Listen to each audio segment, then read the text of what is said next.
Moreover, I saw in this island many kinds of oxen and buffaloes, whose like are not found in our country.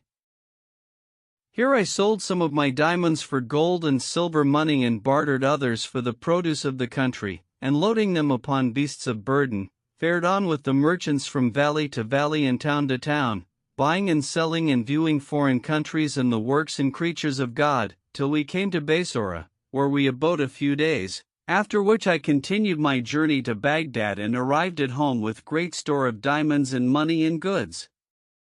I foregathered with my friends and relations and gave alms and largesse and made presents to all my friends and companions.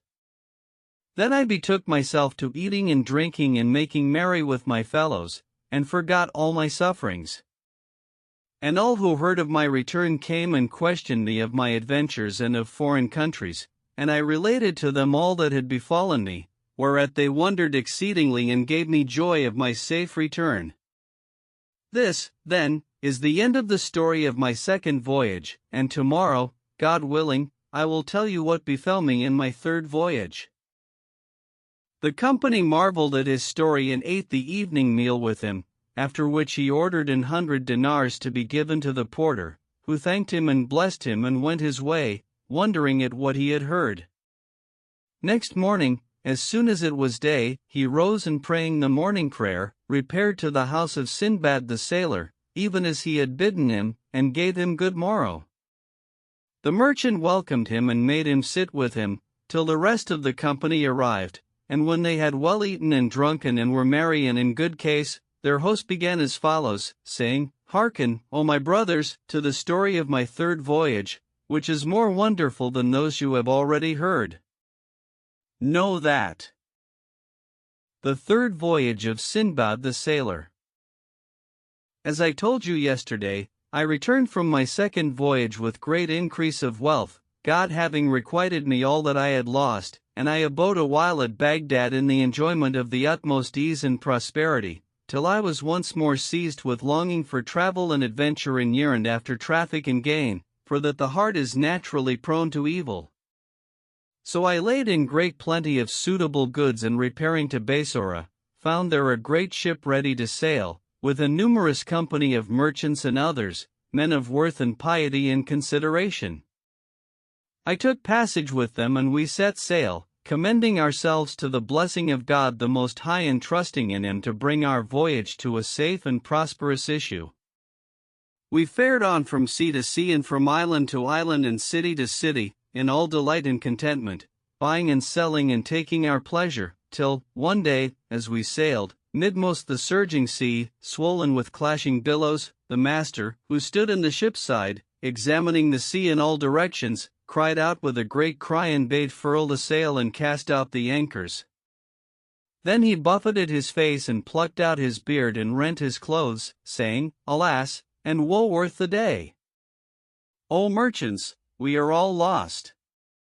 So we said to him, O master, what is to do? And he replied, No, O my brethren, may God preserve you, that the wind has gotten the better of us and driven us out of our course into mid-ocean, and fate, for our ill fortune, hath brought us to the mountain of the Zub, who are a folk like apes, never fell any among them and came off alive, and my heart misgives me that we are all dead men. Hardly had he made an end of his speech when the ship was boarded by an innumerable multitude of the islanders, who are the most frightful of wild creatures like apes, foul of favor and little of stature, being but 4 spans high, yellow-eyed and black-aviced and covered with black hair like felt. None knoweth their language nor what they are, and they shun the company of men. They swarmed like locusts about the vessel and the shore, and we feared to strike them or drive them away, because of their vast multitude, lest, if we slew one, the rest should fall on us and kill us, for numbers prevail over courage, so we let them do their will, albeit we feared they would plunder our goods and gear. They swarmed up the cables and gnawed them in sunder, and on like wise they did with all the ropes of the ship, so that it fell off from the wind and stranded upon the mountain. Then they laid hands on all the merchants and crew, and landing us on the island, made off with the ship and its cargo we knew not whither. We abode on the island, eating of its herbs and fruits and drinking of its streams, till, one day, we espied in its midst what seemed an inhabited house. So we made for it and found it a strong castle, compassed about with lofty walls and having a gate of ebony, with 2 leaves, both of which stood open. We entered and found within a spacious courtyard, with many high doors opening upon it, and at the farther end a great stone bench and braziers, with cooking gear hanging thereby and great plenty of bones thereabout, but we saw no one and marveled thereat exceedingly. Then we sat down in the courtyard and presently falling asleep, slept from the forenoon till sundown, when we were awakened by a rumbling noise in the air. The earth shook under us and behold, there came down upon us from the top of the castle a huge creature, in the likeness of a man, black of color and tall of stature, as he were a great palm tree, with eyes like coals of fire and tusks like boar's tusks and a vast big mouth like the mouth of a well. Moreover, he had lips like camel's lips, hanging down upon his breast, and ears like 2 germs, falling over his shoulders, and the nails of his hands were like lion's claws. When we saw this frightful monster, we fell down and became as dead men for excess of fear and terror.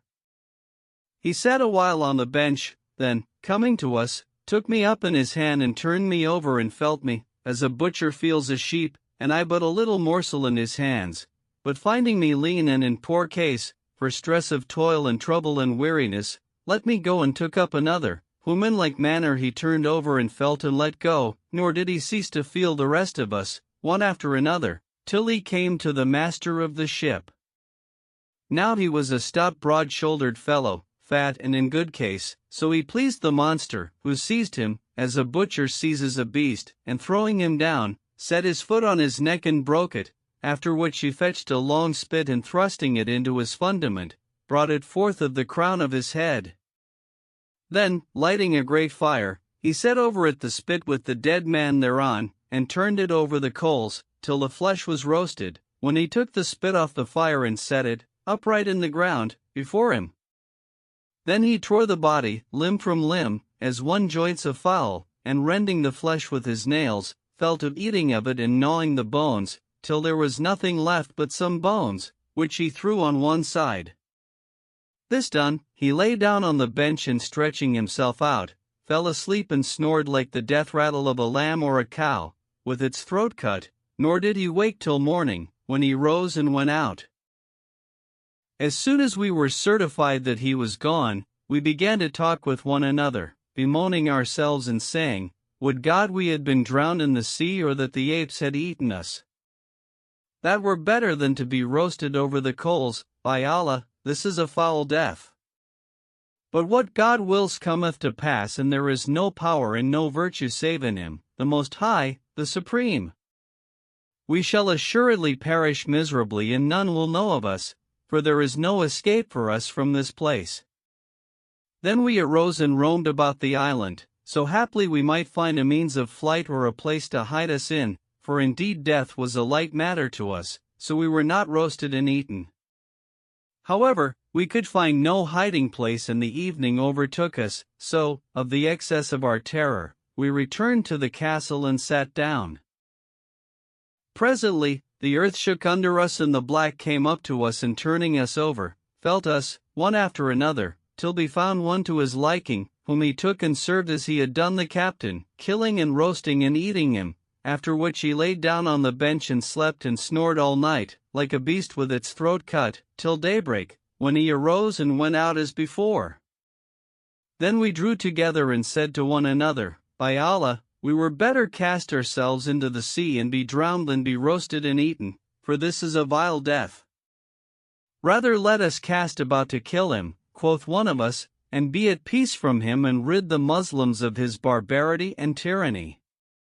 Then said I, O my brothers, if there is nothing for it but to kill him, let us carry some of this wood and planks down to the seashore and make a boat, so, if we succeed in killing him, we may either embark in it and let the waters carry us whither God will, or else abide here till some ship pass, when we will take passage therein.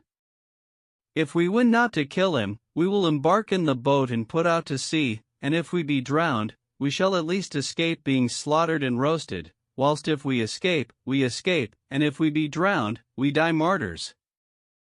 "By Allah," said they all, "this is a good counsel," and we agreed upon this, and set about carrying it out.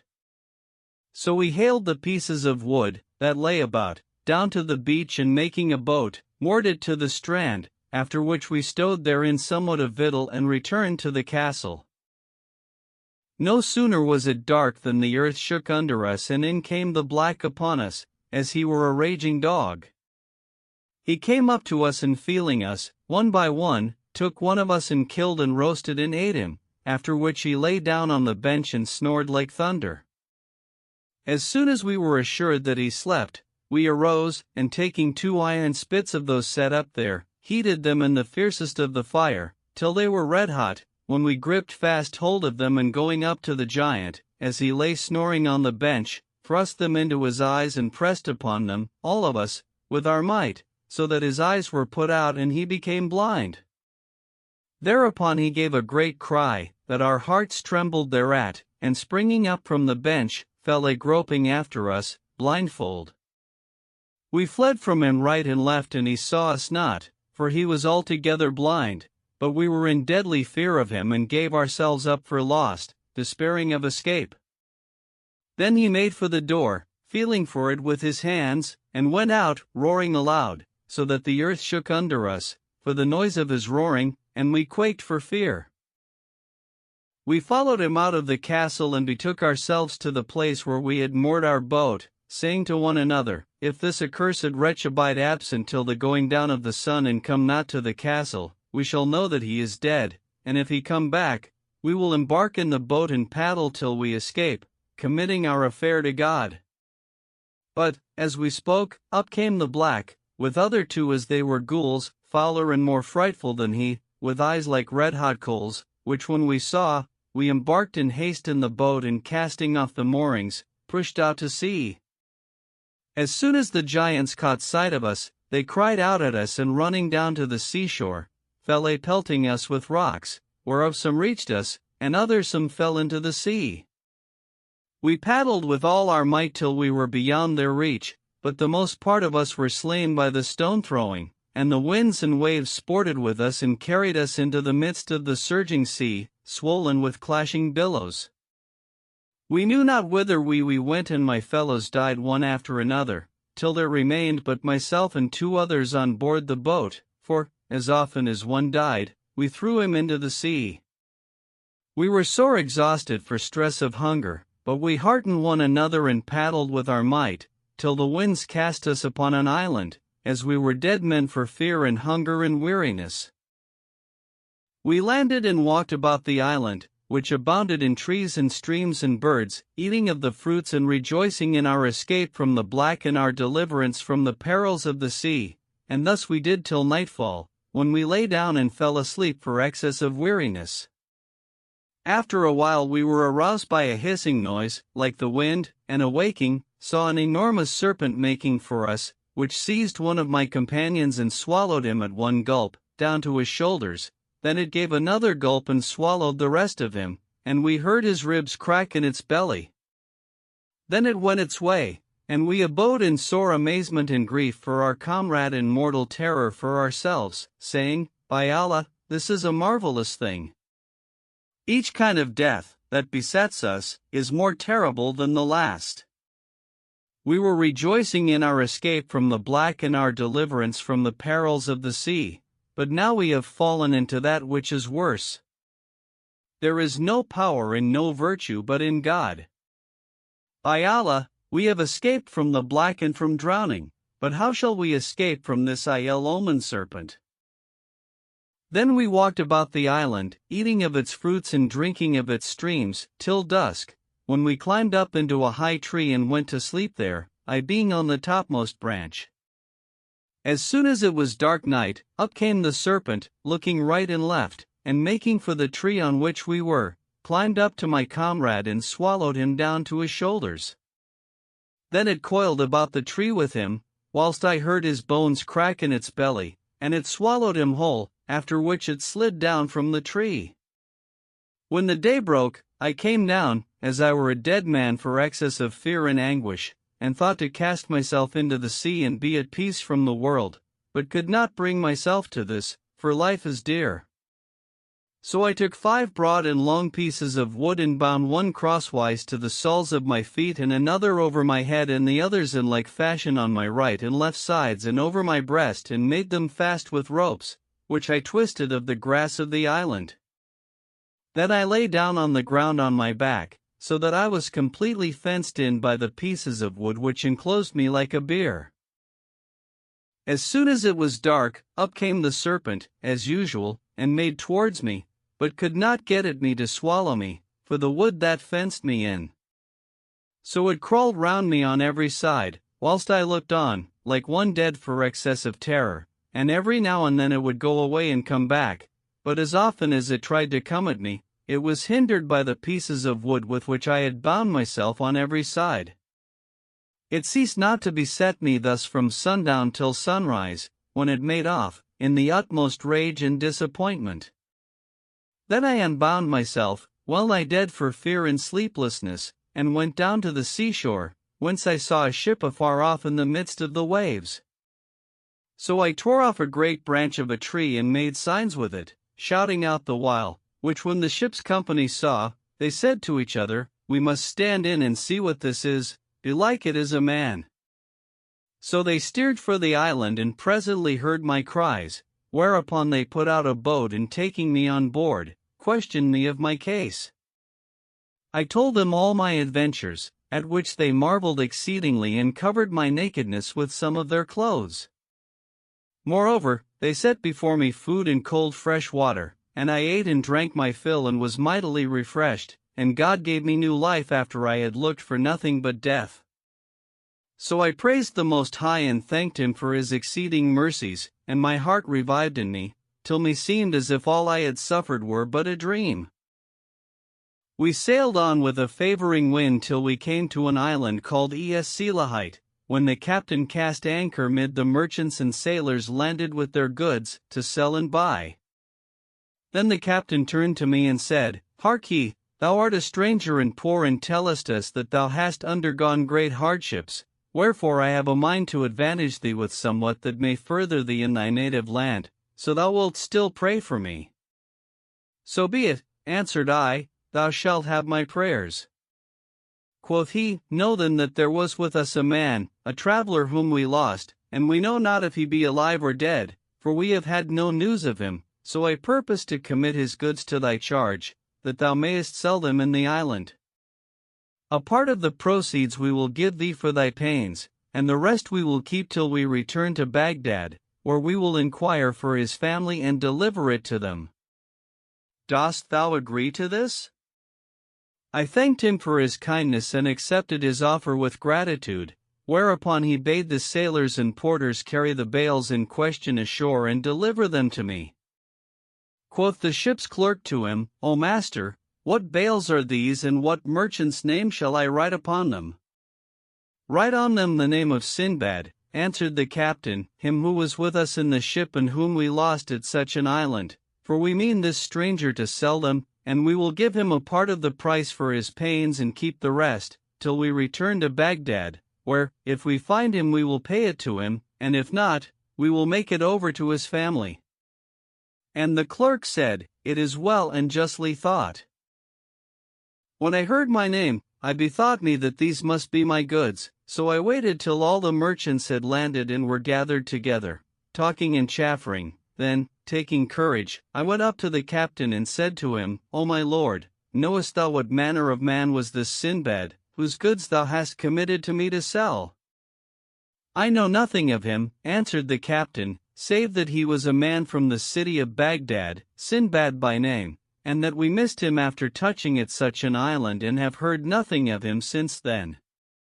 At this I gave a great cry and said, "O captain, whom God keep, know that I am that Sinbad and that I was not drowned, but that, landing with the rest of the merchants on the island in question, I sat down in a pleasant place by myself and ate somewhat of food I had with me and enjoyed the freshness of the air, till I became drowsy and fell fast asleep, and when I awoke, I found the ship had sailed without me. These, then, are my goods, and all the merchants that fetch jewels from the Valley of Diamonds know me and will bear me witness of the truth of my story, for I related to them how you forgot me and left me behind and told them all that had befallen me. When the merchants and crew heard my words, they gathered about me, and some of them believed me and others disbelieved. But presently one of the merchants, hearing me mention the Valley of Diamonds, came up and said to them, "Hark ye, good people! When I related to you the most wonderful thing of all that befell me in my travels, and told you how, being with other merchants, trying for diamonds in the Valley of Serpents and casting down each our quarter of meat, as of wont, there came up a man hanging to mine, you believed me not and gave me the lie.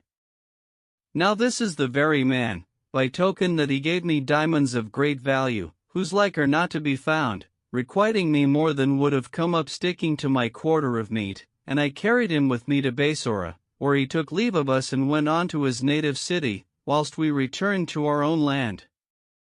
This is he, and God hath sent him hither that the truth of my story may be made manifest to you. Moreover, these are his goods, for, when he first foregathered with us, he told us of them, and that his name was Sinbad, and how he came to be left on the island, and the truth of his words is manifest." With this the captain came up to me and considered me straightly a while, after which he said to me, "What was the mark on thy bales?" "Thus and thus," answered I, and reminded him of somewhat that had passed between him and me, when I shipped with him from Basora. Thereupon he was convinced that I was indeed Sinbad, and embraced me and gave me joy of my safety, saying, "By Allah, my lord, thy case is indeed wonderful and thy story extraordinary, but praised be God who hath brought thee and me together again, and hath restored thee thy goods and thy gear." Then I disposed of my goods to the best of my skill, and profited largely on them, whereat I rejoiced exceedingly and congratulated myself on my safety and the recovery of my goods. After this we continued our voyage from island to island, trading everywhere till we came to the land of Hind, where we bought cloves and ginger and all manner of spices, and thence we fared on to the land of Sind, where also we bought and sold. In the course of this voyage in the Indian seas, I saw wonders without number, amongst others a fish like a cow and others like asses, and I saw also a bird that comes out of a seashell and lays eggs and hatches them on the surface of the water, never coming up from the sea to the land. Then we set sail again with a fair wind, and after a prosperous voyage, arrived in safety, by the blessing of God the Most High, at Basora, where I abode a few days, and after returned to Baghdad, having gained in this voyage what was beyond count and reckoning. I gave alms and largesse and clad the widow and the orphan, by way of thanksgiving for my happy return, and fell to feasting and making merry with my companions and friends, and forgot all that had befallen me and all the perils and hardships I had suffered. This, then, is the history of my third voyage, and tomorrow, if it be the will of God, you shall hear that of my fourth voyage, which is still more wonderful than those you have already heard. Then he bade give the porter 100 dinars as of wont, and called for food. So they spread the tables, and the company supped and went their ways, marveling at what they had heard. The porter passed the night in his own house, and as soon as the day broke and the morning appeared with its light and shone, he rose, and praying the morning prayer, betook himself to Sinbad the sailor, who received him with an open and cheerful favor, and made him sit with him till the rest of his friends arrived, when he caused set on food, and they ate and drank and made merry. Then Sinbad the sailor bespoke them and related to them the story of his fourth voyage, saying, "Know, O my brethren, that the fourth voyage of Sinbad the sailor. I had not long been in the enjoyment of ease and repose, after my return from my third voyage, when a company of merchants entered Baghdad, and foregathering with me, talked with me of foreign travel and traffic, till my soul yearned to go with them and divert itself with the sight of strange countries, and I longed for the society of the various races of mankind and for traffic and gain. So I resolved to travel with them, and providing myself with great store of costly goods, more than ever before, transported them to Basora, where I took ship with the merchants in question, who were of the chief of the town. We set out, trusting in the blessing of God the Most High, and sailed, with a favoring breeze, from island to island and sea to sea, till, one day, there arose against us a contrary wind, and the captain cast out his anchors and brought the ship to a standstill, fearing lest she should founder in mid-ocean. Then we all fell to prayer and humbling ourselves before God the Most High, but, as we were thus engaged, there smote us a furious squall, which tore the sails to rags, the cable parted and the ship, capsizing, cast us all into the sea. I kept myself afloat half the day, till, when I had given myself up for lost, God threw in my way one of the planks of the ship, on which I and some others of the merchants clambered and paddled with our feet in the sea. We abode thus a day and a night, the wind and waves helping us on, till, on the forenoon of the second day, the breeze freshened and the waves rose and cast us upon an island, well nigh dead for cold and weariness and fear and hunger and thirst and lack of sleep. We walked about the shore and found abundance of herbs and roots, of which we ate and stayed our failing spirits, then lay down and slept till morning. As soon as it was light, we arose and walked about the island, till we came in sight of what seemed an inhabited house afar off. So we made towards it, but no sooner had we reached the door thereof, than a number of naked men issued from it, and without word said, laid hold of us and carried us to their king, who signed to us to sit. So we sat down, and they set food before us, whose like we had never seen in all our lives. My companions ate of it, for stress of hunger, but my stomach revolted from it and I would not eat, and my refraining from it was, by God's favor, the cause of my being alive till now, for no sooner had my comrades tasted of it than their reason fled and their condition changed, and they began to eat like madmen. Then the savages gave them to drink of coconut oil and anointed them therewith, and no sooner had they drunken thereof, than their eyes turned in their heads and they fell to eating greedily against their wont. When I saw this, I was confounded and grieved for them, nor was I less concerned for myself, for fear of the savages. So I watched them narrowly, nor was it long before I discovered them to be a tribe of cannibals. All who fell in their way they brought to their king and fed them upon this food and anointed them with coconut oil, whereupon their bellies expanded that they might eat amain, whilst their reason fled and they lost the power of thought and became idiots. Then they stuffed them with coconut oil and the aforesaid food, till they grew fat and stout, when they slaughtered them and roasted them for their king's eating, but, as for the savages themselves, they ate human flesh raw. When I was aware of this, I was sore dismayed for Missile and my comrades, who were now become so brutalized that they knew not what was done with them, and the savages committed them to one, who used every day to lead them out and pasture them on the island like cattle. As for me, I wasted away and became sickly for fear and hunger, and my flesh shriveled on my bones, which when the savages saw, they left me alone and took no thought of me, so that one day I gave them the slip and made for the beach, where I espied a man seated on a high place. I looked at him and knew him for the herdsman, who had charge of my fellows, and with him were great plenty of others like unto them. As soon as he saw me, he knew me to be in possession of my reason and signed to me from afar, as who should say, turn back and take the right-hand road, for that will lead thee into the king's highway. So I turned back, as he bade me, and followed the right-hand road, now running for fear and now slackening pace, to rest me, till I was out of his sight. By this time, the sun had gone down and the darkness set in, so I sat down to rest and would have slept, but sleep came not to me that night, for stress of fear and hunger and weariness. When the night was half spent I rose and walked on, till the day broke and the sun rose over hill and plain. Now I was weary and hungry and thirsty, so I ate my fill of the herbs and roots that grew in the island and stayed my stomach, after which I set out again. I fared on thus, night and day, 7 days and nights, staying my hunger with roots and herbs, till, on the morning of the 8th day, I caught sight of something moving in the distance. So I made for it, though my heart quaked for all I had suffered first and last, and found that it was a company of men gathering pepper. As soon as they saw me, they hastened up to me and surrounding me on all sides, asked me who I was and whence I came. I acquainted them with my case and all the hardships and perils I had suffered and how I had escaped from the savages, whereat they marveled and gave me joy of my safety, saying, By Allah, it is wonderful that thou shouldst have escaped from these blacks, who swarm in the island and devour all who fall in with them, nor is any safe from them. They made me sit by them, till they had made an end of their work, and brought me good food, of which I ate, for I was hungry, and rested a while, after which they took ship with me and carrying me to the island where they abode, brought me before their king, who received me kindly and questioned me of my case, whereupon I told him all that had befallen me, from the day of my leaving Baghdad.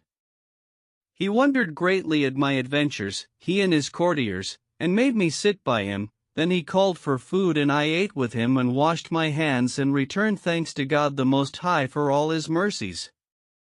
Then I left the king and walked about the city, which I found rich and populous, abounding in markets well stocked with food and merchandise and full of buyers and sellers. So I gave myself joy of having reached so pleasant a place and took my ease there after my fatigues, and I made friends with the townsfolk, nor was it long before I became better considered and more in favor with them and their king than any of the chief men of the realm. Now I saw that all the people, great and small, rode handsome thoroughbred horses bare-beaked and without saddles, at which I wondered and said to the king, O my lord, why dost thou not ride with a saddle? Therein is ease for the rider and increase of power. What manner of thing is a saddle? Asked he. I never saw nor used one in all my life. With thy permission, rejoined I will make thee a saddle, that thou mayst ride on it and see the comfort thereof. And he said, Do so. So I asked him for wood, which being brought me, I sought out a skillful carpenter and showed him how to make the saddle tree, portraying him the fashion thereof in ink on the wood. Then I took wool and carded it and made felt of it, and covering the saddle tree with leather, stuffed it and burnished it and bound on the girth and stirrup leathers, after which I fetched a blacksmith and described to him the fashion of the stirrups and bridle bit.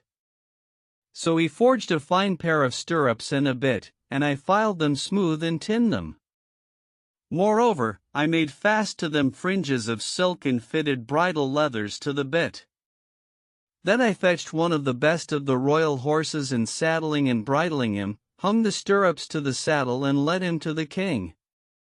The thing took his fancy and he thanked me, then he mounted and rejoiced greatly in the saddle and rewarded me handsomely. When the king's vizier saw the saddle, he sought of me the like and I made it for him.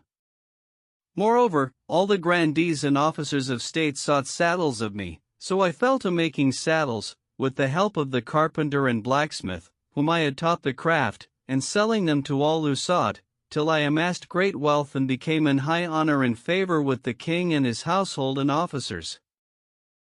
I abode thus till, one day, as I was sitting with the king, in all honor and contentment, he said to me, Hark ye, such an one.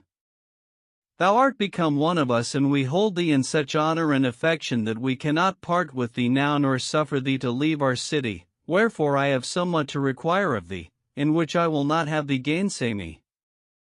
O king, answered I, what is it thou desirest of me?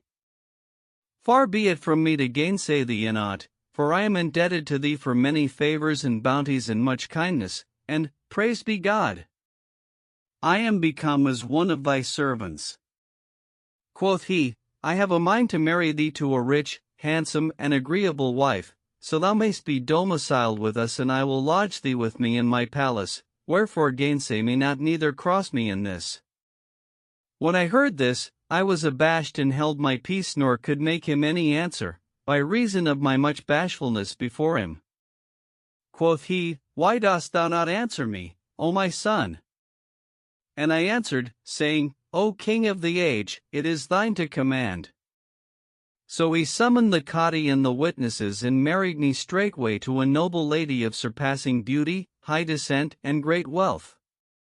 Then he gave me a great and goodly house, together with slaves and officers, and assigned me stipends and allowances. So I became in all delight and ease and contentment, and forgot all that had befallen me of weariness and trouble and hardship, for I loved my wife dearly and she loved me no less, and we were at one and abode in the utmost comfort and happiness. And I said in myself, when I return to my native land, I will carry her with me. But whatever is decreed to a man, needs must it be, and none knoweth what shall befall him.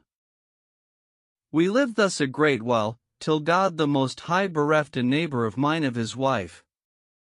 Now he was a friend of mine, so I went in to condole with him on his loss and found him in very ill plight, full of trouble and weary of heart and mind. I condoled with him and comforted him, saying, Mourn not for thy wife, God will surely give thee a better in her stead, and thy life shall be long, so it pleased the Most High. But he wept sore and replied, O my friend, how can I marry another wife, and how shall God replace her to me with a better than she, seeing that I have but one day left to live? O my brother, said I, return to thy senses and forebode not thine own death, for thou art well and in good health in case. By thy life, O my friend, rejoined he, tomorrow thou wilt lose me and wilt never see me again till the day of resurrection. How so? Asked I, and he said, This very day they bury my wife, and me with her in one tomb, for it is the custom with us, if the wife die first, to bury the husband alive with her, and in like manner the wife, if the husband die first, so that neither may enjoy life after the other. By Allah, cried I, this is a most vile custom and not to be endured of any. Meanwhile, the most part of the townsfolk came in and fell to condoling with my friend for his wife and himself. Presently, they laid the dead woman out and setting her on a bier, carried her and her husband without the city, till they came to a place in the side of a mountain by the sea, where they raised a great stone and discovered the mouth of a stone-lined pit or well, leading down into a vast underground cavern that ran beneath the mountain. Into this pit they threw the coffin, then tying a rope of palm fibers under the husband's armpits, they let him down into the cavern, and with him a great pitcher of fresh water and 7 cakes of bread. When he came to the bottom, he did himself loose from the rope and they drew it up, then stopping the mouth of the pit with the stone, they returned to the city, leaving my friend in the cavern with his dead wife. When I saw this, I said in myself, by Allah, this kind of death is more horrible than the first. And I went in to the king and said to him, O my lord, why do ye bury the live with the dead? Quoth he, it has been our custom, from time immemorial, if the husband die first, to bury his wife with him, and the like with the wife, if her husband die first, so we may not sever them, alive or dead. O king of the age, asked I, if the wife of a foreigner like myself die among you, deal ye with him as with yonder man? Assuredly, answered he, we do with him even as thou hast seen. When I heard this, my gallbladder was like to burst, for the violence of my dismay and concern for myself. My wit became dazed and I went in fear lest my wife should die before me and they bury me alive with her. However, after a while, I comforted myself, saying, haply I shall die before her, for none knoweth which shall go first and which follow. Then I applied myself to diverting my mind from this thought with various occupations, but it was not long before my wife sickened and died, after a few days' illness, and the king and the rest of the folk came to condole with me and her family for her loss. Then they washed her and arraying her in her richest clothes and ornaments, laid her on the bier and carted her to the mountain aforesaid, where they lifted the cover of the pit and cast her in, after which all my friends and acquaintances came round me, to bid me farewell in my lifetime and condole with me for myself whilst I cried out amongst them, saying, I am a foreigner and not subject to your custom. They paid no heed to my words, but laying hold of me, bound me by force and let me down into the cavern, with a pitcher of fair water and 7 cakes of bread, as of wont. When I came to the bottom, they called out to me to cast myself loose from the cords, but I refused to do so, so they threw them down on me and closing the mouth of the pit with the stone aforesaid, went their ways. I found myself in a vast cavern under the mountain, full of dead bodies, that exhaled a fetid and loathsome smell, and fell to blaming myself for what I had done, saying, by Allah, I deserve all that hath befallen me. What possessed me to take a wife in this city? There is no power and no virtue but in God the Most High, the Supreme. As often as I say, I have escaped from one calamity, I fall into a worse. By Allah, this is a fearful death to die. Would I had been drowned at sea or perished in the mountains. It were better than to die this miserable death. Then I threw myself down on the bones of the dead and lay there, imploring God's help, and in the violence of my despair, invoking death, which came not to me, till hunger well-nigh gnawed me in sunder and thirst consumed me, when I sat up and feeling for the bread, ate a morsel and drank a mouthful of water.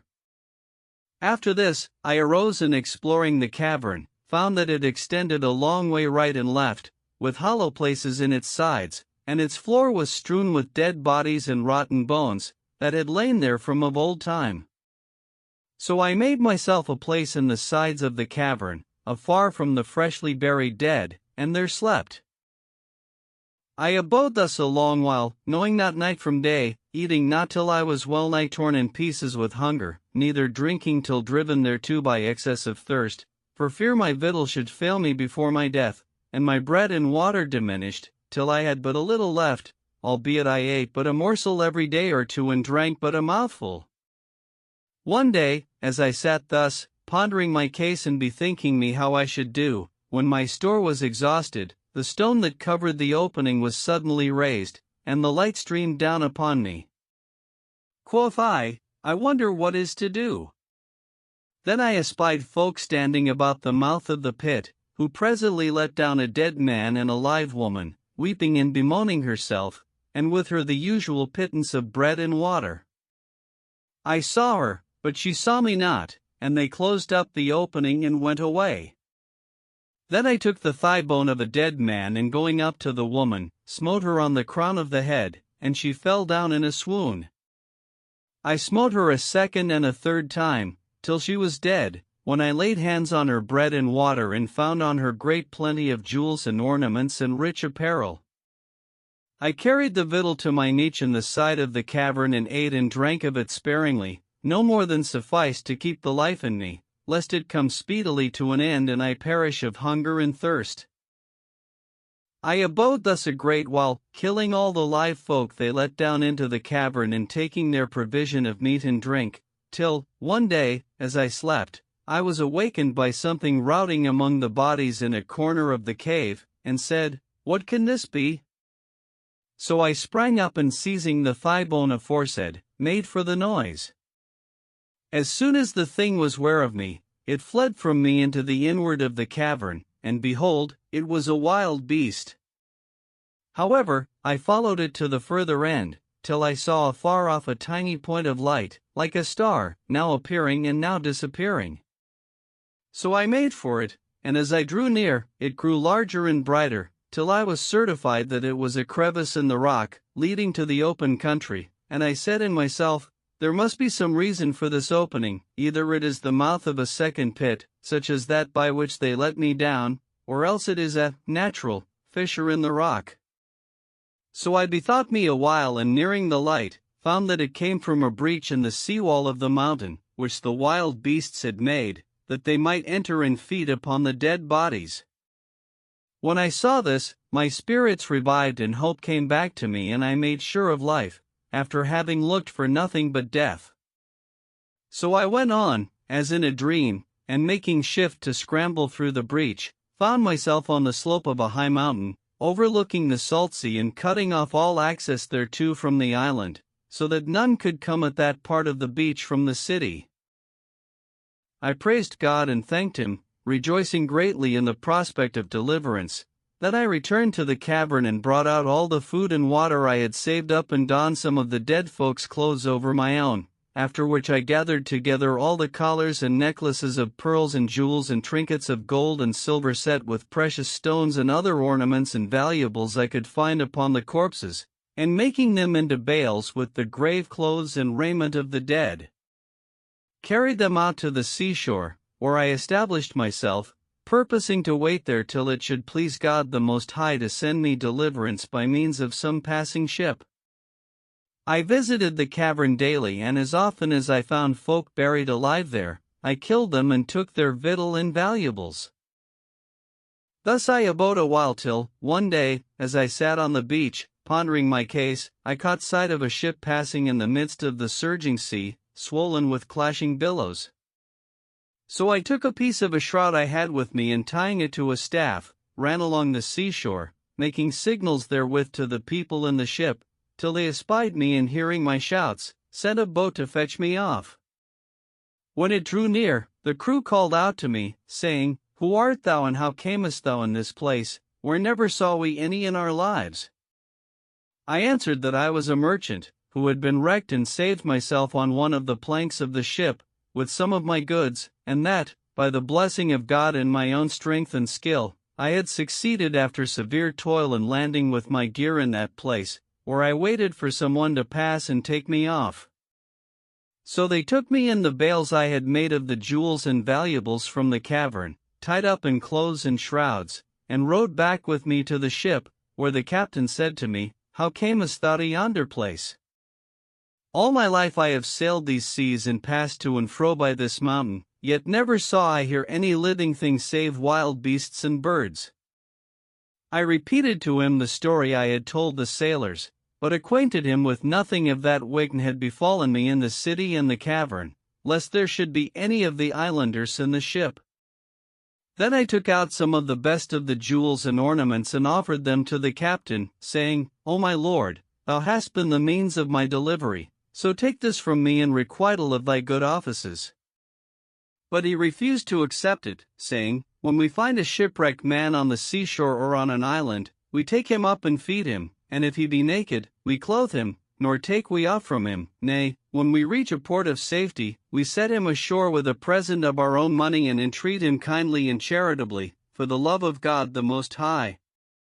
So I prayed that his life might be long and rejoiced in my escape, trusting to be delivered from my stress. Then we pursued our voyage and sailed from island to island and sea to sea, till, by God's grace, we arrived in safety at Basora, where I tarried a few days, then went on to Baghdad and foregathered with my friends and family, who rejoiced in my happy return and gave me joy of my safety. I laid up in my storehouses all the goods I had brought with me, and gave alms and largesse and clothed the widow and the orphan. Then I gave myself up to pleasure and enjoyment, returning to my old merry way of life, but, whenever I call to mind my sojourn in the cavern among the dead, I am like to lose my reason. This, then, is the story of my 4th voyage, and tomorrow I will tell you that which befell me in my 5th voyage, which was yet rarer and more wonderful than those which forewent it. When Sinbad the sailor had made an end of his story, he called for supper, so they spread the table and the guests ate the evening meal, after which he gave the porter 100 dinars as usual, and he and the rest of the company went their ways, glad at heart and marveling at what they had heard, for that each story was more extraordinary than that which forewent it. The porter passed the night in his own house, in all joy and cheer and wonderment, and next morning, as soon as it was day, he prayed the morning prayer and repaired to the house of Sinbad the sailor, who welcomed him and made him sit with him till the rest of the company arrived, when they ate and drank and made merry, and the talk went round amongst them. Presently, their host began the story of the 5th voyage and bespoke them, saying, "Know, O my brethren, that the 5th voyage of Sinbad the sailor. When I had been a while on shore and had forgotten all my perils and sufferings, I was again seized with a longing to travel and see foreign countries. So I bought costly merchandise, and making it up into bales, repaired to Basora, where I found in the port a fine tall ship, newly built and fitted ready for sea. She pleased me, so I bought her, and embarking my goods in her, hired a master and crew, over whom I set certain of my slaves and servants as inspectors. A number of merchants took passage with me and paid me freight, and we set sail in all joy and cheer, promising ourselves a prosperous voyage and much profit. We sailed from place to place, selling and buying and viewing the countries by which we passed, till one day we came to a great uninhabited island, waste and desolate, whereon was a vast white dome. The merchants landed to examine this dome, leaving me in the ship, and when they drew near, behold, it was a huge roc's egg. They fell a beating it with stones, knowing not what it was, and presently broke it open, whereupon much water ran out of it and the young roc appeared within. So they pulled it forth of the shell and killed it and took of it great store of meat. Now I was in the ship and knew not what they did, but presently one of them came up to me and said, O my lord, come and look at the egg that we thought to be a dome. So I looked, and seeing the merchants beating it with stones, called out to them to desist, for that the roc would come and break up our ship and destroy us. But they paid no heed to me and gave not over smiting upon the egg, till presently the day grew dark and the sun was hidden from us, as if some great cloud had passed between us and it. So we raised our eyes and saw that what we took for a cloud was the roc flying between us and the sun, and it was its wings that darkened the day. When it saw its egg broken, it gave a loud cry, whereupon its mate came flying up and they both began circling about the ship, crying out at us with voices louder than thunder. I called out to the master and the crew to put out to sea and seek safety in flight, before we were all destroyed. So the merchants came on board and we cast off and made haste to gain the open sea. When the rocs saw this, they flew off and we crowded sail on the ship, thinking to get beyond their reach, but presently they reappeared and flew after us, each with a huge roc in its claws, that it had brought from the mountains. As soon as the male bird came up with us, he let fall upon us the roc he held in his talons, but the master steered the ship aside, so that the roc missed her by some small matter and plunged into the sea with such violence, that the ship surged up and sank into the trough of the sea, and the bottom of the ocean appeared to us. Then the she-bird let fall her roc, which was smaller than that of her mate, and as foreordained fate would have it, it fell on the poop of the ship and crushed it, breaking the rudder into 20 pieces, whereupon the vessel foundered and all on board were cast into the sea. As for me, I struggled for dear life, till God threw in my way one of the planks of the ship, to which I clung, and bestriding it, fell a paddling with my hands and feet. Now the ship had gone down hard by an island, and the winds and waves bore me on, till, by permission of God the Most High, they cast me up on the shore of the island, at the last gasp for toil and distress and hunger and thirst. So I landed more dead than alive, and throwing myself down on the beach, lay there a while, till I began to recover myself, when I walked about the island and found it as it were one of the pleasaunces of paradise, abounding in trees, laden with ripe fruits, and flowers of all kinds, and running streams and birds warbling the praises of him to whom belong power and eternity. So I ate my fill of the fruits and slaked my thirst with the water of the streams, and returned thanks to God the Most High and glorified him, after which I sat till nightfall, hearing no voice and seeing none. Then I lay down, well nigh dead for travail and affright, and slept without ceasing till morning, when I arose and walked among the trees, till I came to a spring of running water, by which sat an old man of venerable aspect, girt about with a waistcloth made of the leaves of trees. Quoth I to myself, belike this old man is of those who were wrecked in the ship and hath made his way to this island.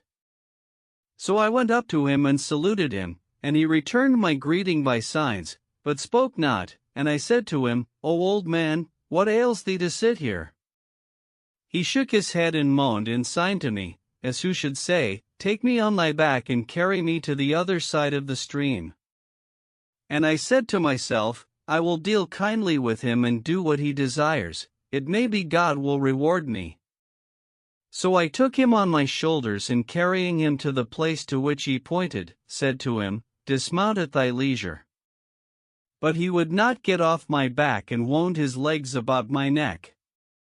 I looked at them, and seeing that they were like a buffalo's hide for blackness and roughness, was affrighted, and would have cast him off, but he clung to me and gripped my neck with his legs, till I was well nigh choked. The world grew black in my sight, and I fell to the ground senseless.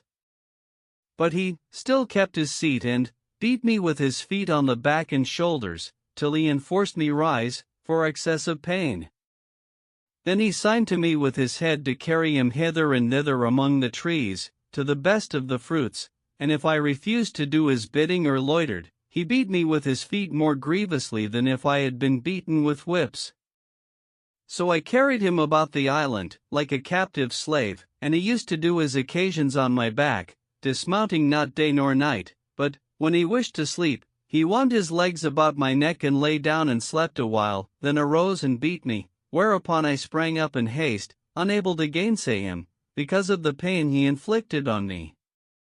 And indeed I repented me of having taken compassion on him, and said in myself, I did him a kindness and it hath turned to my hurt. By Allah, never more will I do any a service so long as I live.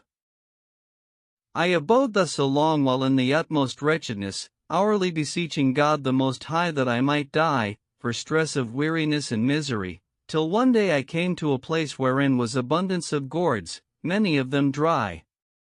So I took a great dry gourd and cutting open the neck, scooped out the inside and cleaned it, after which I gathered grapes from a vine that grew hard by and squeezed them into the gourd till it was full of the juice.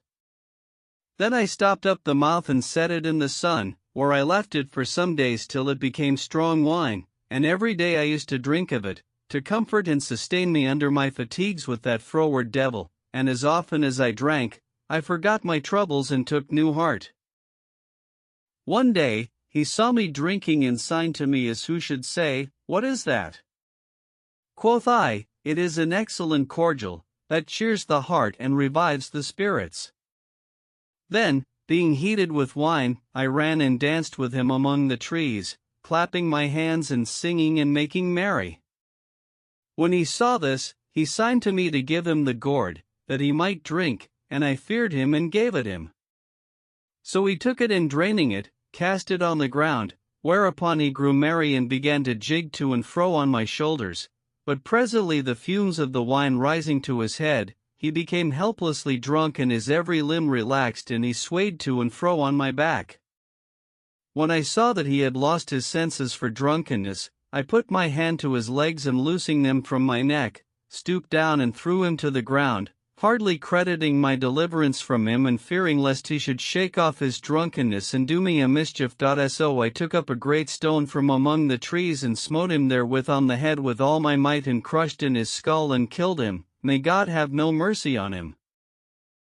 Then I returned, with a heart at ease, to my former station on the seashore and abode in the island many days, eating of its fruits and drinking of its waters and keeping a lookout for passing ships, till, one day, as I sat on the beach, recalling all that had befallen me and saying, I wonder if God will save me alive and restore me to my country and my friends, I suddenly caught sight of a ship making for the island.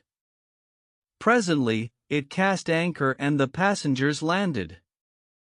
So I made for them, and when they saw me, they hastened up to me and questioned me of my case and how I came thither.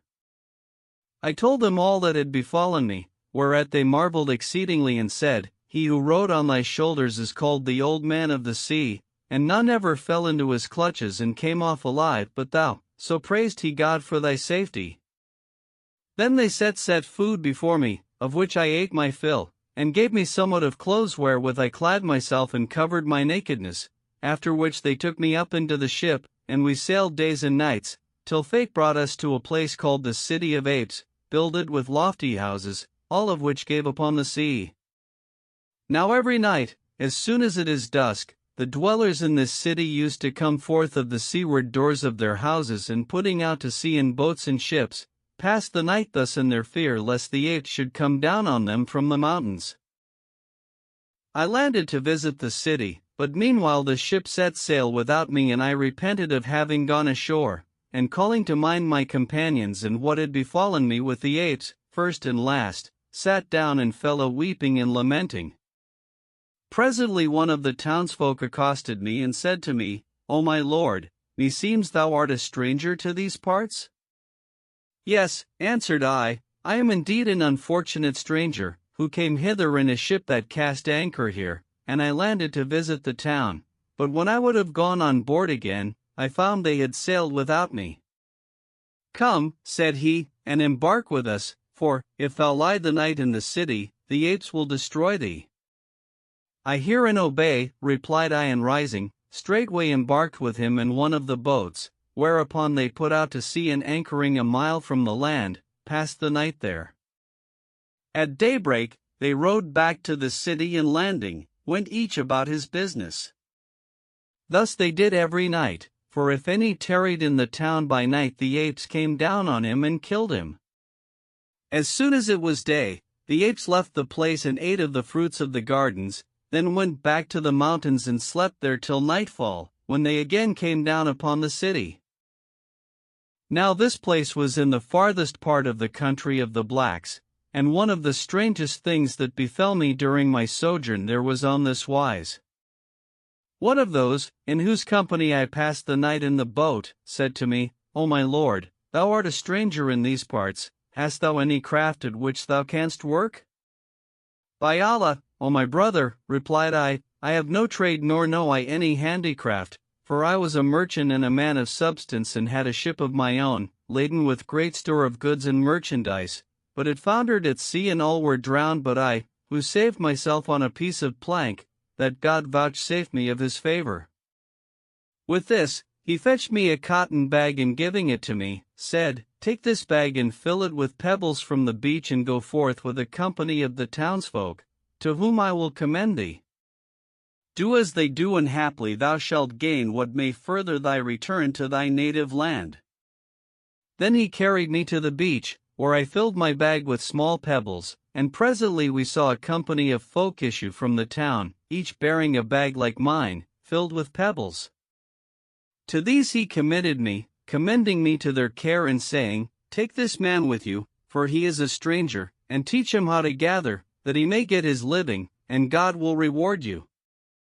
"We hear and obey," answered they, and bidding me welcome, fared on with me till we came to a spacious valley, full of lofty trees, that none might climb.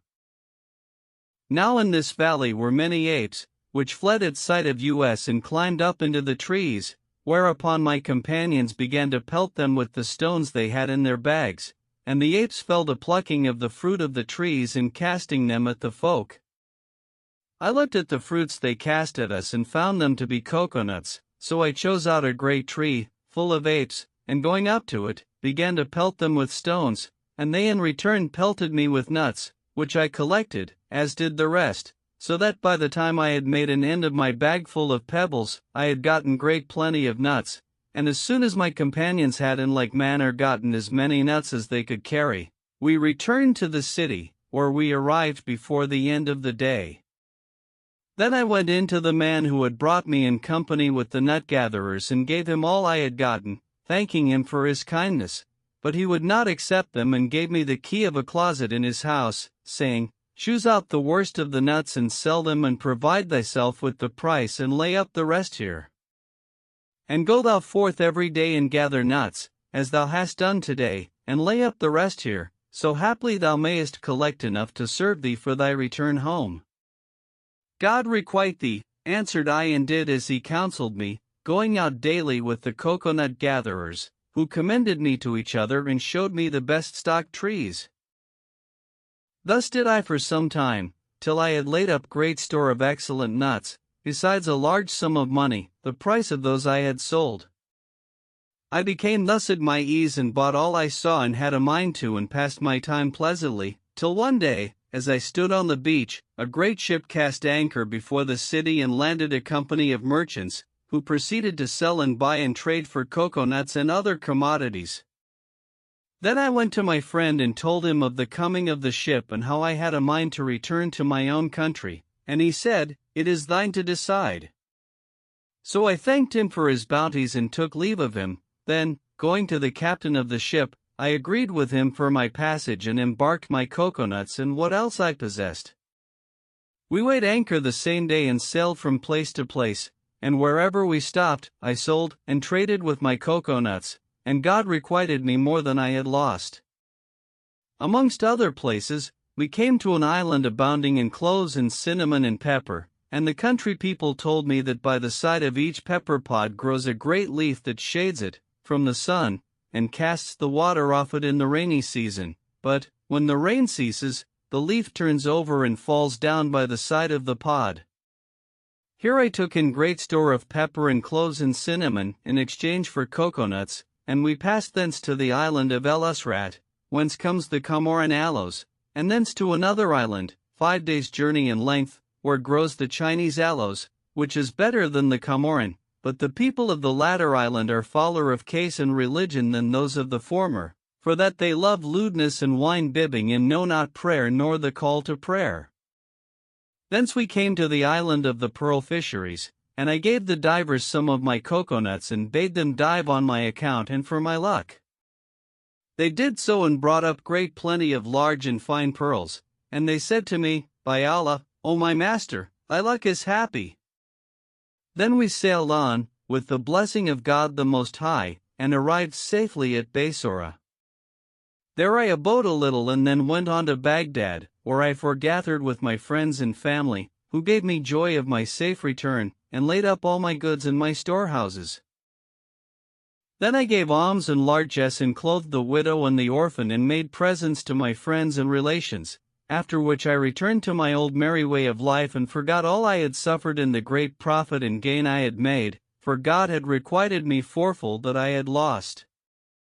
This, then, is the history of my 5th voyage, and now to supper, and tomorrow, come and I will tell you what befell me in my 6th voyage, for it was still more wonderful than this. Then he called for food, and the servants spread the table, and they ate the evening meal, after which he gave the porter 100 dinars and he returned home, marveling at all he had heard. Next morning, as soon as it was light, he prayed the morning prayer, and betaking himself to the house of Sinbad the sailor, bade him good morrow. The merchant bade him sit and talk with him, till the rest of the guests arrived. Then the servants spread the table, and when they had well eaten and drunken and were merry, Sinbad the sailor began the story of his 6th voyage as follows, saying, Know, O my brethren, that the 6th voyage of Sinbad the sailor. I abode some time, after my return from my 5th voyage, in great joy and comfort, and forgot what I had suffered, till, one day, as I sat making merry and enjoying myself with my friends, there came in to me a company of merchants, bearing signs of travel, and talked with me of travel and adventure and greatness of gain and profit. Their sight recalled to my mind the days of my return from travel, and my joy at once more seeing my native land and foregathering with my friends and relations, and my soul yearned for travel and traffic. So I resolved to undertake another voyage, and buying me rich merchandise, made it up into bales, with which I journeyed from Baghdad to Baysora. Here I found a great ship ready for sea and full of merchants and notables, who had with them goods of price, so I joined myself to them and took passage in the vessel with my goods. We left Baysora with a fair wind and sailed from place to place, in all delight and solace of life, buying and selling and profiting and diverting ourselves with the sight of foreign countries, till one day, as we went along, the captain suddenly gave a great cry and cast his turban on the deck. Then he buffeted his face and plucked out his beard and fell down in the waist of the ship, for stress of grief and chagrin. So all the merchants and sailors came about him and asked him what was to do, and he answered, saying, Know, O folk, that we have wandered from our course and come into a sea whose ways I know not. Yonder is a great mountain, upon which we are drifting, and unless God vouchsafe us a means of escape, we are all dead men, wherefore pray ye to the Most High, that he deliver us from this strait. Then he climbed the mast and would have loosed the sails, but the wind redoubled upon the ship and drove her backward, whereupon her rudder broke and she turned round 3 times and fell off towards the mountain. With this the captain came down from the mast, saying, There is no power and no virtue but in God the Most High, the Supreme, nor can we avert that which is decreed. By Allah, we are fallen on sure destruction, and there is no way of escape for us. Then we all gave ourselves up for lost and fell a weeping over ourselves and bidding each other farewell. Presently the ship struck upon the mountain and broke up, and all on board her were plunged into the sea. Some were drowned and others made shift to get upon the mountain. I was amongst these latter, and when we got ashore, we found a great island, compassed about with a ring of mountains, whose base was strewn with wrecked ships and goods and gear in countless profusion, cast up by the sea.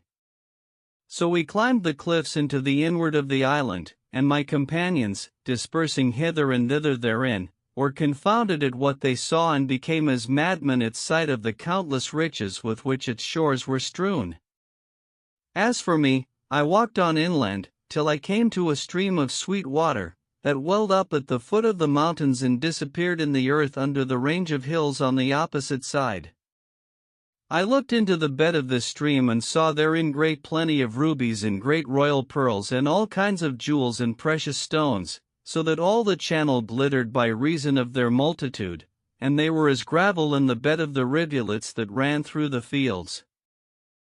Moreover, we found in the island abundance of the finest aloes wood, both Chinese and Comorin, and there also is a spring of crude ambergris, which exudes over the sides, as it were gum, for the great heat of the sun, and runs down to the seashore, where the monsters of the deep come up and swallowing it, return into the sea. But it burns in their bellies, so they cast it up again and it rises to the top of the water, where it congeals and its color and qualities are changed. By and by, the waves cast it ashore and the ambergris gatherers collect and sell it. The rest of the ambergris congeals on the banks of the stream, and when the sun shines on it, it melts and scents the whole valley with a musk-like fragrance. Then, when the sun ceases from it, it congeals again. But none can get to this place where is the crude ambergris, because of the mountains aforesaid, which enclose the island on all sides and on which all ships that approach it are wrecked. We continued thus to explore the island, marveling at the riches we found there and the wonderful works of God, but sore troubled and dismayed for our own case. Now we had picked up on the beach some small matter of victual from the wreck and husbanded it carefully, eating but once every day or two, in our fear lest it should fail us and we perish miserably of hunger and thirst. Moreover, we were weak for sea-sickness, and my companions died one after another, till there were but a few of us left. Each that died we washed and shrouded in some of the clothes and linen cast ashore by the waves, and after a little, the rest of my fellows died, one by one, till I had buried the last of the party and abode alone on the island, with but a little victual left. And I wept over myself, saying, would God I had died before my companions and they had washed me and buried me. It had been better than that I should die and none wash me and shroud me and bury me. But there is no power and no virtue save in God the Most High, the Supreme. After a while I arose and dug me a deep grave on the seashore, saying in myself, when I grow weak and know that death cometh to me, I will lay me down in this grave and die there, so the wind may drift the sand over me and cover me and I be buried therein. Then I fell to reproaching myself for my little wit in leaving my native land and betaking me again to foreign travel, after all I had suffered during my first 5 voyages, each marked by greater perils and more terrible hardships than its forerunner, especially as I had no need of money, seeing that I had enough and more than enough and could not spend what I had, no, nor half of it, in all my life. And I repented me of my folly, having no hope of escape from my present stress, and bemoaned myself. However, after a while, I bethought me and said to myself, by Allah, this stream must have an issue somewhere, and belike its course leads to some inhabited place, so methinks I cannot do better than make me a little boat, big enough to sit in, and carry it down and launching it on the river, embark in it and commit myself to the current. If I escape, by God's leave, and if I perish, better die in the river than here. So I gathered a number of pieces of aloes wood and bound them together with ropes from the wreckage. Then I chose out from the broken-up ship straight planks of even size and fixed them firmly upon the aloes wood. On this wise I made me a boat, or raft, a little narrower than the channel of the stream, and tying a piece of wood on its either side, to serve as an oar, launched it on the river. Then I loaded it with the best of the crude ambergris and pearls and jewels and of the wrecked goods and what was left me of victual, and embarking, did according to the saying of the poet, Depart from a place, if therein be oppression, and leave the house tell of its builder's fate. Country for country thou wilt find, if thou seek it, life for life never, early or late. And fret not thy soul for the buffets of fortune, each stress hath its term and its foreordained date. He whose death in one land is decreed, in none other his life shall have end than in that fixed by fate. I drifted with the stream, pondering the issue of my affair, till I came to the place where it disappeared beneath the mountains, and the current carried the raft with it into the underground channel. Here I found myself in utter darkness, and the stream bore me on through a narrow tunnel, which grew straighter and straighter, till the raft touched either side and my head rubbed against the roof. Then I blamed myself for having undertaken this adventure and said, if this tunnel grow any straighter, the raft will not pass, and I cannot turn back, so I shall inevitably perish miserably in this place. And I threw myself down on my face on the raft, by reason of the straightness of the channel, whilst the stream ceased not to carry me along the tunnel, which now grew wider and now straighter. I fared on thus, knowing not night from day, for the excess of the darkness that encompassed me and my fear and concern for myself lest I should perish, till, being sore aweary for the intensity of the gloom and worn with hunger and watching, I fell asleep, as I lay on the raft on my face. How long I slept I know not, but, when I awoke, I found myself in the open air and the raft moored to an island in the midst of a number of Indians and blacks. As soon as the folk saw that I was awake, they came up to me and bespoke me in their language, but I understood not what they said and thought I must be still asleep and that this was a dream that had betided me for stress of trouble and weariness. When they saw I understood them not and made them no answer, one of them came forward and said to me in Arabic, Peace be on thee, O my brother! Who art thou and what brings thee hither? How camest thou into this river, and what manner of land is beyond yonder mountains, for never knew we any make his way thence to us. Quoth I, Who are ye and what is this place? O my brother, answered he, we are husbandmen and gardeners, who came out to water our fields and gardens, and finding thee asleep on this raft, laid hold of it and made it fast by us, against thou shouldst awake at thy leisure. So tell us how thou camest hither? For God's sake, O my lord, rejoined I, give me to eat, for I am starving, and after ask me what thou wilt. So he hastened to fetch me food, and I ate my fill, till I was refreshed and my life returned to me. Then I returned thanks to God the Most High, rejoicing in the happy issue of my toils, and told them all my adventures from first to last. When I had made an end of my story, they consulted among themselves and said to each other, We must carry him with us and present him to our king, that he may acquaint him with his adventures.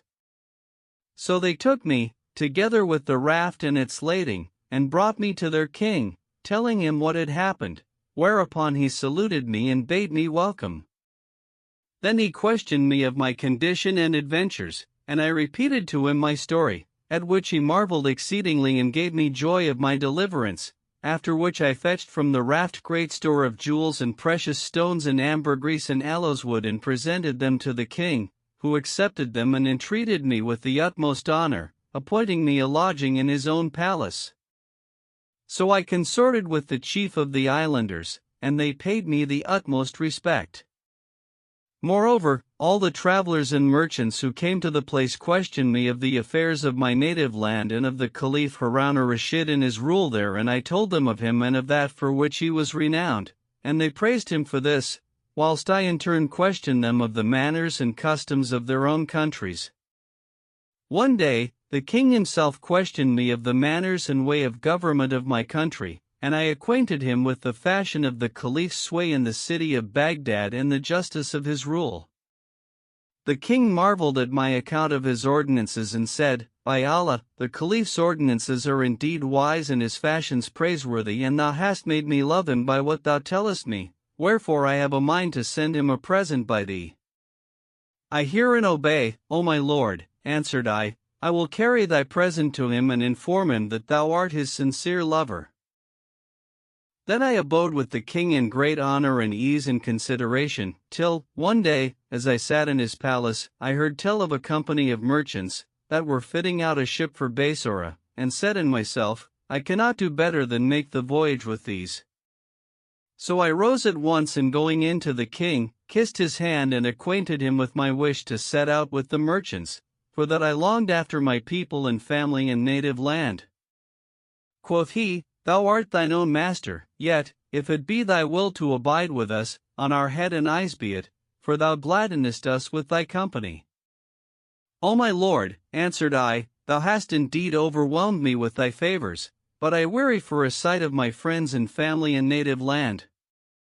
When he heard this, he summoned the merchants in question and commended me to their care, paying my freight and passage money. Moreover, he bestowed on me great riches from his treasuries and committed to my charge a magnificent present for the Caliph Harun al-Rashid. Then I took leave of him and of all my intimates and acquaintances in the island and embarked with the merchants aforesaid. We set sail with a fair wind, committing ourselves to the care of God, may he be exalted and glorified, and by his permission in due time arrived, after a prosperous voyage, at Basora, where I passed a few days, equipping myself and packing up my goods. Then I went on to Baghdad, where I sought an audience of the Caliph and laid the king's presents before him. He asked me whence they came, and I said to him, By Allah, O Commander of the Faithful, I know not the name of the city nor the way thither. And I related to him all that had befallen me in my last voyage, at which he wondered exceedingly and bade his scribes record my story and lay it up in his treasuries, for the edification of all who saw it. Then he conferred on me exceeding great favors, and I repaired to my house, where I stored up all my goods and possessions. Presently, my friends came to me and I distributed presents among my family and gave alms and largesse, after which I gave myself up to pleasure and merrymaking and forgot all that I had suffered. This, then, O my brothers, is what befell me in my 6th voyage, and tomorrow, if it please God the Most High, I will tell you the story of my 7th and last voyage, which is still more wonderful and extraordinary than that of the first 6. Then he bade lay the table, and the company ate the evening meal with him, after which he gave the porter 100 dinars, as of wont, and they all went their ways, marveling beyond measure at that which they had heard. Next morning, as soon as he had done his devotions, the porter and the rest of the guests betook themselves to the house of Sinbad the sailor, and when they were all assembled, the host began the story of his 7th voyage, saying, Know, O company, that the 7th voyage of Sinbad the sailor. After my return from my 6th voyage, in which I made abundant profit, I abode some time in all possible ease and delight, feasting and making merry day and night, till I began once more to long to sail the seas and see foreign countries in company with merchants and hear new things. So I packed up a quantity of precious stuffs into bales and repaired with them to Basora, where I found a ship ready for sea, and in her a company of considerable merchants. I shipped with them and we set forth on our venture, in health and safety, and sailed with a fair wind, till we came to a city called Medinet Yasin. But, a while after we had left this place, as we fared on in all cheer and confidence, devising of traffic and travel, there sprang up a violent headwind and a tempest of rain fell on us and drenched us and our goods. So we covered the bales with drugget and canvas, lest they should be spoiled by the rain, and betook ourselves to prayer and supplication to God the Most High, for deliverance from the peril that was upon us. But the captain arose and girding his middle, tucked up his skirts and climbed to the masthead, whence he looked out right and left and fell a buffeting his face and plucking out his beard. So we asked him what was to do, and he replied, saying, Seek ye deliverance of God the Most High from this our strait and bemoan yourselves and take leave of each other, for know that the wind hath gotten the mastery of us and hath driven us into the uttermost of the seas of the world. Then he came down from the masthead and opening his chest pulled out a bag of cotton, from which he took a powder like ashes. This he wetted with water and after waiting a while, smelt it, Then he took out of the chest a little book, in which he read a while and said to us, "Know that in this book is a marvelous saying, denoting that whoso cometh hither shall surely perish, without hope of escape, for that this part of the world is called the clime of kings, in which is the sepulchre of our Lord Solomon, son of David, on whom be peace. And therein are serpents of vast bulk and fearsome aspect, and what ship soever cometh to these parts, there riseth to her a great fish out of the sea and swalloweth her up with all on board." Great was our wonder at the captain's speech, but hardly had he made an end of speaking, when the ship was suddenly lifted out of the water and let fall again, and we heard a terrible great cry like the hurtling thunder, whereat we were smitten with terror and became as dead men, giving ourselves up for lost. Then there came up to us a huge fish, as big as a great mountain, at whose sight we became wild for terror and made ready for death, marveling at its vast size and gruesome aspect, when lo, a second fish made its appearance, bigger than the first. So we bemoaned ourselves and bade each other farewell, but, at that moment, up came a third fish bigger than the two first, whereupon we lost the power of thought and reason and were stupefied for the excess of our fear. Then the three fish began circling about the ship, and the biggest opened its mouth to swallow it, and we looked into its mouth, and behold, it was wider than the gate of a city. So we besought God the Most High and called for succor upon his apostle, on whom be blessing and peace, when suddenly a violent squall of wind arose and smote the ship, which rose out of the water and settled upon a great reef, where it broke up and fell asunder, and all on board were plunged into the sea. As for me, I tore off all my clothes but my shirt and swam, till I fell in with a plank, to which I clung and bestrode it, in the most piteous plight for fear and distress and hunger and thirst, whilst the winds and the waters sported with me, and the waves carried me up and down. Then I reproached myself for my folly in quitting my hardly earned repose to follow new ventures, and said to myself, O Sinbad, every time thou undertakest a voyage, thou sufferest hardships and weariness, yet wilt thou not renounce sea travel, or, and thou say, I renounce, thou least in thy renouncement. Endure then, with patience, that which thou sufferest, for indeed thou deservest all that bettereth thee. Verily, all this is decreed to me of God the Most High, to turn me from my covetousness, whence arises all that I endure, for I have wealth galore. Then I returned to my senses and said, Verily, this time I repent to God the Most High, with a sincere repentance, of my lust for gain and venture, and will never again name travel with my tongue nor in my thought. And I cease not to humble myself to God the Most High and weep and bewail myself, recalling my former state of happiness and cheer, and thus I abode 2 days, at the end of which time I came to a great island, abounding in trees and streams. I landed and ate of the fruits of the island and drank of its waters, till I was refreshed and restored and my strength returned to me. Then I walked about till I came to a great river of sweet water, running with a strong current, whereupon I called to mind the raft I had made aforetime, and said to myself, Needs must I make me another raft, and commit myself to the current, haply I may win out of this strait. If I escape, I have my desire, and I vow to God the Most High to forswear travel, and if I perish, I shall be at peace from toil and misery. So I gathered together great store of pieces of wood from the trees, which were all of the finest sandalwood, though I knew it not, and made shift to twist grasses and creepers into a kind of rope, with which I bound the wood together, and so contrived a raft. Then I embarked thereon and committed myself to the current, saying, If I be saved, it is of God's grace, and it bore me on 3 days, whilst I lay on the raft, eating not and drinking, when I was athirst, of the water of the stream, till I was giddy and weak as a new-fledged bird, for stress of fear and hunger and fatigue. At the end of this time, I came to a high mountain, under which ran the river, which when I saw, I was afraid, by reason of the straitness I had suffered in my former underground journey, and I would fain have stayed the raft and landed in that place, but the current overpowered me and drew it into the subterranean passage, whereupon I gave myself up for lost and said, There is no power and no virtue save in God the Most High, the Supreme. However, after a little, the raft shot out of the tunnel into the open air, and I saw beneath me a wide valley, into which the river fell with a noise like thunder and a swiftness as of the wind. The torrent bore me along the valley, holding on to the raft, for fear of falling, whilst the waves tossed me right and left, nor could I avail to stop the raft nor turn it to the shore, till I came to a great and goodly city, wherein was much people.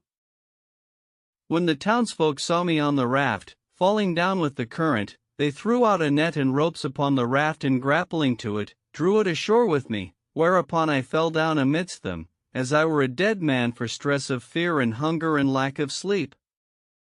After a while, there came up to me an old man of reverend aspect, well stricken in years, who welcomed me and threw over me abundance of handsome clothes, wherewith I covered my nakedness. Then he carried me to the bath and brought me cordial drinks and delicious perfumes. When I came out, he bore me to his house, where his people made much of me, and establishing me in a pleasant place, set rich food before me, of which I ate my fill and returned thanks to God the Most High for my deliverance. Then his pages brought me hot water, and I washed my hands, and his handmaids brought me silken napkins, with which I dried them and wiped my mouth. Moreover, he assigned me an apartment in his house and charged his pages and women to wait upon me and do my will. So they were assiduous in my service, and I abode with him in the guest chamber 3 days, taking my ease of good eating and drinking and sweet scents, till I recovered from my fatigues and life and strength returned to me. On the 4th day, my host came in to me and said, Thou cheerest us with thy company, O my son, and praised be God for thy safety. But wilt thou now come down with me to the bazaar and sell thy goods? Belike with their price thou mayst buy thee wherewithal to traffic. When I heard this, I was silent a while for amazement, and said in myself, What mean these words, and what goods have I? Then said he, O my son, be not troubled nor careful, but come with me, and if any offer thee what contenteth thee for thy goods, take it, but, if not, I will lay them up for thee in my storehouses, against a fitting occasion.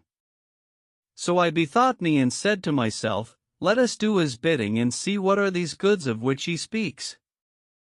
And I said to him, O my old uncle, I hear and obey, I may not gainsay thee in aught, for God's blessing is on that which thou dost. So he carried me to the market, where I found that he had taken the raft in pieces and delivered the sandalwood of which it was made to the broker, to cry for sale.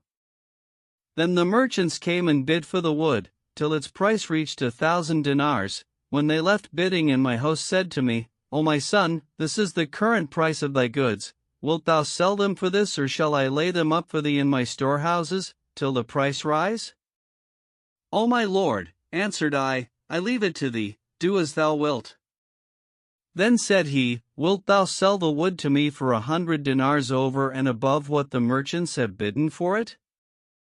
And I replied, I will well. So he bade his servants transport it to his storehouses, and carrying me back to his house, counted out to me the purchase money, after which he laid it in bags, and setting them in a privy place, locked them up with an iron padlock and gave me the key. Some days after this, my host said to me, O my son, I have somewhat to propose to thee, wherein I trust thou wilt do my bidding. Quoth I, What is it? And he said, I am a very old man and have no child but one daughter, who is young and comely and endowed with abounding wealth and beauty. Now I have a mind to marry her to thee, that thou mayst abide with her in this our country, and I will make thee master of all that I possess, for I am an old man, and thou shalt stand in my stead. I was silent and made him no answer, whereupon, O my son, continued he, do my desire in this, for I wish but thy good, and if thou wilt but do as I say, thou shalt be as my son, and all that is under my hand shall be thine. If thou have a mind to traffic and travel to thy native land, none shall hinder thee, so do as thou wilt. By Allah, O my uncle, replied I, thou art become to me even as my father, and I am a stranger and have undergone many hardships, nor, for stress of that which I have suffered, is aught of judgment or knowledge left to me.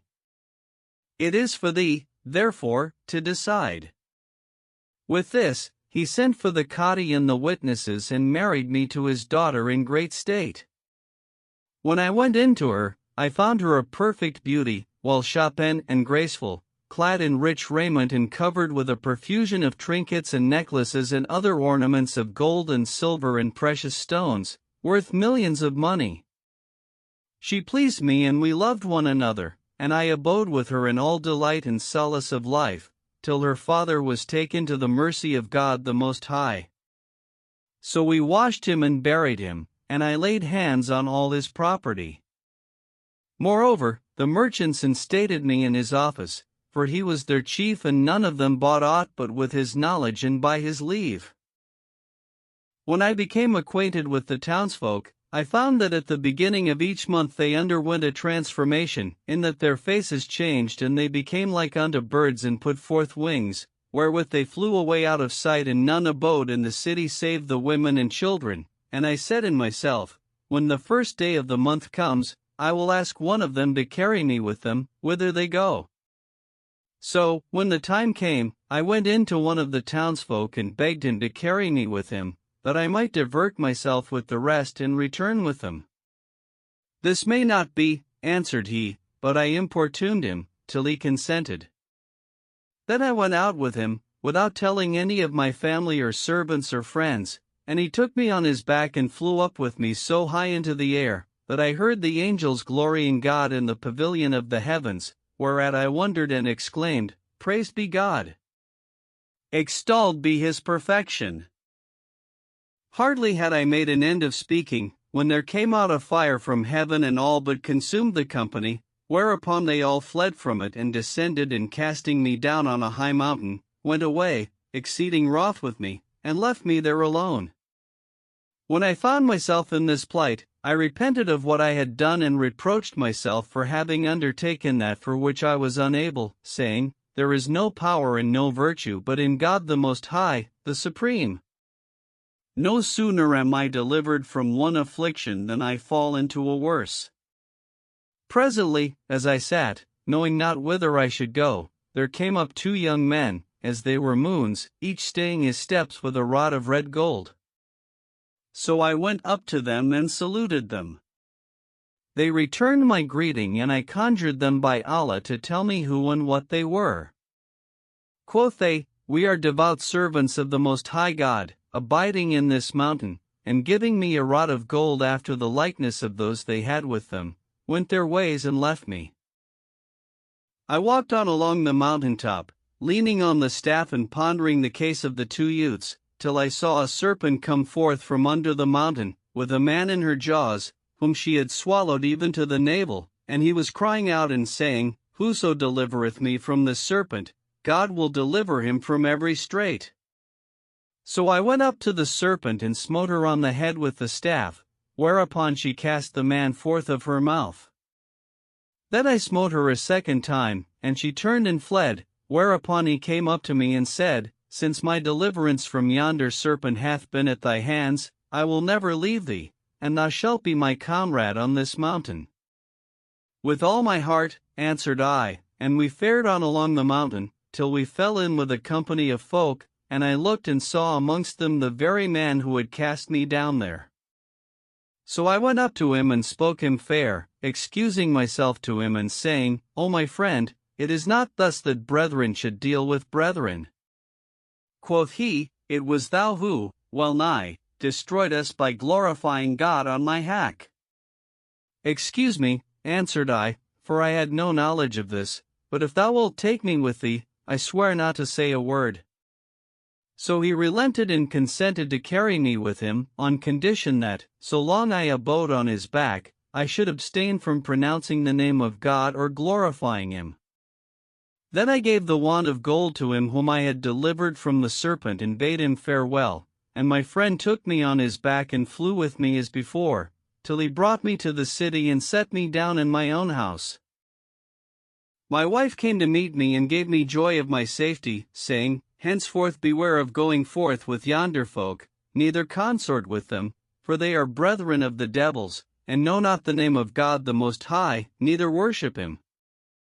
And how did thy father with them? Asked I. My father, answered she, was not of them, neither did he as they, and now he is dead. Methinks thou wouldst do well to sell all we have and with the price buy merchandise and return to thine own country and people, and I with thee, for I care not to tarry here, since my father and mother are dead.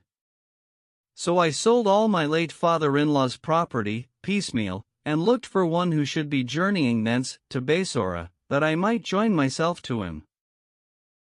Presently, I heard of a company of the townsfolk who had a mind to make the voyage, but could not find a ship, so they bought wood and built them a great ship, in which I took passage with them and paid them the hire. Then we embarked, my wife and I, with all our movables, leaving our lands and houses and so forth, and set sail, with a favoring wind, for Basora, where we arrived in due course, after a prosperous voyage.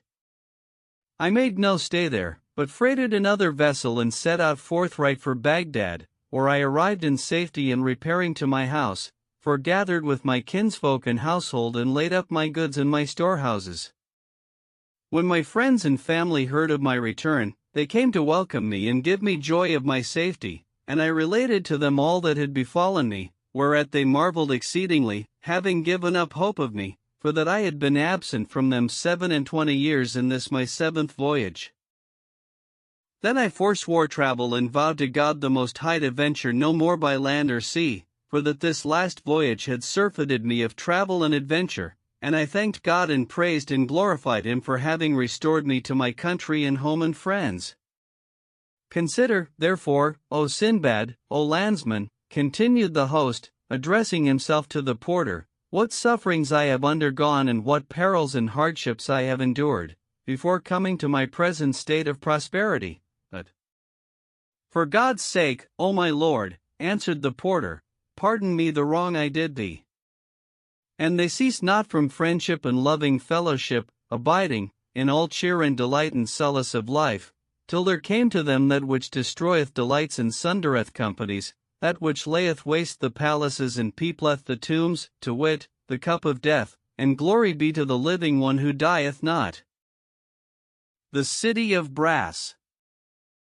It is related that the commander of the faithful Abdulmalik ben Marwan was seated one day in his palace at Damascus, conversing with his grandees and officers of state of the histories of people of old time, when the talk turned upon the traditions of our Lord Solomon, son of David, on whom be peace, and of that which God the Most High had bestowed on him of lordship and dominion over men and jinn and birds and beasts and reptiles and other created things, and quoth one of those who were present, of a truth we hear from those who forewent us that God, blessed and exalted be He, vouchsafed unto none the like of that which He vouchsafed unto our Lord Solomon, and that He attained unto that whereto never attained other than He, in that He was wont to imprison jinn and marids and satans in vessels of copper and stop them with molten lead and seal them with His signet.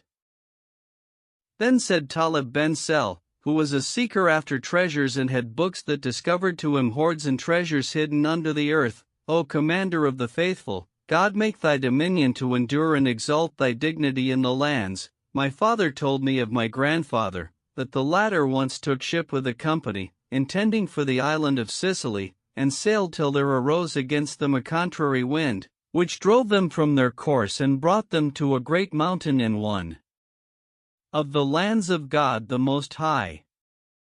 Quoth my grandfather, this was in the darkness of the night, and as soon as it was day, there came forth to us, from the caves of the mountain, folk black of color and naked of body, as they were wild beasts, understanding not what was said to them, nor was there any one of them who knew Arabic, except their king, who was of their own kind. When the latter saw the ship, he came down to it with a company of his followers, and saluting us, bade us welcome and questioned us of our case. So we told him how we had been driven from our course by a contrary wind, and he said, No son of Adam hath ever come to our land before you, but fear not, no harm shall befall you, and rejoice in the assurance of safety and return to your own country. Then he entertained us 3 days, feeding on the flesh of birds and wild beasts and fish, than which they had no other meat, and on the 4th day he carried us down to the beach, that we might divert ourselves by looking upon the fishermen. There we saw a fisherman, casting his nets to catch fish, and presently he pulled them up, and behold, in them was a casting bottle of copper, stopped with lead and sealed with the signet of Solomon, son of David, on whom be peace.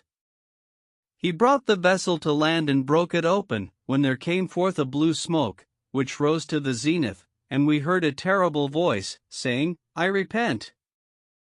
I repent. Pardon, O prophet of God. I will never return to that which I did aforetime. Then the smoke became a terrible great giant, frightful to look upon, whose head was level with the mountain tops, and he vanished from our sights, whilst our hearts were like to burst for terror, but the blacks thought nothing of it. Then we returned to the king and questioned him of the matter, whereupon quoth he, Know that this was one of the jinn whom Solomon, son of David, being wroth with them, shut up in these vessels and cast into the sea, after stopping the mouths with melted lead. Our fishermen ofttimes, in casting their nets, bring up the vessels, which being broken open, there come forth of them genies, who, deeming that Solomon is still alive and pardoneth them, make their submission to him and say, I repent, O prophet of God. The Caliph marveled at Talib's story and said, Glory be to God. Verily, Solomon was given a mighty dominion. Now an-Nabiyah ed-Dubyani was present, and he said, Talib hath spoken sooth, as is proven by the saying of the All-Wise, the Primeval One. And Solomon, when God the Lord of old to him did say, Take thou the caliphate and rule with firm and strenuous sway. Whoso obeyeth thee reward for his obedience, and who gainsayeth thy command, imprison him for aye. Wherefore he used to put them in vessels of copper and cast them into the sea. The poet's words seemed good to the Caliph, and he said, By Allah, I long to look upon some of these vessels. O Commander of the Faithful, replied Talib, it is in thy power to do so, without stirring abroad. Send to thy brother Abdulaziz ben Marwan, so he may write to Musa ben Nuzair, governor of Morocco, bidding him take horse thence to the mountains whereof I spoke and which adjoin the confines of his government, and fetch thee therefrom as many of the vessels in question as thou hast a mind to. The Caliph approved his counsel and said, Thou hast spoken truly, O Talib, and I desire that thou be my messenger to Musa ben Nuzair, touching this matter, wherefore thou shalt have the white ensign and all thou hast a mind to of wealth and honor and so forth, and I will care for thy family during thine absence. With all my heart, O Commander of the Faithful, answered Talib. Go, with the aid and blessing of God, said the Caliph, and bade write a letter to his brother Abdulaziz, his viceroy in Egypt, and another to Musa ben Nuzair, his viceroy in northern Africa, bidding him, ceasing all excuse, take guides and go himself in quest of the vessels of Solomon, leaving his son to govern in his room. Moreover, he charged him to be not remiss in the matter and to spare neither men nor money. Then he sealed the letters and committed them to Talib, bidding him advance the royal ensigns before him and make his utmost speed, and he gave him treasure and horsemen and footmen, to further him on his way, and made provision for the wants of his household during his absence. So Talib set out and arrived in due course at Cairo, where the governor came out to meet him and entertained him and his company whilst they tarried with him. Then he gave them a guide, to bring them to Upper Egypt, where the Emir Musa had his abiding place, and when the latter heard of Talib's coming, he went forth to meet him and rejoiced in him. Talib gave him the Caliph's letter, and he read it and laying it on his head, said, I hear and obey the Commander of the Faithful. Then he assembled his chief officers and acquainting them with the Caliph's commandment, sought counsel of them how he should accomplish it. O Emir, answered they, if thou seek one who shall guide thee to the place in question, send for the Sheikh Abdusam son of Abdul Qudus Samadi, for he is a man of experience, who has traveled much and knoweth all the seas and wastes and deserts and countries of the world and the inhabitants and wonders thereof, wherefore send thou for him and he will surely guide thee to thy desire. So Musa sent for him, and behold, he was a very old man, broken down with lapse of years and days. The emir saluted him and said, O Sheikh Abdussamd, our lord the commander of the faithful, Abdulmalik ben Marwan, hath commanded me thus and thus. Now I have small knowledge of the land wherein is that which the Caliph desires, but it is told me that thou knowest it well and the way thither. Wilt thou, therefore, go thither with me and help me to accomplish the Caliph's need? So it please God the Most High, thy pains and travail shall not be wasted. I hear and obey the bidding of the commander of the faithful, replied the Sheikh, but know, O our Lord, that the road thither is long and difficult and the ways few. How far is it? Asked Musa, and the Sheikh answered, It is a journey of 2 years and some months thither and the like back, and the way is full of perils and terrors and toils and wonders. Now thou art a champion of the faith in our country is hard by that of the enemy, and peradventure the Nazarenes may come out upon us in thine absence, wherefore it behoves thee to leave one to rule thy government in thy stead. It is well, answered the emir, and appointed his son Harun governor during his absence, requiring the troops to take the oath of fealty to him and bidding them obey him in all he should command, which they promised to do. Now this Harun was a man of great prowess and a renowned warrior, and the Sheikh Abdussamd feigned to him that the place they sought was distant, but 4 months' journey along the shore of the sea, with camping places all the way, adjoining one another, and grass and springs, adding, God will assuredly make the matter easy to us for thy sake, O lieutenant of the commander of the faithful. Quoth the emir Musa, Knowest thou if any of the kings have trodden this land before us?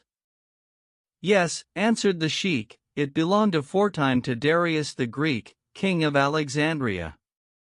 But he said to Musa, privily, O emir, take with thee 1,000 camels laden with victual and store of guglets. And what shall we do with these, latter? Asked the emir. Quoth the Sheikh, In our way is the desert of Cyrene, the which is a vast desert, 4 days' journey long, and lacketh water, nor therein is voice to be heard or soul to be seen. Moreover there bloweth the Simum and other hot winds called El-Juajib, that dry up the water-skins, but, if the water be in guglets, no harm can come to it. True, answered Musa, and sending to Alexandria, let bring thence great plenty of guglets. Then he took with him his vizier and 2,000 horse, clad in complete steel, and set out, whilst Abdussamd forewent them, riding on his hackney, to guide them. They fared on diligently, now passing through inhabited countries and now ruins, and anon traversing frightful deserts and thirsty wastes, and anon mountains that rose high into the air, nor did they leave journeying a whole year's space, till, one morning, when the day broke, after they had travelled all night, the Sheikh found himself in a land he knew not, and said, There is no power and no virtue save in God the Most High, the Supreme. Quoth the emir, What is to do, Sheikh? And he answered, saying, By the Lord of the Kaaba, we have wandered from our road. How cometh that? Asked Musa, and Abdussamd replied, The stars were obscured and I could not guide myself by them. Where are we now? Said the emir, and the Sheikh, I know not, for I never set eyes on this land till now. Quoth Musa, Guide us back to the place where we went astray, but the other said, I know it no more. Then said Musa, Let us push on, it may be God will guide us to it or direct us aright of his power.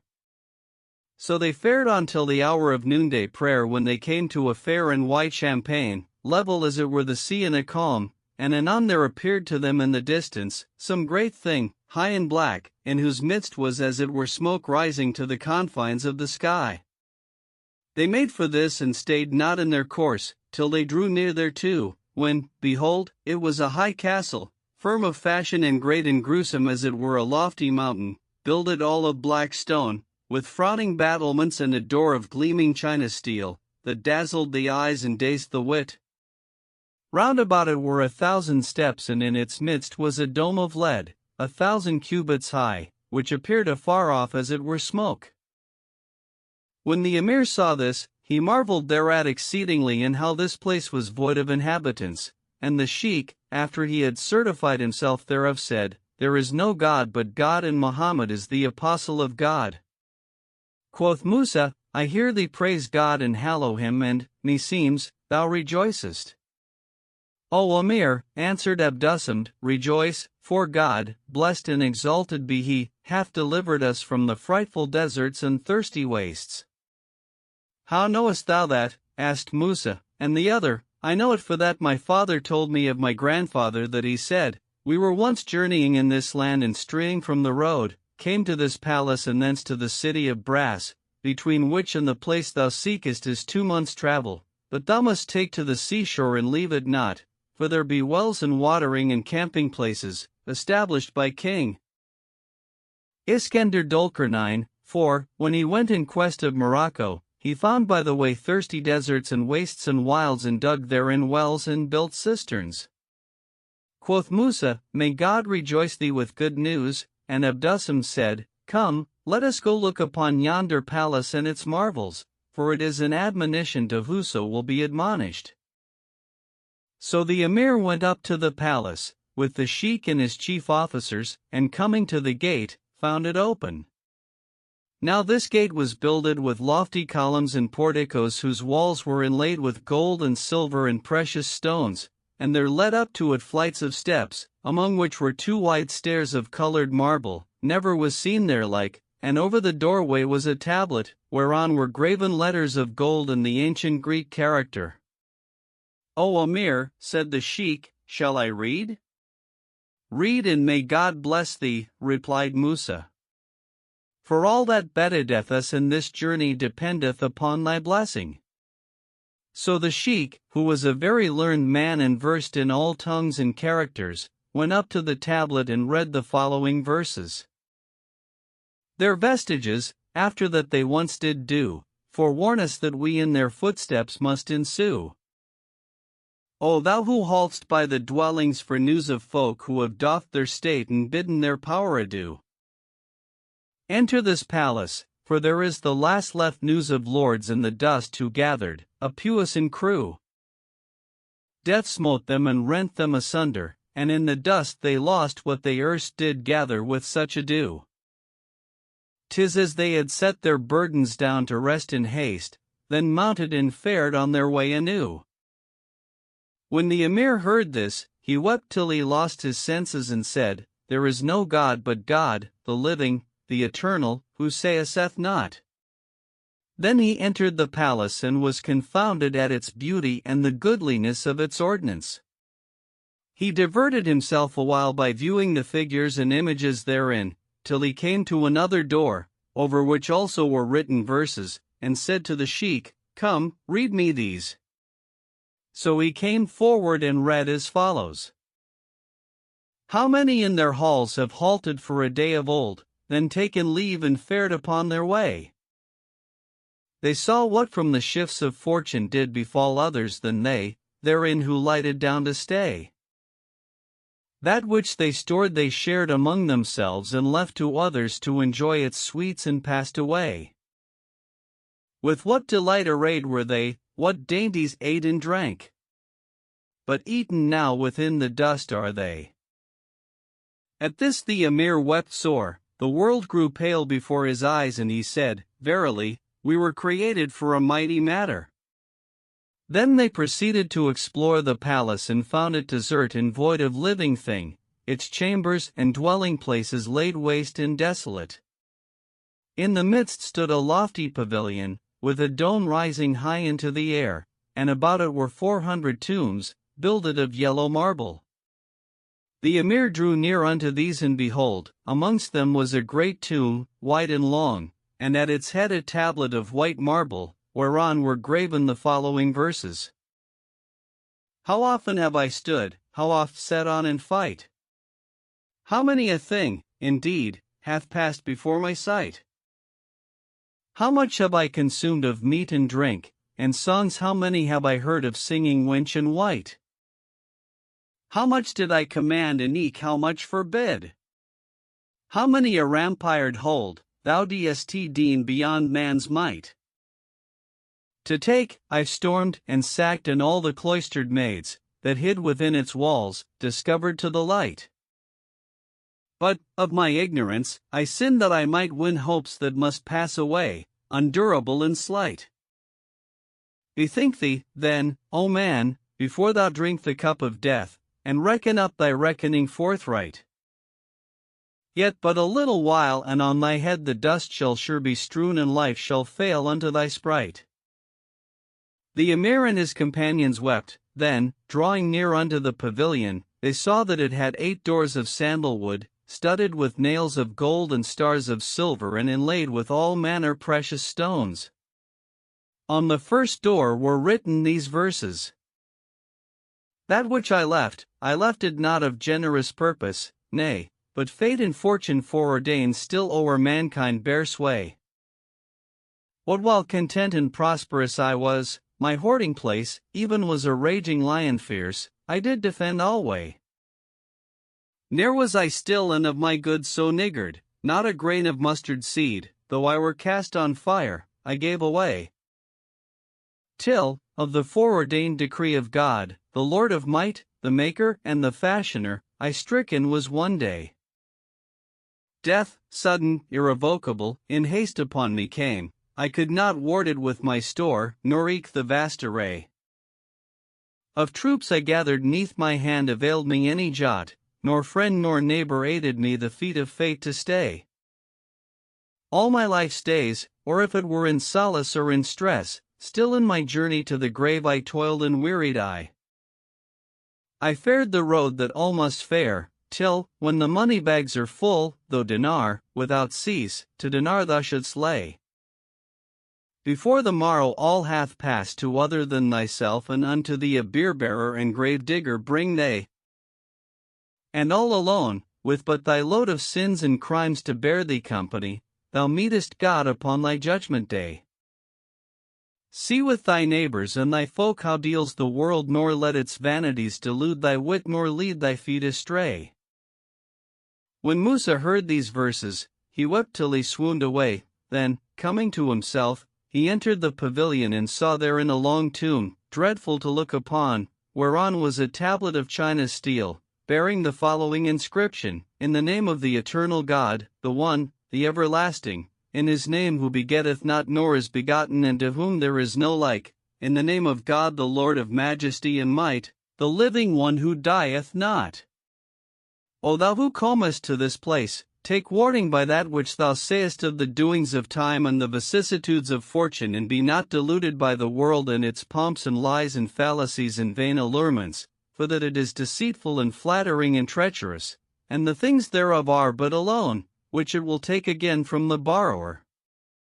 It is like unto the dreams of the dreamer and the vain visions of the sleeper, or as the mirage of the desert, which the thirsty take for water, and Satan mocketh it fair for men even unto death. These are the ways of the world, wherefore put not thou thy trust therein, neither incline unto it, for it bewrayeth him who leaneth upon it and committeth himself thereunto in his affairs. Fall not thou into its toils, neither take hold upon its skirts, but be warned by my example. I possessed 4,000 bay horses and a palace, and I had to wife 1,000 daughters of kings, high-bosomed maids, as they were moons. Moreover, I was blessed with 1,000 sons, as they were fierce lions, and I abode 1,000 years, glad of heart and mind, and amassed treasures beyond the competence of all the kings of the regions of the earth, deeming that delight would still endure to me. But there fell on me unawares the destroyer of delights and the sunderer of companies, he who desolates the abodes of men and lays waste the inhabited places, the slayer of great and small, babes and children and mothers, he who hath no compassion on the poor man, by reason of his poverty, neither feareth he kings, because of their commandment and forbiddance. Yea, we abode in security in this palace, till there descended upon us the judgment of the Lord of the worlds, the Lord of the heavens and the earths. The vengeance of the manifest truth overtook us, and there died of us every day too, till a great company of us had perished. When I saw that destruction had entered our dwellings and taken up its abode with us and drowned us in the sea of deaths, I summoned a writer and bade him write these verses and admonitions, the which I let grave, with rule and compass, on these doors and tablets and tombs. Now I had an army of 1,000 horsemen, hardy, strong-armed warriors, armed with spears and coats of mail and sharp swords, so I bade them don their long hauberks and gird on their keen swords and mount their high-mettled chargers and couch their dreadful spears. And when as there fell on us the doom of the Lord of heaven and earth, I said to them, Ho, all ye soldiers and troopers, can ye avail to ward off that which is fallen on me from the omnipotent King? But they availed not unto this and said, How shall we war with him to whom no chamberlain bars access, the Lord of the gate that hath no doorkeeper? Then quoth I to them, Bring me my treasures. Now I had in my treasuries 1,000 cisterns, in each of which were 1,000 quintals of red gold and the like of white silver, besides pearls and jewels of all kinds and other things of price, beyond the competence of the kings of the earth. So they did as I bade them, and when they had laid all the treasure before me, I said to them, Can ye ransom me with all this treasure, or buy me there with one day of life? But they could not, so I resigned myself to foreordained fate and submitted to the judgment of God, enduring patiently that which he decreed unto me of affliction, till he took my soul and made me to dwell in my grave. And if thou ask of my name, I am Cush, the son of Sheddad, son of Aad the Greater. And thou wouldst know my name, who lived so long ago, after the shifts of time and fortune's changes, no. I'm Sheddad's son, who held dominion o'er mankind and over all the earth was monarch, high and low. The stubborn peoples all abased themselves to me, and all the north was mine from Adnan to Cairo. In glory still I reigned, the nations of the earth my mischief feared, and I their kings did overthrow. Yea, armies I beheld and tribes beneath my hand, the world and all therein did dread me, friend and foe. When I took horse, I saw the number of my troops 1,000,000 cavaliers on neighing steeds a row. And treasures, too, were mine, past reckoning or count, the which I garnered up gainst fortune's sudden blow. Fain had I bought my life with all my wealth, although for but a moment's space to lengthen it, but no. God would have not but that he willed should come to pass, so I abode alone, cut off my brethren fro. And death came to me, death that sunders all mankind, and from my state I passed unto the stead of woe. There found I all I'd wrought of old, for which in pledge I now abide, and I a sinner was, I trow. Bethink thee, on a brink that standest, and beware the chances of events and fortune's overthrow. The Emir Musa wept till he swooned away, for what he saw of the slaughtering places of the folk.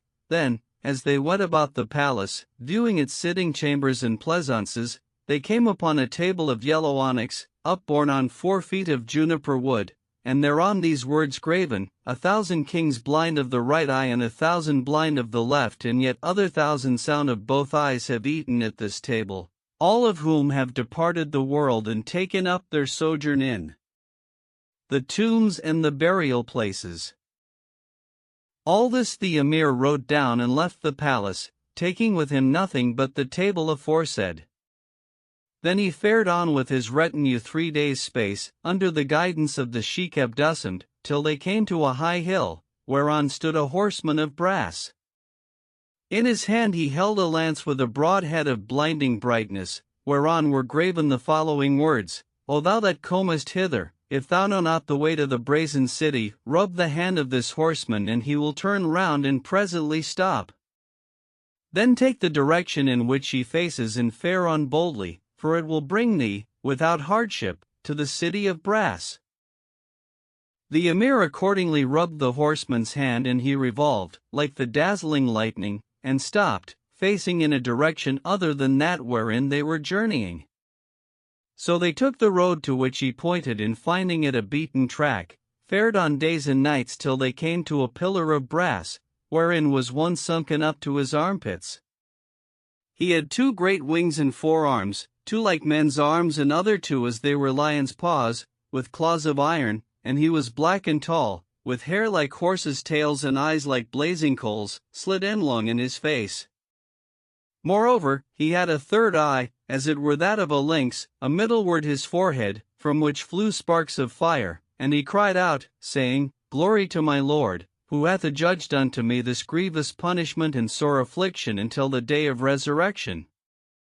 When the folk saw him, they lost their reason for affright and turned to flee, and the Emir Musa said to the Sheikh Abdussamd, What is this?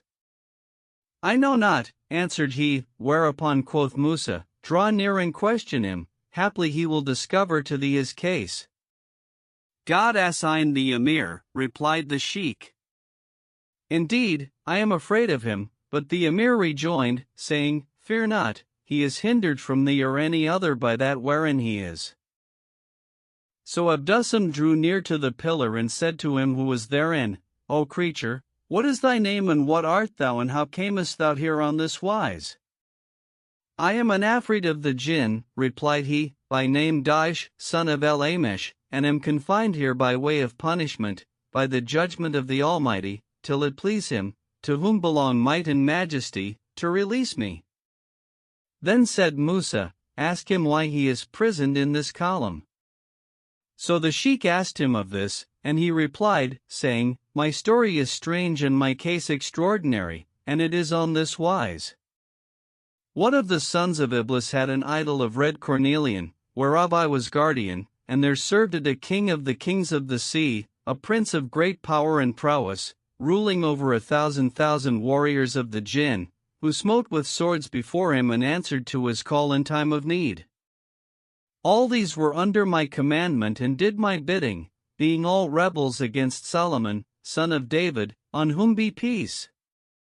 And I used to enter the hollow belly of the idol and command and forbid them thence. Now this king's daughter loved the idol and was frequent in prostration to it and assiduous in its service, and she was the fairest woman of her day, accomplished in beauty and grace and elegance. She was described unto Solomon, and he sent to her father, saying, Give me thy daughter to wife and break thine idol of cornelian and testify that there is no God but God and that I am his prophet. If thou do this, that which is ours shall be thine and thy debt shall be our debt, but, if thou refuse, make ready to answer the summons of God, and don thy grave clothes, for I will come upon thee with an irresistible host, that shall fill the waste places of the earth and make thee even as yesterday that is passed away and hath no returning. When this message reached the king, his pride revolted from obeying Solomon's bidding, and he said to his viziers, Know that Solomon, son of David, hath sent, requiring me to give him my daughter to wife and break my idol of cornelian and enter his faith. What say ye of this? O mighty king, answered they, how shall Solomon do thus with thee? Even could he come at thee in the midst of this vast ocean, he could not prevail against thee, for the Marids of the Jinn will fight on thy side, and thou wilt seek succor of thine idol whom thou servest, and he will help thee and give thee the victory over him. So thou wouldst do well to consult thy Lord, meaning the idol aforesaid, and hear what he says. If he say, fight him, and if not, not. So the king went in forthright to his idol and offered up sacrifices and slaughtered victims, after which he fell down before him, prostrate and weeping, and repeated the following verses. Lord, I know thy puissance and thy power confess, Solomon would have me break thee in my stress. Lord, to thee for succor I myself address. Order, thy commandment I obey no less. Then I, of my ignorance and lack of wit and recklessness of the commandment of Solomon and want of knowledge of his power, entered the belly of the idol and made answer as follows. Solomon I fear not, dread him not to foe, for that, of my wisdom, everything I know. And he would be waging war upon me, lo! I will creep and snatch his life from him, I trow. When the king heard this, he hardened his heart and resolved to do battle with the prophet, wherefore he beat the messenger grievously and returned a flouting answer to Solomon, threatening him and saying, Thy soul hath suggested to thee a vain thing, dost thou threaten me with lying words? But gird thyself for battle, for, an thou come not to me, I will assuredly come to thee. The messenger returned to Solomon and told him all that had passed, which when the prophet heard, he was exceeding wroth and levied an army of men and jinn and birds and beasts and reptiles. He commanded his vizier Ed-Demiriat, king of the jinn, to assemble the marids of the jinn from all parts, and he gathered together unto him 600 millions of devils. Moreover, by his order, his vizier Asaph ben Berkiah levied him an army of men, to the number of 1,000,000 or more. These all he equipped with arms and armor, and mounting, with his host, upon his magic carpet, flew through the air, whilst the beasts fared under him and the birds flew overhead, till he lighted down on the island of the refractory king and encompassed it about, filling the earth with his hosts. Then he sent to our king, saying, Behold, I am come, defend thyself against that which is fallen upon thee, or else make thy submission to me and confess my apostleship and give me thy daughter to wife and break thine idol and worship the one God, the alone worshipworth, and testify, thou and thine, that there is no God but God and that I am his prophet. This if thou do, thou shalt have peace and pardon, but, if not, it will avail thee nothing to fortify thyself in this island, for God, blessed and exalted be he, hath commanded the wind to obey me, so I will bid it bear me to thee on my carpet and make thee an example to deter others. But the king made answer to his messenger, saying, It may not in any wise be as he demandeth, so tell him I come forth to him.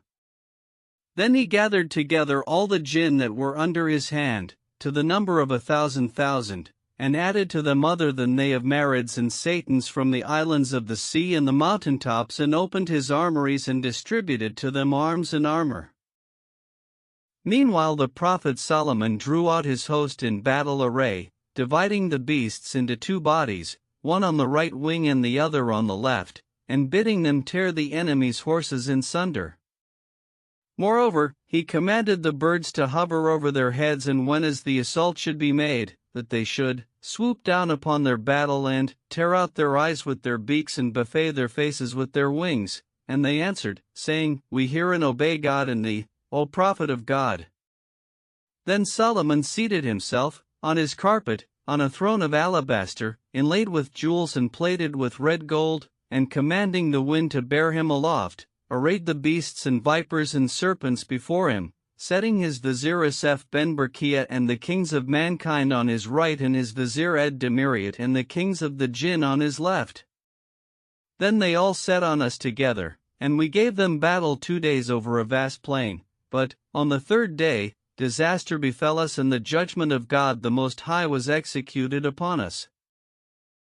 The first to charge upon them were I and my troops, and I said to my companions, Abide in your places, whilst I sally forth to them and provoke Ed-Demiriat to single combat. And behold, he came forth as he were a vast mountain, casting out fire and smoke, and shot at me a flame of fire, but I swerved from it and it missed me. Then I cast at him, in my turn, a flame of fire, and it smote him, but his poison overcame my fire, and he cried out at me so terrible a cry that meseemed the skies were fallen on me, and the mountain shook at his voice. Then he commanded his hosts to charge, so they rushed on us and we on them, each crying out upon other, whilst the air was filled with flames and smoke and hearts were like to cleave in sunder. The birds and the flying jinn fought in the air, and the beasts and men and the jinn of the earth and the dust, and the battle raged, and I fought with Ed-Demiriat, till I was aweary. At last, I grew weak and turned to flee from him, whereupon my companions and tribesmen likewise took to flight, and my hosts were put to the rout, and Solomon cried out, saying, Take yonder proud tyrant, accursed and infamous.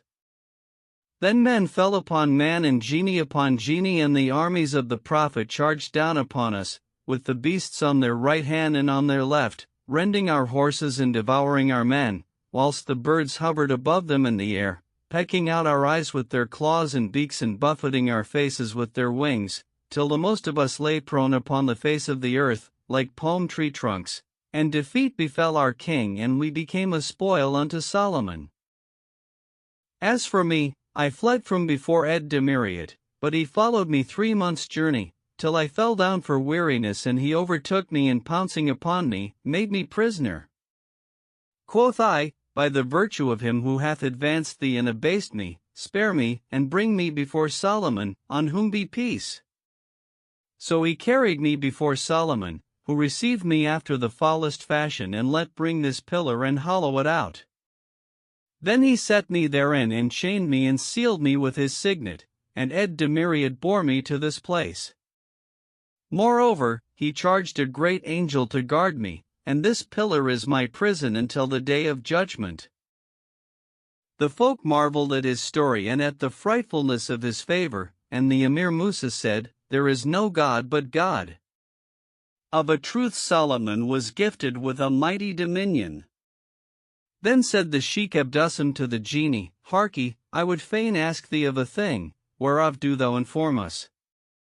Ask what thou wilt, answered Daish, and the Sheikh said, Are there hereabouts any of the Afrits imprisoned in vessels of brass in the time of Solomon, on whom be peace?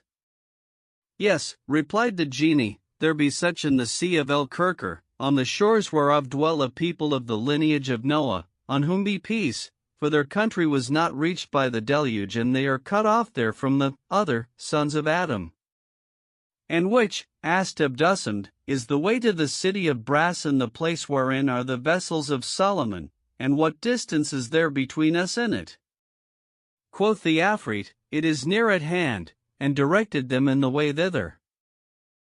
So they left him and fared on till there appeared to them, afar off, a great blackness, and therein two fires facing one another. And the Emir Musa said to the Sheikh, What is yonder vast blackness and its twin fires? Rejoice, O Emir, answered the guide, for this is the city of brass, as it is described in the Book of Hidden Treasures. Its walls are of black stone, and it hath two towers of Andalusian brass, which appear to the beholder in the distance as they were twin fires, and hence is it named the city of brass.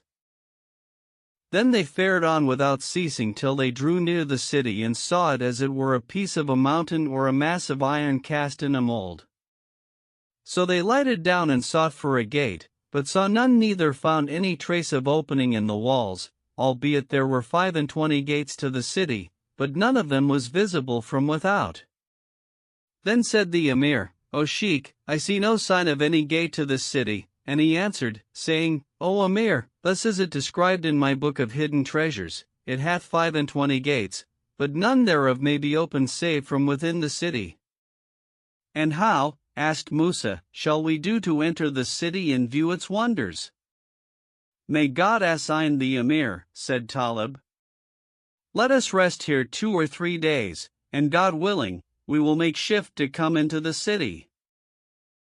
Then Musa bade one of his men mount a camel and ride round about the city, so haply he should light upon a gate or breach by which they might enter. So he mounted and rode round the city 2 days and 2 nights, without drawing rein to rest, but found the wall thereof as it were one block, without breach or way of ingress, and on the 3rd day, he came again in sight of his companions, amazed at what he had seen of the extent and loftiness of the place, and said, O Emir, the easiest place of access is this where you are encamped. Then Musa took Talib and Abdusam and ascended a high hill that overlooked the town. When they reached the top, they turned and beheld beneath them a city, never saw eyes a greater or goodlier, full of lofty palaces and glittering domes and fair-builded mansions and running streams and orchards laden with fruit and flowered pleasaunces, a gated city and an inexpugnable, but it was silent and deserted, without sound or movement or sign of life, except the hooting of the owl in its marketplaces and the wheel of the birds over its gardens and the croak of ravens in its streets and thoroughfares, bewailing those that had been therein. The Emir stood awhile, sorrowing for the desolation of the city and saying, Glory to him whom nor ages nor times change, him who created all things of his might. Presently, he chanced to look aside and caught sight of 7 tablets of white marble afar off. So he drew near them, and finding inscriptions graven thereon, called the Sheikh and bade him read these. Accordingly, he came forward and examining the inscriptions, found that they contained matter of admonition and warning and restraint to those of understanding. On the first tablet was inscribed, in the ancient Greek character, the following: O son of Adam, how heedless art thou of that which is before thee? Verily, thy years and months and days have diverted thee therefrom. Knowest thou not that the cup of death is filled for thee, and that ere long thou must drain it to the dregs? Look to thyself before thou enter thy grave. Where be they who held the dominion over the lands, and abased God's servants, and led armies? By Allah, the destroyer of delights and the sunderer of companies and the devastator of inhabited houses came down upon them and transported them from their spacious palaces to the narrow room of the grave. And at the foot of the tablet were written the following verses: Where be the kings, and where be they the earth who peopled? Where? That which they built thereon they left, and to the grave did fare. There, after death had raised them out, corruption they became, pledged to the tomb to answer that they did and wrought whilera. Where be the armies that they raised, the wealth they garnered up? Nothing they served to ward off death or bribe him to forbear. The Lord of the ninth heaven's decree fell down on them in haste, strongholds and treasures there against all unavailing were. When the Emir heard this, he cried out, and the tears ran down his cheeks, and he exclaimed, By Allah, it is surest and most fitting to abstain from the world. And he called for inkhorn and paper and wrote down what was graven on the tablet. Then he drew near the second tablet and found these words graven thereon: O son of Adam, what hath seduced thee from the service of the Ancient of Days, and made thee forget that thou must one day pay the debt of death? Knowest thou not, thou that takest thought unto the world and cleavest fast thereto, that it is a perishing dwelling, wherein there is abiding for none? Where be the kings who peopled Iraq and possessed the four quarters of the world? Where be they who peopled Ispahan and the land of Khorasan? The voice of the summoner of death called them, and they answered him, and the herald of destruction hailed them, and they replied, saying, Here are we. Verily, that which they builded and fortified profited them not, neither did what they had gathered and provided, against a time of stress, avail for their defense. And at the foot of the tablet were graven the following verses: Where be they these halls who builded, and their galleries reared on high, galleries whose stately fashion not resembles 'neath the sky? Armies levied they and warriors, in their fear of him delights who undoth, but they availed not, when th appointed day drew nigh. Where be the Khosrows, sovereigns of the strengths that none might storm? As they'd never been, the countries have they left and fleeted by. The Emir wept and exclaimed, By Allah, we are indeed created for a grave matter. Then he copied the above inscription and passed on to the third tablet, whereon was written what follows: O son of Adam, thou busiest thee with the love of the world and neglectest the commandment of thy Lord. All the days of thy life pass by, and thou art content to live thus. Make ready thy provision against the appointed day, and prepare to answer the Lord of all creatures. And at the foot were written these verses: Where's he who peopled all the lands, both hind and sinned, of yore? He who transgressed and sinned and played the tyrant heretofore? Ethiops and Abyssinians all unto his beck did bow, what while himself he magnified and arrogantly bore. Look not for news of that which is within his tomb, for thou one who can tidings give of this shalt meet with nevermore. The stroke of imminent death on him fell, and from its assault not all the halls he built could save, nor all his hoarded store. At this Musa wept sore. Then, going on to the fourth tablet, he read the following inscription thereon: O son of Adam, how long shall thy Lord bear with thee, and thou every day sunken in the sea of thy delight? Hath it then been revealed unto thee that thou shalt not die? O son of Adam, let not the deceitful delights of thy days and nights and hours delude thee, but remember that death lieth in wait for thee, ready to spring on thy shoulders, nor doth a day pass but he riseth with thee in the morning and lieth down with thee by night. Beware, then, of his onset and make provision thereagainst. As it was with me, so is it with thee, thou wastest thy whole life and squanderest the delight of thy days. Hearken, therefore, to my rede and put thy trust in the Lord of Lords, for there is no stability in the world, it is but as a spider's web. And at the foot of the tablet were written the following verses. Where's he who traced the house and builded it forthright and fortified its walls and reared it to the height? Where be the castle's lords? They who abode therein departed have the strengths they governed, every wight. All lie within the tombs, in pledge against the day whereon the secret things shall all be brought to light. None but the Most High God endureth without cease, the ever-worshipworth, Lord of all power and might. When the Emir read this, he swooned away and, presently coming to himself, marveled exceedingly and wrote it down. Then he drew near the fifth tablet and behold, thereon was graven what follows, O son of Adam, what is it distracts thee from the obedience of thy Creator and the author of thy being, him who reared thee, when as thou wast little, and fed thee, when as thou grewest up? Thou art ungrateful for his bounty, albeit he watcheth over thee with his favors, letting down the curtain of his protection over thee. Needs must there be for thee a time more bitter than aloes and hotter than live coals.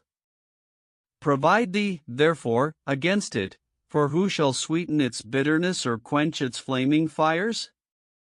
Bethink thee who forewent thee of peoples and heroes and take warning by them, ere thou perish. And at the foot of the tablet were graven the following verses. Where be the kings of the earth? Indeed, they are sped, and here, with that which they gathered, they lie in the graveyard's bed.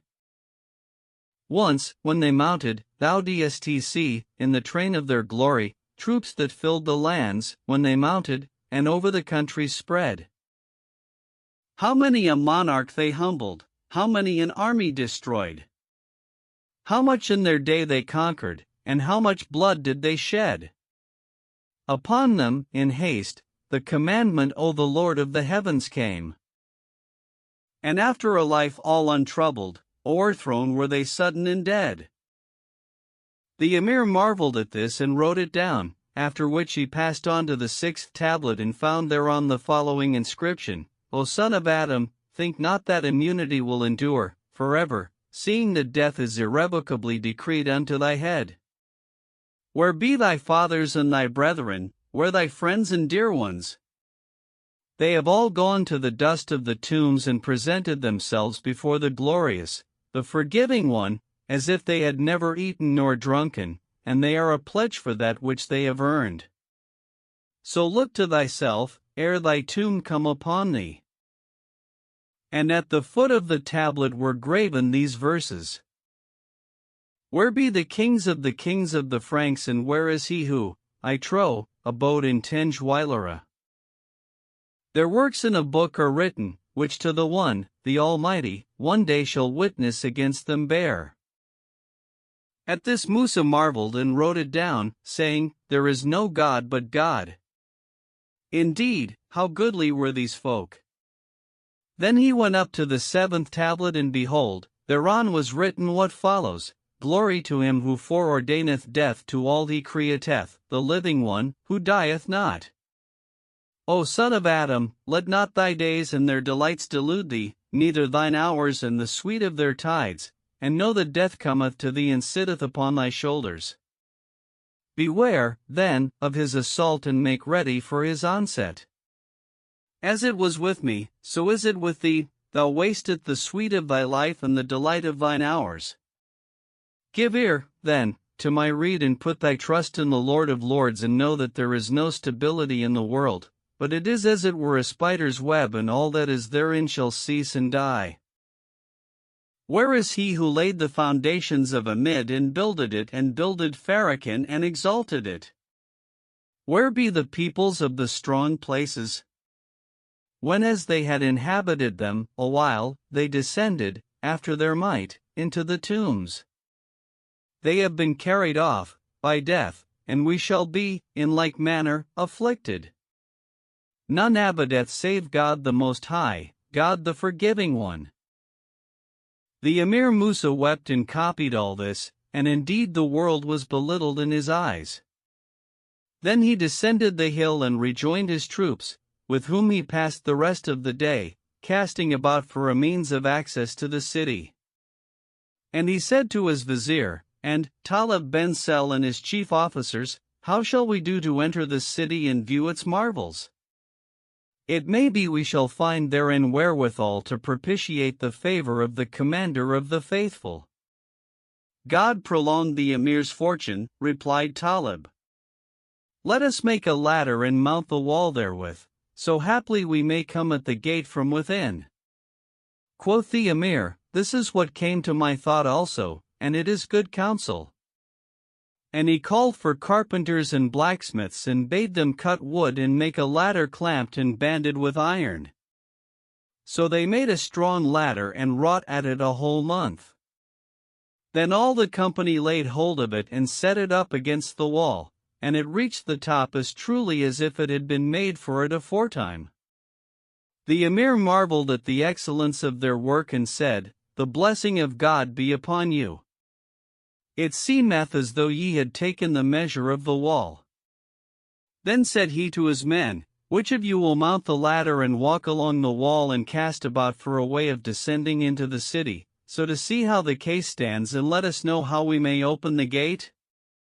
Quoth one of them, "I will go up, O Emir, and descend and open to you." And Musa answered, saying, "Go, and the blessing of God go with thee." So he mounted the ladder, but, when he came to the top of the wall, he stood up and gazed fixedly down into the city, then clapped his hands and crying out, at the top of his voice, "By Allah, thou art fair," cast himself down into the place and was dashed to pieces. Quoth Musa, "By Allah, the man is destroyed." But another came up to him and said, "O Emir, this was a madman, and doubtless his madness got the better of him and undid him. I will go up and open the gate to you, if it be the will of God the Most High." "Go," replied Musa, "and may God bless thee. But beware lest thou lose thy head, even as did he." Then the man mounted the ladder, but no sooner had he reached the top of the wall than he laughed aloud and saying, "Well done! Well done," cast himself down into the city and died forthright. When the emir saw this, he said, "If this be the fashion of a reasonable man, what is that of the madman? If all our men do thus, we shall have none left and shall fail of our errand and that of the commander of the faithful. Let us depart hence, for we have no concern with this city." But another of the company said, "Peradventure another may be steadier than they." So a third mounted the wall and a fourth and a fifth, and all cried out and cast themselves down, even as did the first, nor did they leave to do thus, till a dozen had perished. Then said the Sheikh Abdussamd, "This adventure is reserved for none other than myself, for the man of experience is not like the inexperienced." Quoth the Emir, "Indeed, I will not have thee go up, for thou art our guide, and if thou perish, we shall all be cut off to the last man." But he answered, saying, "Peradventure, that which we seek may be accomplished at my hands, by the grace of God the Most High." So they all agreed to let him go up, and he arose and heartening himself, said, "In the name of God, the compassionate, the merciful," and mounted the ladder, calling on the name of God and reciting the verses of safety. When he reached the top of the wall, he clapped his hands and gazed fixedly down into the city, whereupon the folk below cried out to him with one accord, saying, "O Sheikh Abdussamd, for God's sake cast not thyself down." And they said, "Verily, we are God's and to him we return. If the Sheikh fall, we are all dead men." Then he laughed long and loud and sat a great while, reciting the names of God and repeating the verses of safety. Then he rose and cried out at the top of his voice, saying, "O Emir, have no fear, no hurt shall betide you, for God, to whom belong might and majesty, hath averted from me the wiles and malice of Satan, by the blessing of the words, in the name of God, the compassionate, the merciful. O Sheikh, quoth Musa, what didst thou see? When I came to the top of the wall, answered Abdussamed, I saw 10 maidens, as they were moons, calling and beckoning to me with their hands, as who should say, Come hither to us, and meseemed there was below me a lake of water. Therewith I thought to throw myself down, when behold, I espied my 12 companions lying dead, so I restrained myself and recited somewhat of the book of God the Most High, whereupon he dispelled from me the damsels' wiles and sorceries and they disappeared. And doubtless this was an enchantment devised by the people of the city, to repel those who should seek to enter the place. Then he walked on along the wall, till he came to the 2 towers of brass, from which the city took its name, and saw therein 2 gates of gold, without locks or visible means of opening, whereat he marveled and gazed about him a while, till he espied, amiddleward one of the gates, a horseman of brass with hand outstretched, as if pointing, and thereon somewhat written. So he went up to it and read these words, Turn the pin in my navel 12 times, and the gate will open. Accordingly, he examined the horseman's body and finding in his navel a pin of gold, firm set and curiously wrought, turned it 12 times, whereupon the horseman revolved like the blinding lightning and the gate swung open with a noise like thunder. He entered and found himself in a long passage, which brought him down some steps into a guardroom, furnished with goodly benches, whereon sat men dead, with richly wrought targets and keen swords and bended bows and arrows on the string hanging at their heads. Passing on, he came to the outer gate and finding it secured with curiously wrought locks and bars and bolts and other fastenings of wood and iron, said in himself, Belike the keys are with yonder dead folk. So he turned back to the guardroom and seeing, amongst the dead soldiers, an old man seated upon a high bench, who seemed the chiefest of them, said in himself, Who knows but they are with this old man? Doubtless he was the seneschal of the city, and these others were under his hand. So he went up to him and lifting his gown, saw the keys hanging to his girdle, whereat he rejoiced with an exceeding joy and was like to fly for gladness. Then he took them and going up to the gate, undid the locks and drew back the bolts and bars, whereupon the great gate swung open with a noise like the pealing thunder. At this he cried out, saying, God is most great. And the folk without answered him with the same words, rejoicing and thanking him for his deed. The Emir Musa also rejoiced with an exceeding joy in the Sheikh's safety and the opening of the city gate, and they all pressed forward to enter, but Musa cried out to them, saying, O folk, it is not safe that we all enter at once, lest some ill chance betide us. Let half enter and other half tarry without. So he entered with half his men, bearing their weapons of war, and saw the doorkeepers and guards and chamberlains and officers lying dead on couches of silk. Then they passed through the inner gate and coming upon their comrades lying dead, buried them, after which they fared on till they came to a great marketplace, full of lofty buildings, none of which overpassed other, and saw all the shops open, with the scales hung out and the brazen vessels ranged in order and the magazines full of all manner goods and the merchants sitting in their places, dead, with shriveled skin and rotted bones, a warning to those who can take warning, and here they saw 4 separate markets. Then they went on till they came to the silk market, where they found silks and brocades, woven with red gold and white silver upon all manner of colors, and the owners lying dead upon mats of scented goat's leather, as if they would speak, after which they traversed the market of pearls and rubies and other jewels and came to that of the money changers, whom they saw sitting dead upon silken carpets, in shops full of gold and silver. Thence they passed to the drug market, where they saw the shops filled with drugs of all kinds and bladders of musk and ambergris and aloes and camphor and other perfumes and vessels of ivory and ebony and calengewood and Spanish brass, the which is equal in value to gold, and various kinds of Indian cane, but the shopkeepers were all dead, nor was there with them aught of food. Hard by this last market they came upon a palace, magnificently built and decorated, so they entered and found therein banners displayed and drawn swords and bended bows and bucklers hanging by chains of gold and silver and helmets gilded with red gold. In the vestibule stood benches of ivory, plated with glittering gold and covered with silken stuffs, whereon lay men, whose skin had dried up on their bones. The unknowing had deemed them sleeping, but, for lack of food, they had perished and tasted the cup of death. When the Emir Musa saw this, he stood still, glorifying God the Most High and hallowing Him and contemplating the beauty of the palace and the fair perfection of its ordinance, for it was builded after the goodliest and stablest fashion, and the most part of its adornment was of green lapis lazuli, and on the inner door, which stood open, were written, in characters of gold and ultramarine, the following verses.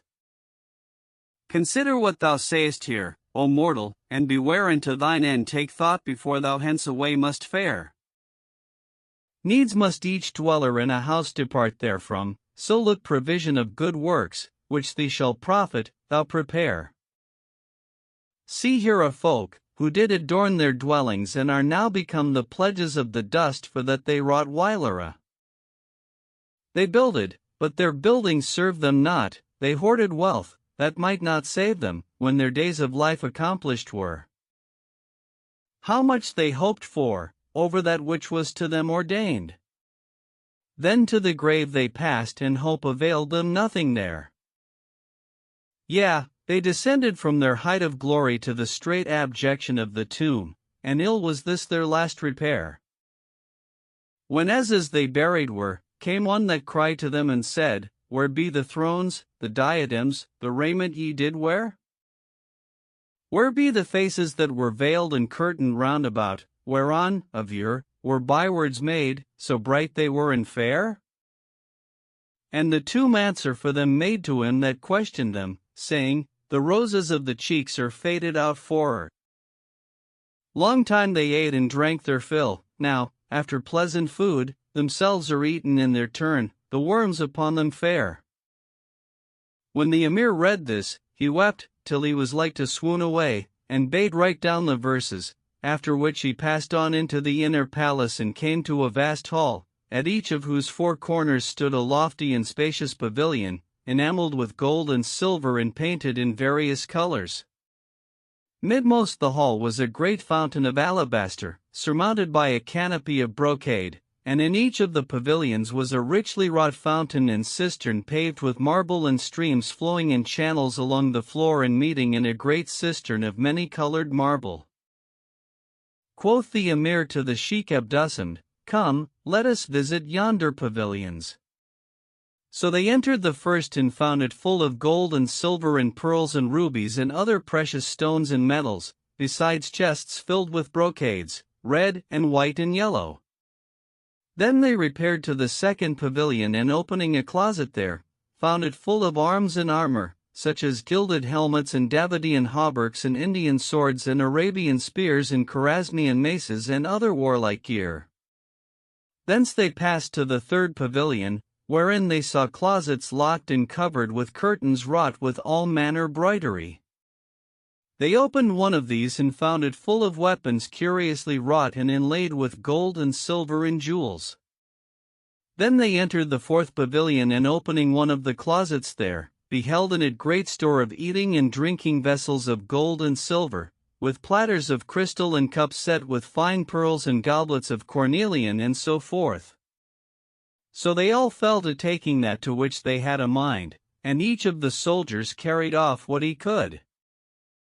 When they left the pavilions, they saw in the midst of the palace a door of teakwood, inlaid with ivory and ebony and plated with glittering gold, over which hung a silken curtain, wrought with all manner broideries, and on this door were locks of white silver, that opened by artifice without a key.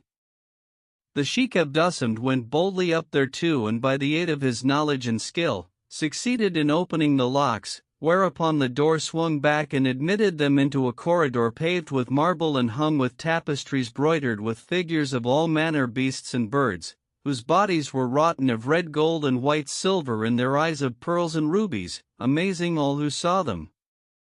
Passing along the corridor, they came to a saloon builded all of polished marble, inlaid with jewels, so wonder-clear and smooth that it seemed to the beholder as there were water running over its floor, and whoso walked thereon slipped.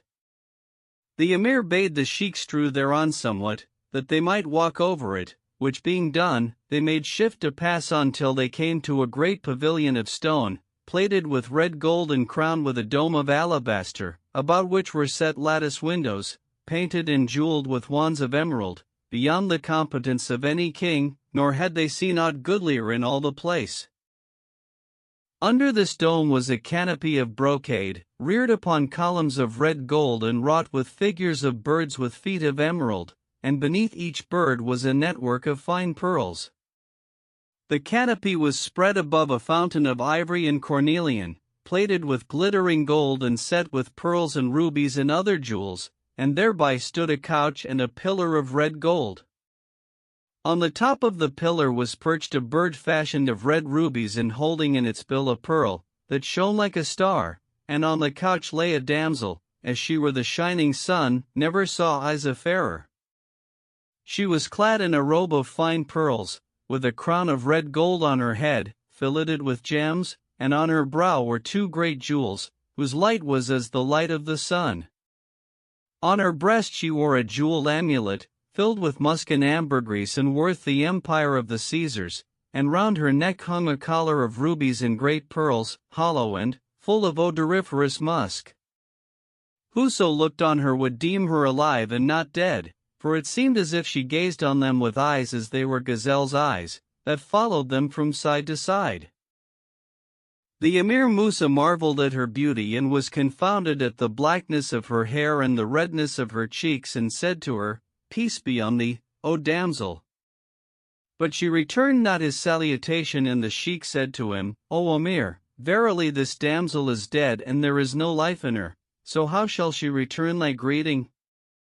Indeed, she is but a corpse embalmed with exceeding art. Her eyes were taken out after her death and quicksilver set under them, after which they were restored to their sockets. Wherefore they glisten, and when the air moves the lashes, she seems to wink, and it appears to the beholder as though she looked at him, for all she is dead." At this the Emir marveled beyond measure and said, "Glory be to God, who subjecteth his creatures unto death." Now the couch, on which the damsel lay, had steps, and thereon stood two slaves, one white and the other black.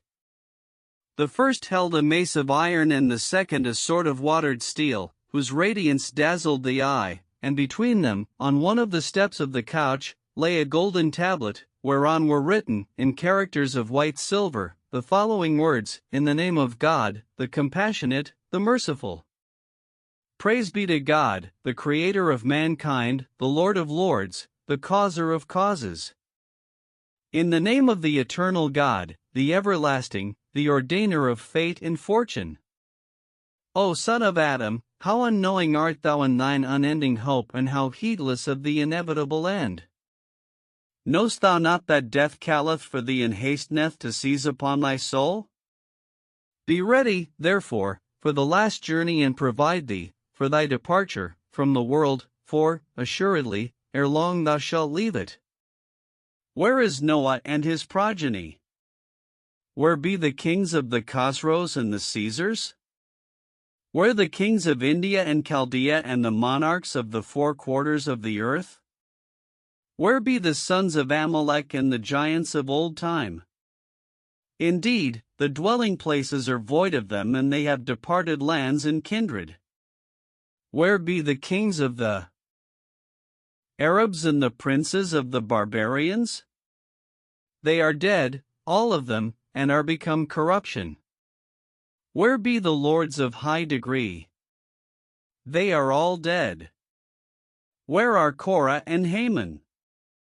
Where is Sheddad son of Aad? Where be Canaan and the lord of the stakes? By Allah, the reaper of lives hath cut them off and made void the lands of them. Did they provide them against the appointed day, or make ready to answer the Lord of all creatures? O man, if thou know me not, I will acquaint thee with my name. I am Tedmir, daughter of the kings of the Amalekites, of those who held dominion over the lands and brought low the necks of mankind. I possessed that which never king possessed, and was righteous in my rule, and did justice among my subjects. Yeah, I gave gifts and largesse, and freed slaves, male and female.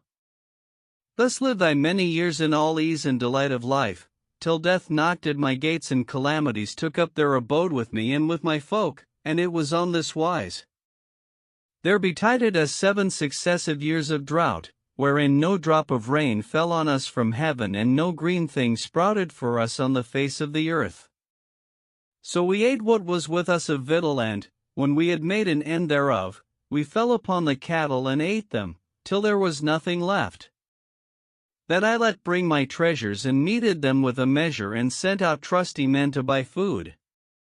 They visited all the lands in quest thereof, and left not a single city unsought, but found no victual, and returned to us with the treasure, after a long absence, disappointed, and gave us to know that they could not avail to barter fine pearls for wheat, bushel for bushel, neither weight for weight.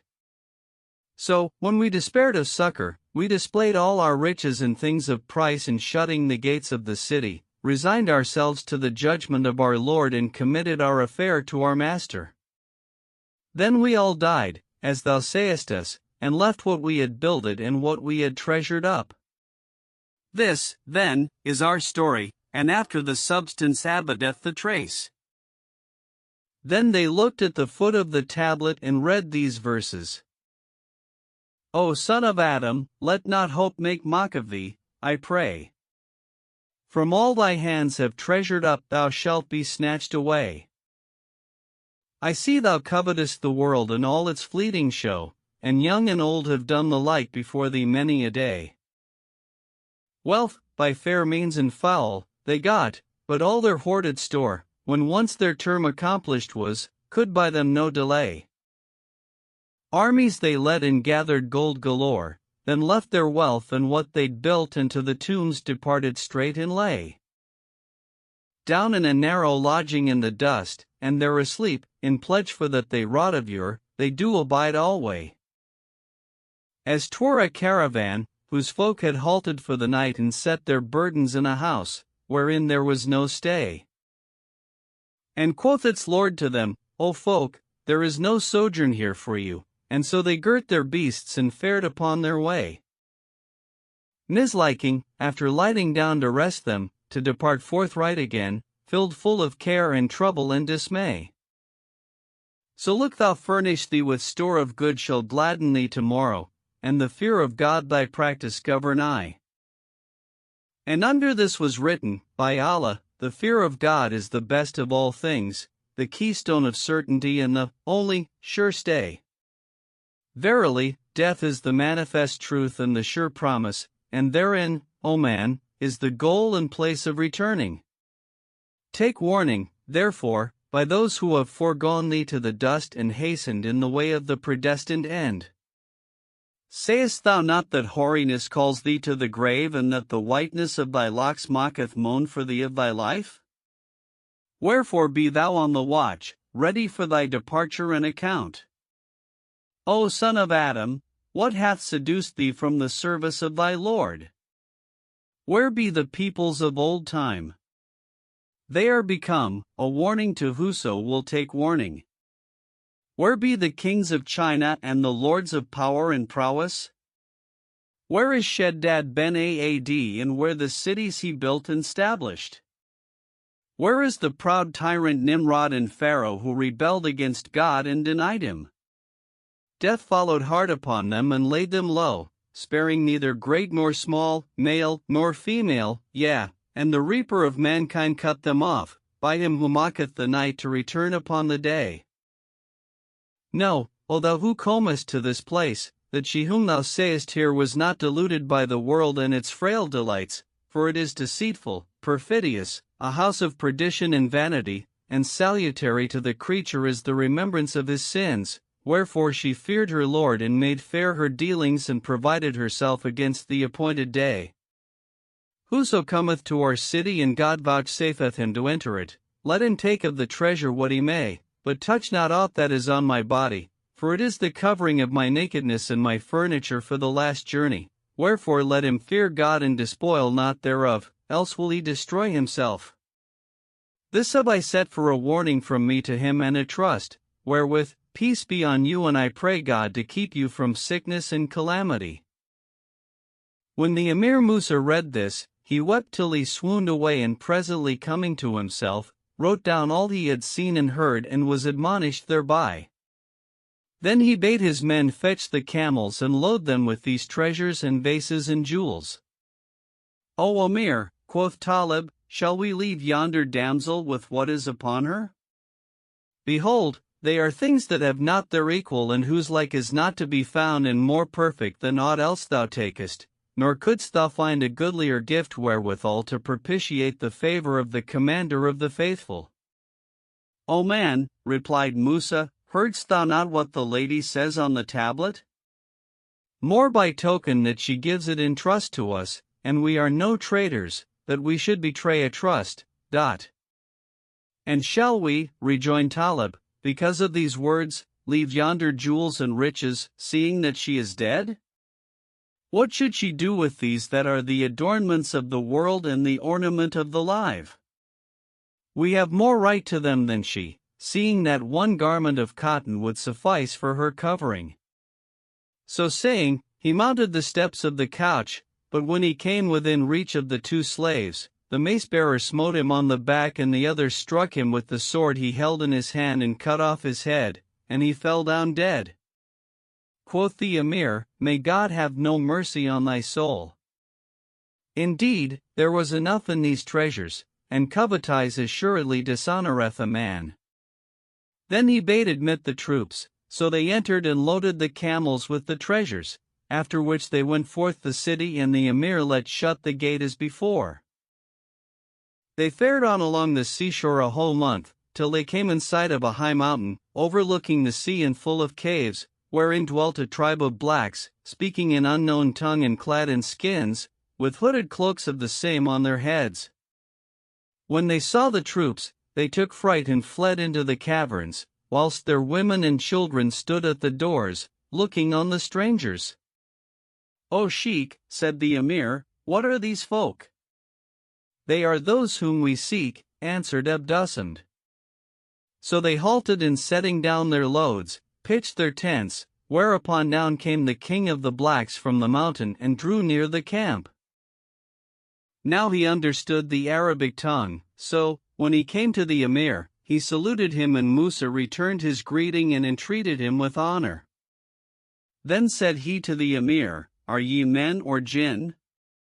We are men, answered Musa, but doubtless ye are jinn, of the vastness of your stature and your dwelling apart in this mountain, that is cut off from mankind. Nay, rejoined the black, we also are children of Adam, of the lineage of Ham, son of Noah, on whom be peace, and this sea is known as El-Kirkir. Quoth Musa, O king, what is your religion, and what worship ye? And he answered, saying, we worship the God of the heavens, and our religion is that of Muhammad, whom God bless and keep.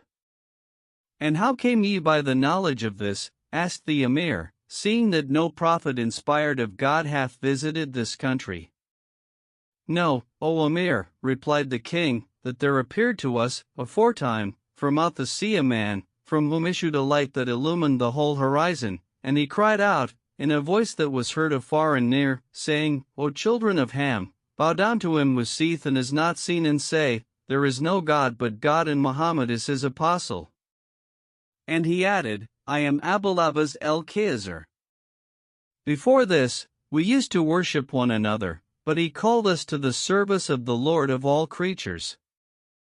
Moreover, he taught us to repeat these words, there is no God save God alone, who hath no partner, and his are the kingdom and the praise. He giveth life and death, and he can do all things. Nor do we draw near unto God, to whom belong might and majesty, but with these words, for we know none other. But every Friday eve we see a light upon the face of the earth, and hear a voice saying, Holy and glorious, Lord of the Spirit and the angels. What he willeth, is, and what he willeth not, is not. Every blessing is of the grace of God, and there is neither power nor virtue save in Him the Most High, the Supreme.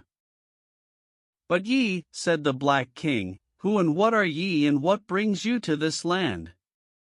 Quoth Musa, we are officers of the sovereign of Islam, the commander of the faithful Abdulmalik ben Marwan, who hath heard tell of the Lord Solomon, son of David, on whom be peace, and of that which God the Most High bestowed upon him of supreme dominion, how he held sway over jinn and beasts and birds, and was wont, when as he was wroth with one of the Marids, to shut him in a vessel of brass, and stopping its mouth on him with lead, whereon he impressed his seal, to cast him into the sea of Kirkur.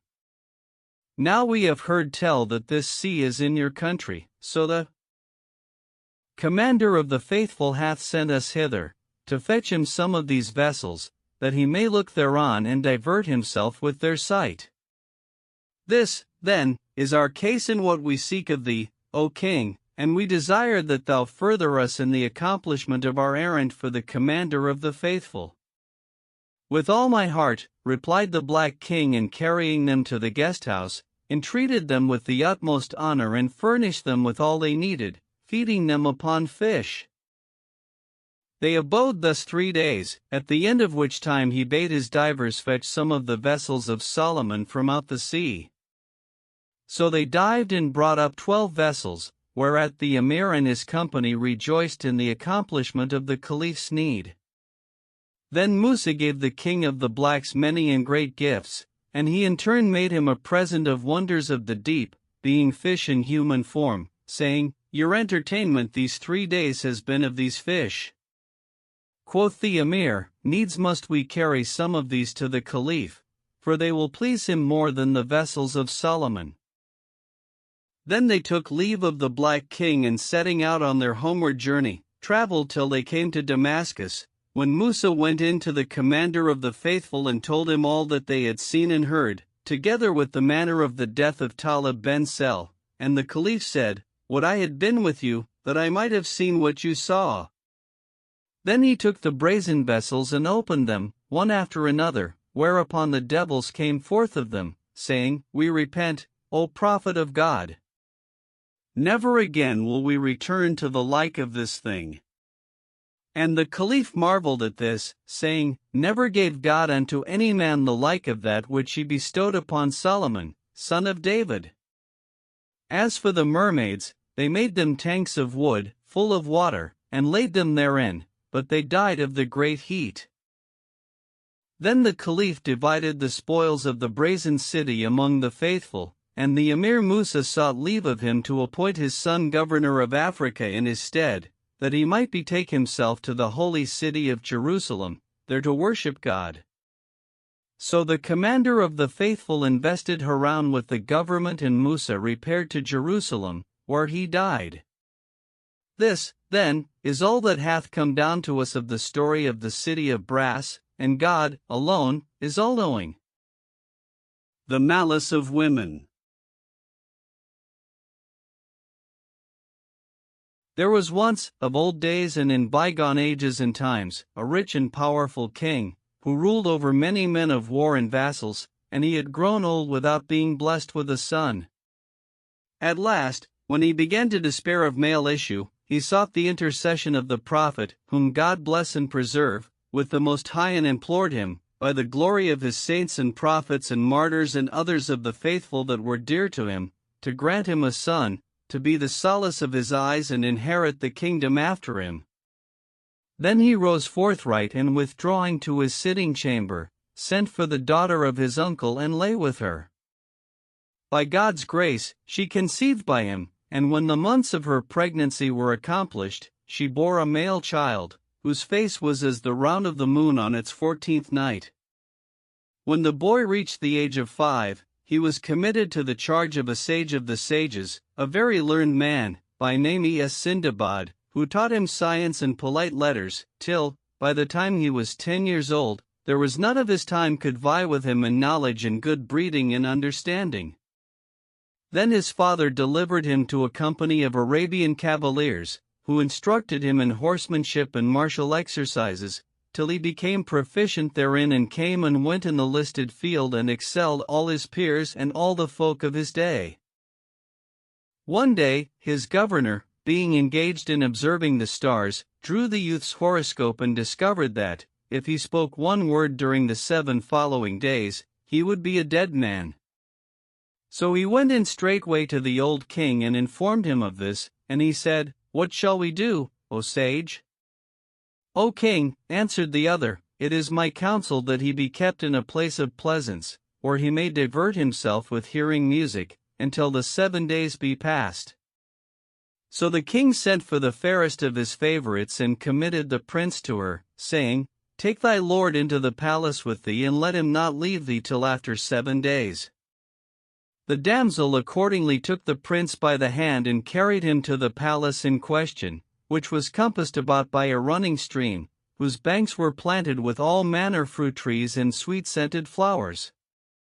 Moreover, in this palace were 40 apartments, and in every apartment 10 slave girls, each skilled in some instrument of music, so that, when she played, the palace danced to her melodious strains, and here the prince passed one night. Now he was handsome and graceful beyond description, and when the king's favorite looked at him, love gat hold upon her heart, and she was ravished with him. So she went up to him and offered herself to him, but he made her no answer, whereupon, being confounded by his beauty, she cried out to him and required him of himself and importuned him.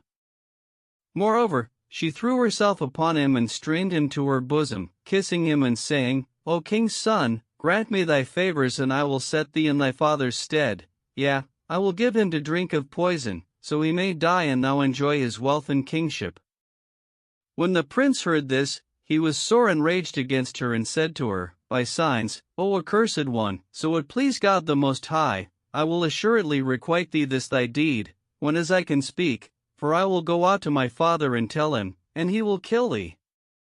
So saying, he arose, in a rage, and went out from her, whereat she feared for herself.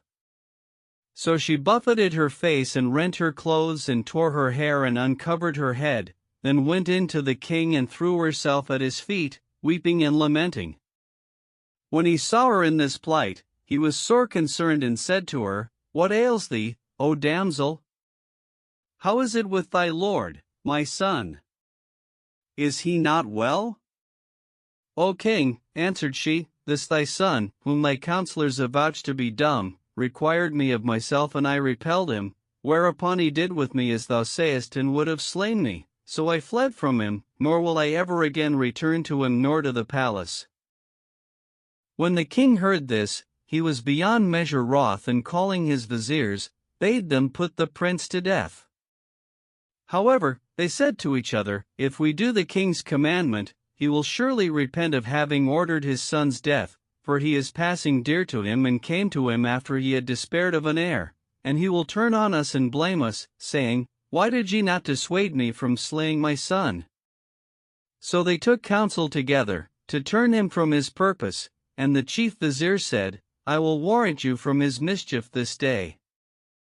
Then he went in to the king and prostrating himself before him, craved leave to speak.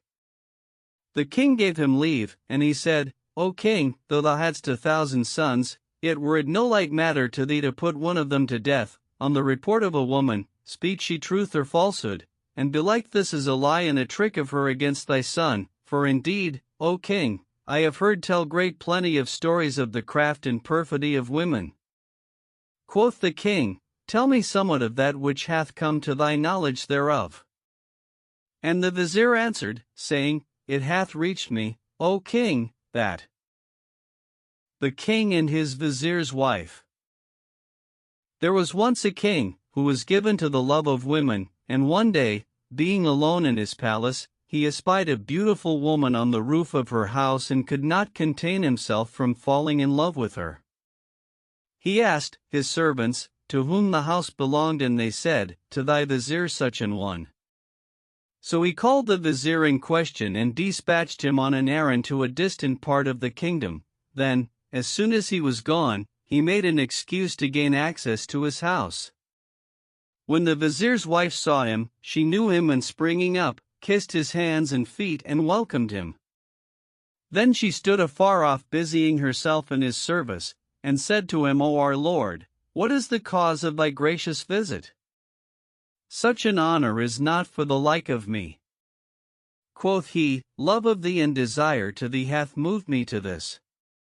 Whereupon she kissed the earth before him a second time and said, O our Lord, indeed I am not worthy to be the handmaid of one of the king's servants, whence then have I the great good fortune to be in such favor with thee? Then the king put out his hand to her, but she said, This thing shall not escape us, but take patience, O king, and abide with me all this day, that I may make ready for thee somewhat of victual. So the king sat down on his vizier's couch, and the lady brought him a book wherein he might read, whilst she made ready the food. He took the book and beginning to read, found therein moral instances and exhortations, such as restrained him from adultery and broke his intent to commit sin. After a while, she returned and set before him a collation of 90 dishes of different kinds and colors, and he ate a spoonful of each and found that the taste of them was one. At this, he marveled exceedingly and said to the lady, O damsel, I see these meats to be many, and various of hue, but the taste of them is one. God prosper the king, replied she. This is a parable I have set for thee, that thou mayst be admonished thereby. And what is its meaning? Asked he. May God amend the case of our lord the king, answered she. In thy palace are 90 concubines of various colors, but their taste is one. When the king heard this, he was ashamed, and rising hastily, went out and returned to his palace, without offering her any affront, but, in his haste and confusion, he forgot his signet ring and left it under the cushion where he had been sitting. Presently the vizier returned, and presenting himself before the king, kissed the earth and made his report to him of the state of the province in question. Then he repaired to his own house and sat down on his couch, and chancing to put his hand under the cushion, found the king's seal ring.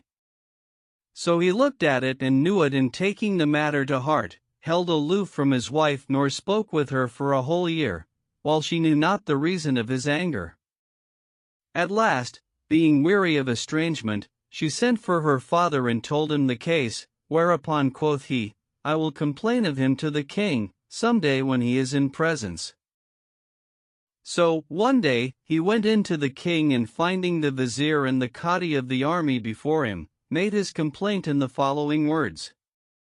May God the Most High amend the king's case. I had a fair garden, which I planted with my own hand and spent my substance thereon, till it bore fruit, and its fruit was ripe, when I gave it to this thy vizier, who ate of it what seemed good to him, then forsook it and watered it not, so that its flowers withered and its beauty departed, and it became waste. Then said the vizier, O king, what this man says is true. I did indeed care for the garden and ate thereof, till, one day, going thither, I saw the track of the lion there, wherefore I feared him and withdrew from the garden. The king understood the parable and knew that, by the track of the lion, he meant his own seal ring, which he had forgotten in his house, so he said, Return to thy garden, O vizier, and fear nothing, for the lion came not near it. It hath been told me that he went thither, but by the honor of my fathers and forefathers, he offered it no hurt. I hear and obey, answered the vizier, and returning home, made his peace with his wife, and thenceforth put faith in her chastity. And I have heard also, O king, continued the vizier, that the merchant's wife and the parrot.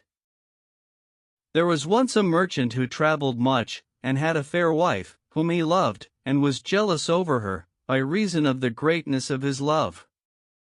So he bought her for 100 dinars a green parrot, which talked like a man and used to tell him all that passed in his absence.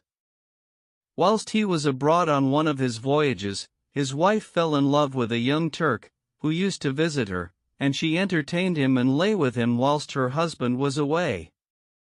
When the latter returned, the parrot told him what had happened, whereat he was sore enraged and offered to kill his wife, but she said, O man, fear God, and return to thy wits. How can a bird have sense or understanding? If thou wilt that I make this manifest to thee, so thou mayst know its truth from its leasing, go this night and lie with one of thy friends, and in the morning come back and question the parrot, of what passed during the night, and thou wilt see if it speak truth or not. The husband accordingly went forth and passed the night with one of his friends, whilst, as soon as it was dark, the wife covered the parrot's cage with a piece of leather and fell to sprinkling water on it from above. Moreover, she fanned it sharply with a fan and flashed light on it from the lantern, as it were the glancing lightning, grinding the while at the hand-mill. Thus she did, without ceasing, till daybreak, and the parrot thought that the sprinkling of the water on its cage was rain and the fanning a stormy wind and the flashing of the lantern lightning and the noise of the hand-mill thunder. When her husband returned, she bade him question the parrot, so he went up to the cage and began to talk with the bird and question it of the past night. Quoth it, O my lord, who could see or hear aught last night? And why so? Asked he. Because, replied it, of the much rain and wind and thunder and lightning. Thou liest, said the merchant. There was nothing of all this last night. Quoth the bird, I tell thee but what I saw and heard. Then was he certified that the parrot had lied in all it had told him of his wife and would have made his peace with the latter, but she said, By Allah, I will not be friends with thee, till thou kill this parrot that lied to thee of me. So he rose and killed the parrot, but, a few days after, he saw the young Turk come forth of his house and knew that the parrot had spoken the truth and repented of having slain it. Then he went in at once to his wife and cut her throat and casting her into the river, vowed never to take another wife. This, said the vizier, I tell thee, O king, that thou mayst know how great is the craft of women and that haste begetteth repentance.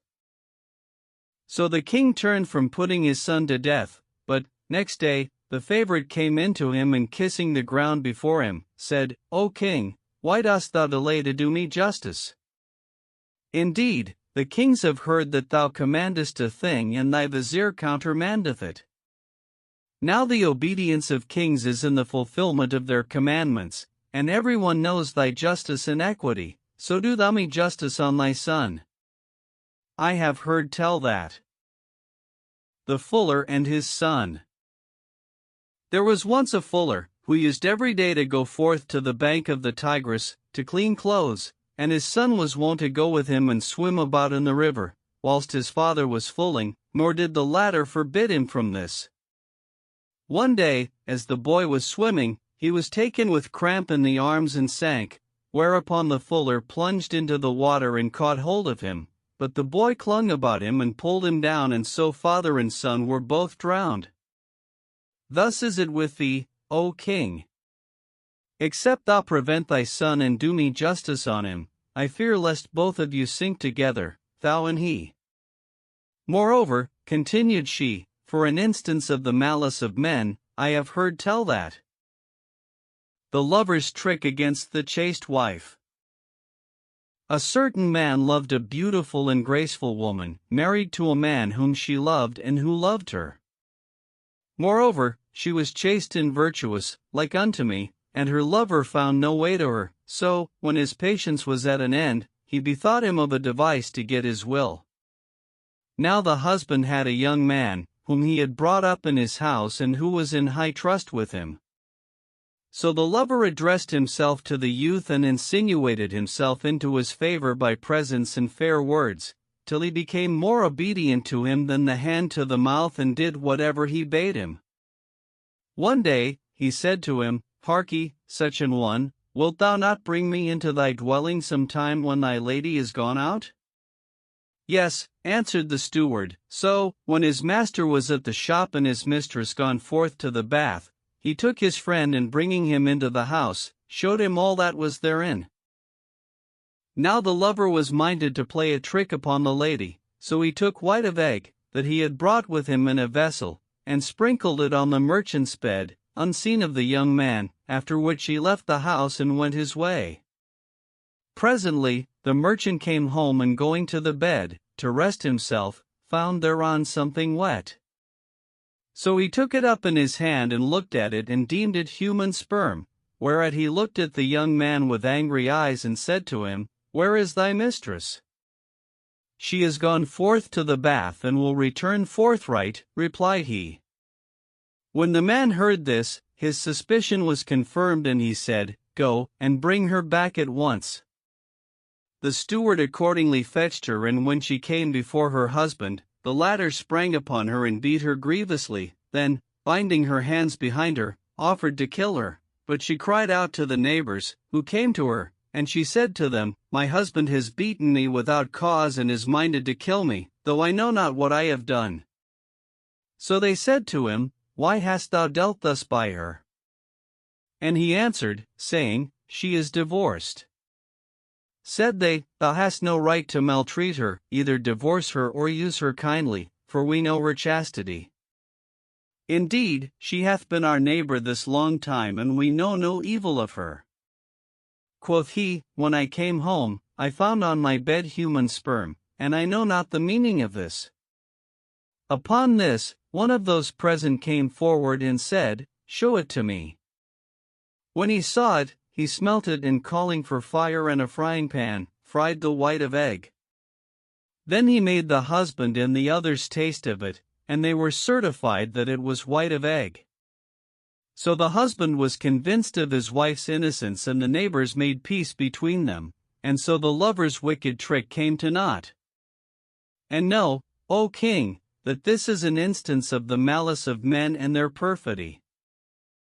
When the king heard this, he bade put his son to death, but the second vizier came forward and kissing the earth before him, said, O king, hasten not to slay thy son, for he was not vouchsafed to his mother but after she had despaired, and we trust that he will live to become a treasure to thy realm and a guardian of thy good. Wherefore, have patience, O king, belike he will speak and excuse himself, and if thou make haste to slay him, thou wilt surely repent, even as the merchant repented. Quoth the king, And how was it with the merchant, O vizier? O king, answered the vizier, I have heard that. The niggard and the loaves of bread. There was once a merchant, who was niggardly in his eating and drinking. One day, he went on a journey to a certain town, and as he walked in the market streets, he came upon an old woman with 2 cakes of bread. He asked her if they were for sale, and she said, Yes. So he chaffered with her and bought them at a low price and took them home to his lodging, where he ate them that day. On the morrow, he returned to the same place, and finding the old woman there with other 2 cakes, bought these also, and thus he did 20 days' space, at the end of which time the old woman disappeared. He made inquiry for her, but could hear nothing of her, till, one day, as he was walking about the streets, he chanced upon her, so he accosted her and asked why she had ceased to attend the market and bring him the 2 cakes of bread.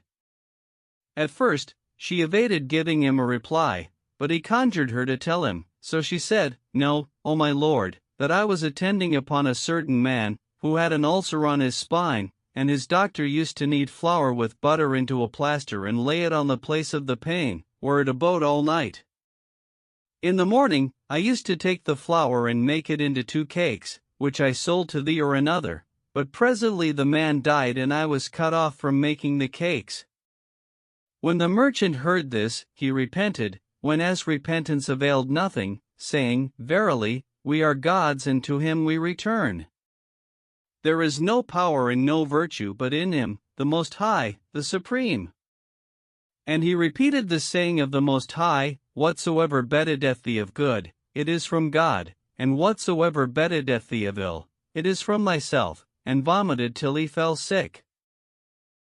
Moreover, O king, continued the second vizier, I have heard tell, of the malice of women, that the lady and her 2 lovers. There was once a man, who was sword-bearer to one of the kings, and he loved a certain woman of the common people. One day, he sent his page to her with a message, as of wont between them, and the latter sat down with her and toyed with her. She inclined to him and pressed him to her bosom, whereupon he sought to lie with her, and she consented unto him. But, as they were thus, the sword-bearer knocked at the door. So she clapped the young man into an underground chamber there and opened the door to his master, who came in, sword in hand, and sat down on her bed. Then she came to him and sported and toyed with him, kissing him and pressing him to her bosom, and he took her and lay with her. Presently her husband knocked at the door, and he said to her, "Who is that?" "My husband," replied she. Quoth he, "How shall I do?" And she, "Draw thy sword and stand in the vestibule and rail at me and revile me, and when my husband comes in to thee, do thou go forth and go thy ways." He did as she bade him, and when the husband entered, he saw the king's sword-bearer standing with his drawn sword in his hand, reviling and threatening his wife. But, when the other saw him, he was ashamed, and sheathing his sword, went forth the house. Quoth the man to his wife, "What means this?" And she answered, saying, "O man, how blessed is the hour of thy coming! Thou hast saved a true believer from death, and it was on this wise. I was on the housetop, spinning, when there came up to me a youth, panting and distracted for fear of death, fleeing from yonder man, who followed hard upon him with his drawn sword. The young man fell down before me, and kissed my hands and feet, saying, O my lady, save me from him who would kill me without just cause. So I hid him in the underground chamber there, and presently in came yonder man to me with his naked sword in his hand, demanding the youth. But I denied him to him, whereupon he fell to reviling and threatening me as thou sawest. And praised be God who sent thee to me, for I was at my wit's end and had none to deliver me. Well hast thou done, O woman, answered the husband. Thy reward is with God, and may he abundantly requite thee. Then he went to the trapdoor and called to the page, saying, Come forth and fear not, no harm shall befall thee. So he came out, trembling for fear, and the husband condoled with him on what had befallen him, saying, Be of good cheer, none shall hurt thee, whilst the page called down blessings on his head. Then they both went forth, nor was either aware of that which the woman had contrived. This, then, O king, said the vizier, is one of the tricks of women, so beware lest thou put faith in their speech. The king was persuaded and turned from putting his son to death, but, next day, the favorite came in to him and kissing the earth before him, said, O king, do me justice on thy son, and be not turned from thy purpose by thy vizier's prate, for there is no good in wicked viziers, and be not as the king, who relied on the word of a certain wicked vizier of his. And how was that? Asked the king. Quoth she, It hath been told me, O august and well-advised king, that the king's son and the ogress. A certain king had a son, whom he loved and favored over all his other children, and this son said to him one day, O my father, I have a mind to go a-hunting. So the king bade furnish him and commanded one of his viziers to bear him company and do all he needed during his absence.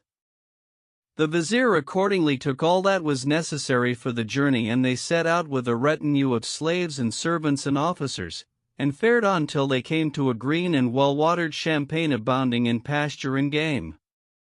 Here the prince called a halt, and they loosed the hawks and lynxes and dogs and caught great plenty of game, whereat they rejoiced and abode there some days, in all pleasance and delight of life. Then the prince gave the signal for departure, but, as they went along, a beautiful gazelle, as if the sun shone from her forehead, that had strayed from the herd, sprang up before the prince, whereupon his soul longed to make prize of her, and he coveted her. So he said to the vizier, I have a mind to follow yonder gazelle. Do what seemeth good to thee, said the vizier. So the prince rode after the gazelle, till he lost sight of his companions, and chased her all that day till dusk, when she took refuge in the mountains and the darkness closed in upon him. Then he would have turned back, but knew not the way, whereat he was sore concerned and said, There is no power and no virtue but in God the Most High, the Supreme.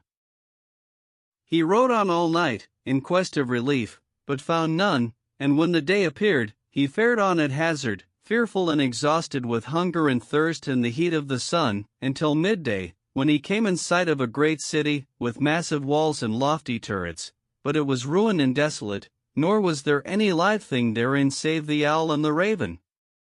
As he stood among the ruins, marveling at their ordinance, his eyes fell on a young and beautiful damsel sitting weeping, under one of the city walls. So he went up to her and said, Who art thou and who brought thee hither? I am called Binti Temame, daughter of Eti Tyak, king of the grey country, answered she. I went out one day on an occasion, when an Afrit of the Jinn snatched me up and soared with me between heaven and earth, but as he flew, there fell on him a flame of fire and consumed him, and I dropped here, where I have hungered and thirsted these 3 days, but, when I saw thee, I coveted life. The prince was smitten with compassion for her and took her up behind him, saying, Take heart and be of good cheer, for, if God, blessed and exalted be He, restore me to my people and family, I will send thee back to thine own people. Then he rode on, praying to God for deliverance, and presently she said to him, O king's son, put me down, that I may do an occasion under yonder wall. So he drew bridle and she alighted and hid herself behind the wall. He waited for her a long while and she came back, with the foulest of favors, which when he saw, he quaked for fear of her and his hair stood on end and he turned pale. Then she sprang up behind him, wearing the most hideous of aspects, and presently she said to him, O king's son, what ails thee that I see thee troubled and thy favor changed? Quoth he, I have bethought me of somewhat that troubles me. And she, Seek aid against it of thy father's troops and warriors. He whom I fear, answered the prince, cares nothing for troops, neither can warriors affright him. Then, rejoined she, aid thyself against him with thy father's wealth and treasures. Quoth he, He whom I fear will not be satisfied with wealth and treasures. And she, Ye pretend that ye have in heaven a God who sees and is not seen and who can do all things. Yes, answered he, we have none but him. Then, said she, pray thou to him, haply he will deliver thee from thine enemy. So he raised his eyes to heaven and began to pray with his whole heart, saying, O my God, I implore thee to succor me against that which troubles me. Then he pointed to her with his hand, and she fell to the ground, burnt and black as a coal. Therewith he thanked God and praised him and fared onward.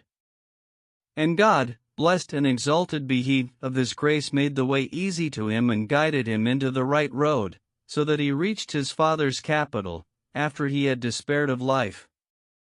Now all this befell by the contrivance of the vizier, who travelled with him to the end that he might cause him to perish by the way, but God the Most High succored him. And this, said the damsel, have I told thee, O king, that thou mayst know that wicked viziers deal not honestly by their kings neither counsel them with sincere intent, wherefore be thou ware of them in this matter. The king gave ear to her speech and commanded to put his son to death, but the third vizier said, to his brother viziers, I will warrant you from the king's mischief this day, and going in to him, kissed the earth before him and said, O king, I am thy loyal counselor and affectionately solicitous for the heir of thine estate, and indeed, I give thee a true counsel, it is that thou hasten not to slay thy son, the solace of thine eyes and the fruit of thine entrails. Belike his offense is but a slight matter, which this damsel hath made great to thee, and indeed I have heard tell that the people of 2 villages once destroyed each other, because of a drop of honey. How was that? Asked the king, and the vizier answered, saying, Know, O king, that the drop of honey. A certain man used to hunt the wild beasts in the desert, and one day he came upon a grotto in the mountains, where he found a hollow full of bees' honey. So he took somewhat thereof in a water-skin he had with him and throwing it over his shoulder, carried it to the city, followed by a hunting dog which was dear to him. He stopped at the shop of an oilman and offered him the honey for sale, and he bought it. Then he emptied it out of the skin that he might see it, and in the act a drop fell to the ground, whereupon the flies flocked to it and a bird swooped down upon the flies. Now the oilman had a cat, which pounced upon the bird, and the huntsman's dog, seeing the cat, sprang upon it and killed it, whereupon the oilman ran at the dog and killed it, and the huntsman in turn leapt upon the oilman and killed him. Now the oilman was of one village and the huntsman of another, and when the people of the two places heard what had passed, they took up arms and rose on one another in anger, and there befell a sore battle, nor did the sword leave to play amongst them, till there died of them much people, none knoweth their number save God the Most High.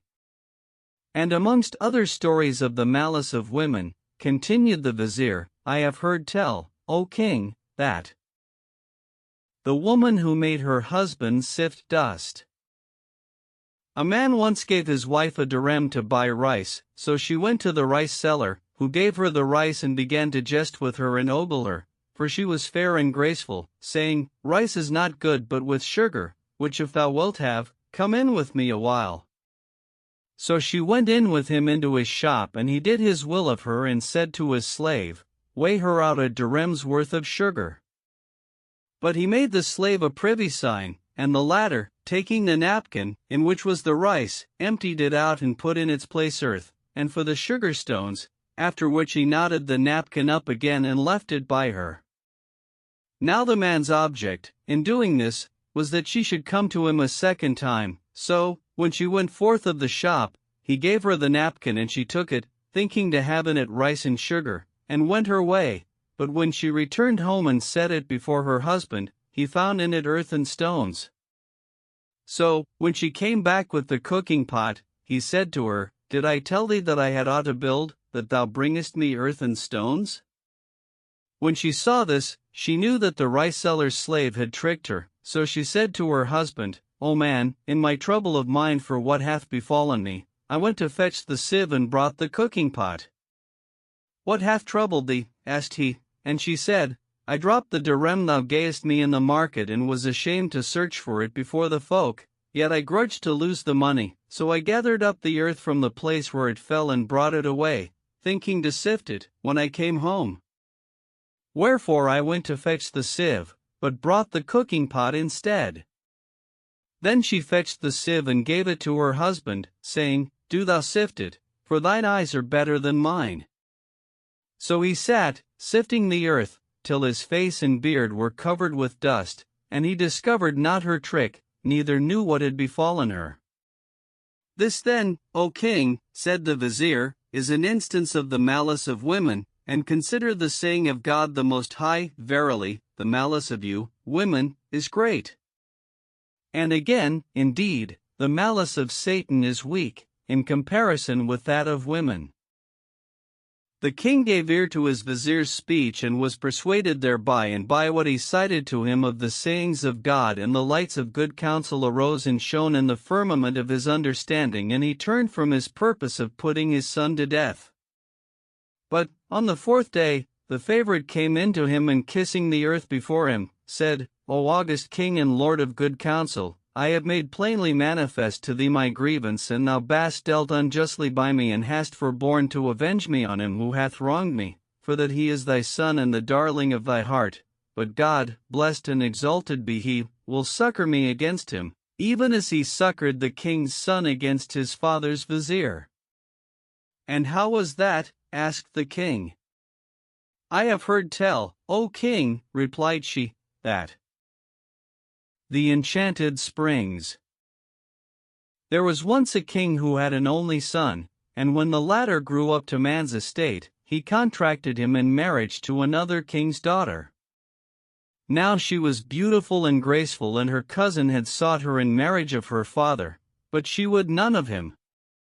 So, when he knew that she was to be married to another, despite and jealousy gat hold on him, and he bethought himself and sent a rich present to the vizier of the bridegroom's father, desiring him to use craft to make an end of the prince or go about with him, to bring him to leave his intent of marrying the princess, and adding that he was the lady's cousin and that it was jealousy of her that moved him to this. The vizier accepted the present and sent an answer, saying, "Be of good cheer, for I will do all that thou wishest." Presently, the bride's father wrote to the prince, bidding him to his capital, that he might go in to his daughter, whereupon the king his father dispatched him thither, sending with him the vizier aforesaid and 1,000 horse, besides presents, and litters and tents and pavilions. The vizier set out with the prince, plotting the while in his heart to do him a mischief, and when they came into the desert, he called to mind a certain spring of running water in the mountains there, called Easy Zara, whereof what man soever drank became a woman.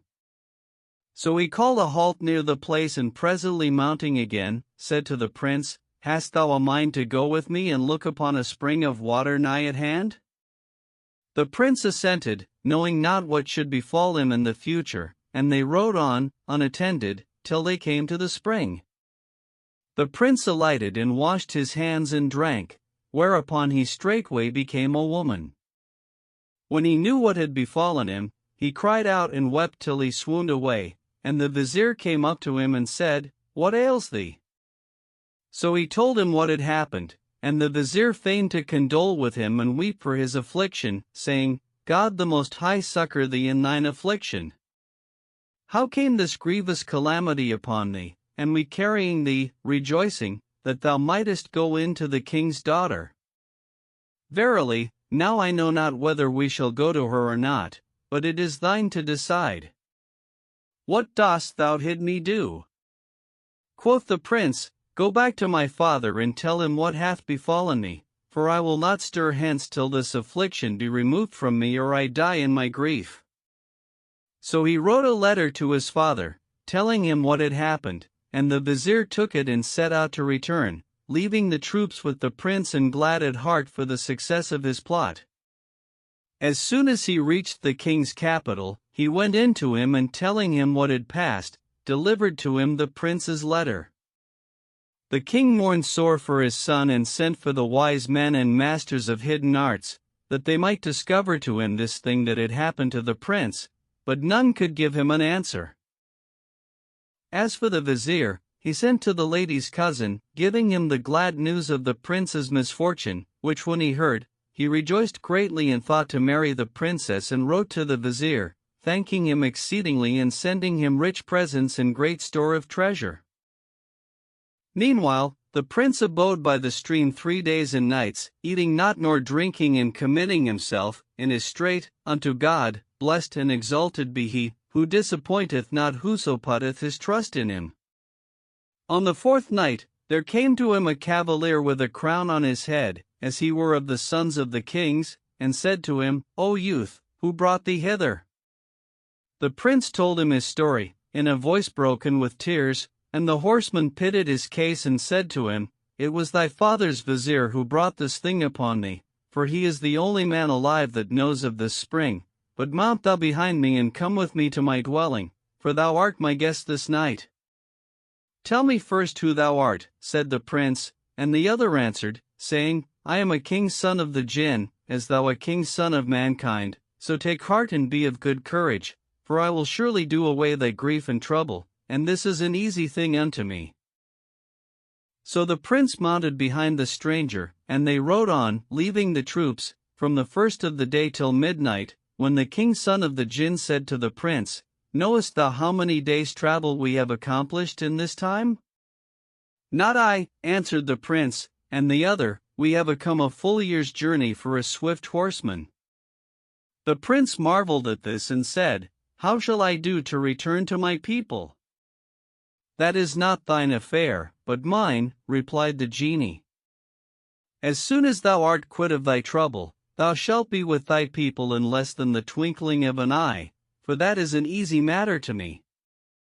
When the prince heard this, he well nigh lost his wits for excess of joy. It seemed to him as he were in the mazes of a dream, and he exclaimed, "Glory be to him who can restore the wretched to happiness." They fared on all that night, and on the morrow they found themselves in a green and smiling country, full of towering trees and warbling birds and excellent fair gardens and splendid palaces and running waters and odoriferous flowers. Here the king's son of the Jinn alighted, and bidding the prince do the like, took him by the hand and carried him into one of the palaces, where he found a great and puissant king, and abode with him all that day, eating and drinking. As soon as it was night, the king's son of the Jinn mounted his courser, and taking the prince up behind him, fared on swiftly till morning, when they found themselves in a black and desert country, full of black rocks and stones, as it were a piece of hell. And the prince said to the genie, "What is the name of this land?" "It is called the Black Country," answered the other, "and belongs to one of the kings of the Jinn, by name Dulgenahane, against whom none of the other kings may prevail, neither may any enter his dominions without his leave, so abide thou here, whilst I go ask it." So saying, he went away, and returning after a while, they fared on again, till they came to a spring of water welling forth of a black rock, and the king's son of the Jinn bade the prince alight and drink. So he lighted down and drank of the spring, and no sooner had he done so than, by God's grace, he became a man as before. At this he was beyond measure rejoiced, and said to the genie, "O my brother, how is this spring called?" Quoth the other, "It is called the Women's Spring, for that no woman drinks thereof but she becomes a man. Wherefore do thou praise God the Most High, and thank him for thy restoration and mount." So the prince prostrated himself in gratitude to God the Most High, after which he mounted again, and they fared on diligently all that day, till they came to the genie's palace, where the prince passed the night in all delight and solace of life. They spent the next day in eating and drinking till nightfall, when the genie said to the prince, "Hast thou a mind to return to thy people?" "Yes," replied he, "for indeed I long for them." Then the king's son of the Jinn called one of his father's slaves, Rajais by name, and said to him, "Take this young man on thy shoulders, and let not the day dawn ere he be with his wife and father-in-law." "I hear and obey," answered the slave, and withdrawing a while, reappeared in the form of an Afrit. When the prince saw this, he lost his senses for affright, but the genie said to him, "Fear not, no harm shall befall thee. Mount thy horse and leap him on to the Afrit's shoulders."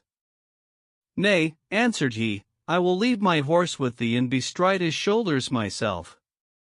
So he bestrode the Afrit's shoulders and shut his eyes, as the genie bade him, whereupon the Afrit rose with him into the air and ceased not to fly between earth and heaven, whilst the prince was unconscious, nor was the last third of the night come before he lighted down with him on the roof of his father-in-law's palace. Then said the Afrit, "Alight and open thine eyes, for this is the palace of thy father-in-law and his daughter." So he alighted, and the Afrit flew away and left him on the roof of the palace. When the day broke and the prince recovered from his trouble, he went down into the palace, and his father-in-law, espying him, came to meet him and marveled to see him descend from the roof of the palace, saying, "We see folk enter by the doors, but thou comest from the skies." Quoth the prince, "What God, may he be hallowed and glorified, wills, cometh to pass." And he told him all that had befallen him, from first to last, whereat the king marveled and rejoiced in his safety, and bade his vizier make ready splendid bride feasts. So did he, and they held the marriage festival, after which the prince went in to his bride and abode with her 2 months, then departed with her for his father's capital. But, as for the lady's cousin, he died of jealousy and despite. When the prince and his bride drew near his father's city, the king came out to meet them with his troops and viziers, and so God, blessed and exalted be he, aided the prince against his bride's cousin and his father's vizier. "And I pray God the Most High," added the damsel, "to aid thee against thy viziers, O king, and I beseech thee to do me justice on thy son." When the king heard this, it being the 4th day, he bade put his son to death, but the 4th vizier entered, and kissing the ground before him, said, "May God stablish and protect the king." "O king, be deliberate in doing this thou art resolved upon, for the wise man doth nothing till he have considered the issue thereof, and the proverb says, He who looks not to the issue of his actions, fortune is no friend to him, and whoso acteth without consideration, there befalleth him what befell the bathkeeper with his wife. And what was that? Asked the king. I have heard tell, O king, answered the vizier, that the vizier's son and the bathkeeper's wife. There was once a bathkeeper, to whom resorted the notables and chiefs of the folk, and one day there came in to him a handsome young man of the sons of the viziers, who was fat and stout of body. So he stood to serve him, and when the young man put off his clothes, he saw not his yard, for that it was hidden between his thighs, by reason of the excess of his fat, and there appeared thereof but what was like unto a filbert. At this, the bathkeeper fell a lamenting and smiting hand upon hand, which when the youth saw, he said to him, O bathkeeper, what ails thee to lament thus? And he answered, saying, O my lord, my lamentation is for thee, because thou art in sore straits, for all thy fair fortune and goodliness and exceeding grace, seeing thou hast not wherewithal to do delight, like unto other men. Quoth the young man, Thou sayest sooth, but thou mindest me of somewhat I had forgotten. What is that? Asked the bathkeeper, and the youth said, Take this dinar and fetch me a handsome woman, that I may prove myself on her. So he took the money, and betaking himself to his wife, said to her, O woman, there is come in to me in the bath a young man of the sons of the viziers, as he were the moon on the night of her full, but he hath no yard like other men, for that which he hath is but some small matter like unto a filbert. I lamented over his youth, and he gave me this dinar and begged me to fetch him a woman, on whom he might approve himself. Now thou art worthier of the money than another, and no harm shall betide us from this, for I will protect thee. So do thou sit with him a while and laugh at him and take this dinar from him. So she took the dinar and rising, adorned herself and donned the richest of her clothes.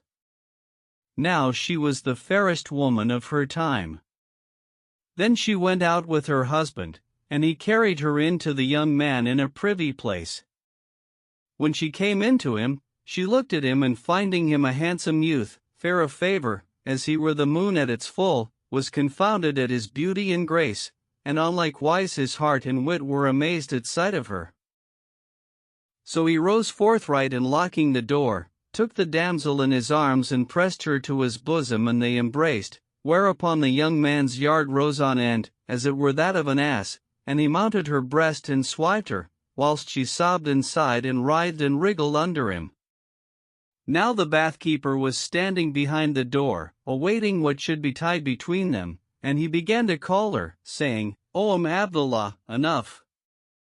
Come out, for the day is long upon thy sucking child. Quoth the youth, Go forth to thy child and come back. But she said, If I go forth from thee, my soul will depart my body, so I must either leave the child to die of weeping, or let him be reared an orphan, without a mother.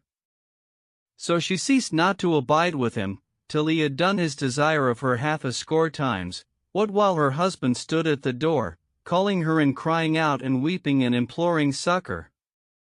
But none came to him, and he ceased not to do thus, saying, I will kill myself, till at last, finding no way of access to his wife, and being distraught with rage and jealousy, he went up to the top of the bath, and casting himself down therefrom, died.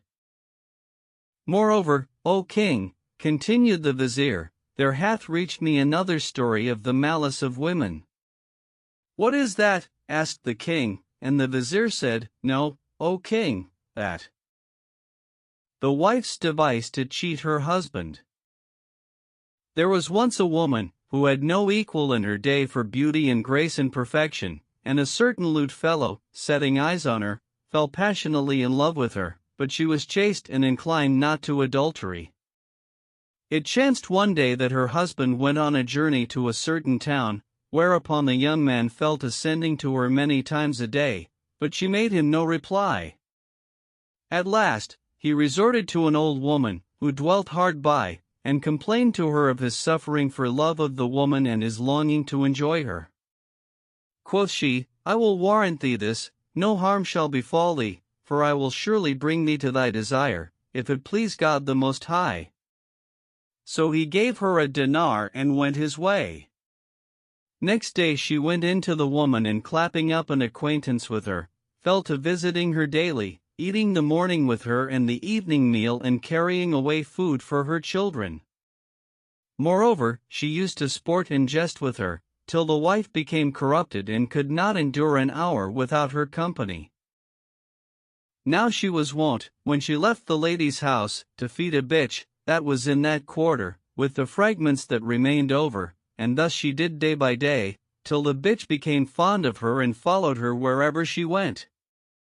One day she took a cake of dough and, putting therein much pepper and butter, gave it to the bitch to eat, whereupon the animal's eyes began to water, for the heat of the pepper, and she followed the old woman, weeping. When the lady saw this, she was amazed and said to the old woman, "O my mother, what ails this bitch to weep?" "O my daughter," answered she, "hers is a strange story. Know that she was once a most lovely and accomplished young lady and a close friend of mine. A young man of the quarter fell in love with her, and his passion increased on him, till he took to his pillow, and he sent to her many times, begging her to have compassion on him, but she refused, albeit I gave her good counsel, saying, O my daughter, have pity on him and consent to that which he wishes. She gave no heed to my advice, until, at last, the young man's patience failing him, he complained to one of his friends, who cast an enchantment on her and changed her into a bitch. When she saw what had befallen her and that there was none to pity her save myself, she came to my house and began to fawn on me and lick my hands and feet and whine and shed tears, till I recognized her and said to her, How often did I not warn thee? But my advice profited thee nothing. However, I had compassion on her case and kept her by me, and as often as she bethinks herself of her former estate, she weeps thus. When the lady heard this, she was taken with great fear and said, By Allah, O my mother, thou affrightest me with this thy story. Why so? Asked the old woman. Because, answered the lady, a certain handsome young man fell in love with me and hath sent many times to me, but hitherto I have repelled him, and now I fear lest there befall me the like of what befell this bitch. O my daughter, rejoined the old woman, look thou to what I counsel thee and beware of crossing me, for I am in great fear for thee. If thou know not his abiding place, describe him to me, that I may fetch him to thee, and let not anyone's heart be angered against thee. So the lady described him to her, and she feigned not to know him and said, When I go out, I will ask after him. But when she left the lady, she went straight to the young man and said to him, Be of good cheer, for I have played with the girl's wits, so that she hath consented. So come thou tomorrow at noonday and wait at the end of the street, till I come and carry thee to her house, where thou shalt take thine ease with her the rest of the day and all night long. At this the young man rejoiced greatly and gave her 50 dinars, saying, When I have gotten my desire of her, I will give the other 10 dinars. Then she returned to the lady and said to her, I have seen him and spoken with him on the matter. I found him exceeding wroth with thee and minded to do thee hurt, but I plied him with fair words till he agreed to come tomorrow at the time of the call to midday prayer. When the lady heard this, she rejoiced exceedingly and said, O my mother, if he keep his promise, I will give thee 10 dinars.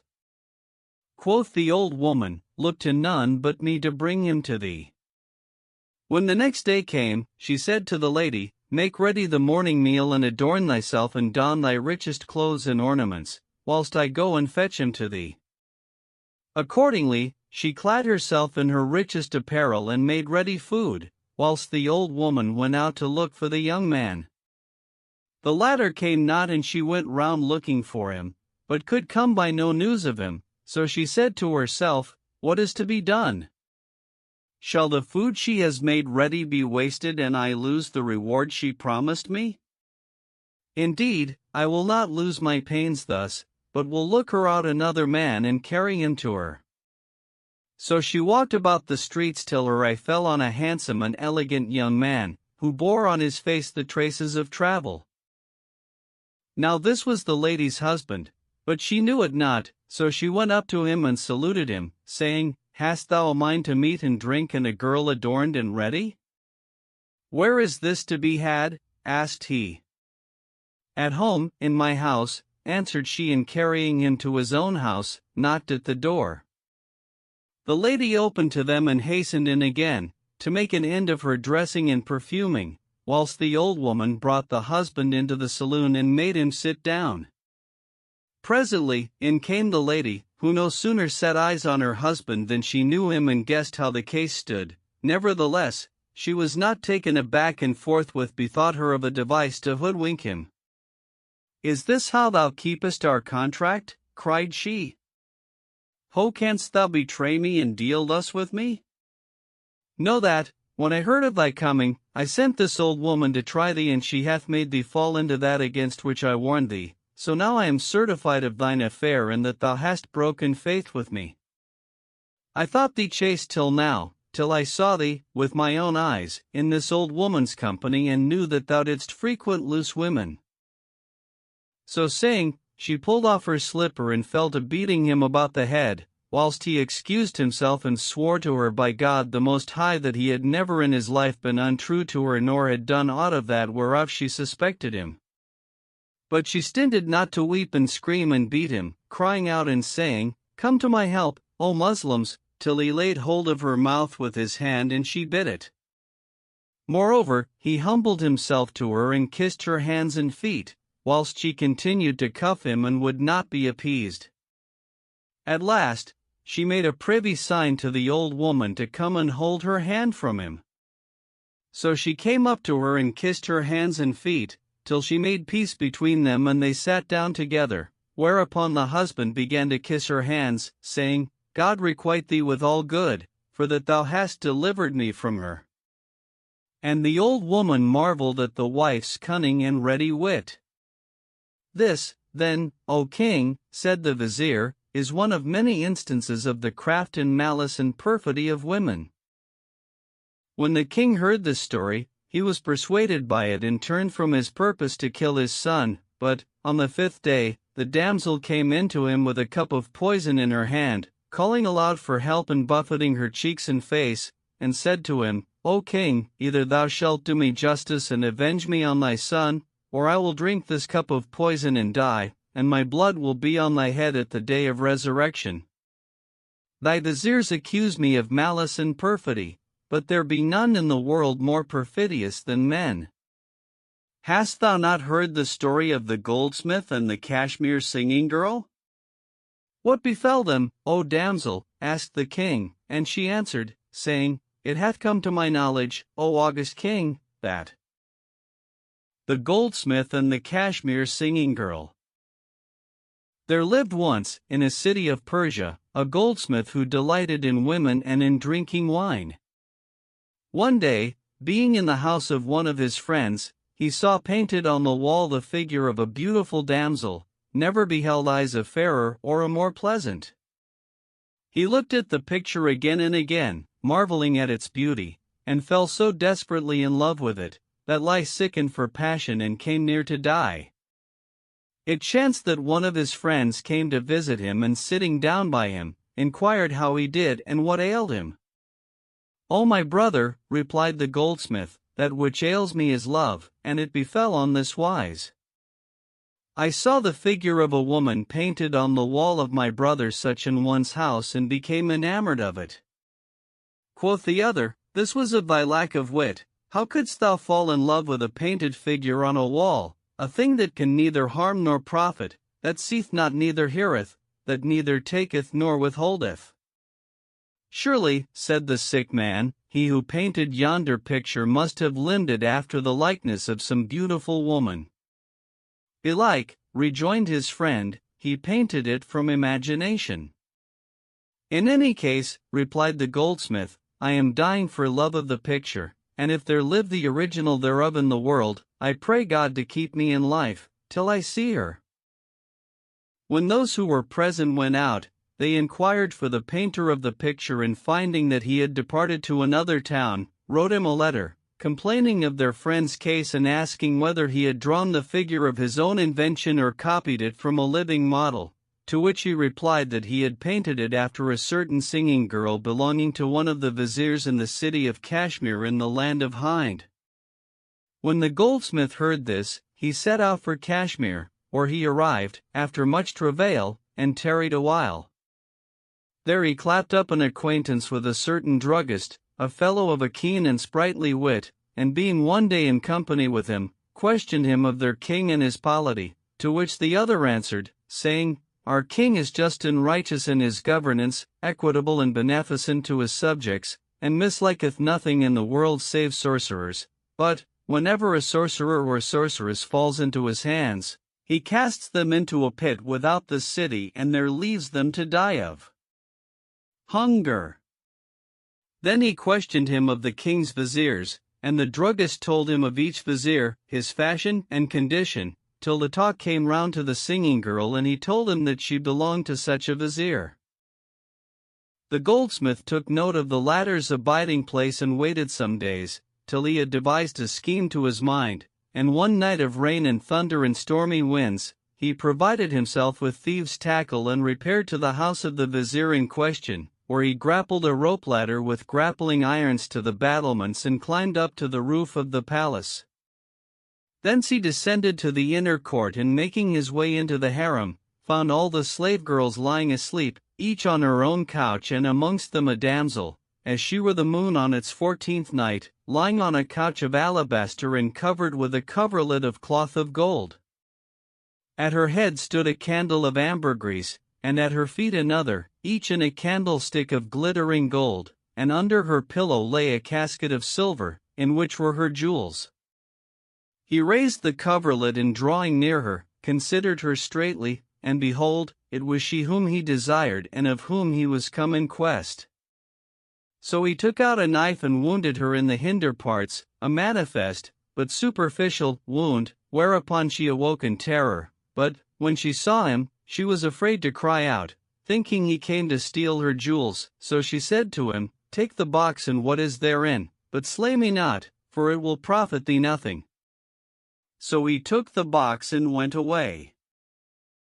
On the morrow, he donned clothes after the fashion of men of learning and doctors of the law, and taking the casket, went in therewith to the king of the city, before whom he kissed the earth and said to him, "O king, I am a loyal well-wisher to thee and come hither, a pilgrim to thy court from the land of Khorasan, attracted by the report of thy just governance and righteous dealing with thy subjects and minded to be under thy standard.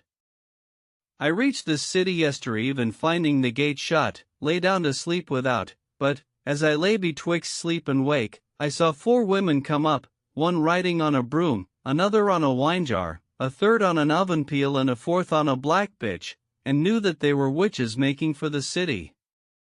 One of them came up to me and kicked me with her foot and beat me grievously with a fox's tail she had in her hand, whereat I was wroth and smote her with a knife I had with me, wounding her in the hinder parts, as she turned to flee from me.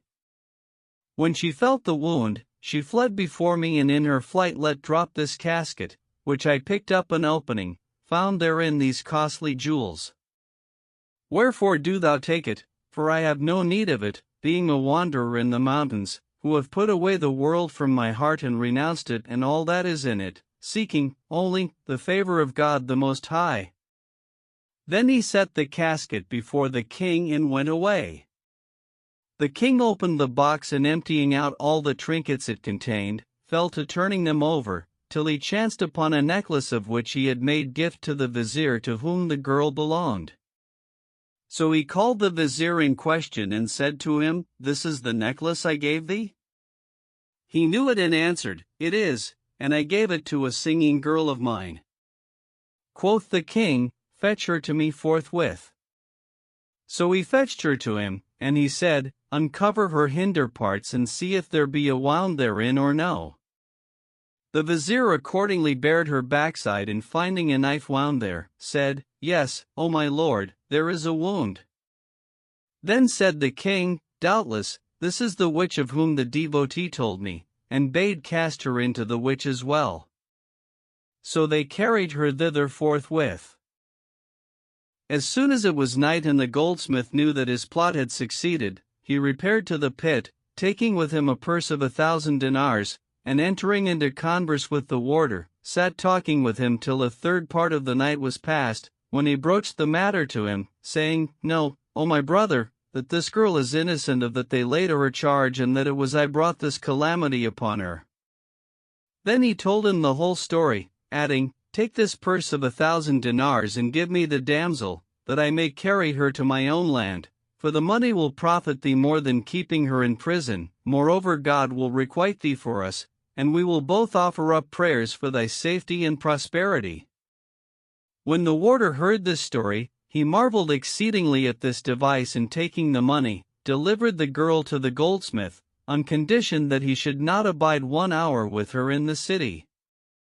So the goldsmith took the girl and fared on with her, without ceasing, till he reached his own country, and so he attained his desire. "See then, O king," said the damsel, "the malice of men and their wiles. Now thy viziers hinder thee from doing me justice on thy son, but tomorrow both thou and I will stand before the just judge, and he shall do me justice on thee, O king." When the king heard this, he commanded to put his son to death, but the fifth vizier came in to him, and kissing the earth before him, said, "Almighty king, delay and hasten not to slay thy son, for oftentimes haste engendereth repentance, and I fear for thee lest thou repent, even as did the man who never laughed again." "And how was that, O vizier?" asked the king. "I have heard tell, O king," answered the vizier, "that the man who never laughed again. There was once a man who was rich in lands and houses and goods and slaves, and he died and went to the mercy of God the Most High, leaving a young son, who, when he grew up, gave himself to feasting and hearing music and singing, and wasted his substance in gifts and prodigality, till he had squandered all the money his father left him. Then he betook himself to selling his slaves and lands and houses, and spent the proceeds on like wise, till he was reduced to beggary and must needs labor for his living. He abode thus a year's space, at the end of which time he was sitting one day under a wall, awaiting who should hire him, when there came up to him a man of comely aspect and apparel, and saluted him. "O uncle," said the young man, "hast thou known me aforetime?" "Not so, O my son," replied the other, "I know thee not at all, but I see the trace of gentle breeding on thee, despite thy present case." "O uncle," rejoined the poor man, "needs must fate and foreordained fortune be accomplished. But, O uncle, bright of face, hast thou any occasion wherein thou wouldst employ me?" "Yes," said the other, "I wish to employ thee in an easy matter." "What is it?" asked the young man, and the stranger, "I have with me 10 old men and 1 house, but we have none to serve us, so, if thou wilt take service with us, thou shalt have food and clothing to thy heart's content, besides what cometh to thee of money and other goods, and haply God will restore thee thy fortune by our means." "With all my heart," replied the youth. "But," said the other, "I have a condition to impose on thee." Quoth he, "What is that?" And the old man said, "O my son, it is that thou keep our secret in what thou sayest us do, and if thou see us weep, that thou question us not of the cause of our weeping." "It is well, O uncle," replied the young man, whereupon the other bade him, "Come with me, O my son, with the blessing of God the Most High." So he followed him to the bath, where he caused cleanse his body of the crusted dirt, after which he sent for a handsome garment of linen and clad him therein. Then he carried him to a lofty and spacious house, wherein were sitting chambers facing one another and saloons, in each a fountain of water, with the birds warbling over it, and windows on every side, giving upon a fair garden within the house. The old man brought him into one of the sitting chambers, which was paved and lined with vari-colored marble and spread with silken carpets, and the roof thereof decorated with ultramarine and glittering gold, and here he found 10 old men in mourning apparel, seated opposite one another, weeping and wailing. He marveled at their case and was about to ask the reason, when he remembered the condition and held his peace. Then he who had brought him delivered to him a chest containing 30,000 dinars and said to him, O my son, spend from this chest what is fitting for our entertainment and thine own, and be thou faithful and remember that wherewith I charged thee as to secrecy. I hear and obey, answered he, and served them days and nights, till one of them died, whereupon his fellows washed him and shrouded him and buried him in a garden behind the house, nor did death cease to take them, one after another, till there remained but he who had hired the youth. Then the two dwelt together alone for years and years, nor was there with them a third save God the Most High, till the old man fell sick, and when the other despaired of his life, he went up to him and condoling with him, said, O uncle, I have served you 12 years and have not failed of your service a single hour, but have been loyal and faithful to you and served you with my might. Yes, O my son, answered the old man, thou hast served us well, but now, my comrades are gone to the mercy of God, to whom belong might and majesty, and needs must I die also. O my lord, said the other, thou art in danger of death, and I would fain have thee acquaint me with the cause of your weeping and wailing and of your unceasing mourning and lamentation.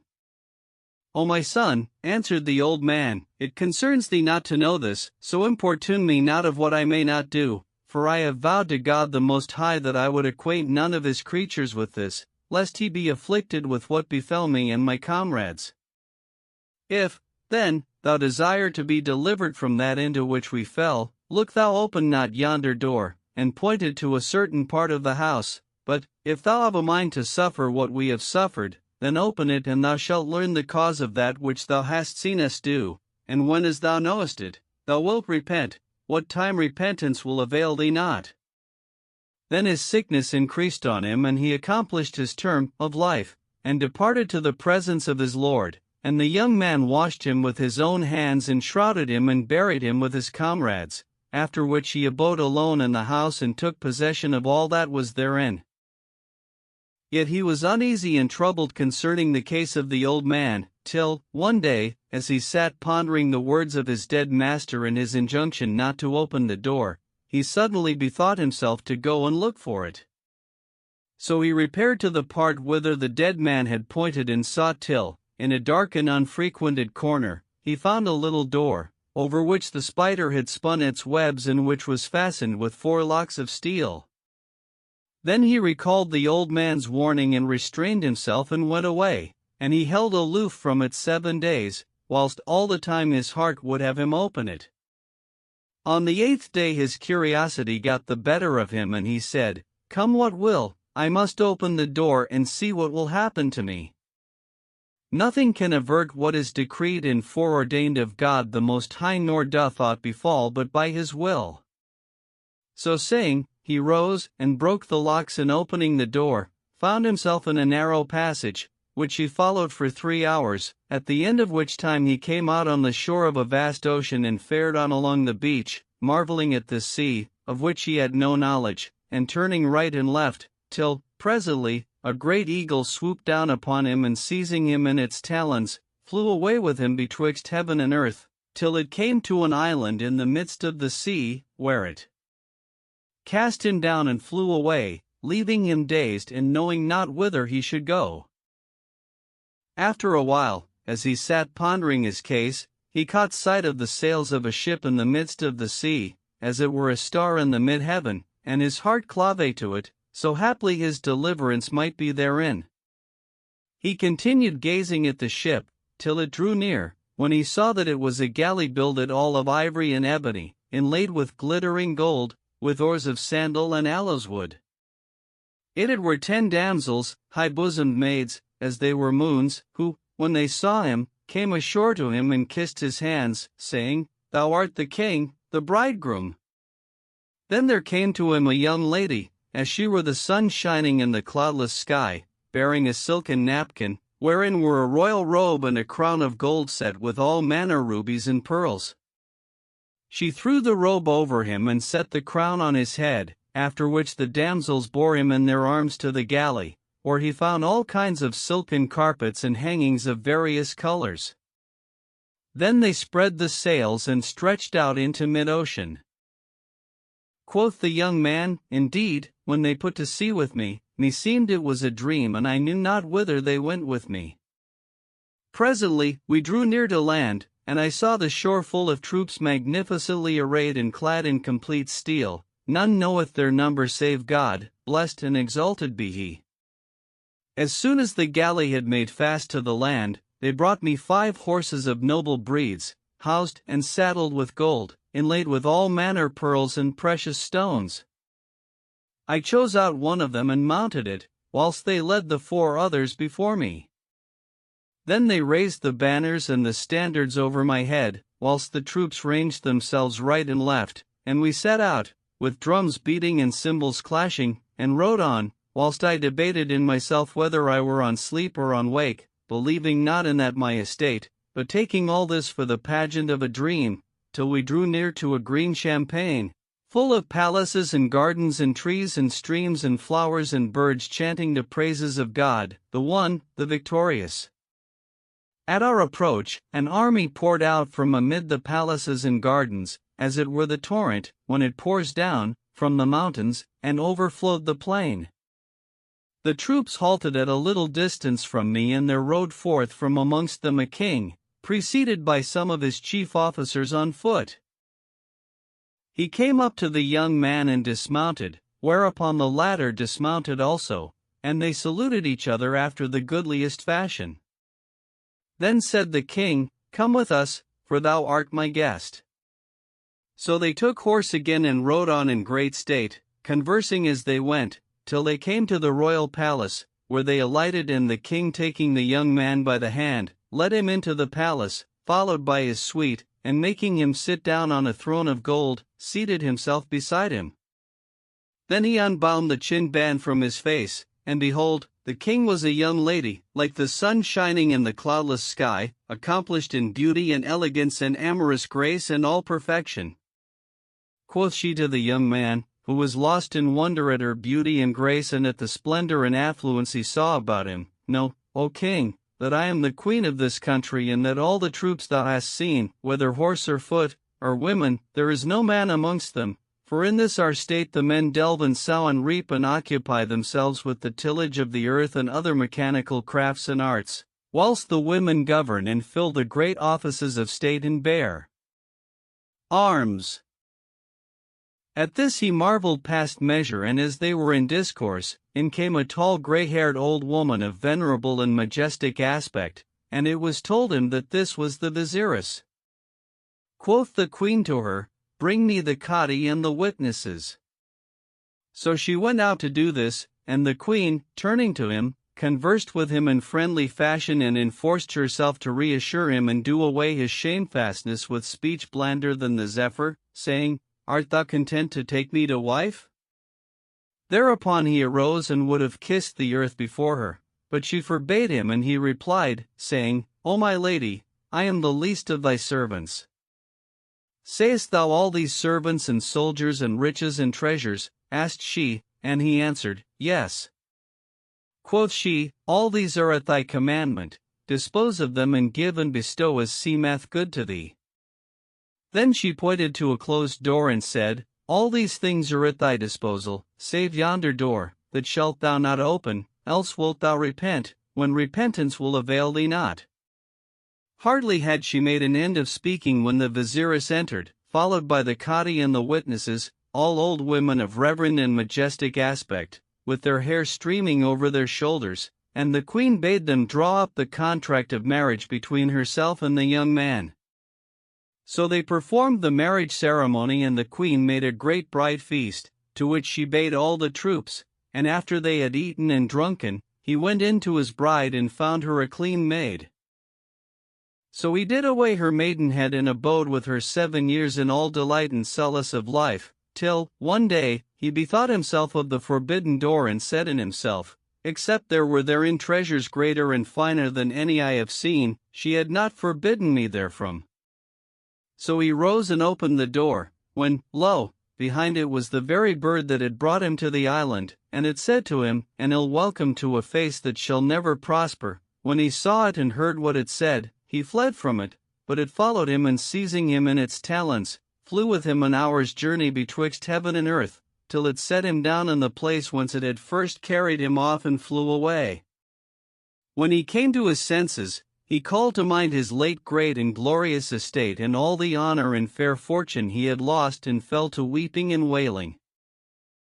He abode 2 months on the seashore, where the bird had set him down, hoping yet to return to his wife, till, as he sat one night wakeful, mourning and musing, he heard one speaking and saying, "How great were the delights! Far, far from thee is the return of that which is past." When he heard this, he redoubled in his regrets and despaired of recovering his wife and his late fair estate, so he returned, weary and broken-hearted, to the house where he had dwelt with the old men, and knew that they had fared even as he, and that this was the cause of their weeping and mourning, wherefore he held them excused. Then, being overcome with chagrin and regret, he took to his chamber and gave himself up to mourning and lamentation, and he ceased not to weep and lament, and left eating and drinking and pleasant sense and laughter, till he died, and they buried him beside the old men. "See, then, O king," continued the vizier, "what cometh of haste, verily, it is unpraiseworthy and begetteth repentance, and in this I give thee true and loyal counsel." When the king heard the vizier's story, he turned from slaying his son, but, on the 6th day, the favorite came in to him with a naked knife in her hand, and said to him, "Know, O my lord, that, except thou hearken to my complaint and protect thy right and thine honor against these thy viziers, who are banded together against me, to do me wrong, I will kill myself with this knife, and my blood will testify against thee on the day of judgment." Indeed, they pretend that women are full of tricks and malice and perfidy, and design by this to defeat me of my right and hinder the king from doing me justice. But, behold, I will prove to thee that men are more perfidious than women by the story of a king of the kings, and how he gained access to the wife of a certain merchant. "And what passed between them?" asked the king. "I have heard tell, O august king," replied she, "that the king's son and the merchant's wife. A certain jealous merchant had a beautiful wife, and of the excess of his fearfulness and jealousy of her, he would not abide with her in any town, but built her a pavilion without the city, apart from all other buildings, and fortified it with high walls and strong doors, secured with curious locks, and when he had occasion to go into the city, he locked the doors and hung the keys about his neck. One day, when the merchant was abroad, the king's son of the city came forth, to take his pleasure in the open country without the walls, and coming to the solitary pavilion, stood still to examine it.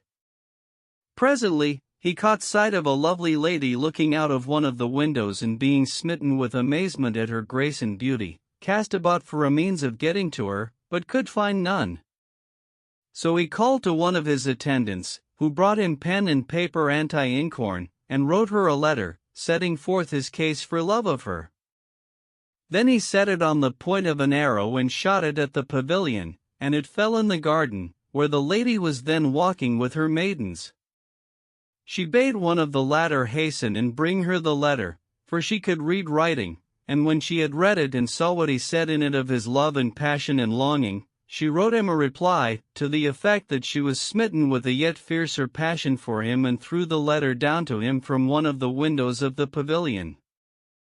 When he saw her, he picked up the reply, and after reading it, came under the window and said to her, "Let me down a string, that I may send thee this key, which do thou take and keep by thee." So she let down a string, and he tied the key to it. Then he went away, and repairing to one of his father's viziers, complained to him of his passion for the lady, and that he could not live without her. And the vizier said, "And how dost thou bid me contrive?" Quoth the prince, "I would have thee lay me in a chest and commit it to the merchant, feigning to him that it is thine, and desiring him to keep it for thee in his country house some days, that I may have my will of her, then do thou demand it back from him." The vizier answered, "With all my heart." So the prince returned to his palace, and fixing the padlock, the key whereof he had given the lady, on a chest he had by him, entered the latter, whereupon the vizier locked it upon him, and setting it on a mule, carried it to the pavilion of the merchant. The latter, seeing the vizier, came forth to him and kissed his hands, saying, Belike our lord the vizier hath some need or business which we may have the pleasure of accomplishing for him? Yes, answered the vizier, I would have thee set this chest in the privriest place in thy house and keep it till I seek it of thee. So the merchant made the porter carry it in and set it down in one of his storehouses, after which he went out upon some occasion of his. As soon as he was gone, his wife went up to the chest and unlocked it with the key the prince had given her, whereupon there came forth a youth like the moon. When she saw him, she donned her richest apparel and carried him to her sitting chamber, where they abode 7 days, eating and drinking and making merry, and as often as her husband came home, she put the prince back into the chest and locked it upon him. One day, the king asked for his son and the vizier hurried off to the merchant's house and sought of him the chest. The merchant accordingly repaired in haste to his pavilion, at a time other than of his wont, and knocked at the door.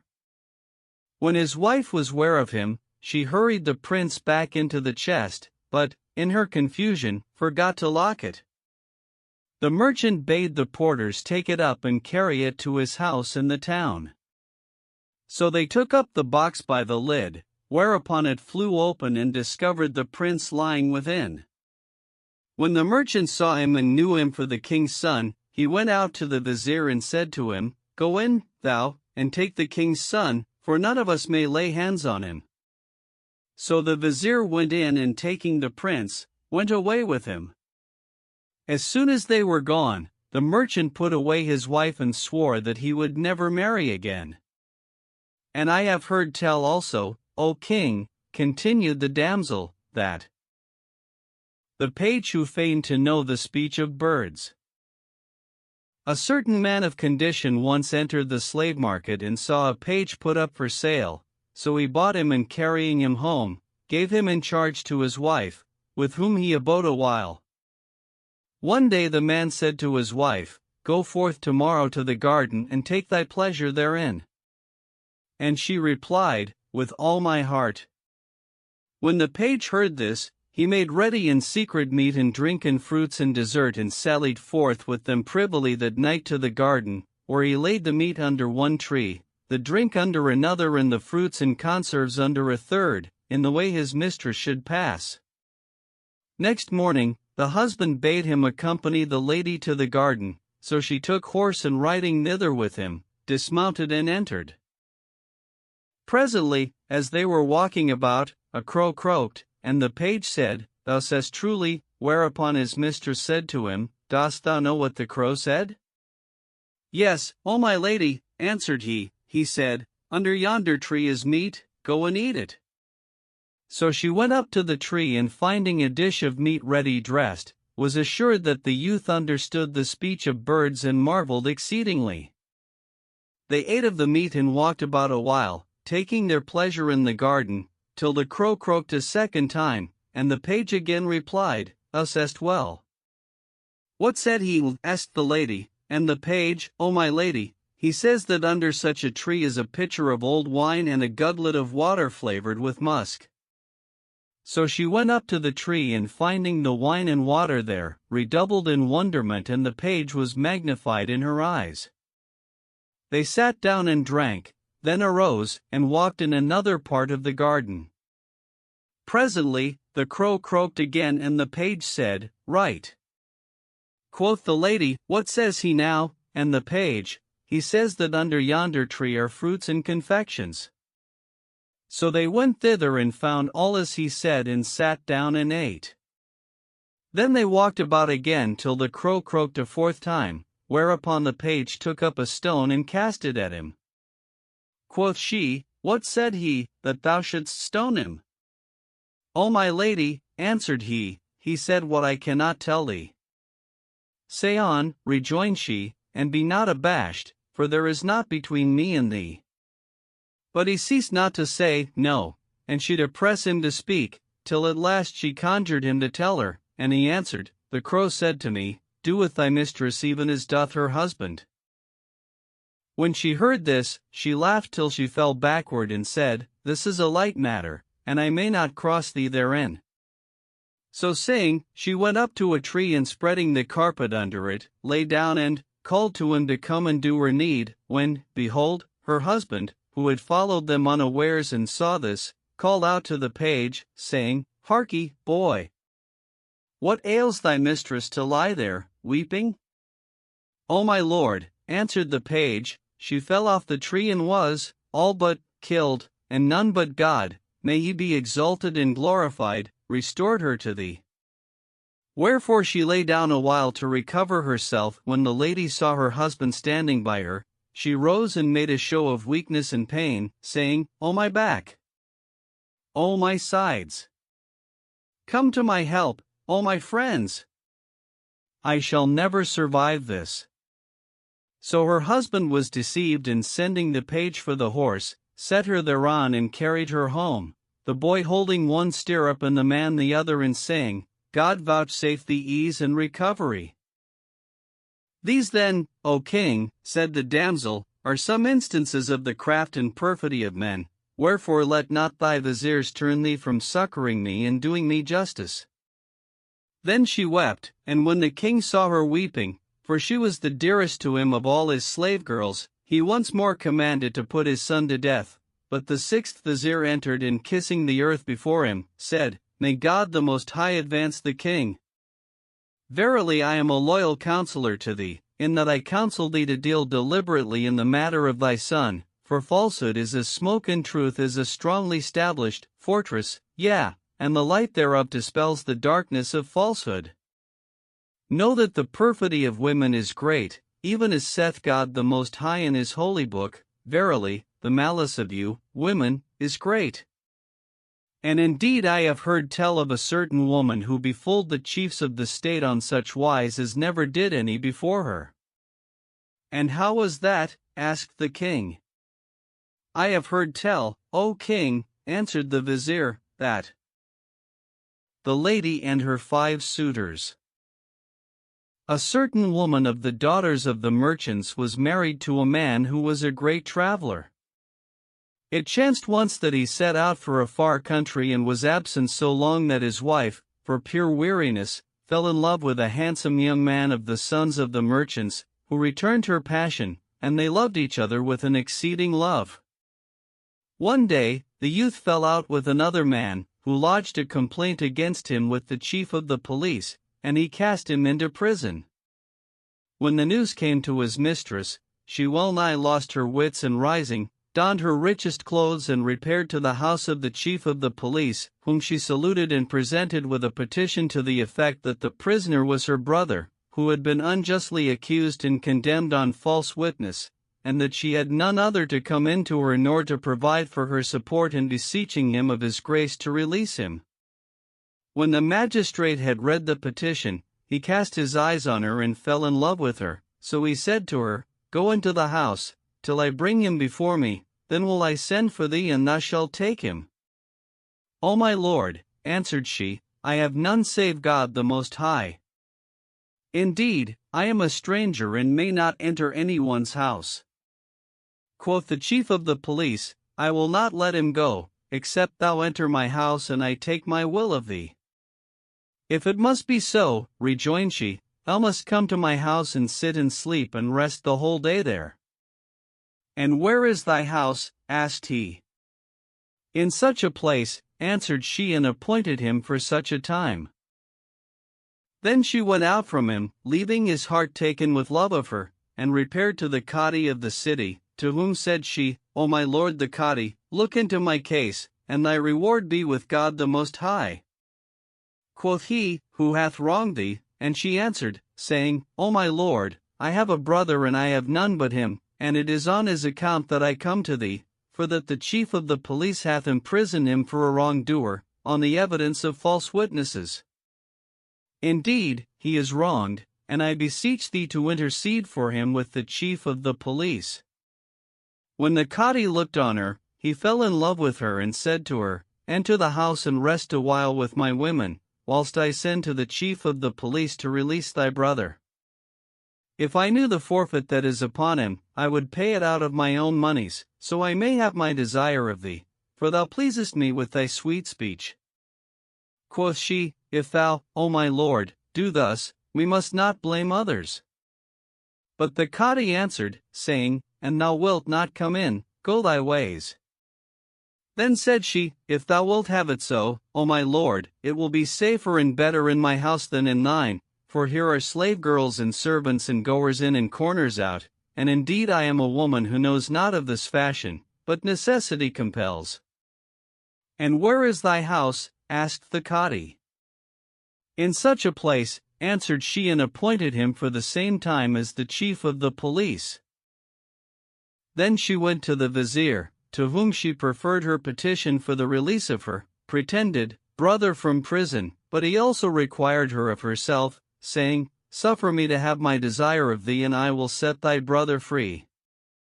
Quoth she, If thou wilt have it so, be it in my house, for there it will be safer both for me and for thee. It is not far distant, and thou knowest that which behoveth us, women, of cleanliness and elegance. Where is thy house? Asked he. In such a place, answered she, and appointed him for the same time as the two others. Then she went out from him to the king of the city and told him her story and sought of him her brother's release. Who imprisoned him? Asked he, and she replied, The chief of the police. When the king heard her speech, it transfixed his heart with the arrows of love, and he bade her enter the palace with him, that he might send to the Cadi and release her brother. O king, answered she, this thing is easy to thee, whether I will or not, and if the king will indeed have this of me, it is of my good fortune, but, if he will come to my house, he will do me the more honor, even as saith the poet. Friends, have ye seen or heard the visit of a wight whose virtues are indeed illustrious in my sight? Quoth the king, We will not cross thee in this. So she told him where her house was and appointed him for the same time as the three others. Then she left him, and betaking herself to a carpenter, said to him, I would have thee make me a cabinet with 4 compartments, one above another, each with its door to lock up. Let me know thy hire, and I will give it thee. My hire will be 4 dinars, replied the man, but, O noble lady, if thou wilt vouchsafe me thy favors, I will ask nothing else of thee. If thou wilt have it so, rejoined she, then make the cabinet with 5 compartments, each to lock up. It is well, said he, sit down, O my lady, and I will make it for thee forthright, and after I will come to thee at my leisure. So she sat down, whilst he fell to work on the cabinet, and when he had made an end of it, she carried it home and set it up in the sitting chamber. Then she took 4 gowns and carried them to the dyer, who dyed them each of a different color, after which she busied herself in making ready meat and drink and fruits and flowers and perfumes.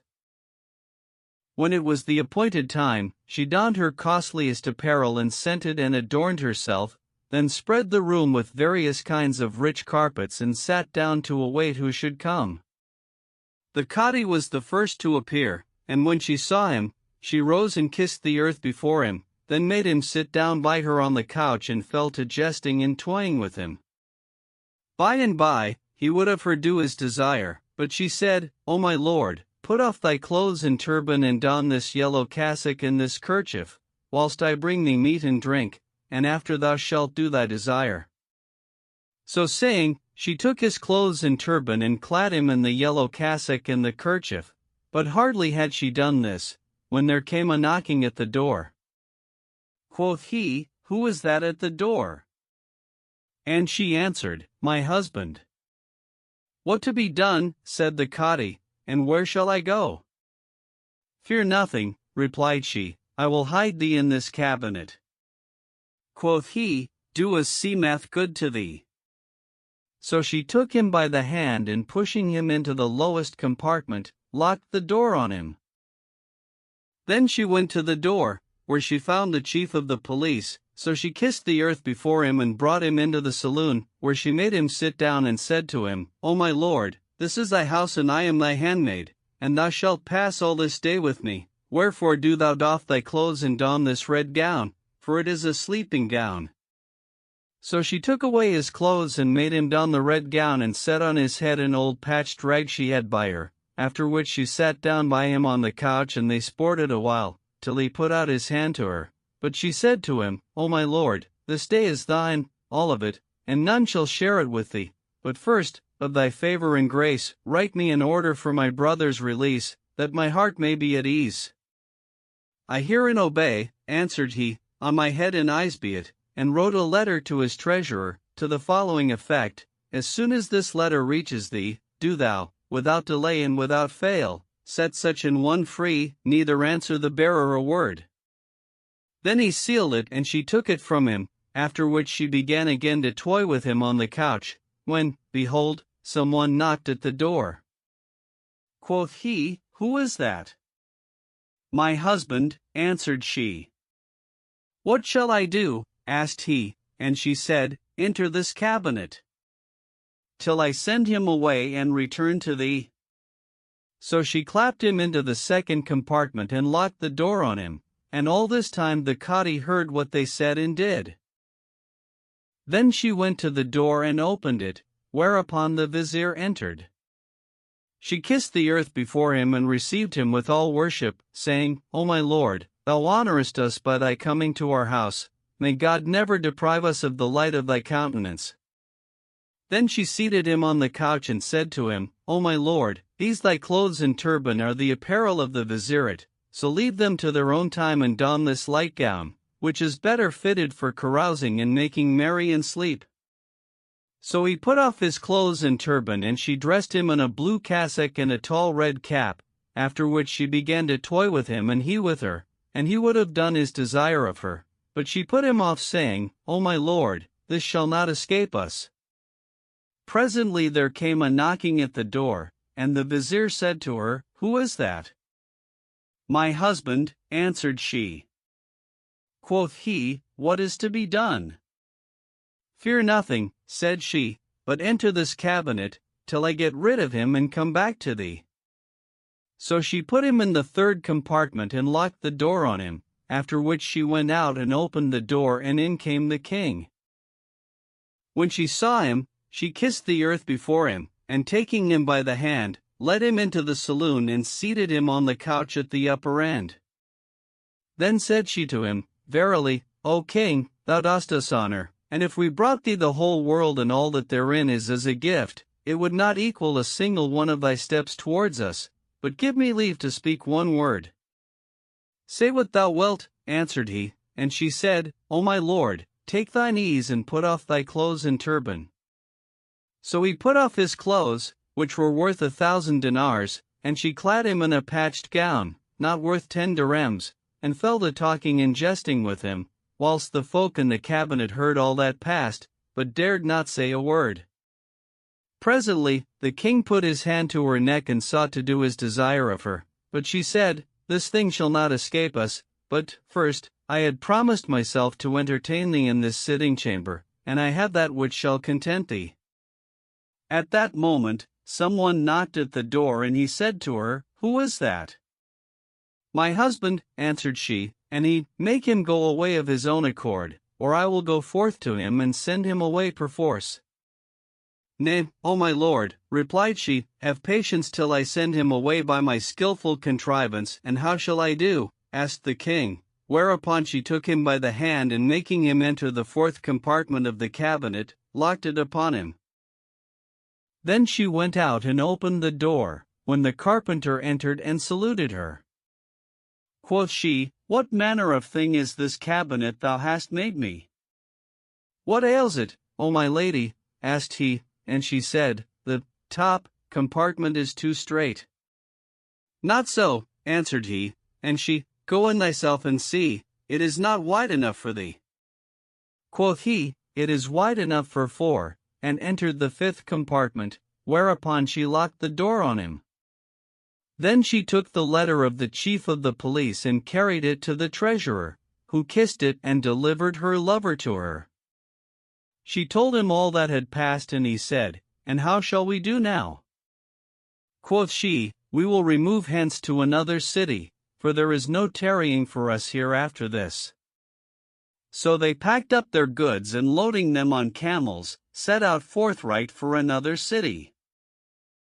Meanwhile, the five abode in the cabinet 3 whole days, without eating or drinking, until at last the carpenter could retain his water no longer. So he made water on the king's head, and the king made water on the vizier's head, and the vizier on the chief of the police, who did the like with the Cadi, whereupon the latter cried out and said, "What filth is this? Doth not this strait that we are in suffice us, but you must make water upon us?" The chief of the police recognized the Cadi's voice and answered, saying, "God increase thy reward, O Cadi." And when the Cadi heard him, he knew him for the chief of the police.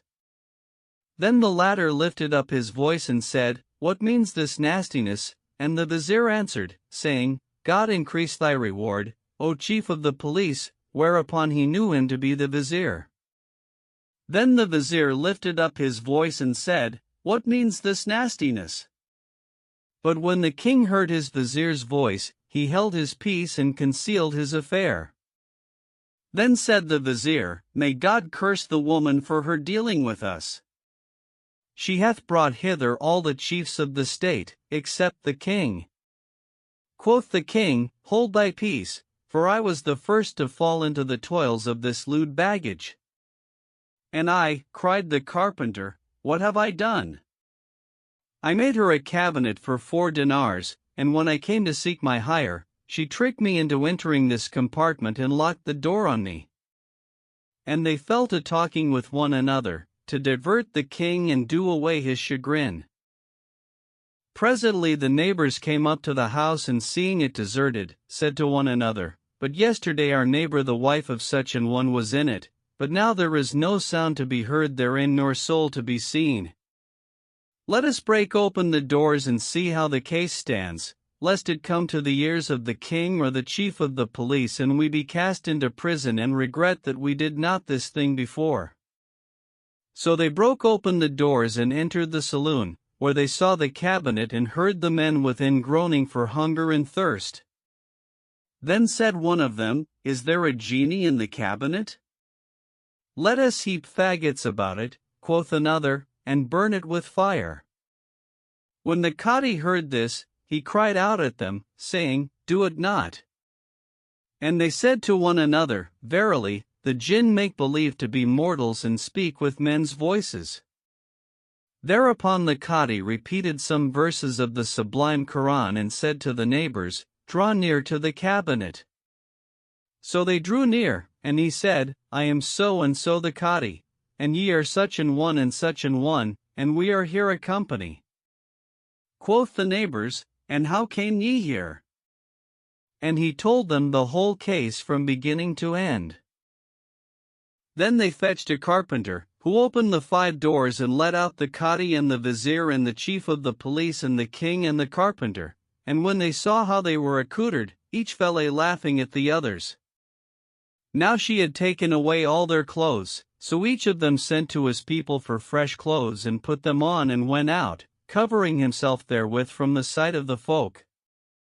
"See, therefore, O our lord the king," said the vizier, "what a trick this woman played off upon the folk. And I have heard tell also that the man who saw the night of power. A certain man had longed all his life to look upon the night of power, and it befell that, one night, he looked up at the sky and saw the angels and heaven's gates opened and beheld all things in the act of prostration before their Lord, each in its several room. So he said to his wife, "Harkye, such an one, God hath shown me the night of power, and it hath been proclaimed to me, from the invisible world, that 3 prayers will be granted unto me, so do thou counsel me what I shall ask." Quoth she, "O man, the perfection of man and his delight is in his yard, so do thou pray God to greaten thy yard and magnify it." So he lifted up his hands to heaven and said, "O my God, greaten my yard and magnify it." Hardly had he spoken when his yard became as big as a calabash and he could neither sit nor stand nor move, and when he would have lain with his wife, she fled before him from place to place. So he said to her, "O accursed woman, what is to be done?" This is thy wish, by reason of thy lust. Nay, by Allah, answered she, I did not ask for this huge bulk, for which the gate of a street were too strait. Pray God to make it less. So he raised his eyes to heaven and said, O my God, rid me of this thing and deliver me therefrom. And immediately his yard disappeared altogether and he became smooth, like a woman. When his wife saw this, she said, I have no occasion for thee, now thou art become yardless. And he answered her, saying, All this comes of thine own ill-omened counsel and the infirmity of thy judgment.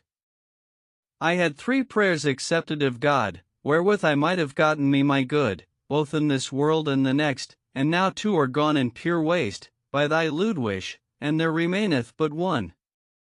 Quoth she, Pray God the Most High to restore thee thy yard as it was. So he prayed to his Lord and his yard was restored to its first case. Thus the man lost his 3 wishes by the ill counsel and lack of sense of the woman, and this, O king, said the vizier, have I told thee, that thou mightest be certified of the thoughtlessness of women and their little wit and silliness and see what comes of hearkening to their counsel. Wherefore be not persuaded by them to slay thy son, the darling of thy heart, and thus blot out thy remembrance after thee. The king gave ear to his vizier's words and forbore to put his son to death. But, on the 7th day, the damsel came in, shrieking, and lighting a great fire in the king's presence, made as she would cast herself therein, whereupon they laid hands on her and brought her before him. Quoth he, Why hast thou done this? And she answered, saying, Except thou do me justice on thy son, I will cast myself into the fire and accuse thee of this on the day of resurrection, for I am weary of life and before coming hither, I wrote my last dispositions and gave alms of my goods and resolved upon death. And thou wilt repent with all repentance, even as did the king of having punished the pious woman. How was that? Asked the king. I have heard tell, O king, replied she, that the stolen necklace.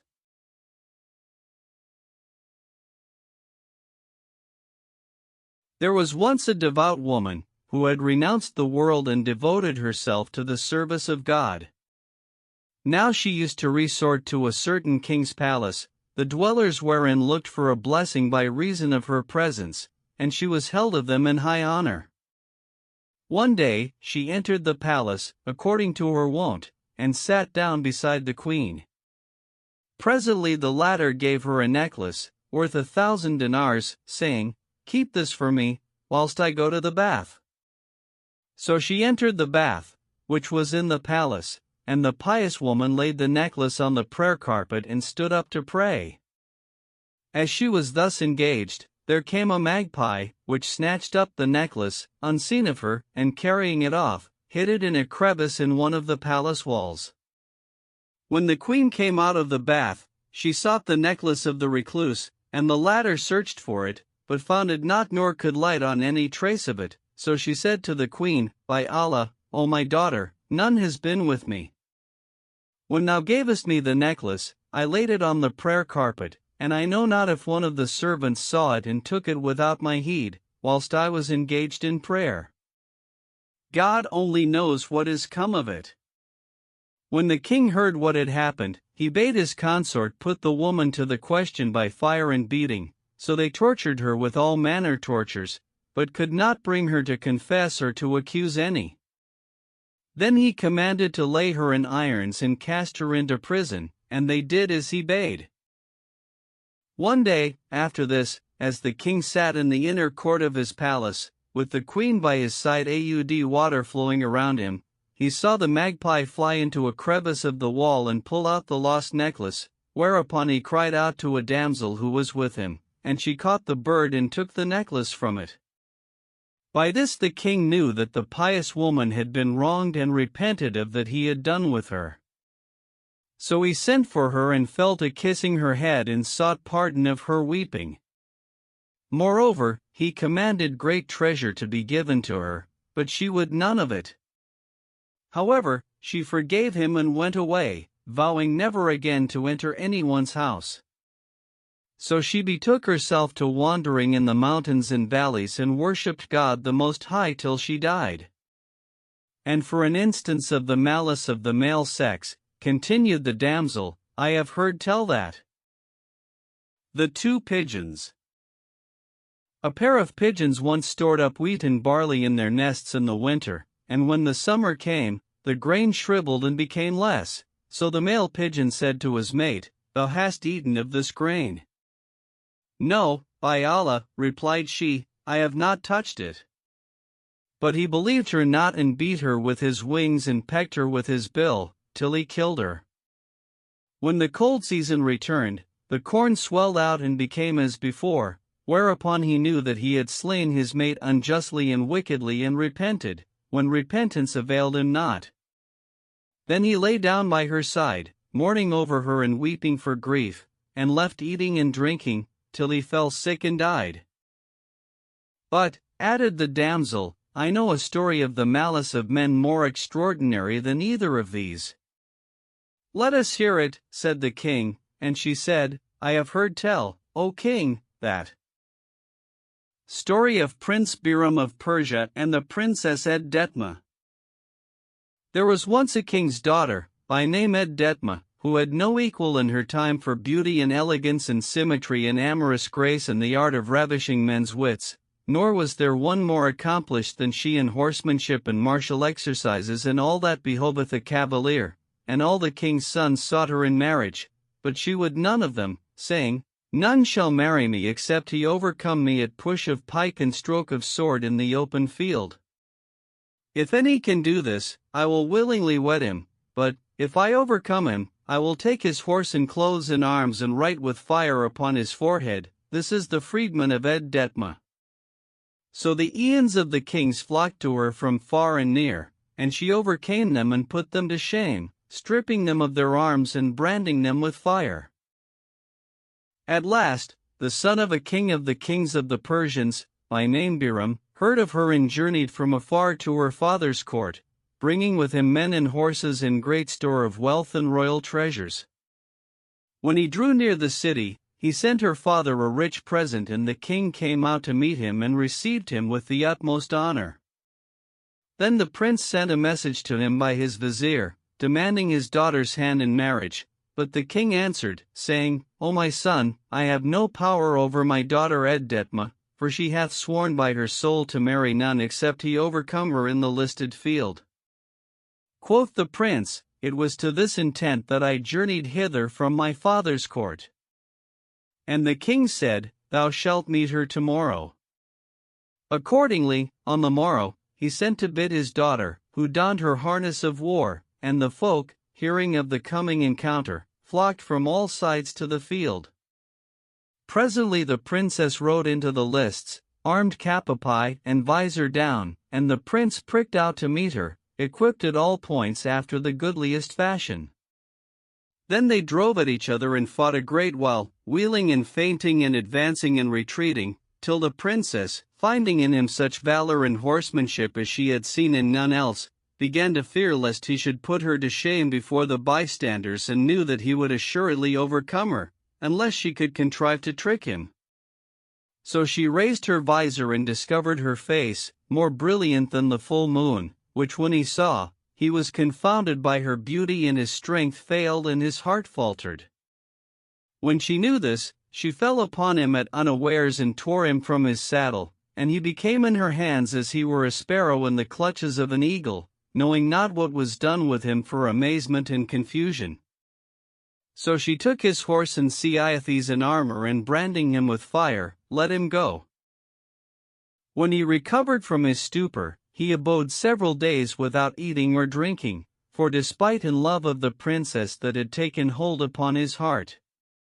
Then he sent a letter by certain of his slaves to his father, advising him that he could not return home, till he had gotten his will of the princess or died for lack of her. When his father read the letter, he was sore concerned for his son and would have succored him with troops and soldiers, but his viziers dissuaded him from this and exhorted him to patience, so he committed his affair to God the Most High. Meanwhile, The prince cast about for a means of coming to his desire, and disguising himself as a decrepit old man, repaired to a garden, in which the princess used to walk most of her days. Here he sought out the gardener and said to him, "I am a stranger from a far country, and from my youth upward I have been a gardener, and none is more skilled than I in the care of trees and the culture of fruits and flowers and so forth." When the gardener heard this, he rejoiced in him with an exceeding joy and carried him into the garden, where he commended him to his underlings, and the prince betook himself to the service of the garden and the tending of the trees and the bettering of their fruits.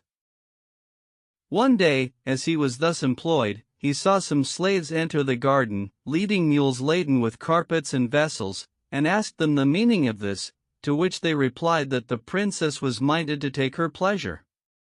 When he heard this, he hastened to his lodging, and fetching some of the jewels and raiment he had brought with him from Persia, sat down in the garden and spread them out before him, shaking and trembling, as if for decrepitude, and making a show of extreme old age. Presently a company of damsels and eunuchs entered, with the princess in their midst, as she were the moon among stars, and dispersed about the garden, plucking the fruits and diverting themselves.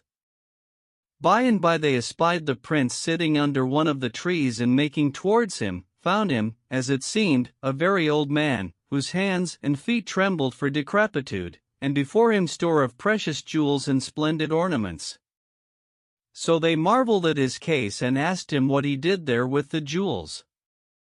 Quoth he, "I would fain buy me one of you to wife therewith." They laughed at him and said, "If one of us marry thee, what wilt thou do with her?" "I will give her one kiss," answered he, "and let her go." Then said the princess, "I give thee this damsel to wife." So he rose, and coming up to her, trembling and staggering and leaning on a staff, kissed her and gave her the jewels and ornaments, whereat she rejoiced, and they went away, laughing at him. Next day, they came again to the garden, and finding him seated in the same place, with more jewels and ornaments than before, said to him, "O old man, what wilt thou do with these jewels?" And he answered, saying, "I wish to take one of you to wife with them, even as yesterday." So the princess said, "I marry thee to this damsel," and he came up to her and kissed her and gave her the jewels, and they went away. But the princess said in herself, "I have more right to all these fine things than my waiting women, and no harm can betide me." So, on the morrow, she went down privily into the garden, in the habit of one of her damsels, and presenting herself before the prince, said to him, "O old man, the king's daughter hath sent me to thee, that thou mayst marry me." He looked at her and knew her, so he answered, "With all my heart," and gave her jewels and ornaments of the costliest.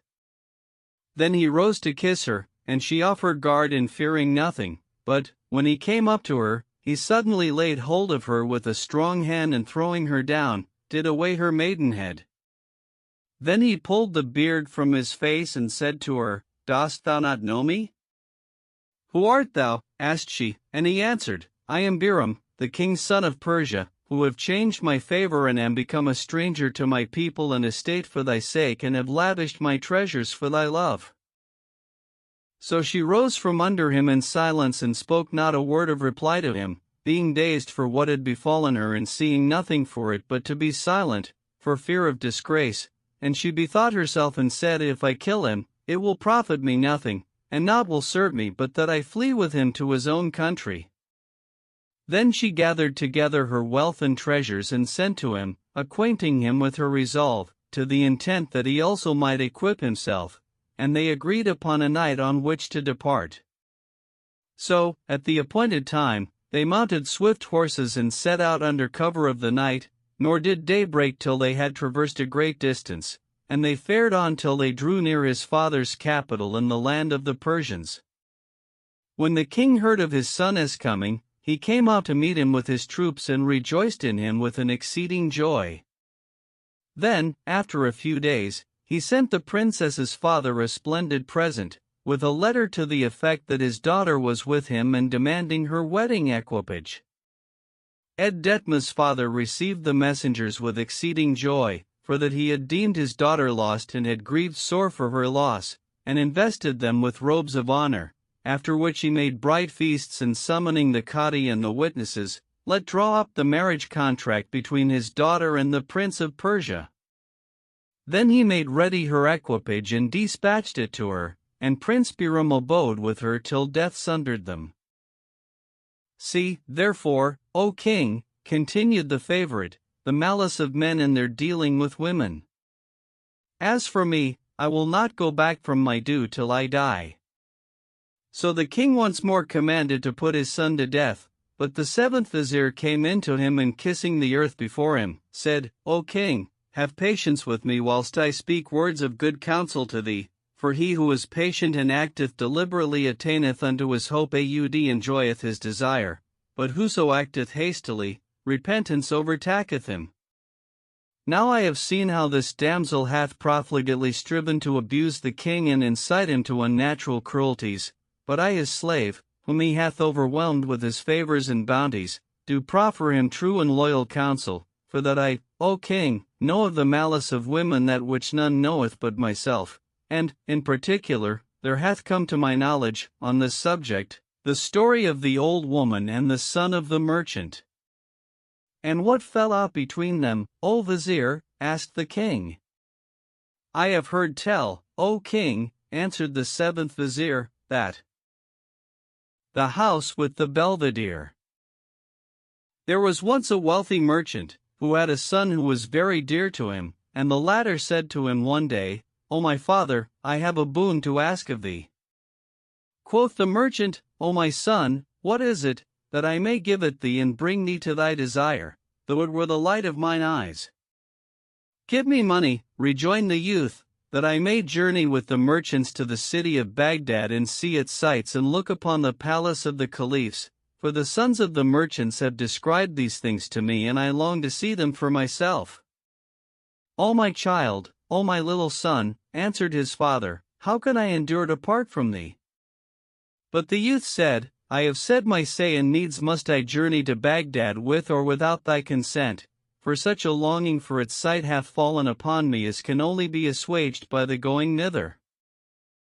When the merchant saw that there was no help for it, he provided his son with goods to the value of 30,000 dinars and gave him in charge to certain merchants in whom he trusted. Then he took leave of the youth, who journeyed with his friends the merchants till they reached Baghdad, the abode of peace, where he entered the market and wishing to hire a house, was shown one so handsome and spacious and elegant that he well nigh lost his wits for admiration, for therein were gardens and fountains and running waters and pavilions facing one another, with floors of colored marbles and ceilings inlaid with gold and lapis lazuli, and its gardens were full of warbling birds. So he asked the porter what was its rent, and he replied, 10 dinars a month. Quoth the young man, Speakest thou truly or dost thou jest with me? By Allah, answered the porter, I speak not but the truth, for none who taketh up his abode in this house lodgeth in it more than a week or two. And how is that? Asked the other. O my son, replied the porter, whoso taketh this house cometh not forth of it, except sick or dead, wherefore it is known among the folk of Baghdad, so that none offereth to take it, and thus cometh it that its rent is fallen so low. At this the young merchant marveled exceedingly, saying, Needs must there be some reason for this. However, after considering a while and seeking refuge with God from Satan the stoned, he rented the house and took up his abode there. Then he put away apprehension from his thought and busied himself with selling and buying, and some time passed over him without any ill case befalling him. One day, as he sat at the door, there came up a grizzled old woman, as she were a speckled snake, calling aloud on the name of God and magnifying him at a great rate and at the same time putting away the stones and other obstacles from the path. Seeing the youth sitting there, she looked at him and marveled at his case, whereupon quoth he to her, O old woman, dost thou know me, or am I like any thou knowest? When she heard him speak, she hastened up to him and saluting him, said, How long hast thou dwelt in this house? 2 months, O my mother, answered he. And she said, O my son, it was at this that I marveled, for I know thee not, neither dost thou know me, nor yet art thou like unto any one I know. But I marveled for that none other than thou hath taken up his abode in this house, but hath gone forth from it, dead or sick, saving thee alone.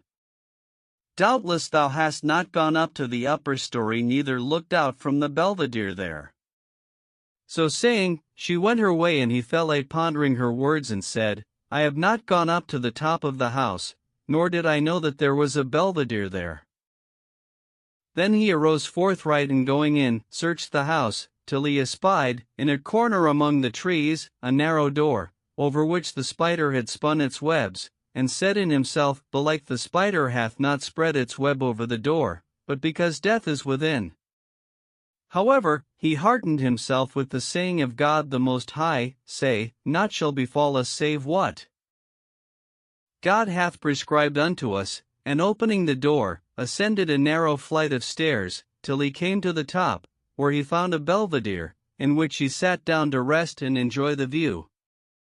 Presently, he caught sight of an elegant house hard by, surmounted by a lofty belvedere, overlooking the whole of Baghdad, in which sat a damsel fair as a houri.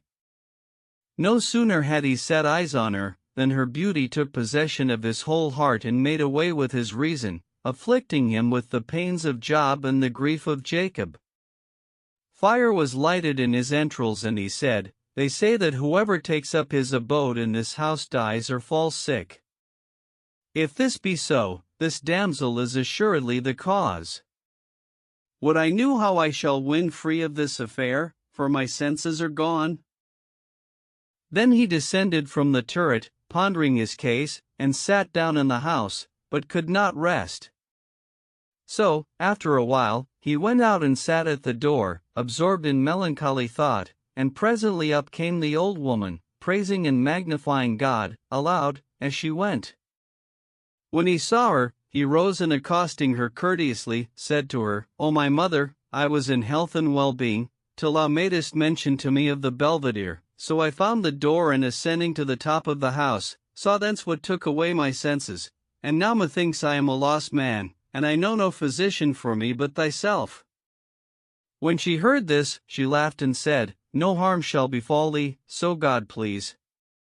Whereupon he went into the house, and coming back with 100 dinars in his sleeve, said to her, Take this, O my mother, and deal with me as lords with slaves, and succor me quickly, for, if I die, my blood will be laid to thy charge at the day of resurrection. With all my heart, answered she, but, O my son, thou must lend me thine aid in some small matter, whereby hangs the accomplishment of thy desire. Quoth he, What would thou have me do, O my mother? Go to the silk market, said she, and inquire for the shop of Abul Feth ben Qaidam. Sit down by him and salute him, and say to him, Give me the face veil thou hast by thee, figured with gold, for he hath none handsomer in his shop. Then buy it of him at his own price, and keep it till I come to thee tomorrow, God willing. So saying, she went away, and he passed the night, as, upon coals of tamarisk wood. Next morning, he took 1,000 dinars in his pocket, and repairing to the silk market, sought cut the shop of Abul Feth, whom he found a man of dignified aspect, surrounded by servants and attendants, for he was a merchant of great wealth and consideration, and of the goods that God the Most High had bestowed upon him was the damsel who had ravished the young man's heart. She was his wife, and had not her match for beauty, nor was her like to be found with any of the sons of the kings. So he saluted him, and Abul Feth returned his salute and bade him be seated.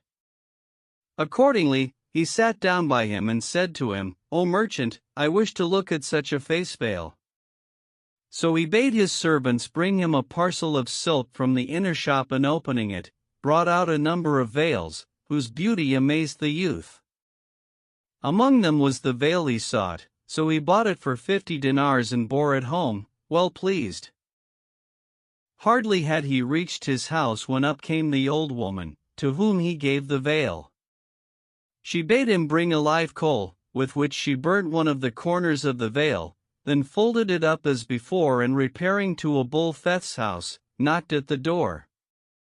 Quoth the damsel, Who is there? And she answered, I, such an one. Now the damsel knew her for a friend of her mother, so, when she heard her voice, she came out and opening the door to her, said, What dost thou want, O my mother? My mother has left me and gone to her own house. O my daughter, answered the old woman, I know thy mother is not with thee, for I have been with her in her house, and I come not to thee, but because I fear to miss the hour of prayer, wherefore I desire to make my ablutions with thee, for I know thou art clean and thy house pure. The damsel admitted her, and she saluted her and called down blessings upon her. Then she took the ewer and went into the lavatory, where she made her ablutions and prayed in a place there. Presently, she came out again and said to the damsel, O my daughter, I doubt thy servants have been in yonder place and defiled it, so do thou show me another place where I may pray, for the prayer I have prayed I account void. Thereupon the damsel took her by the hand and said to him, O my mother, come and pray on my carpet, where my husband sits. So she stood there and prayed and worshipped and bowed and prostrated herself, and presently, she took the damsel unawares and made shift to slip the veil under the cushion, unseen of her. Then she prayed for her and went away. At nightfall, a bullfeth came home and sat down upon the carpet, whilst his wife brought him food and he ate what sufficed him and washed his hands, after which he leant back upon the cushion. Presently, he caught sight of a corner of the veil protruding from under the cushion, so he pulled it out and knowing it for that he had sold to the young man, at once suspected his wife of unchastity. So he called her and said, Whence hadst thou this veil? And she swore an oath to him, that she knew not whence it came, saying, None hath come to me but thou. Then he was silent for fear of scandal, and said in himself, If I open up this chapter, I shall be put to shame before all Baghdad, for he was one of the intimates of the Caliph and had nothing for it but to hold his peace. So he asked no questions, but said to his wife, whose name was Mazia, I hear that thy mother lies ill of heartache and all the women are with her, weeping over her, so do thou go to her. Accordingly, she repaired to her mother's house and found her well, ailing nothing, and the latter said to her, What brings thee here at this hour? So she told her what her husband had said and sat with her a while, but, presently, up came porters, who brought all her clothes and paraphernalia and what not else belonged to her of goods and vessels from her husband's house and deposited them in that of her mother. When the latter saw this, she said to her daughter, Tell me what hath passed between thee and thy husband, to bring about this. But she swore to her that she knew not the cause thereof and that there had befallen nothing between them, to call for this conduct. Quoth her mother, Needs must there be a cause for this. And she answered, saying, I know of none, and after this, with God the Most High be it to make provision. Whereupon her mother fell a weeping and lamented her daughter's separation from the like of this man, by reason of his sufficiency and fortune and the greatness of his rank and estate. On this wise, things abode some days, after which the old woman paid a visit to Mazia in her mother's house and saluted her affectionately, saying, What ails thee, O my daughter, O my beloved one? Indeed, thou hast troubled my mind. Then she went in to her mother and said to her, O my sister, what is this about thy daughter and her husband? I hear he has put her away. What hath she done to call for this? Quoth the mother, Peradventure her husband will return to her by the virtue of thy prayers, so do thou pray for her, for thou art a constant faster and a stander up by night to pray. Then the three women fell to talking, and the old woman said to the damsel, O my daughter, have no care, for, God willing, I will make peace between thee and thy husband before many days. Then she left them and going to the young merchant, said to him, Make ready a handsome entertainment for us, for I will bring her to thee this very night.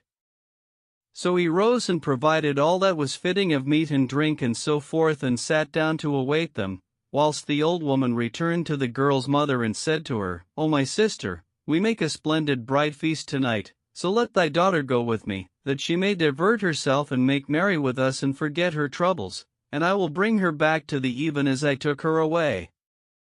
So the mother dressed her daughter in her finest clothes and jewels and accompanied her to the door, where she commended her to the old woman's care, saying, "Look thou let none of the creatures of God the most high see her, for thou knowest her husband's rank with the Caliph, and do not tarry, but bring her back to me as soon as possible."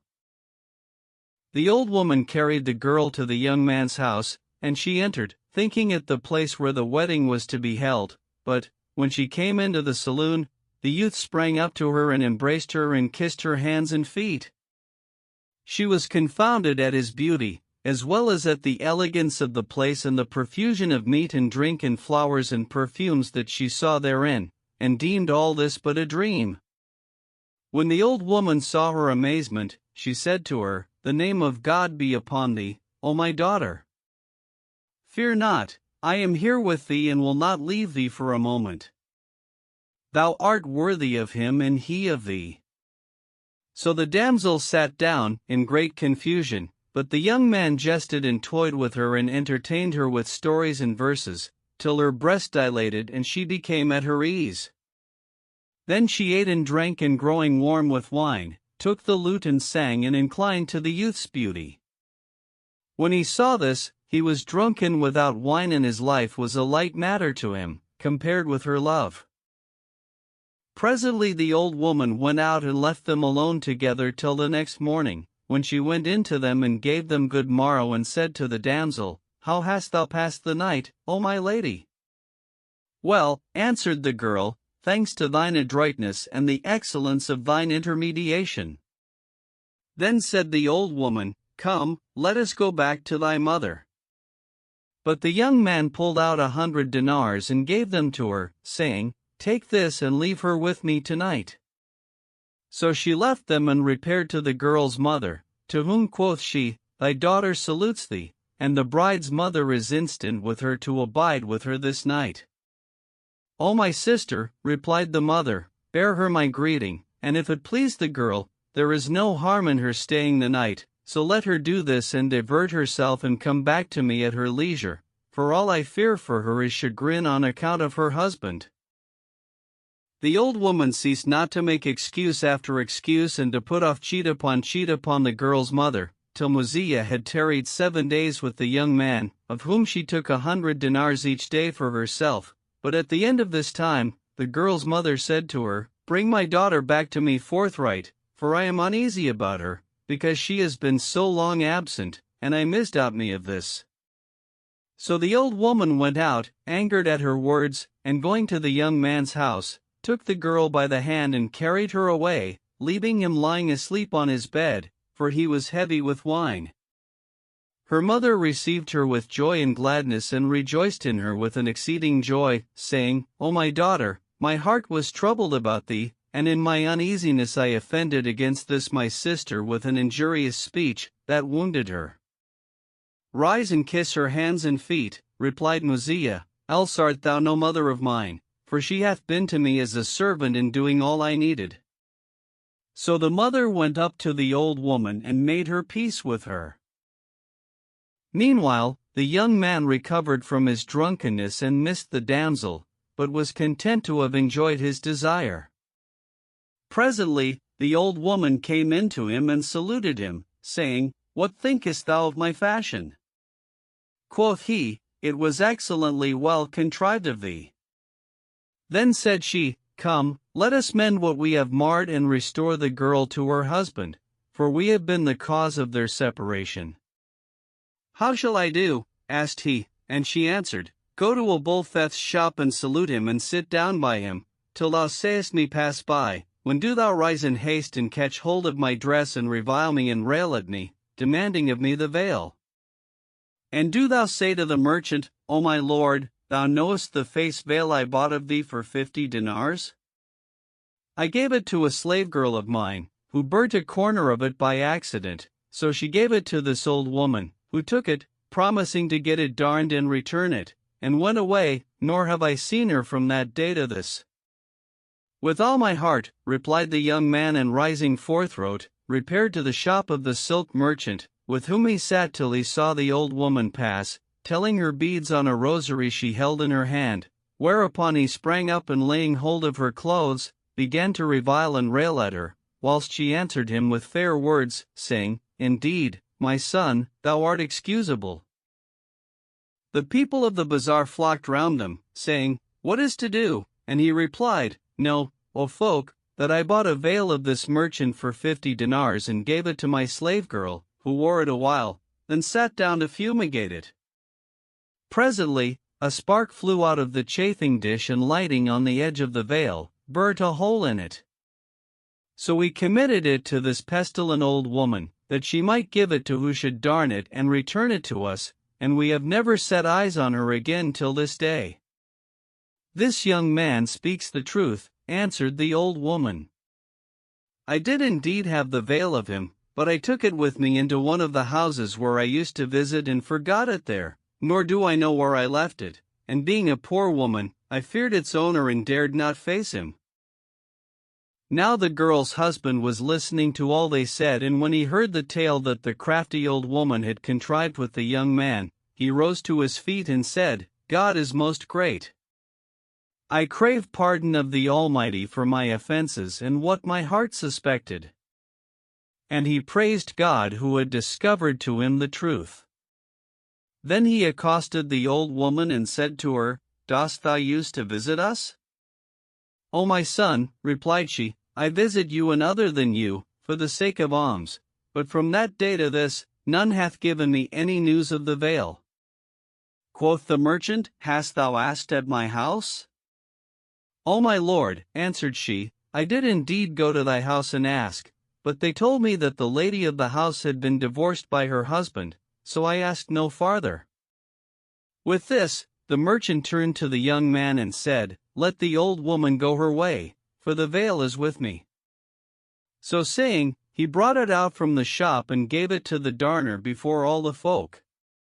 Then he betook himself to the damsel and giving her some money, took her again to wife, after making abundance of excuses to her and asking pardon of God, because he knew not what the old woman had done.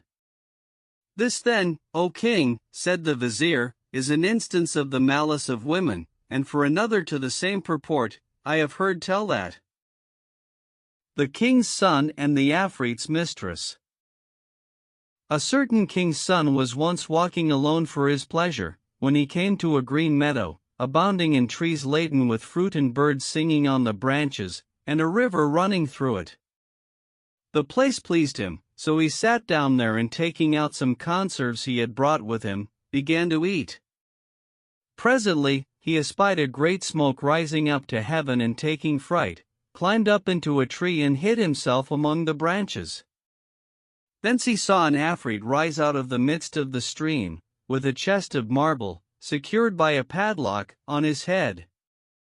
He set down the chest on the sward and opened it, and there came forth a damsel like the sun shining in the cloudless sky. He gazed on her a while, then laid his head in her lap and fell asleep, whereupon she lifted up his head and laying it on the chest, rose and walked about.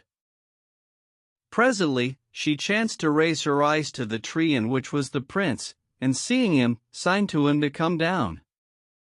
He refused, but she swore to him that, except he came down and did as she bade him, she would wake the Afreet and point him out to him, when he would straightway kill him. The prince, fearing she would do as she said, came down, whereupon she kissed his hands and feet and conjured him to do her occasion, to which he consented, and when he had satisfied her desires, she said to him, "Give me the seal ring on thy finger." So he gave it to her and she laid it in a silken handkerchief she had with her, wherein were more than 80 others. When the prince saw this, he asked her what she did with all these rings, and she answered, saying, "Know that this Afreet carried me off from my father's palace and shut me in this box, which he carries about on his head wherever he goes, and he hardly leaves me a moment, of the excess of his jealousy over me, and hinders me from what I desire. When I saw this, I swore that I would deny my favors to no one, and these rings thou sayest are after the tale of the men who have had to do with me, for I took from each a ring and laid it in this handkerchief. And now go thy ways, that I may look for another than thee, for the Afrit will not awake yet a while. So the prince returned to his father's palace, hardly crediting what he had heard, and when the king heard that his son had lost his ring, he bade put him to death, knowing not how the damsel had beguiled him. Now she feared this not, neither took any account thereof. Then he rose and entered his palace, but his viziers came in to him and prevailed with him to abandon his purpose. The same night, the king sent for them and thanked them for having dissuaded him from slaying his son, and the latter also thanked them, saying, "It was well done of you to counsel my father to let me live, and God willing, I will abundantly requite you." Then he related to them how he had lost the ring, and they offered up prayers for his long life and advancement and withdrew. "See then, O king," said the vizier, "the malice of women and what they do unto men." The king hearkened to the vizier's counsel and again countermanded his order to slay his son. Next morning, it being the 8th day, as the king sat in his audience chamber in the midst of his grandees and emirs and officers and men of learning, the prince entered, with his hand in that of his governor, Sindbad, and praised his father and his viziers and grandees in the most eloquent words and thanked them, so that all who were present wondered at his eloquence and fluency and the excellence of his speech. His father rejoiced in him with an exceeding joy, and calling him to him, kissed him between the eyes. Then he called Sindbad and asked him why his son had kept silence these 7 days, to which he replied, "O my lord, it was I who enjoined him to this, in my fear for him of death, for, when I took his nativity, I found it written in the stars that, if he should speak during this period, he would surely die, but now the danger is over, by the king's fortune." At this the king rejoiced and said to his viziers, "If I had killed my son, would the fault have fallen on me or the damsel or Sindbad?" But they refrained from answering, and Sindbad said to the prince, "Answer thou, O my son." Quoth he, "I have heard tell that certain guests once alighted at a merchant's house, and he sent his slave girl to the market, to buy a jar of milk. So she bought it and set out on her return, but, on her way home, there passed over her a kite, holding a serpent in its claws, and a drop of the serpent's venom fell into the jar of milk, unknown of the girl. So, when she came back, the merchant took the milk from her and drank of it, he and his guests, but hardly had it settled in their stomachs when they all died. Now tell me, O king, whose was the fault in this case?"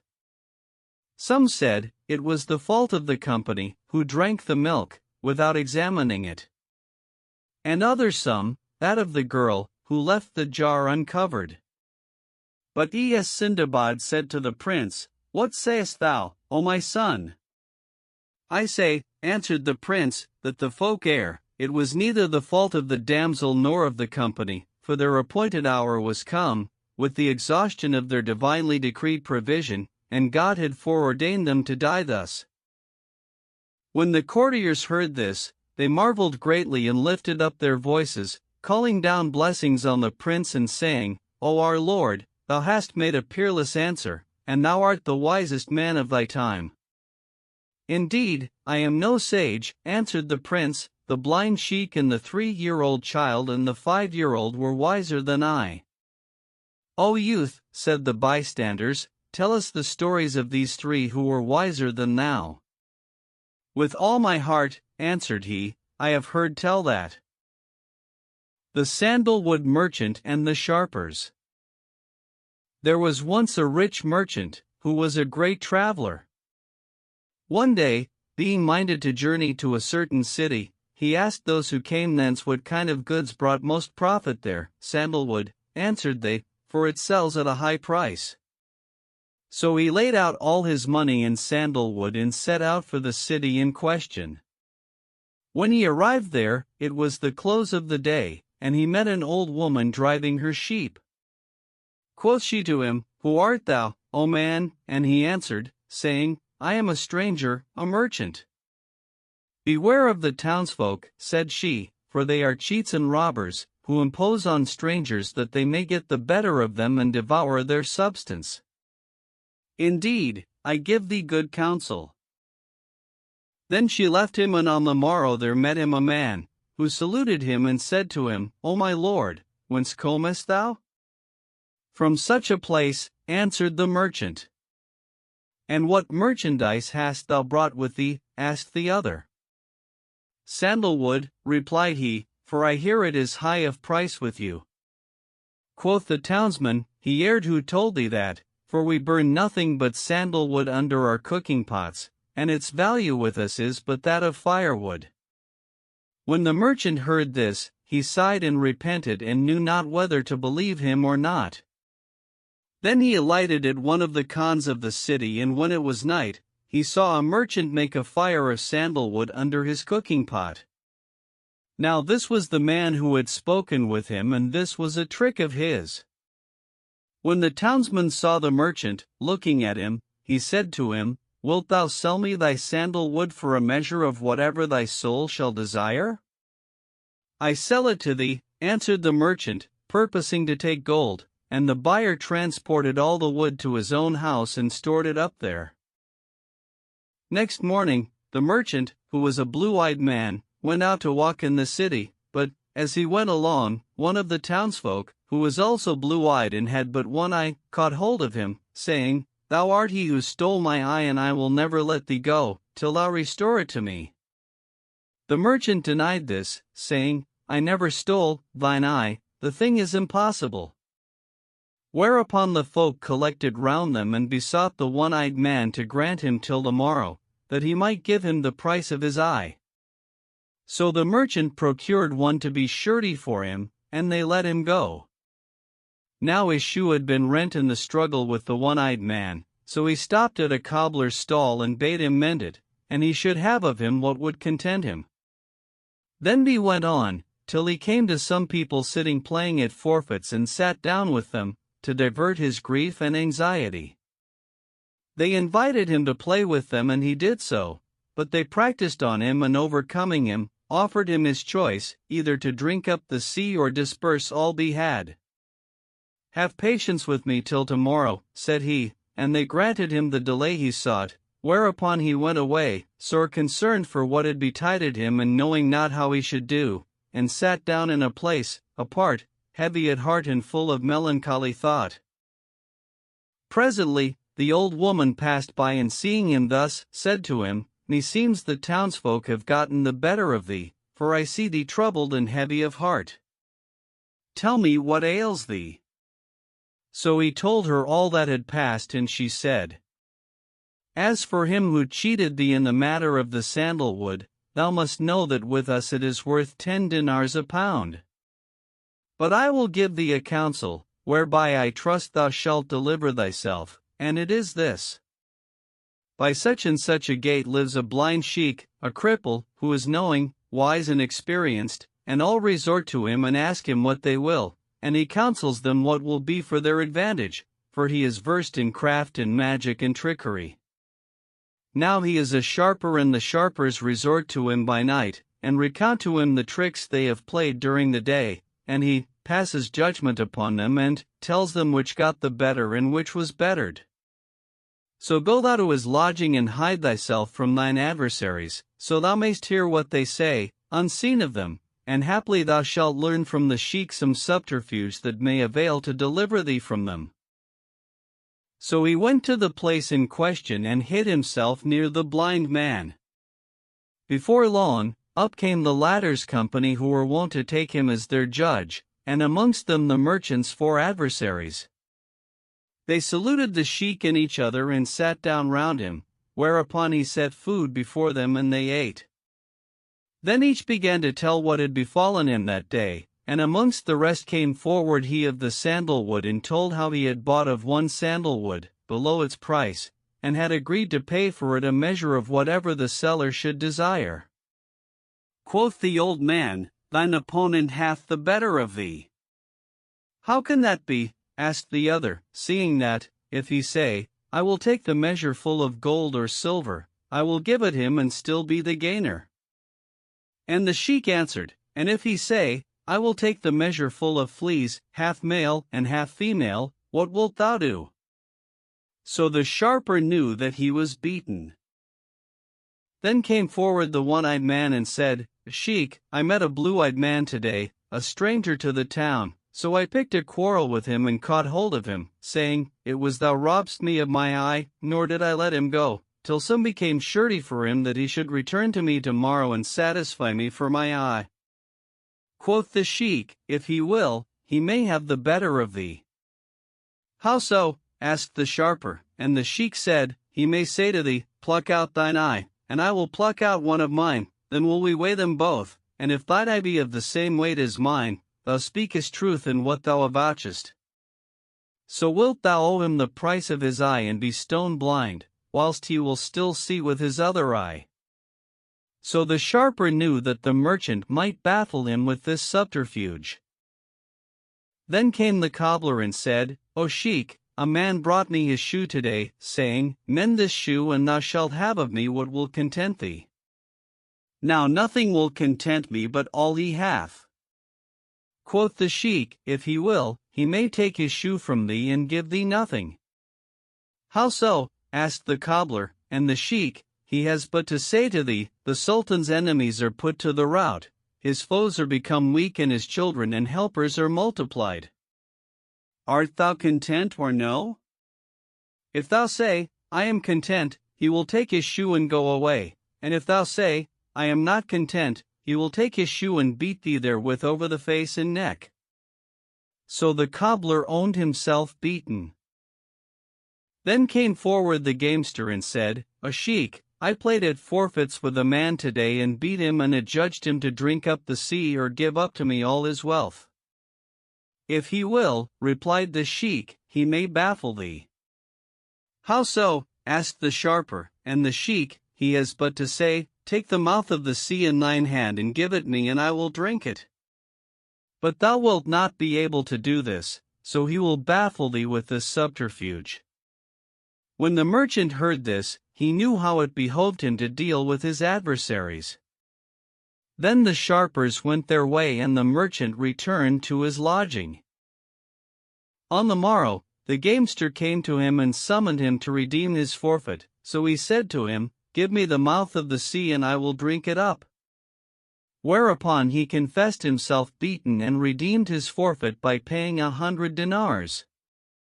Then came the cobbler and sought of him what should content him. Quoth the merchant, "Our lord the Sultan hath overcome his foes and put his enemies to naught and his children are multiplied. Art thou content or no?" "I am content," replied the cobbler. Aud giving up the shoe without payment, went away. Next came the one-eyed man and demanded the price of his eye. "Pluck out thine eye," said the merchant, "and I will pluck out one of mine. Then will we weigh them, and if they are equal in weight, I will acknowledge the truth of thine avouchment and pay thee the price of thine eye. But, if they differ, thou least and I will sue thee for the price of my eye." Quoth the one-eyed man, "Grant me time," but the merchant answered, saying, "I am a stranger and grant time to none, nor will I part from thee, till thou satisfy me." So the sharper ransomed his eye by paying him 100 dinars and went away. Last of all came the buyer of the sandalwood and said, "Take the price of thy ware." "What wilt thou give me?" asked the merchant, and the other, "We agreed for a measure of whatever thou shouldst desire, so, if thou wilt, take it full of gold and silver." "Not I," answered the merchant. "Nothing will serve me but I must have it full of fleas, half male and half female." "This is a thing none may avail unto," said the sharper, and confessing himself beaten, returned him his sandalwood and redeemed himself from him with 100 dinars, to be off his bargain. Then the merchant sold the sandalwood at his own price and returned to his own country. "As for the 3-year-old child," continued the prince, "I have heard tell that." The debauchee and the 3-year-old child. A certain profligate man, who was addicted to women, once heard of a beautiful and graceful woman who dwelt in a town other than his own. So he journeyed thither, taking with him a gift, and wrote her a letter, seeking access to her and setting out all that he suffered for longing and desire for her, and how the love of her had driven him to forsake his native land and come to her.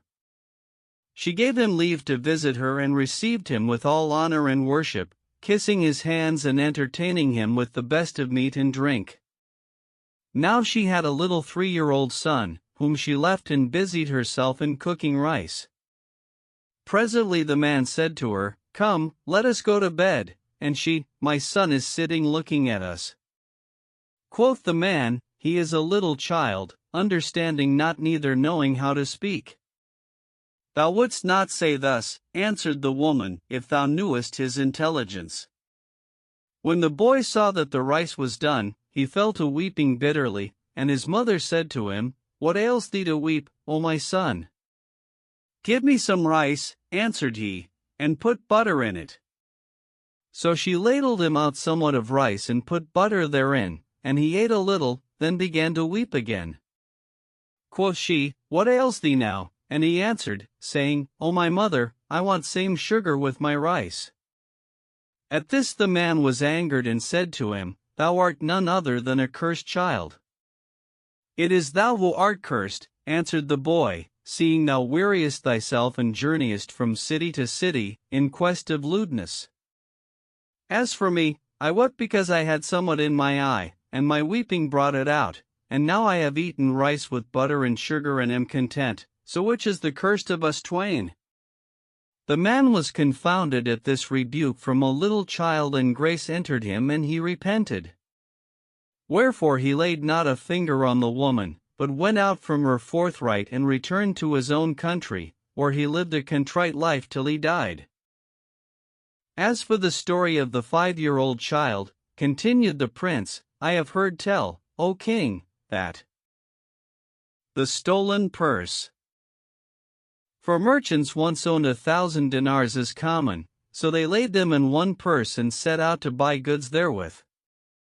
On their way, they happened on a beautiful garden, so they left the purse with a woman who kept the garden and entered. After they had walked about a while and eaten and drunken and made merry, one of them said to the others, "I have with me scented fuller's earth, come, let us wash our heads therewith in this running water." Quoth another, "We lack a comb," and a third, "Let us ask the keeper, belike she hath a comb." Thereupon one of them arose and accosting the keeper, whereas his comrades could see him, but not hear what he said, made to her, "Give me the purse." Quoth she, "I will not give it up, except ye be all present where thy fellows bid me give it thee." Then he called to his companions, saying, "She will not give it me." And they said to her, "Give it him," thinking he meant the comb. So she gave him the purse, and he took it and made off. When the 3 others were weary of waiting, they went to the keeper and said to her, "Why wilt thou not give him the comb?" "He asked me for naught but the purse," answered she, "and I gave it not but with your consent, and he went his way with it." When they heard this, they buffeted their faces and said to her, "We authorize thee only to give him the comb." And she, "He named not a comb to me." Then they laid hands on her and haled her before the Cadi, to whom they made their complaint, and he condemned her to make good the purse and bound a number of her debtors surety for her. So she went forth, confounded and knowing not what she should do. Presently, she met a 5-year-old boy, who, seeing her troubled, said to her, "What ails thee, O my mother?" But she gave him no answer, making no account of him, because of his tender age, and he repeated his question a second and a third time, till, at last, she told him all that had passed. "Give me a dirham, to buy sweetmeats withal," said the boy, "and I will tell thee how thou mayst acquit thyself." So she gave him a dirham and said to him, "What hast thou to say?" "Return to the Cadi," quoth he, "and say to him, it was agreed between myself and them that I should not give them back the purse, except all 4 of them were present. Let them all 4 come and I will give them the purse, as was agreed." So she went back to the Cadi and said to him as the boy had counseled, and he said to the merchants, "Was it thus agreed between you?" Yes, answered they. Then bring me your fellow, said the Cadi, and take the purse. So they went in quest of their fellow, whilst the keeper came off scot-free and went her way without hindrance. When the king's viziers and those who were present in the assembly heard the prince's words, they said to his father, O our lord the king, of a truth thy son is the most accomplished man of his time, and they called down blessings upon the king and the prince. Then the king strained his son to his bosom and kissed him between the eyes and questioned him of what had passed between the favorite and himself, and the prince swore to him, by God the Supreme and by his holy prophet, that it was she who had required him of love and he refused. Moreover, said he, she promised me that she would give thee poison to drink and kill thee, so should the kingship be mine, whereupon I waxed wroth and said to her, by signs, O accursed one, when I can speak, I will requite thee. So, in her fear of me, she did as thou hast seen. The king believed his words and sending for the damsel, said to those present, How shall we put this damsel to death? Some counseled to cut out her tongue and others some to burn it with fire, but, when she came before the king, she said to him, My case with thee is like unto the story of the fox and the folk. How so? Asked he, and she said, I have heard tell, O king, that story of the fox and the folk. A fox once made his way into a city by the wall and entering a courier's storehouse, played havoc with what was therein and spoiled the skins for the owner. One day, the courier set a trap for him and taking him, beat him with the hides, till he fell down senseless, whereupon the man, deeming him to be dead, cast him out into the road by the city gate.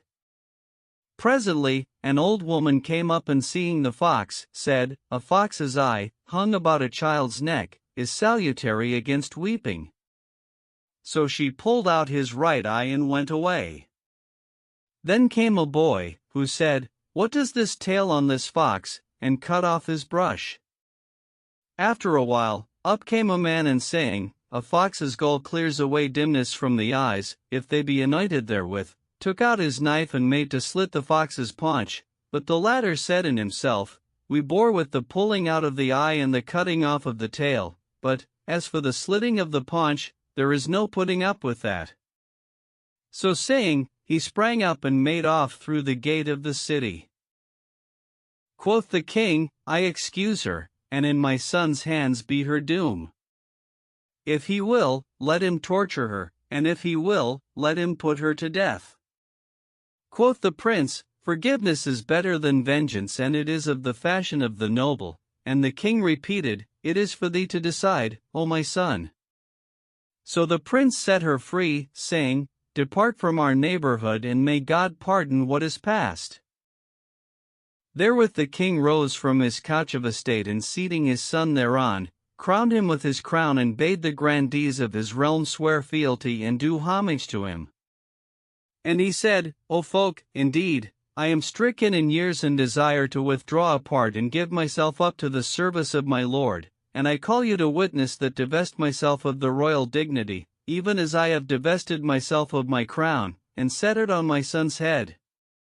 So the troops and officers swore fealty to the prince, and his father gave himself up to the worship of his Lord, nor stinted from this, whilst his son abode in his kingship, doing justice and righteousness, and his power was magnified and his dominion strengthened, and he abode in all delight and solace of life, till there came to him the destroyer of delights and the sunderer of companies. Volume 6. Jouder and his brothers. There was once a merchant named Omar, and he had 3 sons, the eldest of whom was called Salim, the second Salim, and the third Jouder. He reared them all till they came to man's estate, but the youngest he loved more than his brothers, who, seeing this, waxed jealous of Jouder and hated him. Now their father was a man stricken in years, and when he saw that his 2 eldest sons hated their brother, he feared lest trouble should befall him from them after his death. So he assembled a company of his kinsfolk, together with divers men of learning and assessors of the Cadi's court, and letting bring all his money and stuff, said to them, O folk, divide ye this money and stuff into 4 parts, according to the law.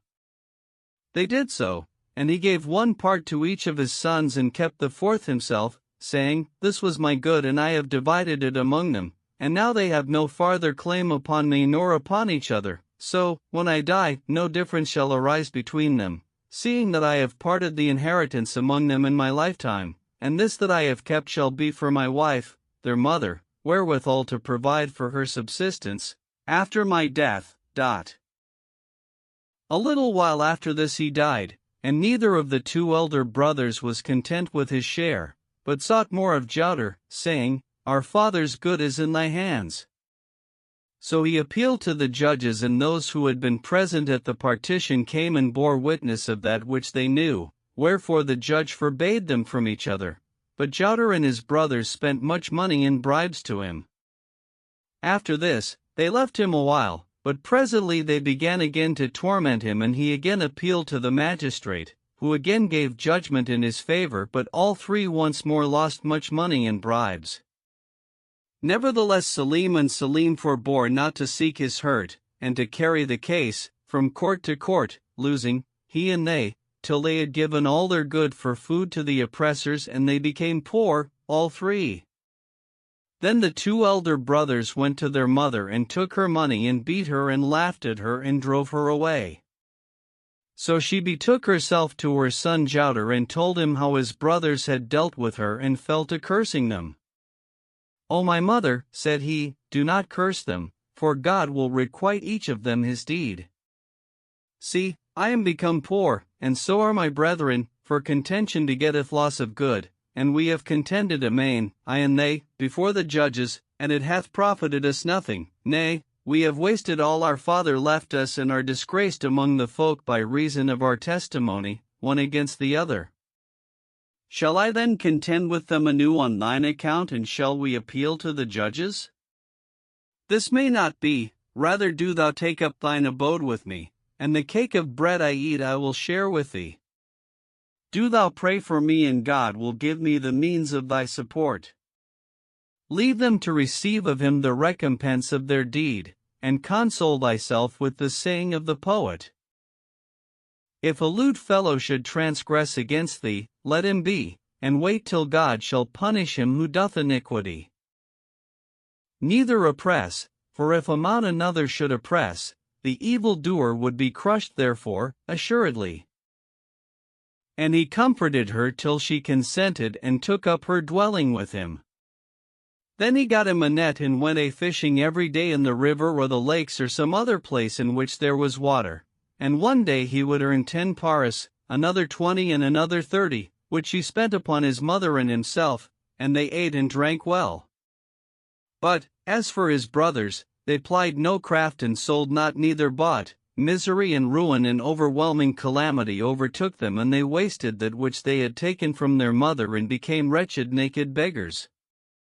By times they would come to their mother, humbling themselves to her exceedingly and complaining of hunger, and she, a mother's heart being pitiful, would give them some mouldy bread, or, if there were any cooked meat of the day before, she would say to them, Eat it quickly and go, before your brother comes, for it would be grievous to him, and he would harden his heart against me, and you would disgrace me with him. So they would eat in haste and go. One day they came in to their mother, and she set cooked meat and bread before them. As they were eating, in came their brother Jouter, at whose sight their mother hung her head in shame and confusion, fearing lest he should be wroth with her. But he smiled in their faces, saying, Welcome, O my brothers! This is indeed a blessed day. How comes it that ye visit me this blessed day? Then he embraced them and entreated them lovingly, saying to them, I thought not that ye would have deserted me, nor that ye would have forborne to visit me and your mother.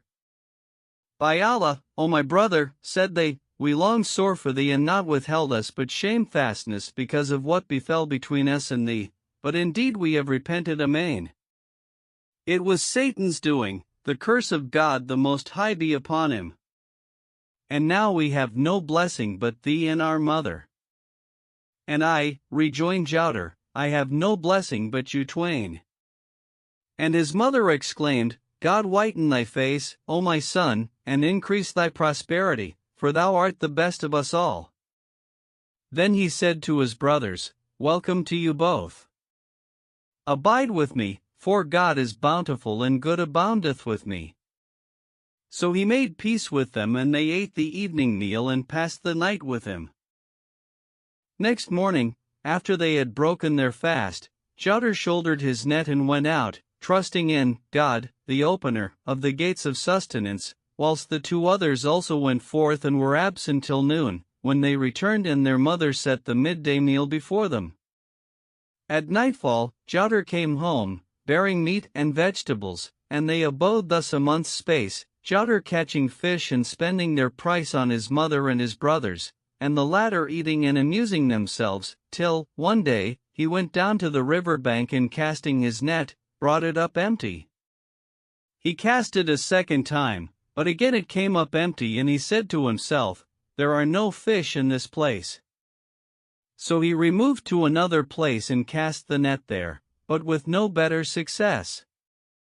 And he ceased not to remove from place to place till nightfall, but caught not a single gudgeon, and said to himself, Strange!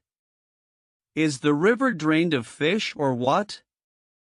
Then he shouldered the net and made for home, chagrined and concerned for his mother and brothers, and knowing not how he should feed them that night.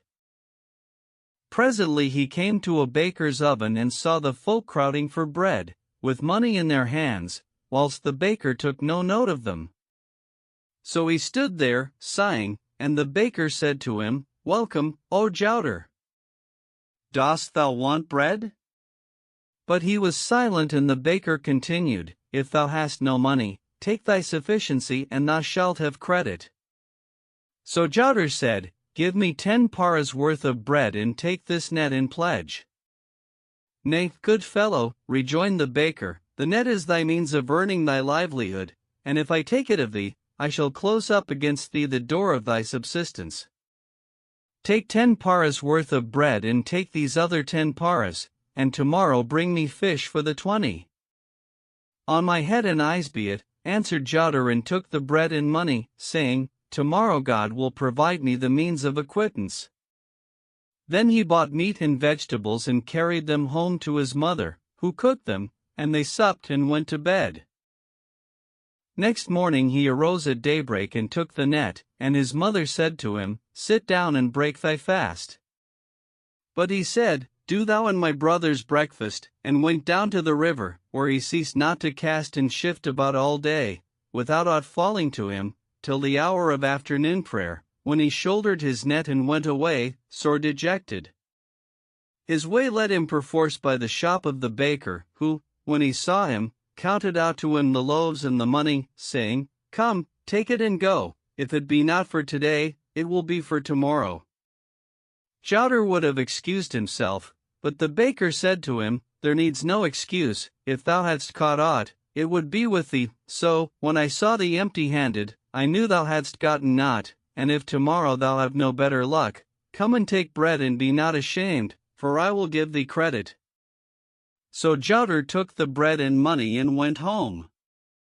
Next day he sallied forth and fished from lake to lake until the time of afternoon prayer, but caught nothing, so he went to the baker and took the bread and silver as usual.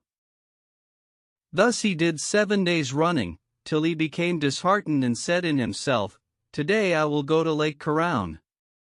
So he went thither and was about to cast his net, when there came up to him unawares a Moor clad in a splendid habit and riding a mule with trappings embroidered with gold, and on her back a pair of saddlebags of the same stuff. The Moor alighted and said to him, Peace be upon thee, O Jowder, son of Omar. And on thee, O my lord the pilgrim, replied the fisherman. Quoth the Moor, O Jowder, I have need of thee, and if thou obey me, thou shalt get great good, and shalt be my companion and do my occasions for me. O my lord, replied Jowder, tell me what is in thy mind, and I will obey thee, without demur. Quoth the Moor, Repeat the first chapter of the Quran. So he recited it with him, and the Moor, bringing out a silken cord, said to Jowder, "Bind my hands fast behind me with this cord and cast me into the lake, then wait a while, and if thou see my hands appear above the water, cast thy net over me and draw me out in haste. But if I come up, feet foremost, then know that I am dead, in which case do thou leave me and take the mule and saddlebags and carry them to the merchant's bazaar, where thou wilt find a Jew, by name Shemaiah. Deliver him the mule and he will give thee 100 dinars, which do thou take and go thy ways and keep the matter secret." So Jowder bound his hands behind his back and he kept saying, "Tighter." Then said he, "Push me into the lake." So he pushed him in and he sank. Jowder stood waiting some time, till, at last, the Moor's feet appeared above the water, whereupon he knew that he was dead. So he left him and drove the mule to the bazaar, where he found the Jew seated on a stool at the door of his storehouse. When the latter saw the mule, he said, "The man hath perished, and not undid him but covetise." Then he took the mule from Jowder and gave him 100 dinars, charging him keep the matter secret. So Jowder went to the baker and giving him a dinar, took what bread he needed. The baker reckoned up what was due to him and said, "I still owe thee 2 days' bread." "Good," answered Jowder, and went on to the butcher, to whom he gave a dinar and took meat, saying, "Keep the rest of the dinar on account." Then he bought vegetables and going home, found his brothers importuning their mother for food, whilst she said, "Have patience till your brother comes home, for I have nothing." So he went in to them and said, "Take and eat," and they fell on the victual like ghouls. Then he gave his mother the rest of the dinars, bidding her, if his brothers came to her, give them wherewithal to buy food and eat in his absence. Next morning he took his net and going down to Lake Carown, was about to cast his net, when there came up to him a second Moor, riding on a mule, more handsomely accoutred than he of the day before, and having with him a pair of saddlebags, in each pocket of which was a casket. "Peace be on thee, O Jowder," said the Moor. "And on thee be peace, O my lord the pilgrim," replied Jowder. Quoth the Moor, "Did there come to thee yesterday a Moor riding on a mule like this of mine?" At this Jowder was alarmed and replied, "I saw none," fearing lest the other should say, "Whither went he?" and if he answered, "He was drowned in the lake," that he should charge him with having drowned him, wherefore he could not but deny. "Harkee, good fellow," rejoined the Moor, "this was my brother, who is gone before me." Quoth Jowder, "I know nothing of him." Then said the Moor, "Didst thou not bind his hands behind him and throw him into the lake, and did he not say to thee, if my hands appear above the water first, cast thy net over me and pull me out in haste, but, if my feet appear first, know that I am dead, and carry the mule to the Jew Shemaiah, who will give thee 100 dinars? And did not his feet appear first, and didst thou not carry the mule to the Jew and take of him the 100 dinars? Since thou knowest all this," replied Jowder, "why dost thou question me?" Quoth the Moor, "I would have thee do with me as thou didst with my brother." Then he gave him a silken cord, saying, "Bind my hands behind me and throw me in, and if I fare as did my brother, take the mule to the Jew and he will give thee other 100 dinars. Quoth Jowder, "Come." So he came and he bound him and pushed him into the lake, where he sank. After a while, his feet appeared above the water, and Jowder said, "He is dead and damned. So God will, may Moors come to me every day, and I will bind them and push them in, and they shall die, and I will be content with 100 dinars for each dead man." Then he took the mule to the Jew, who exclaimed, on seeing him, "The other is dead." "May thy head live," answered Jowder, and the Jew said, "This is the reward of the covetous." Then he took the mule and gave Jowder 100 dinars, with which he returned to his mother. "O my son," said she, "whence hast thou this money?" So he told her, and she said, "Go not again to Lake Carown, for I fear for thee from the Moors." "O my mother," answered he, "I do but cast them in by their own wish, and what am I to do?" This craft brings me in 100 dinars a day and I return speedily, wherefore, by Allah, I will not leave going to Lake Carown, till the trace of the Moors is cut off and not one of them is left. So, on the morrow, he went down to the lake and stood there, till there came up a third Moor, riding on a mule and still more richly accoutred than the first two, who said to him, Peace be on thee, O Jowder, O son of Omar. And the fisherman returned his salute, saying in himself, How comes it that they all know me? Quoth the Moor, Have any Moors passed by here? 2, answered Jowder. Whither went they? Asked the Moor, and Jowder said, I bound their hands behind them and cast them into the lake, where they were drowned, and the same fate is in store for thee. The Moor laughed and rejoined, saying, O good fellow, every living soul hath its appointed term. Then he alighted and gave the fisherman the silken cord, saying, Do with me as thou didst with them. Put thy hands behind thy back, said Jowder, that I may pinion thee, for I am in haste, and time flies. So he put his hands behind him and Jowder bound him and cast him in. Then he waited a while, till presently the Moor thrust his hands forth of the water and called out to him, saying, Ho, good fellow! Cast out thy net. So Jowder cast the net over him and drew him ashore, and behold, in each hand he held a fish as red as coral. Quoth the Moor, Bring me the 2 caskets, that are in the saddlebags. So Jowder brought them and opened them to him, and he laid in each casket a fish and shut them up.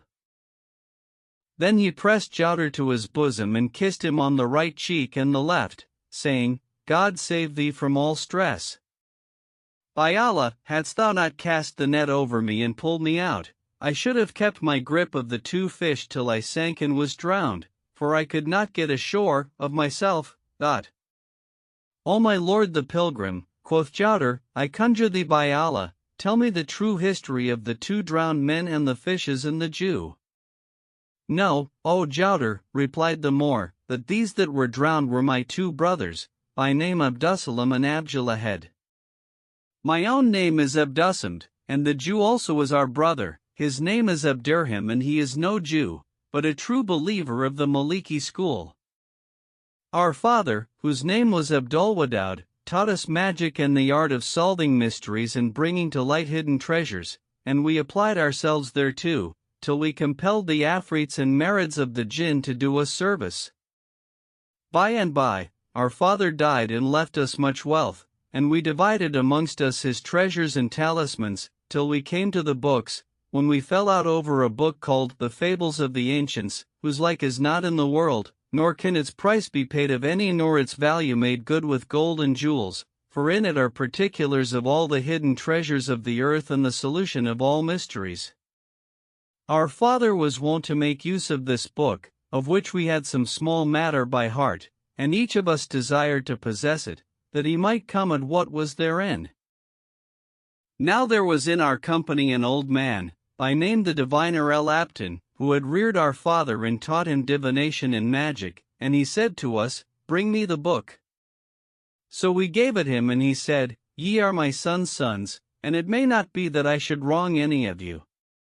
So whoso is minded to have the book, let him address himself to achieve the treasure of Es Shemerdel and bring me the celestial planisphere and the coalpot and the seal ring and the sword.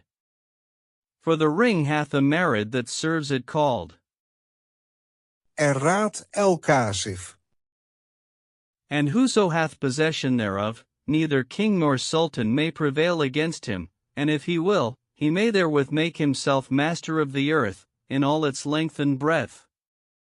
As for the sword, if its bearer draw it and brandish it against an army, the army will be put to the rout, and if he say the while, Slay yonder host, there will come forth of the sword lightning and fire, that will slay the whole host. As for the planisphere, its possessor has only to turn its face toward any country with whose sight he hath a mind to divert himself, and therein he will see that country and its people, as they were before him, and he sitting in his place, and if he be wroth with a city and have a mind to burn it, he has but to turn the face of the planisphere towards the sun's disk, saying, Let such a city be burnt, and that city will be consumed with fire. As for the coalpot, whoso anointeth his eyes therefrom, he shall see all the treasures of the earth. And I make this condition with you, that none but he who achieves the treasure and brings me the 4 precious things that be therein shall have any claim to this book. We all agreed to this, and he continued, saying, O my sons, know that the treasure of Shemerdel is under the governance of the sons of the Red King, and your father told me that he had himself essayed to open the treasure, but could not achieve it, for the sons of the Red King fled from him into the land of Egypt and took refuge in a lake there, called Lake Caroun, whither he pursued them, but could not prevail over them, by reason of their stealing into that lake, which was guarded by a spell. So he returned empty-handed, and complained to me of his ill success, whereupon I made him an astrological calculation and found that the treasure could only be achieved by means of a young fisherman of Cairo, by name Jadr ben Omar, the place of foregathering with whom was at Lake Caroun, for that he should be the means of the taking the sons of the Red King, and that the charm should not be dissolved, save if he should bind the hands of the seeker of the treasure behind him and cast him into the lake, there to do battle with the sons of the Red King. And were he to whom the adventure was reserved, he should lay hands upon them, but, if it were not destined to him, he should perish and his feet appear above the water.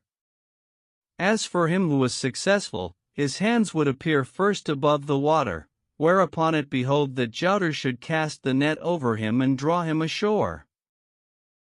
Quoth my brothers Abdussalam and Abjalahed, We will essay the adventure, though we perish, and I said, And I also will go. But my brother Abdirham, he whom thou hast seen in the habit of a Jew, said, I have no mind to this.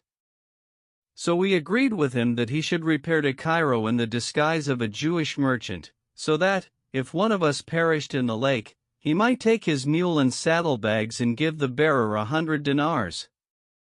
The first that came to thee the sons of the Red King slew, and so did they with the second, but against me they could not prevail, and I laid hands on them. Quoth Jadr, And where are they? Didst thou not see me shut them in the caskets? Asked the Moor. Those were fish, said Jadr. Nay, answered the Moor, they are afrits in the guise of fish. But, O Jadr, continued he, thou must know that the treasure can only be achieved by thy means, so wilt thou do my bidding and go with me to the towns of Fez and Mequinez and open the treasure? And after I will give thee what thou wilt, and thou shalt ever be my brother in the bond of God, and return to thy family with a joyful heart. O my lord the pilgrim, said Jadr, I have on my hands a mother and 2 brothers, whose provider I am, and if I go with thee, who shall give them bread to eat? This is an idle excuse, replied the Moor. If it be but a matter of spending money, I will give thee 1,000 dinars for thy mother, wherewith she may provide herself till thou come back, and indeed thou shalt return before 4 months. When Jadr heard mention of the 1,000 dinars, he consented, and the Moor, pulling out the money, gave it to him, whereupon he carried it to his mother and told her what had passed, saying, Take these 1,000 dinars and provide thyself and my brothers withal, whilst I journey to Morocco with the Moor, for I shall be absent 4 months, and great good will betide me, so pray for me, O my mother. O my son, answered she, thou desolatest me and I fear for thee. O my mother, rejoined he, no harm can befall him who is in God's keeping, and the Moor is a man of worth. And he went on to praise his fashion to her. May God incline his heart to thee, said she. Go with him, O my son, peradventure, he will give thee somewhat. So he took leave of her and rejoined the Moor Abdussamed, who said to him, Hast thou consulted thy mother? Yes, answered Jadr, and she blessed me. Then mount behind me, said the Moor. So Jadr mounted behind him on the mule, and they rode on from noon till the time of afternoon prayer, when the fisherman was an-hungered, but seeing no victual with the Moor, said to him, O my lord the pilgrim, belike thou hast forgotten to bring aught to eat by the way? Art thou hungry? asked the Moor. Yes, answered Jouder. So Abdusam delighted and made Jouder alight and take down the saddlebags. Then he said to him, O my brother, what wilt thou have? Anything, replied Jouder. God on thee, rejoined the Moor, tell me what thou hast a mind to. Bread and cheese, said Jouder, and the other, O good fellow, bread and cheese befit thee not, wish for something good. Just now, replied Jouder, everything is good to me. Quoth the Moor, dost thou like fricasseed fowl? Yes, answered Jouder. Dost thou like rice and honey? asked he, and Jouder said, yes. And the Moor went on to ask him if he liked this dish and that, till he had named 24 kinds of meats, and Jouder thought to himself, he must be mad. Where are all these dishes to come from, seeing he hath neither cook nor kitchen? And he said to him, enough, thou makest me long for all these meats, and I see nothing. Quoth the Moor, thou art welcome, O Jouder, and putting his hand into the saddlebags, pulled out a dish of gold, containing 2 hot fricasseed fowls. Then he put in his hand a second time and pulled out a golden dish, full of kebabs, nor did he give over taking out dishes from the saddlebags, till he had brought forth the whole of the 24 he had named, whilst Jouder looked on in amazement. Then said the Moor, eat, good fellow. And Jouder said to him, O my lord, meseems thou carriest in yonder saddlebags a kitchen and cooking folk. The Moor laughed and replied, these are enchanted saddlebags and have a servant, who would bring us 1,000 dishes an hour, if we called for them. Quoth Jouder, by Allah, this is indeed a fine pair of saddlebags. Then they ate their fill and threw away what was left, after which the Moor replaced the empty dishes in the saddlebags and putting in his hand, drew out an ewer. They drank and making the ablutions, prayed the afternoon prayer, after which Abdusam replaced the ewer and the 2 caskets and the saddlebags and throwing them over the mule's back, mounted and took Jouder up behind him. Then said he, O Jouder, knowest thou how far we have come, since we left Cairo? Not I, by Allah, replied he, and Abdusam, we have come a whole month's journey. And how is that? asked Jouder. No, O Jouder, replied the Moor, that this mule under us is a merit of the Jinn, that every day performs a year's journey, but, for thy sake, she hath gone at her leisure. Then they set out again and fared on westward till nightfall, when they halted and the Moor brought out the evening meal from the saddlebags, and in like manner, in the morning, he took forth wherewithal to break their fast. So they rode on 4 days, alighting at midnight and sleeping till the morning, when they fared on again, and all that Jouder had a mind to, he sought of the Moor, who brought it out of the saddlebags.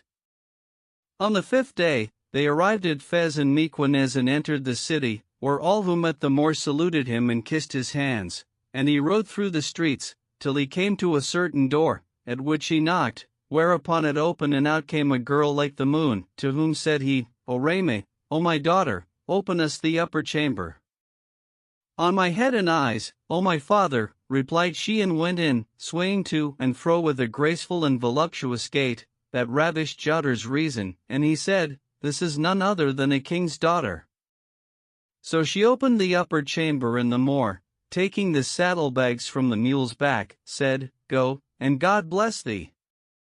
When behold, the earth opened and swallowing the mule, closed up again as before.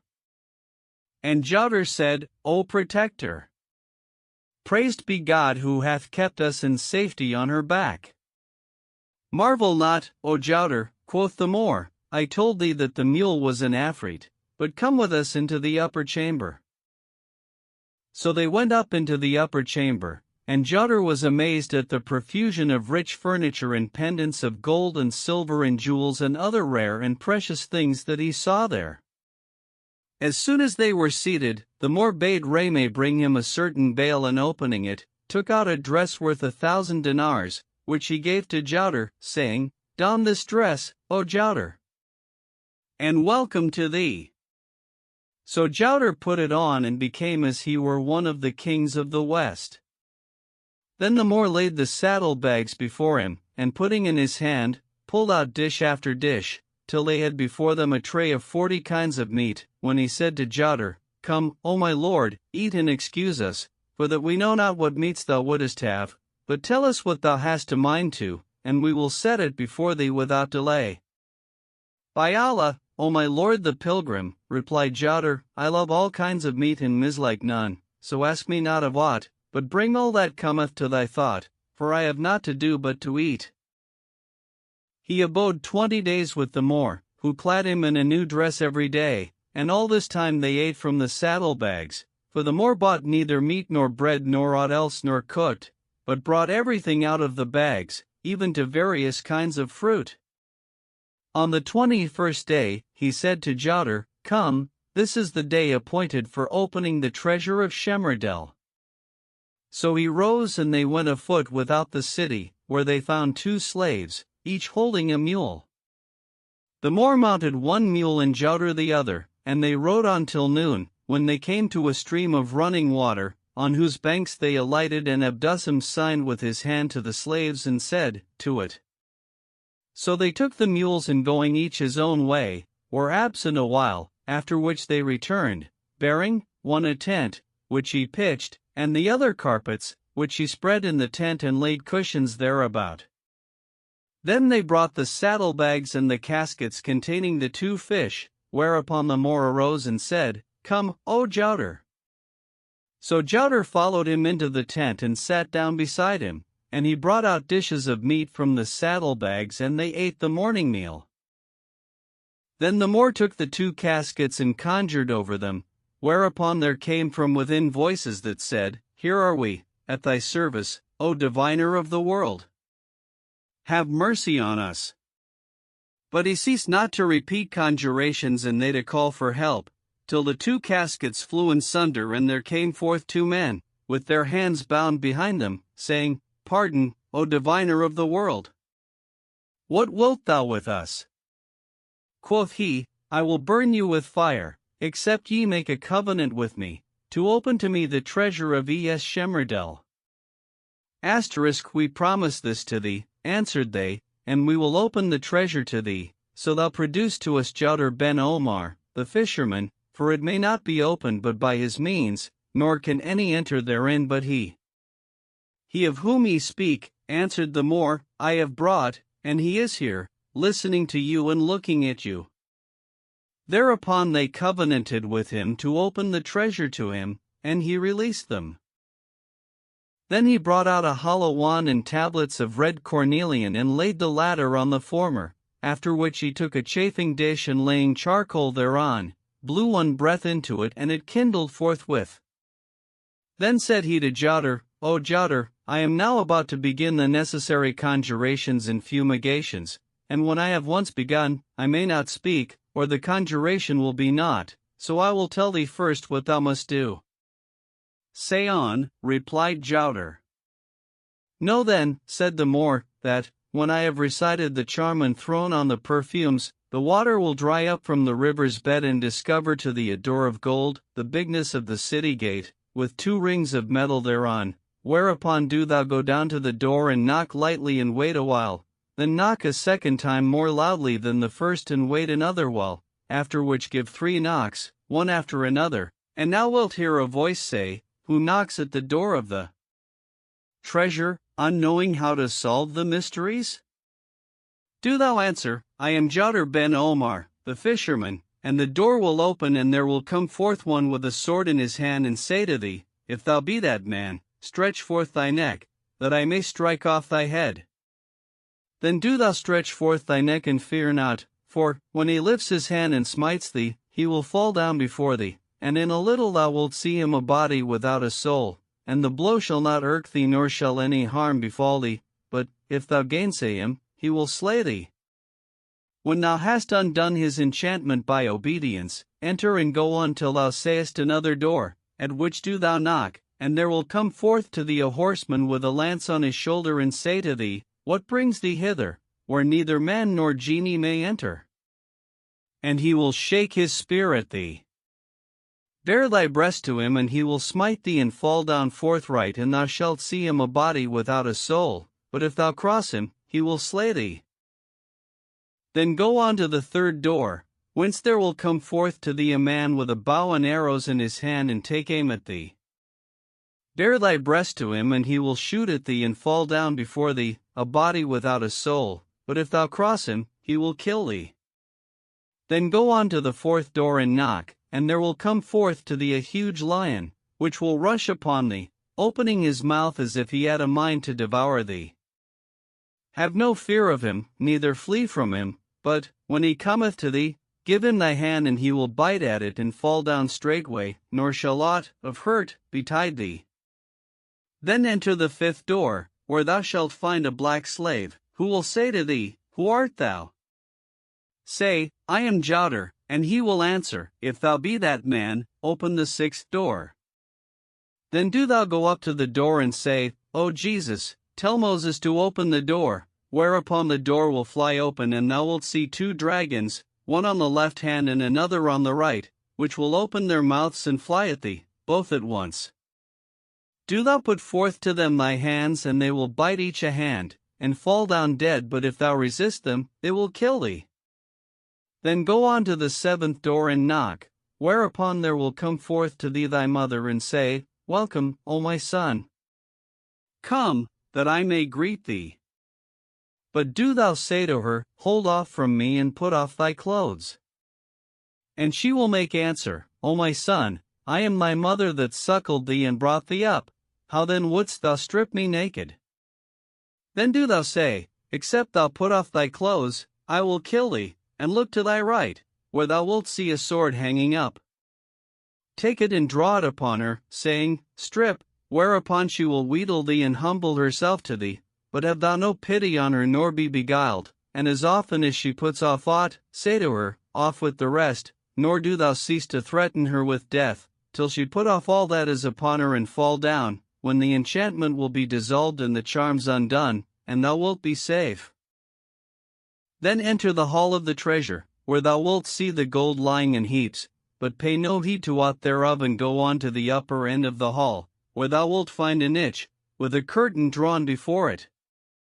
Draw back the curtain, and thou wilt see the enchanter Shemerdel lying upon a couch of gold, with something at his head, round, and shining like the moon, which is the celestial planisphere.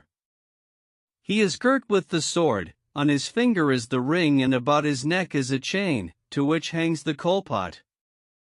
Bring me the 4 talismans, and look thou forget not aught of that which I have told thee, or thou wilt repent and be put to fear.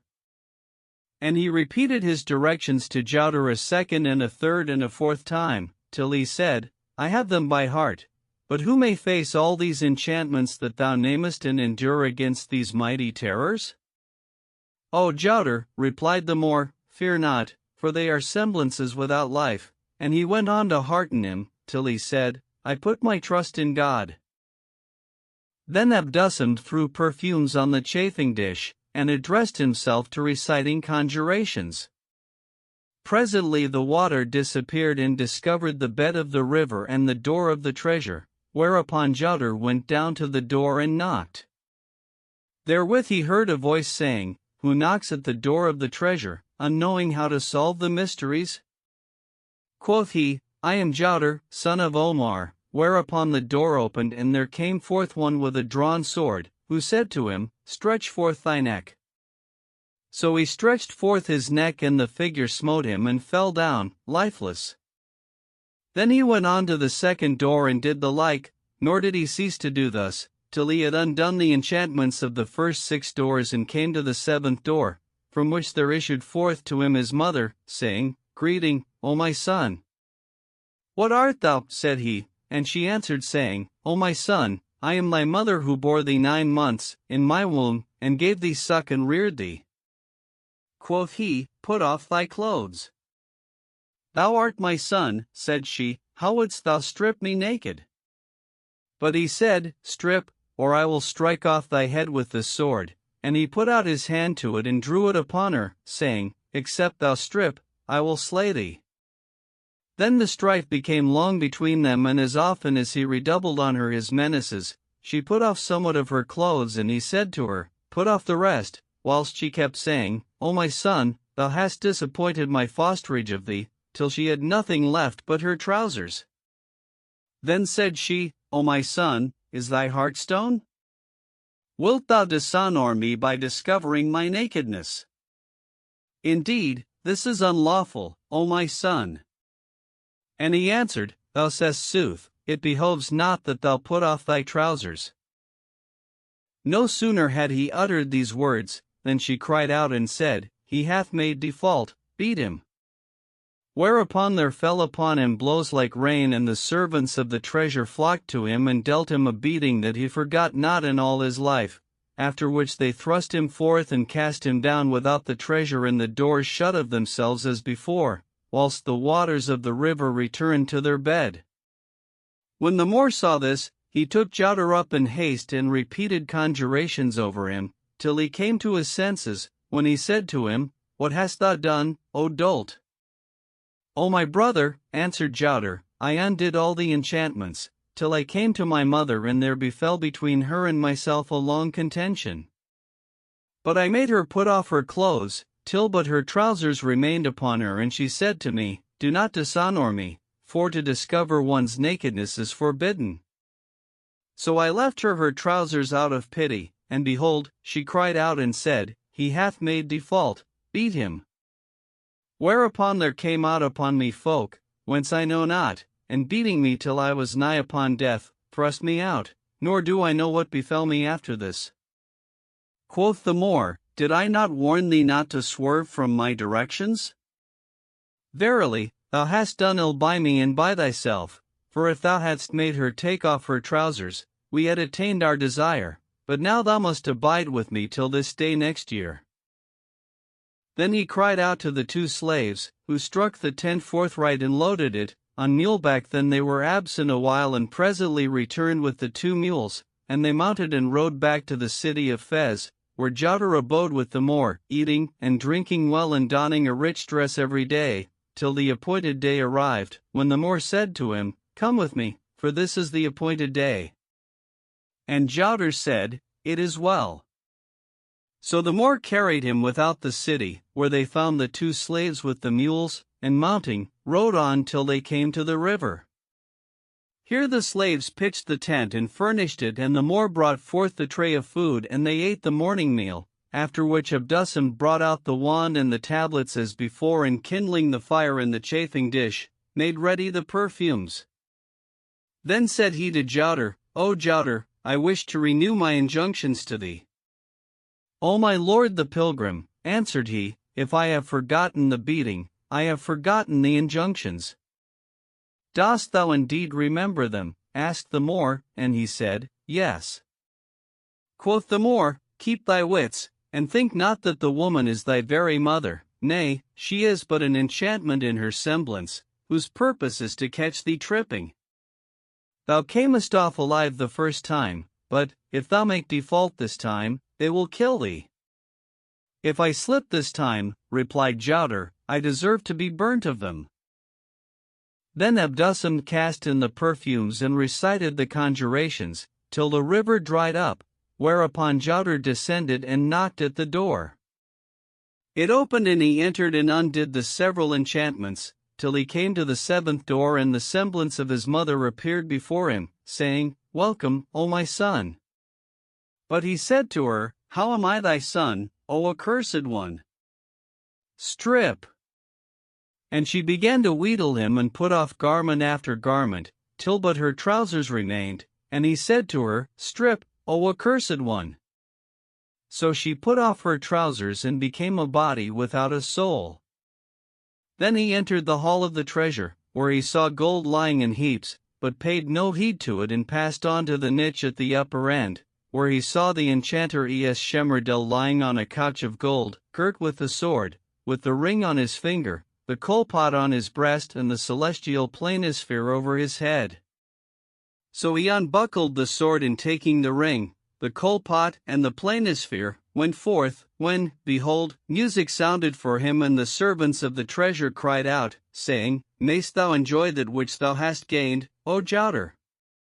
Nor did the music leave sounding, till he came forth of the treasure to the Moor, who gave over his conjurations, and rising, embraced him and saluted him. Then Jouter gave him the 4 talismans, and he took them and cried out to the slaves, who carried away the tent and brought the mules.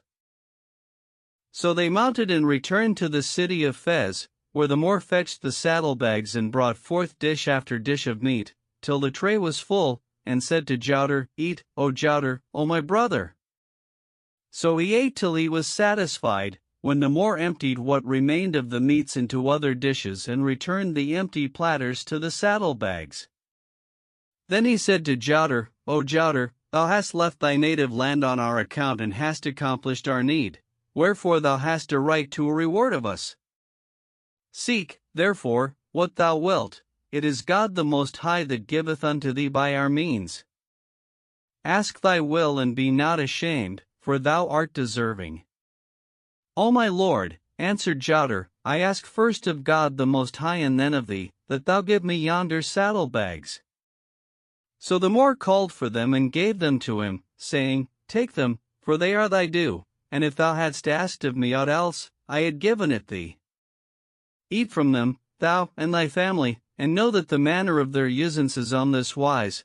Put thy hand therein and say, O servant of these saddlebags, I conjure thee by the virtue of the mighty names that have power over thee, bring me such a dish.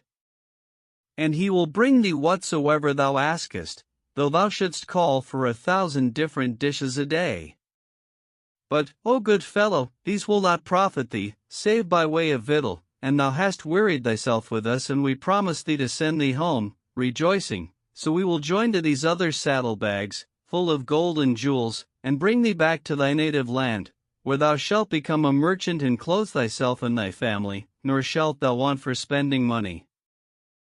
So saying, he filled him a pair of saddlebags, half with gold and half with jewels and precious stones, and sending for a slave and a mule, said to him, Mount this mule, and the slave shall go before thee and guide thee in the way, till thou come to the door of thy house, where do thou take the 2 pairs of saddlebags and give him the mule, that he may bring it back. But let none into thy secret, and so we commend thee to God. May God increase thy good, replied Jouter, and laying the 2 pairs of saddlebags on the mule's back, mounted and set forth. The slave went on before him, and the mule followed him all that day and night, and on the morrow he entered Cairo by the gate of Victory, where he sought his mother seated, saying, Charity, for the love of God. At this sight he well nigh lost his wits, and alighting, threw himself upon her, and when she saw him, she wept.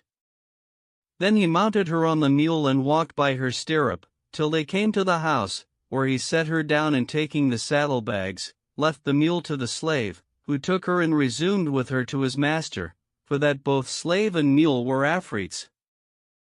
As for Jouter, it was grievous to him that his mother should beg, so, when they were in the house, he said to her, O my mother, are my brothers well?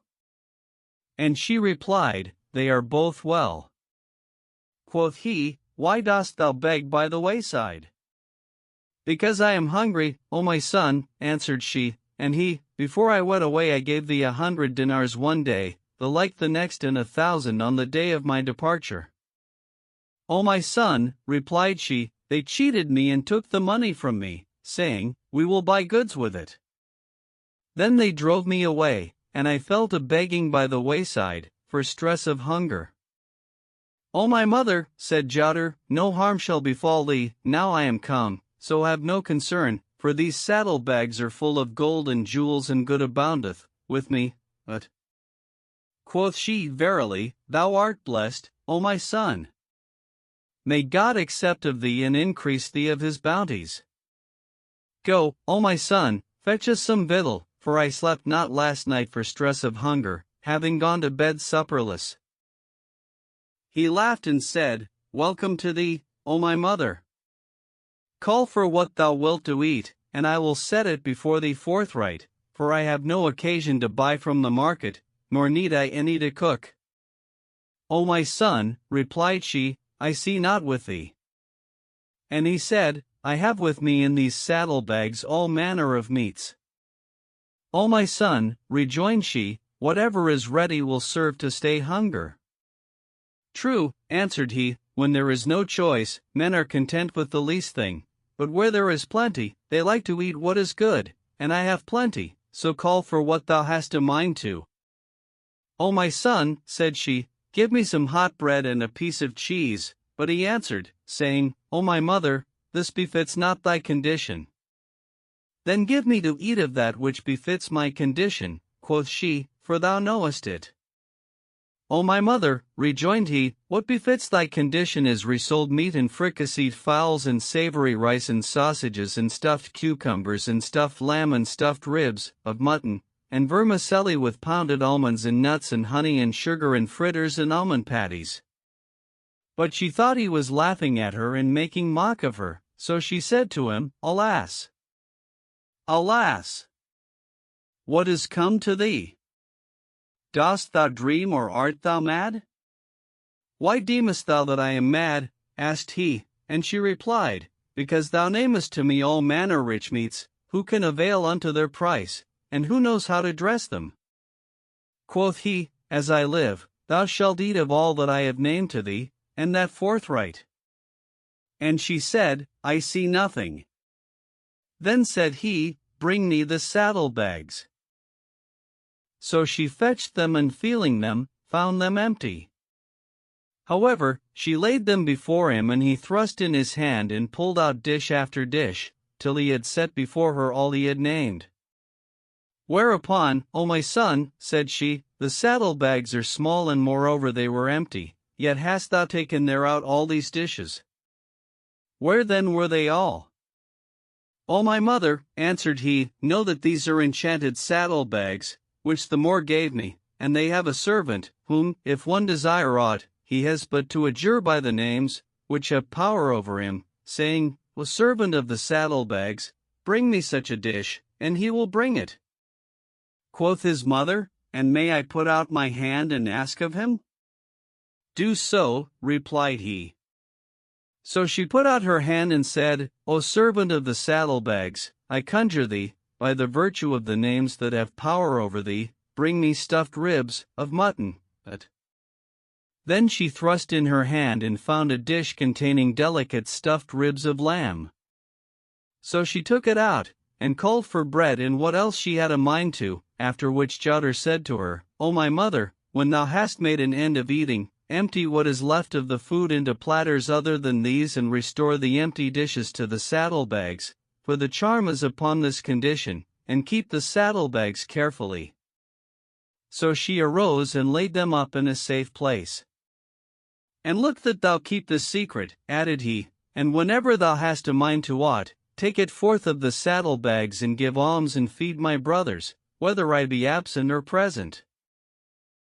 Then he fell to eating with her, and while they were thus engaged, in came his two brothers, whom a man of the quarter had apprised of his return, saying, Your brother is come back, riding on a mule, with a slave before him, and wearing a dress that hath not its like. So they said to each other, Would we had not ill-treated our mother?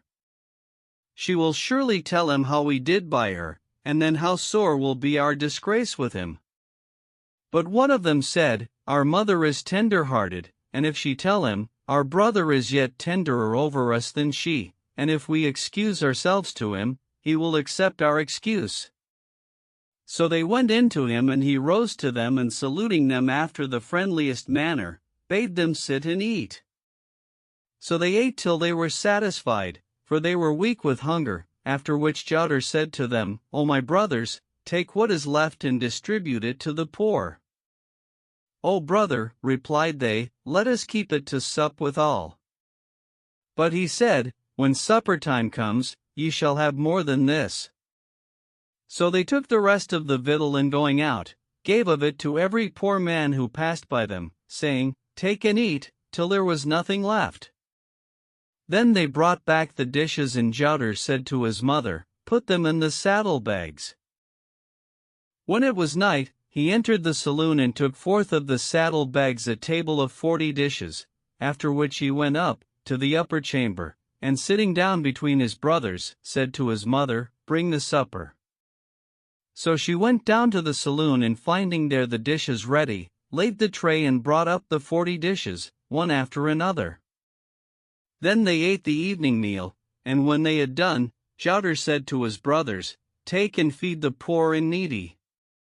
So they took what was left and gave alms thereof, and presently he brought forth to them sweetmeats, whereof they ate, and what was left he bade them give to the neighbors. On the morrow, they broke their fast after the same fashion, and thus they fared 10 days, at the end of which time quoth Selim to Selim, "How comes it that our brother sets before us a banquet in the morning and another at noon and a third at sundown, besides sweetmeats at night, and all that is left he gives to the poor? Verily, this is the fashion of sultans. Yet we never see him buy aught, and he hath neither cook nor kitchen, nor doth he light a fire. Whence hath he this great plenty? Hast thou not a mind to inquire the cause of all this?" "By Allah, I know not," replied Selim. "But knowest thou any who will tell us the truth of the case?" And Selim said, "None will tell us but our mother." So they laid a plot, and going in to their mother one day, in Jouter's absence, said to her, "O our mother, we are hungry." "Rejoice," answered she, "for ye shall presently be satisfied." And going into the saloon, sought of the servant of the saddlebags hot meats, which she took out and set before her sons. "O our mother," said they, "this meat is hot, yet hast thou not cooked, neither kindled a fire."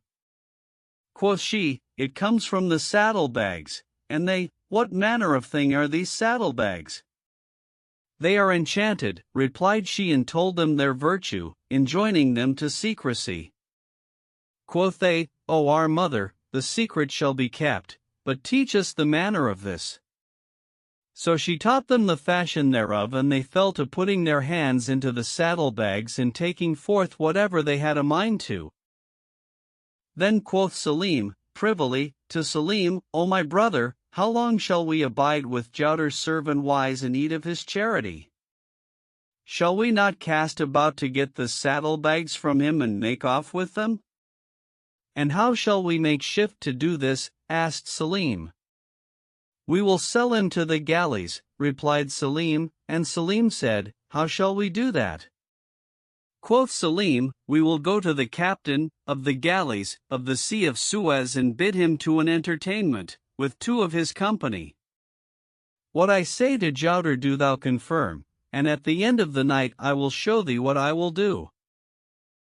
So they agreed upon this, and going to the captain's lodging, said to him, "O captain, we have come to thee on an errand that will content thee." "Good," answered he, and they, "We too are brethren, and we have a third brother, a lewd, good-for-nothing fellow. When our father died, he left us some money, which we shared amongst us, and he took his part and wasted it in lewdness and debauchery, till he was reduced to beggary, when he came upon us and cited us before the magistrates, avouching that we had taken his good and that of his father, and we disputed the matter before the judges and lost the money. Then he waited a while and attacked us a second time, till he brought us to poverty, nor will he desist from us, and we have no peace for him, wherefore we would have thee buy him of us." Quoth the captain, "Can ye go about with him and make shift to bring him to me here? If so, I will pack him off to sea forthright."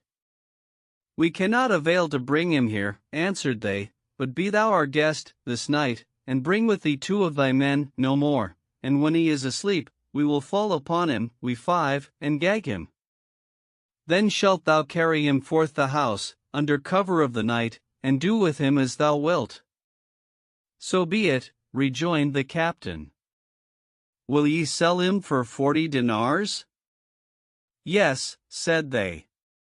"Come to such a street, by such a mosque, after nightfall, and thou shalt find one of us awaiting thee." Then they repaired to Jouter and waited a while, after which Selim went up to him and kissed his hand. Quoth Jouter, "What ails thee, O my brother?" And he made answer, saying, "Know that I have a friend, who hath many a time bidden me to his house in thine absence, and hath ever hospitably entreated me, and I owe him 1,000 kindnesses, as my brother here knoweth. I met him today, and he invited me to his house, but I said to him, I cannot leave my brother, Jouder. Quoth he, Bring him with thee, and I answered, saying, He will not consent to that, but if you will be my guests, thou and thy brothers, for his brothers were sitting with him, and I invited them, thinking that they would refuse. But he accepted my invitation, saying, Look for me at the gate of the mosque, and I will come to thee, I and my brothers. And now I fear they will come and am ashamed before thee. So wilt thou set my heart at rest and entertain them this night, for thy good is abundant, O my brother? Or if thou consent not, give me leave to take them into the neighbor's house. Why shouldst thou carry them into the neighbor's house? Replied Jouder. Is our house then so strait, or have we not wherewithal to give them to sup? Shame on thee to consult me. Thou hast but to call for what thou needest, and have rich meats and sweetmeats and to spare. Whenever thou bringest home folk in my absence, ask thy mother, and she will set before thee victual more than enough. Go and fetch them. Blessings have descended upon us. So Selim kissed his hand, and going forth, sat at the gate of the mosque till after sundown, when the captain and his men came up to him, and he carried them to the house. When Jouder saw them, he bade them welcome and made them sit and entreated them friendly, knowing not what he was to suffer at their hands. Then he called to his mother for supper, and she fell to taking dishes out of the saddlebags, whilst he said, Bring such and such meats, till she had set 40 different dishes before them. So they ate till they were satisfied, and the tray was taken away, the sailors thinking the while that this liberal entertainment came from Selim. When a third part of the night was past, Jouder set sweetmeats before them, and Selim served them, whilst his 2 brothers sat with the guests, till they sought to sleep. So Jouder laid down, and the others with him, who waited till he was asleep, when they fell upon him, and gagging and binding him, before he was awake, carried him forth of the house, under cover of the night. Then they packed him off to Suez, where they shackled him and set him to work as a galley slave, and he ceased not to serve thus in silence a whole year. As for his brothers, they went in next morning to his mother, and said to her, O mother, our brother Jouder is not awake. Quoth she, Do ye wake him? Where lieth he? Asked they, and she replied, With the guests. Peradventure, rejoined they, he went away with them whilst we slept. It would seem that he had tasted of foreign travel, and yearned to find hidden treasures, for we heard him talk with the Moors, and they said to him, We will take thee with us and open the treasure to thee. Hath he then been in company with Moors? Asked she, and they answered, saying, Were they not our guests yesternight? Most like he hath gone with them, said she, but God will direct him aright, for there is a blessing upon him, and he will surely come back with great good. And she wept, for it was grievous to her to be parted from her son. Then said they to her, O accursed woman, dost thou love Jouder with all this love, whilst as for us, whether we be absent or present, thou neither joyest in us nor sorrowest for us? Are we not thy sons, even as Jouder is thy son?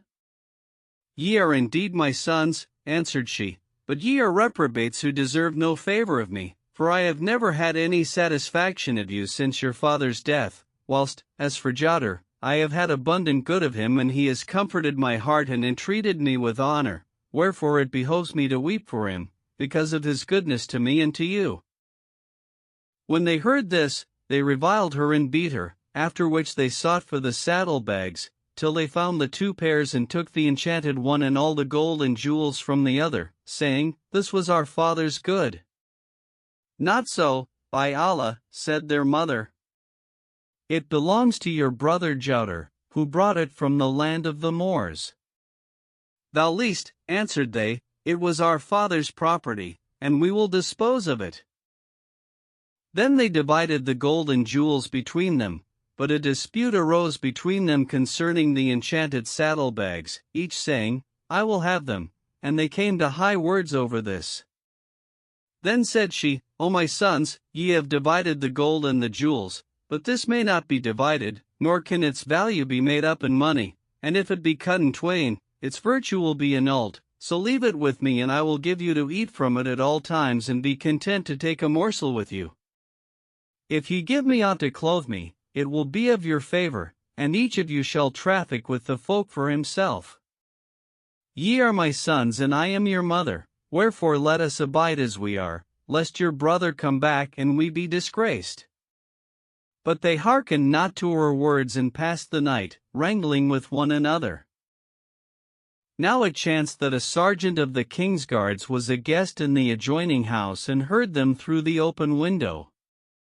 So he looked out, and listening, heard all that passed between them.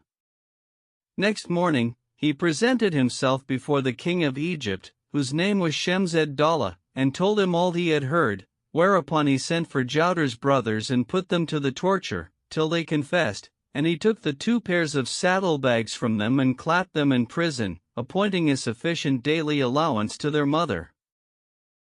Meanwhile, Jouder abode a whole year in service at Suez, till, one day, being in a ship bound on a voyage over the sea, a wind arose against them and cast the vessel upon a rock, where she broke up and all on board were drowned, save Jouder. He got ashore in safety and fared on inland, till he reached an encampment of Bedouins, who questioned him of his case, and he told them what had befallen him.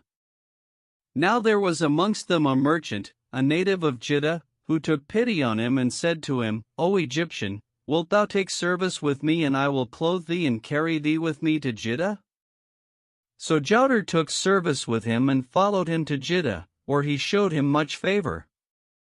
After a while, the merchants set out on a pilgrimage to Mecca, taking Jouder with him, and when they reached the city, the latter repaired to the temple, to make the round of the Kaaba. As he was making the prescribed circuits, he saw his friend Abdusam the Moor doing the like, and when the latter caught sight of him, he saluted him and asked him how he did, whereupon Jouder wept and told him all that had befallen him. The Moor carried him to his lodging and entreated him with honor, clothing him in a dress of unmatched richness, and saying to him, Thou hast seen the end of thine ills, O Jouder.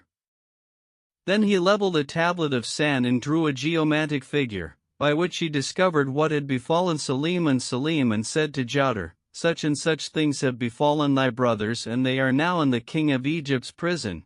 But do thou abide with me and accomplish thy religious duties at thine ease, and all shall be well.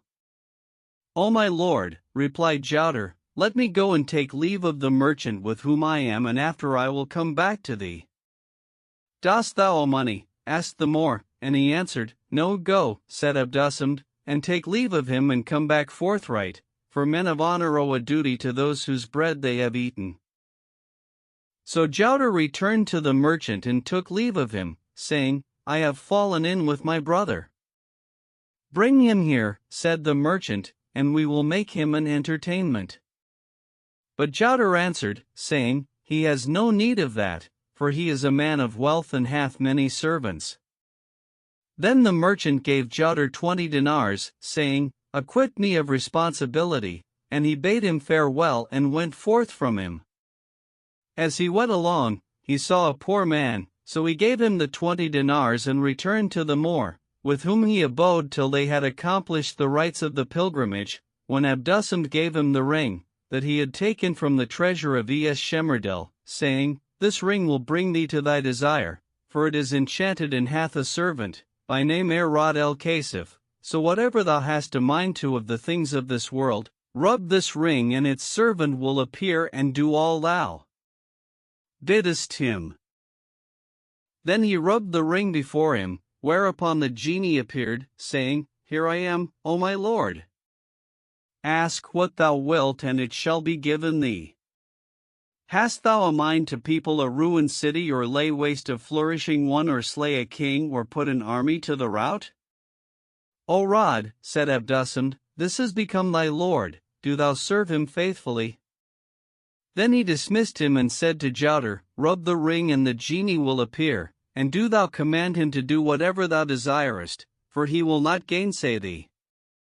Now go to thine own country and take care of the ring, for it will enable thee to baffle thine enemies. O my lord, answered Jowder, with thy leave, I will set out homeward. Quoth the Moor, Summon the genie and mount upon his back, and if thou say to him, Bring me to my native city this very day, he will not gainsay thy commandment. So he took leave of the Moor and rubbed the ring, whereupon Rod presented himself, saying, Here am I, ask and it shall be given to thee. Carry me to Cairo this day, said Jowder. Thy commandment shall be done, answered the genie, and taking him on his back, flew with him from noon till midnight, when he set him down in the courtyard of his mother's house and disappeared. Jowder went in to his mother, who rose at sight of him and greeted him, weeping. Then she told him how the king had beaten his brothers and cast them into prison and taken the 2 pairs of saddlebags, which when he heard, it was grievous to him, and he said to her, Grieve not for this, I will show thee what I can do and bring my brothers hither forthright. So he rubbed the ring, whereupon the genie appeared, saying, At thy service. Ask and thou shalt have. Quoth Jowder, Bring me my 2 brothers from the prison. So the genie sank into the earth and came not up, but in the midst of the jail where Salim and Salim lay in piteous plight and sore affliction, for the misery of prison, so that they wished for death, and one of them said to the other, By Allah, O my brother, affliction is long upon us. How long shall we abide in this prison? Death would be relief. As he spoke, the earth clove in sunder, and out came Rod, who took them up and plunged with them into the earth. They swooned away for excess of fear, and when they recovered, they found themselves in their mother's house and saw her seated, with Jowder by her side. Quoth he, I salute you, O my brothers. I rejoice to see you. And they bowed their heads and fell a weeping. Then said he, Weep not, for it was the devil and covetise that led you to do thus. How could you sell me? But I comfort myself with the thought of Joseph, whose brothers did with him worse than you with me, when they cast him into the pit. Repent unto God and crave pardon of him, and he will forgive you, for he is the most forgiving, the merciful. As for me, I pardon you and bid you welcome, no harm shall befall you. Then he comforted them and set their hearts at ease, and related to them all he had suffered, till he fell in with Abdusamed, and told them also of the ring that the latter had given him. O our brother, said they, forgive us this time, and if we return to our old ways, do with us as thou wilt. Quoth he, No harm shall befall you, but tell me what the king did with you. He beat us and threatened us, answered they, and took the 2 pairs of saddlebags from us. He shall answer for this, said Jowder, and rubbed the ring, whereupon Rod appeared. When his brothers saw the genie, they were affrighted and thought Jowder would bid him slay them, so they fled to their mother, saying, O our mother, we throw ourselves on thy mercy, do thou intercede for us. And she said to them, Fear nothing, O my sons. Then said Jowder to the genie, I command thee to bring me all that is in the king's treasury, together with the 2 pairs of saddlebags he took from my brothers, and look thou leave nothing. I hear and obey, replied Rod, and disappearing, straightway returned with the 2 pairs of saddlebags and all else that was in the treasury, and laid them before Jowder, saying, O my lord, I have left nothing in the treasury. Jowder gave the treasure to his mother to keep, and laying the enchanted saddlebags before him, said to the genie, I command thee to build me this night a lofty palace, and overlay it with liquid gold, and furnish it magnificently, and let not the day dawn, ere thou be quit of the whole work. Thy commands shall be obeyed, replied the genie, and sank into the earth. Then Jowder brought forth food, and they ate and took their ease and lay down asleep.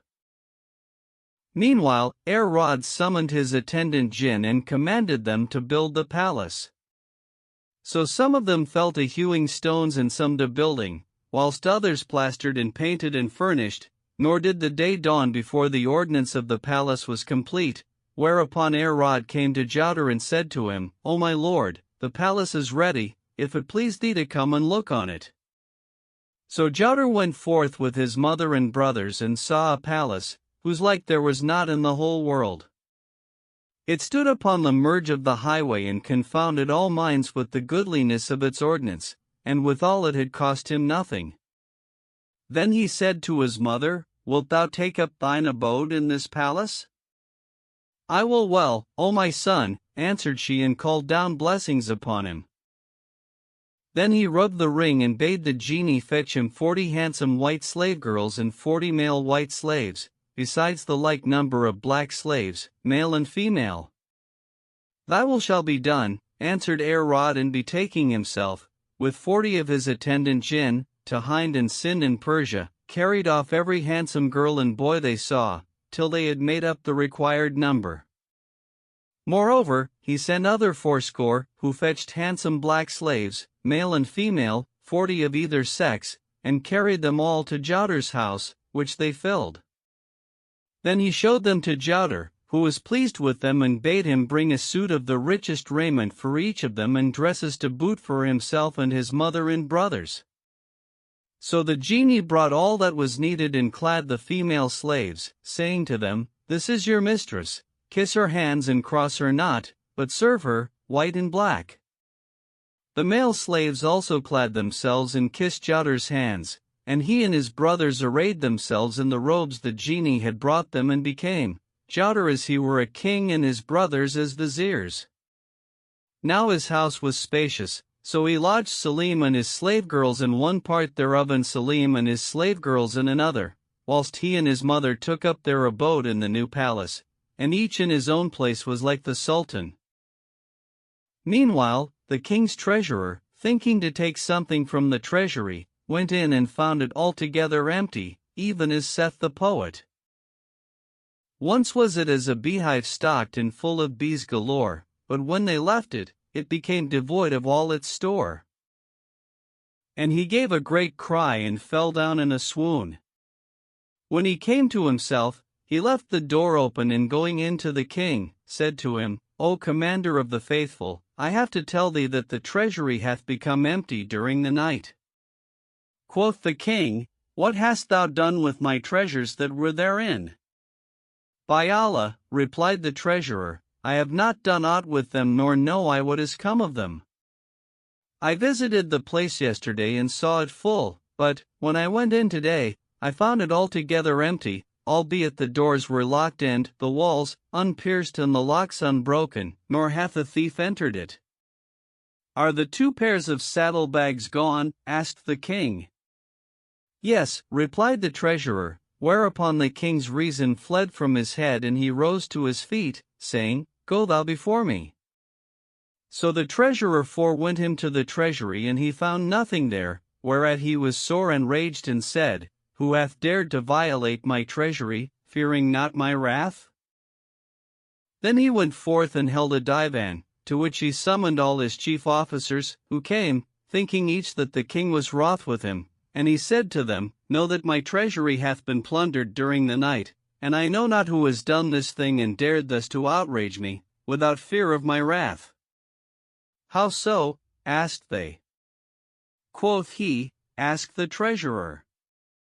So they asked him, and he replied, saying, I visited the treasury yesterday and it was full, but when I entered it this morning, I found it empty, though the doors were unpierced and the locks unbroken. They all marveled at this and could make the king no answer, when in came the sergeant, who had denounced Salim and Salim, and said to Shemsed-Dowlah, O king of the age, all this night I have not slept for that which I saw. And the king said, And what didst thou see? No, O king of the age, answered the sergeant, but all night long I have been amusing myself with watching builders at work, and when it was day, I saw a palace ready built, whose like is not in the world. So I asked about it, and was told that Jouder had come back with great wealth and slaves and servants, and that he had freed his brothers from prison and built this palace, wherein he is as a sultan. Quoth the king, Go, look in the prison. So they went thither, and finding Salim and Salim gone, returned and told the king, who said, It is plain now who is the robber. He who took Salim and Salim out of prison, it is who hath stolen my treasures. O my lord, said the vizier, and who is he? Their brother Jowder, replied the king, and he hath taken the 2 pairs of saddle-bags. But, O vizier, do thou send him an emir with 50 men to seal up his goods and lay hands on him and his brothers and bring them to me, that I may hang them. And he was sore enraged and said, Quick, fetch them to me, that I may put them to death. But the vizier said to him, Be thou clement, for God is clement and hasteth not to punish his servants, when they transgress against him. Moreover, he who can build a palace in one night, as these say, none in the world can vie with him, and I fear lest the emir catch a mischief of Jowder. Have patience, therefore, whilst I devise for thee some means of getting at the truth of the case, and so shalt thou come to thy desire, O king of the age. Quoth the king, Counsel me how I shall do, O vizier. And the vizier said, Send him an emir, to bid him to an entertainment, and I will make much of him for thee and make a show of affection for him and ask him of his estate, after which we will see. If we find him stout of heart, we will use craft with him, and if weak, then do thou seize him and do with him thy will. The king agreed to this and dispatched one of his emirs, by name Othman, to invite Jowder and say to him, The king bids thee to an entertainment, and the king said to him, Return not but with him. Now this Othman was a proud conceited fool, so he went forth upon his errand, and when he came to Jowder's palace, he saw at the door an eunuch seated upon a chair of gold, who rose not at his approach, but sat as if none were near, though there were with the emir 50 men. Now this eunuch was none other than Rod el-Kasif, the servant of the ring, whom Jowder had commanded to put on the guise of an eunuch and sit at the gate of the palace. So the emir rode up to him and said to him, O slave, where is thy lord? In the palace, answered he, without stirring from his leaning posture, whereupon Othman waxed wroth and said to him, O pestilent slave, art thou not ashamed, when I speak to thee, to answer me, sprawling at thy length like a good-for-naught? Begone, answered the eunuch, and do not multiply words. When Othman heard this, he was filled with rage and drawing his mace, would have smitten the eunuch, knowing not that he was a devil, but the latter leapt upon him and taking the mace from him, dealt him 4 blows with it. When the 50 men saw their lord beaten, it was grievous to them, so they drew their swords and ran at the slave, thinking to kill him, but he said, Do ye draw swords on us, O dogs? And fell upon them with the mace, and every one whom he smote, he broke his bones and drowned him in his blood. So they gave back before him and fled in confusion, whilst he followed them, beating them, till he had driven them far from the palace, after which he returned and sat down on his chair at the gate, caring for no one. Meanwhile the emir and his company returned, beaten and discomfited, to Shems-ed-Dawla, and Othman said, O king of the age, when I came to the palace gate, I saw an eunuch seated there in a chair of gold, and he was passing arrogant, for, when he saw me coming, he lay back in his chair and entreated me contemptuously, neither offered to rise to me. So I began to speak to him, and he answered me without stirring, at which passion got the better of me, and I drew the mace upon him, thinking to smite him. But he snatched it from me and beat me and my men therewith and overthrew us. So we fled from him and could not prevail against him. At this, the king was wroth and said, Let 100 men go down to him. So the 100 men went down to him, but he fell upon them with the mace and smote upon them till he put them to the rout, whereupon they returned to the king and told him what had passed, saying, O king of the age, he beat us and we fled for fear of him. Then the king sent 200 men against him, but these also he put to the rout, and Shems-ed-Dawla said to his vizier, O vizier, I charge thee take 500 men and bring this eunuch in haste, and with him his master Jowder and his brothers. O king of the age, replied the vizier, I need no soldiers, but will go down to him alone and unarmed. Go, said the king, and do as thou sayest fit. So the vizier laid down his arms and donning a white habit, took a rosary in his hand and set out alone and afoot. When he came to the palace gate, he saw the eunuch sitting there, so he went up to him and seating himself courteously by his side, said to him, Peace be on thee. And on thee be peace, O mortal, answered the slave. What wilt thou? When the vizier heard him say O mortal, he knew him to be of the jinn and quaked for fear. Then he said to him, O my lord, is thy master Jowder here? Yes, answered the eunuch, he is in the palace. O my lord, said the vizier, go thou to him and say to him, King Shemsed-Dowlah salutes thee and bids thee honor his dwelling, with thy presence, and eat of a banquet he hath made for thee. And the eunuch said, Abide here, whilst I consult him. So the vizier stood in a respectful attitude, whilst the Marid went up into the palace and said to Jowder, Know, O my lord, that the king sent to thee an emir and 50 men, and I beat them and drove them away. Then he sent 100 men and I beat them also, then 200, and these also I put to the rout. And now he hath sent thee the vizier, unarmed, bidding thee to visit him and eat of his banquet. What sayst thou? Go, answered Jowder, bring the vizier hither. So the Marid went down and said to him, O vizier, come speak with my lord. On my head be it, replied he, and going in to Jowder, found him seated, in greater state than the king, upon a carpet, the like of which the king could not spread, and was amazed at the goodliness of the palace and the magnificence of its furniture and decoration, which made him seem as he were but a beggar in comparison. So he kissed the earth before Jowder and called down blessings on him, and Jowder said to him, What is thy business, O vizier? O my lord, answered he, thy friend King Shemsed-Dowlah salutes thee and longs to look upon thy face, wherefore he hath made thee an entertainment. So wilt thou heal his heart, and eat of his banquet? Quoth Jowder, If he be indeed my friend, salute him and bid him come to me. On my head be it, replied the vizier.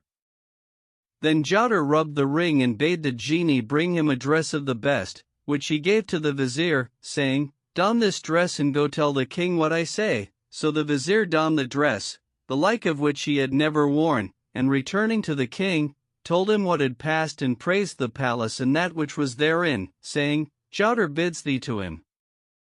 So the king called for his charger and mounting with all his guards, set out for Jowder's palace. Meanwhile Jowder summoned the Marid and said to him, It is my will that thou bring me some of the afrits at thy command in the guise of guards and station them before the palace, that the king may see them and be awed by them, so shall his heart tremble and he shall know that my power is greater than his. So Rod brought him 200 afrits of great stature and strength, in the guise of guards, magnificently armed and equipped, and when the king came and saw these tall and stout troops, his heart feared them. Then he entered the palace, and found Jowder sitting in such state as neither king nor sultan could match. So he saluted him and made his obeisance to him, yet Jowder rose not to him nor did him honor, neither bade him be seated, but left him standing, so that fear entered into him and he could neither sit nor go away, and said in himself, If he feared me, he would not leave me thus unheeded, belike he will do me a mischief, because of that which I did with his brothers. Then said Jowder, O king of the age, it beseems not the like of thee to wrong the folk and take away their goods. O my lord, replied the king, be not wroth with me, for covetise impelled me to this and the fulfillment of foreordained fate, and were there no offense, there would be no forgiving. And he went on to excuse himself and sue to him for pardon and indulgence, reciting amongst other things the following verses. O thou of noble sires and nature frank and free, reproach me not for what I've done to anger thee. And thou have wrought upright, God pardon thee, quoth I, and if I've sinned, do thou on likewise pardon me. And he ceased not to humble himself before him, till he said, God pardon thee, and bade him sit. So he sat down, and Jodar invested him with the garments of pardon and bade his brothers spread the table. When they had eaten, he clad the king's company in robes of honor and gave them largesse, after which he bade the king depart. So he went forth, and thereafter came every day to visit Jodar, and held not his divan save in his house, wherefore friendship and usance waxed great between them, and they abode thus a while, till one day the king, being alone with his vizier, said to him, O vizier, I fear lest Jodar kill me and take the kingdom from me.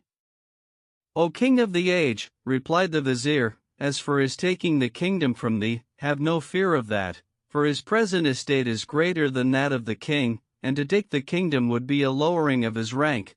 But, if thou fear that he kill thee, thou hast a daughter, give her to him to wife, and he will be of one condition. O vizier, said the king, be thou intermediary between us and him. And the vizier said, Do thou bid him to an entertainment, and pass the night with him in one of thy saloons. Then command thy daughter to don her richest clothes and ornaments, and pass by the door of the saloon. When he sees her, he will fall in love with her, and when we know this, I will turn to him and tell him that she is thy daughter, and engage him in converse and lead him on, so that thou shalt seem to know nothing of the matter, till he asks her of thee in marriage. When thou hast married him to the girl, thou and he will be as one thing, and thou wilt be safe from him, and if he die, thou wilt inherit all he hath, both great and small. Thou sayest sooth, O my vizier, replied the king, and made a banquet and invited Jodar thereto. So he came to the king's palace, and they sat in the saloon in great good cheer till the end of the day. Now the king had commanded his wife to array the girl in her richest clothes and ornaments, and carry her by the door of the saloon. She did as he bade her, and when Jodar saw the princess, who had not her match for beauty and grace, he looked fixedly at her and said, Alas! And his joints were loosened, for love and passion and desire were sore upon him, transport and love-liking get hold upon him, and he turned pale. Quoth the vizier, May no hurt betide thee, O my lord. Why do I see thee pale and undone? O vizier, asked Jodar, whose daughter is yonder damsel? Verily, she hath captived me and ravished my reason. She is the daughter of thy friend the king, replied the vizier, and since she pleases thee, I will speak to him that he marry thee to her. Do so, O vizier, quoth Jodar, and as I live, I will bestow on thee what thou wilt, and will give the king whatsoever he shall ask to her dowry, and we will become friends and kinsfolk. And the vizier said, It shall go hard, but thy desire be accomplished. Then he turned to the king and said to him, O king of the age, thy friend Jodar seeks alliance with thee, and will have me ask of thee for him the hand of thy daughter, the princess Asiya. So disappoint me not, but accept my intercession, and what dowry soever thou askest he will give thee. Quoth the king, The dowry I have already received, and as for the girl, she is his handmaid, I give her to him to wife, and he doth me favor in accepting her. They spent the rest of the night together, and on the morrow the king held a court, to which he summoned great and small, together with the Sheikh el-Islam. Then Jodar demanded the princess in marriage, and the king said, The dowry I have received. So they drew up the contract of marriage, and Jodar sent for the saddlebags containing the jewels and gave them to the king as his daughter's dowry. Then the drums beat and the pipes sounded, and they held high festival, whilst Jodar went in to the girl. Thenceforward he and the king were as one, and they abode thus a while, till Shems-ed-Dawla died, whereupon the troops proclaimed Jodar sultan, and he refused, but they importuned him, till he consented and became king in his father-in-law's stead. Then he bade build a congregational mosque over the latter's tomb in the Bundakaniya quarter, and endowed it. Now the quarter in which he dwelt was called the Yemeniya quarter, but when he became sultan, he built therein a congregational mosque and other buildings, wherefore the quarter was named after him and was called the Judariya quarter. Moreover, he made his brother Salim his vizier of the right and his brother Salim his vizier of the left hand, and thus they abode a year and no more. For, at the end of that time, Salim said to Salim, O my brother, how long is this to last? Shall we pass our whole lives in service to our brother Jowder? We shall never enjoy lordship or fortune whilst he lives, so how shall we do to kill him and take the ring and the saddlebags? Thou art craftier than I, answered Salim. Do thou contrive us a device, whereby we may kill him. If I do this, said Salim, wilt thou agree that I be sultan and have the ring and that thou be my right-hand vizier and have the saddlebags? I consent to this, replied Salim, and they agreed to kill their brother for love of the world and of dominion. So they laid a snare for Jowder and said to him, O our brother, we have a mind to glory in thee and would fain have thee enter our houses and eat of our victual and sell us our hearts. So be it, replied Jowder. In whose house shall the banquet be? In mine, said Salim, and after thou hast eaten of my victual, thou shalt be the guest of my brother. It is well, answered Jowder and went with him to his house, where he set before him poisoned food, of which when he had eaten, his flesh rotted from his bones, and he fell down dead. Then Salim came up to him and would have drawn the ring from his finger, but it resisted him, so he cut off the finger with a knife. Then he rubbed the ring and the Marid presented himself, saying, At thy service. Ask what thou wilt. Quoth Salim, Put my brother Salim to death and take the two bodies, the poisoned man and the slaughtered, and cast them down before the troops. So the Marid took Salim and slew him, then, carrying the two bodies forth, he cast them down before the chief officers of the army, who were sitting at meat in the veranda of the house. When they saw Jowder and Salim slain, they held their hands from the food and fear gat hold of them and they said to the Marid, Who hath dealt thus with the Sultan and the Vizier? Their brother Salim, answered the Marid. And behold Salim came in to them and said, O soldiers, eat and make merry, for Jowder is dead and I have taken to me the seal ring, of which the Marid before you is the servant, and I bade him kill my brother Salim, lest he dispute the kingdom with me, for he was a traitor and I feared lest he should deal traitorously with me. So now I am become sultan over you, will ye accept of me? If not, I will rub the ring and bid the Marid slay you all, great and small. Quoth they, We accept thee to king and sultan. Then he summoned the divan and bade bury his brothers, and some of the folk followed the funeral, whilst others went before him in state procession to the palace, where he sat down upon the throne and they proclaimed him king, after which he said, It is my will to marry my brother Jowder's wife. Quoth they, Wait till the days of widowhood are accomplished. But he answered, saying, I know not days of widowhood nor aught else. As my head liveth, I will go in to her this very night. So they drew up the marriage contract and sent to tell the Princess Asiya, who replied, Bid him enter. Accordingly, he went in to her and she received him with a show of joy and welcome. But by and by she gave him poison in water and made an end of him. Then she took the ring and broke it, that none might possess it thenceforward, and rent the saddlebags, after which she sent to the Sheikh el-Islam and other the great officers of state, telling them what had passed and saying to them, Choose you out a king to rule over you. And this is all that hath come down to us of the story of Jowder and his brothers. The history of Gareb and his brother Agib.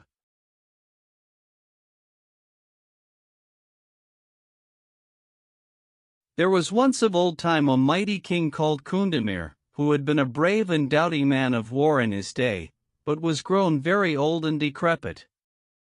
It pleased God to vouchsafe him, in his extreme old age, a son, whom he named Agib, because of his beauty and grace, and committed to the midwives and nurses and handmaids and serving women, and they reared him till he was 7 years old, when his father gave him in charge to a priest of his own people and faith. The priest taught the boy the laws and tenets of their infidel faith and instructed him in philosophy and all manner of other knowledge, and it needed but 3 full-told years before he was proficient therein, and his resolve waxed strong and his judgment sound, yea, and he became learned, eloquent and accomplished, consorting with the wise and disputing with the doctors of the law. When his father saw this of him, it pleased him, and he taught him to ride and thrust with spears and smite with swords, till by the end of his 20th year he was an accomplished cavalier, versed in all martial exercises and surpassing in all things all the folk of his day. But he grew up a stubborn tyrant and an arrogant devil, using to ride forth to the chase with 1,000 horse and make raids upon the neighboring lands, waylaying caravans, and carrying off the daughters of kings and nobles, wherefore many were the complaints against him to his father, who cried out to 5 of his servants, saying, "Seize me yonder dog and beat him." So they seized the prince, and binding his hands behind him, beat him till he lost his senses, after which the king imprisoned him in a chamber, where one might not know heaven from earth or length from breadth, and there he abode 2 days and a night. Then the emirs went in to the king, and kissing the earth before him, interceded with him for the prince, and he released him. Agib dissembled with his father for 10 days, at the end of which time he went in to him by night and smote off his head, as he slept.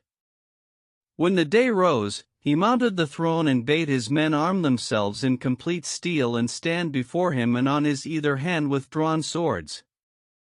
By and by, the emirs and captains entered, and finding their king slain and his son Agib seated on the throne, were confounded and knew not what to do. But Agib said to them, O folk, ye see what hath befallen your king. Whoso obeyeth me, I will entreat him with munificence, and whoso gainsayeth me, I will do with him even as I did with my father. When they heard this, they feared lest he should do them a mischief, so they replied, Thou art our king and the son of our king, and kissed the earth before him, whereupon he thanked them and rejoiced in them. Then he let bring money and apparel, and clad them in sumptuous dresses of honor, and showered largesse upon them, wherefore they loved him and obeyed him. In like manner he dealt with the governors of the provinces and the sheiks of the Bedouins, both tributary and independent, so that all the kingdom submitted to him and the folk obeyed him, and he reigned and commanded and forbade. He abode thus 5 months, till, one night, he had a vision in sleep and awoke trembling, nor did sleep visit him again till the morning. As soon as it was day, he mounted his throne, and his officers stood before him, right and left. Then he called the astrologers and expounders of dreams, and said to them, As I slept last night, my father appeared to me, with his yard uncovered, and there came forth of it a thing the bigness of a bee, which grew till it became as a mighty lion, with claws like daggers. As I lay, wondering and alarmed at this, behold, it ran upon me, and smiting me with its claws, rent my bells in sunder, whereupon I awoke, affrighted and trembling. Expound to me the meaning of this dream. The interpreters looked at one another and answered, after consideration, O mighty king, this dream points to a child born of thy father, between whom and thee shall be strife, and he shall get the better of thee, so be thou ware of him, by reason of this thy dream. When Agib heard their words, he said, I have no brother whom I should fear, so this your speech is a lying one. We tell thee but what we know, answered they, but he was wroth with them and beat them. Then he rose, and going into his father's palace, examined his concubines, and found one of them 7 months gone with child, whereupon he bade 2 of his slaves carry her to the seashore and drown her. So they took her forth to the seashore, and were about to drown her, when they looked at her, and seeing her to be of surpassing beauty and grace, said to each other, Why should we drown this damsel? Let us rather carry her to the forest, and live with her there in rare dalliance. So they took her and fared on with her nights and days, till they brought her to a distant forest, abounding in fruit trees and streams, where they thought to take their will of her, but each said, I will lie with her first, and they fell out one with the other concerning this. As they were thus engaged, a company of blacks fell upon them, and they drew their swords and defended themselves, but the blacks slew them both in less than the twinkling of an eye. So the damsel abode alone and wandered about the forest, eating of its fruits and drinking of its waters, till in due time she gave birth to a boy, brown but clean-limbed and comely, whom she named Gareb, by reason of her strangerhood. Then she cut his navel and wrapping him in some of her own clothes, gave him suck, mournful at heart and sorrowing for the fair estate she had lost and full of fear for her loneliness. One day, there came horsemen and footmen into the forest, with hounds and hawks and horses laden with storks and cranes and herons and young ostriches and divers and other waterfowl and hares and gazelles and wild oxen and lynxes and wolves and lions. Presently, they came upon the damsel, sitting suckling her child, and said to her, Art thou a mortal or a genie? I am a mortal, O chief of the Arabs, answered she. So they told their chief, whose name was Merdas, prince of the Banu Khatan, and who had come forth to hunt that day with 500 of his kinsmen and the nobles of his tribe. And he bade them bring her before him. They did so, and she related to him her story, at which he marveled. Then they took her and returned, hunting by the way, to their encampment, where the emir appointed her a separate dwelling place and 5 damsels to serve her, and he loved her with an exceeding love and went in to her and lay with her. She straightway conceived by him, and when her months were accomplished, she bore a male child and named him Sihim el-Leal. He grew up with his brother Gareb among the nurses and throve and waxed upon the lap of the emir Merdas, and the latter in due time committed the 2 boys to a doctor of the law, who instructed them in the things of their faith, after which he gave them in charge to a valiant cavalier of the Arabs, who taught them to smite with swords and thrust with spears and shoot with bows, till, by the time they reached the age of 15, they knew all that they needed and surpassed all the warriors of their tribe, for each of them would undertake 1,000 horse. Now Merdas had many enemies, and the men of big tribe were the bravest of all the Arabs, being all doughty cavaliers, none might warm himself at their fire. Amongst his neighbors was an emir, by name Hassan ben Thabit, who was his friend, and he took to wife a noble lady of his tribe and bade all his friends to the wedding, amongst them Merdas, prince of the Banu Khatan, who accepted his invitation and came with 300 horsemen of his tribe, leaving other 400 to guard the women. Hassan received him with honor and seated him in the highest room.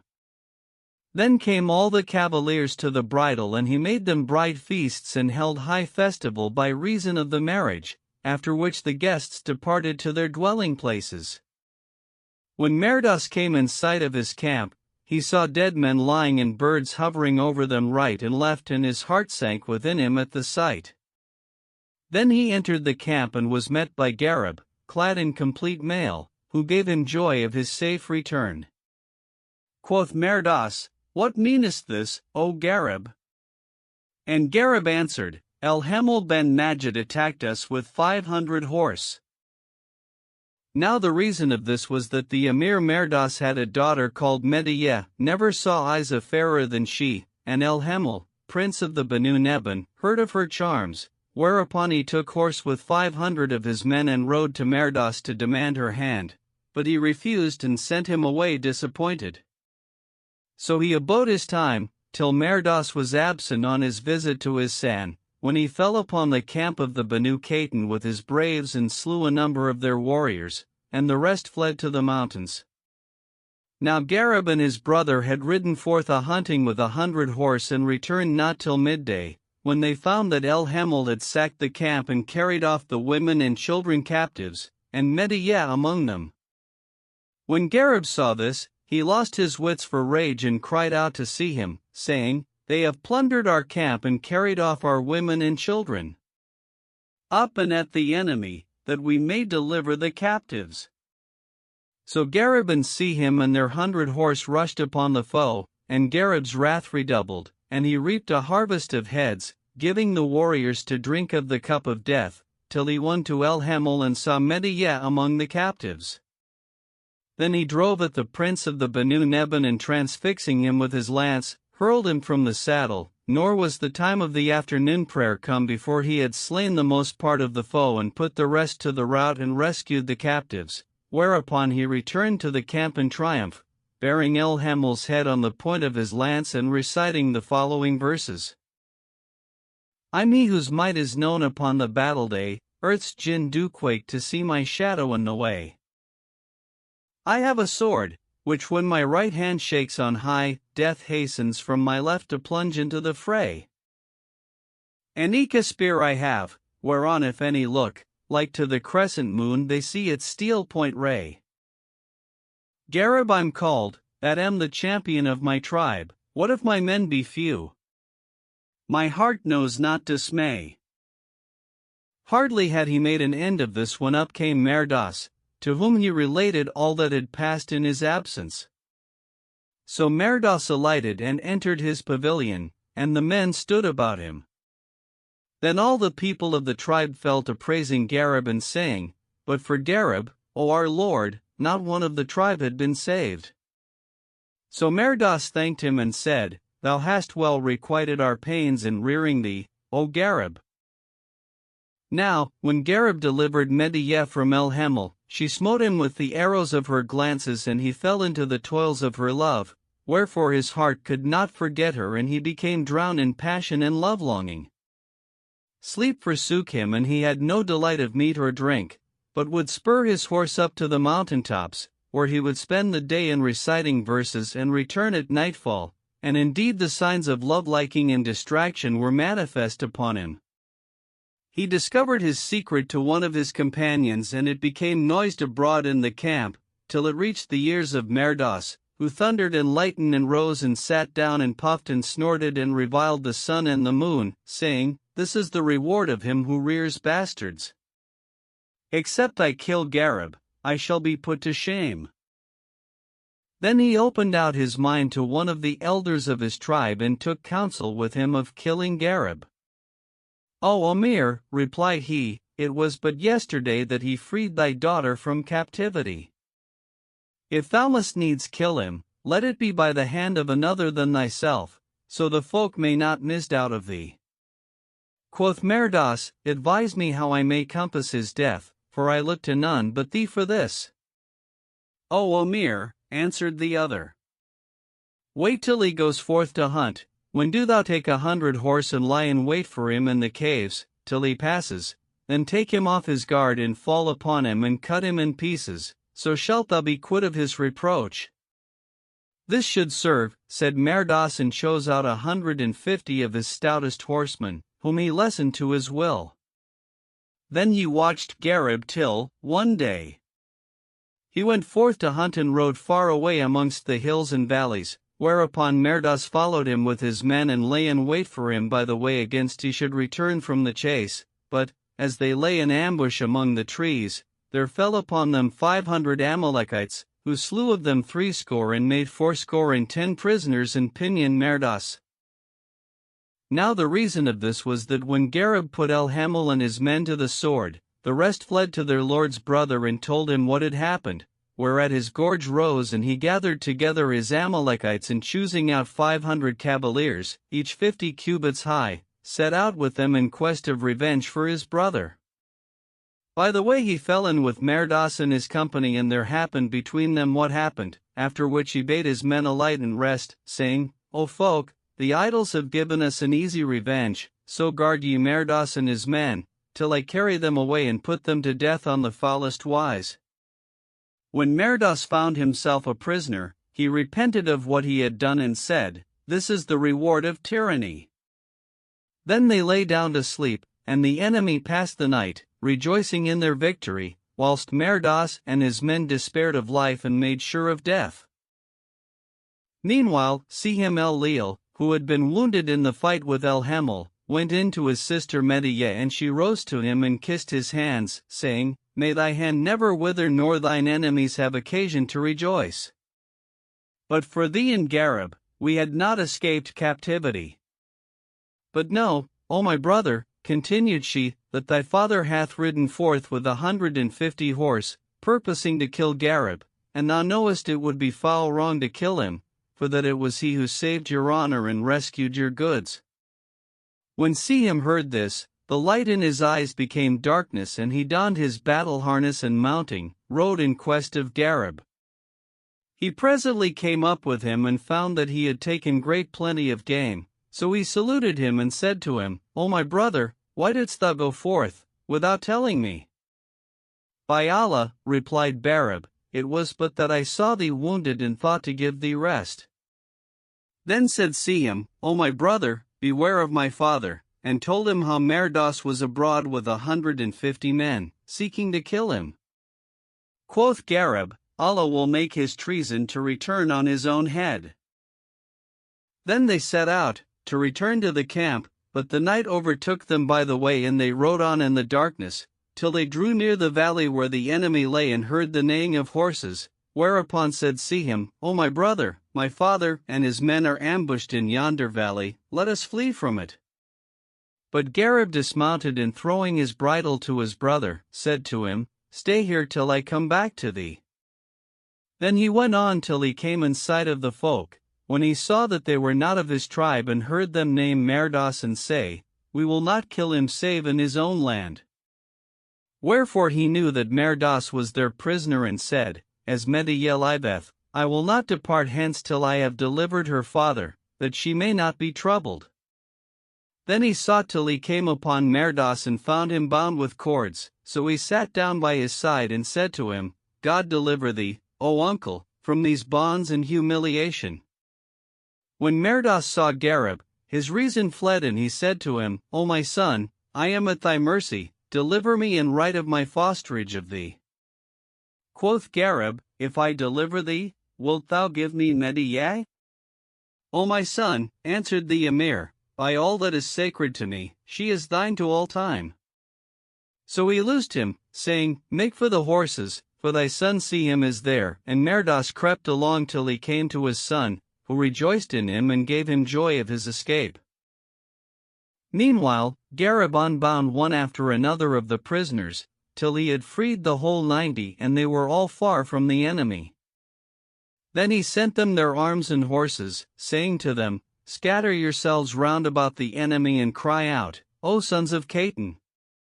And when they awake, do you remove from them and encircle them? So he waited till the last watch of the night, when he cried out, O sons of Catan, and his men answered, saying, O sons of Catan, as with one voice, and the mountains echoed their crying, so that it seemed to the enemy as though the whole tribe of the Banu Catan were upon them, wherefore they all snatched up their arms and fell upon one another with slaughter. Gareb and his men held aloof, and they fought with one another till daybreak, when Merdos and Gareb and their 90 warriors fell in upon them and killed some of them and put the rest to flight. Then they took the arms and horses of the dead and the fugitives and returned to the camp, whilst Merdos could hardly credit his deliverance. When they reached the encampment, the folk all came to meet them and rejoiced in their safe return. Then they alighted and betook them to their tents, and all the youths of the tribe flocked to Gareb's tent, and great and small saluted him and did him honor. When Merdos saw this, he was more jealous of Gareb than before, and said to his kinsfolk, Verily, hatred of Gareb grows on my heart, and why but because I see these flocking about him? And tomorrow he will demand Mediyah of me. Quoth his confidant, O Amir, ask of him somewhat he cannot avail unto. This pleased Merdos, and on the morrow, as he sat on his divan, with the Arabs about him, Gareb entered, followed by his men and surrounded by the youth of the tribe, and kissed the earth before Merdos, who rose to do him honor, making a show of joy in him and seating him beside himself. Then said Gareb, O uncle, thou madest me a promise, do thou fulfill it. O my son, answered the emir, she is thine to all time, but thou lackest good. O uncle, said Gareb, ask of me what thou wilt, and I will fall upon the emirs of the Arabs in their dwellings and on the kings in their cities, and bring thee wealth enough to cover the land from east to west. O my son, rejoined Merdos, I have sworn by all the idols that I would give Mediyah to none but him who should take my wreak, of mine enemy, and do away my reproach. O uncle, said Gareb, tell me with which of the kings thou hast a feud, that I may go to him and break his throne over his head. O my son, replied Merdos, know that I once had a son, a champion of the champions, and he went forth one day to hunt with 100 horse. They fared on from valley to valley, till they had wandered far away into the mountains and came to the valley of flowers and the castle of Ham ben Sheth ben Sheddad ben Khaled. Now in this place dwells a black giant, 70 cubits high, who uses to pluck up trees by the roots and fight with them, and he came out upon my son and his men and slew them all, save 3, who escaped and bore me the news. So I assembled my braves and went forth to fight the giant, but could not avail against him, wherefore I was balked of my revenge and swore that I would not give my daughter in marriage but to him who should avenge me of my son. O uncle, said Gareb, I will go to the giant and avenge thy son on him with the help of God the Most High. And Merdos answered, saying, O Gareb, if thou get the victory over him, thou wilt gain of him such booty of wealth and treasures as fires may not devour. Quoth Gareb, swear to me, before witnesses, that thou wilt give me Mediyah to wife, that I may go to seek my fortune with a heart at ease. So Merdos swore this to him and took the elders of the tribe to witness, whereupon Gareb went away, rejoicing in the anticipated fulfillment of his hopes, and went in to his mother, to whom he related what had passed. O my son, said she, know that Merdos hates thee and doth but send thee to this mountain, to bereave me of thee, so take me with thee and let us depart the tents of this tyrant. But he answered, saying, O my mother, I will not depart hence till I have compassed my desire and overcome my enemy. Then he slept, till the morning arose with its light and shone, and hardly had he mounted his charger when his friends, the young men, came up to him, 200 stout cavaliers, and cried out to him, saying, Take us with thee, we will help thee and keep thee company by the way. And he rejoiced in them and said, God requite you for us with good. Come, my friends, let us go. So they set out and fared on for 2 days, till the evening of the 2nd day, when they halted at the foot of a high scarped bill and unbridled their horses. As for Gareb, he left the rest and fared on into the mountain, till he came to a cave, whence issued a light. So he entered and found, at the upper end of the cave, an old man, 340 years old, whose eyebrows hung down over his eyes and whose mustaches hid his mouth. His aspect filled Gareb with awe and veneration, and the hermit said to him, O my son, methinks thou art of the idolaters that worship stones in the stead of the all-powerful king, the creator of night and day and the revolving sphere. When Gareb heard his words, his nerves quivered and he said, O elder, where is this Lord of whom thou speakest, that I may worship him and take my fill of his sight? O my son, replied the old man, this is the supreme Lord, none in the world may look upon him, he seeth and is not seen. He is the most high of aspect and is present everywhere in his works. He it is who maketh all things to be and ordereth the march of time, he is the creator of men and jinn and sendeth the prophets to guide his creatures into the right way. Whoso obeyeth him, he bringeth into paradise, and whoso disobeyeth him, he casteth into the fire. And how, O uncle, asked Gareb, doth he say who worships this mighty Lord who hath power over all? O my son, answered the old man, I am of the tribe of Aad, which were transgressors in the land and believed not in God. So he sent unto them a prophet named Hud, but they believed not in him and he destroyed them by means of a deadly wind. But I believed, I and some of my tribe, and we were saved from destruction. Moreover, I was present with the tribe of Themaud and saw what befell them with their prophet Salih. After Salih, God the Most High sent a prophet called Abraham the friend to Nimrod son of Canaan, and there befell what befell between them.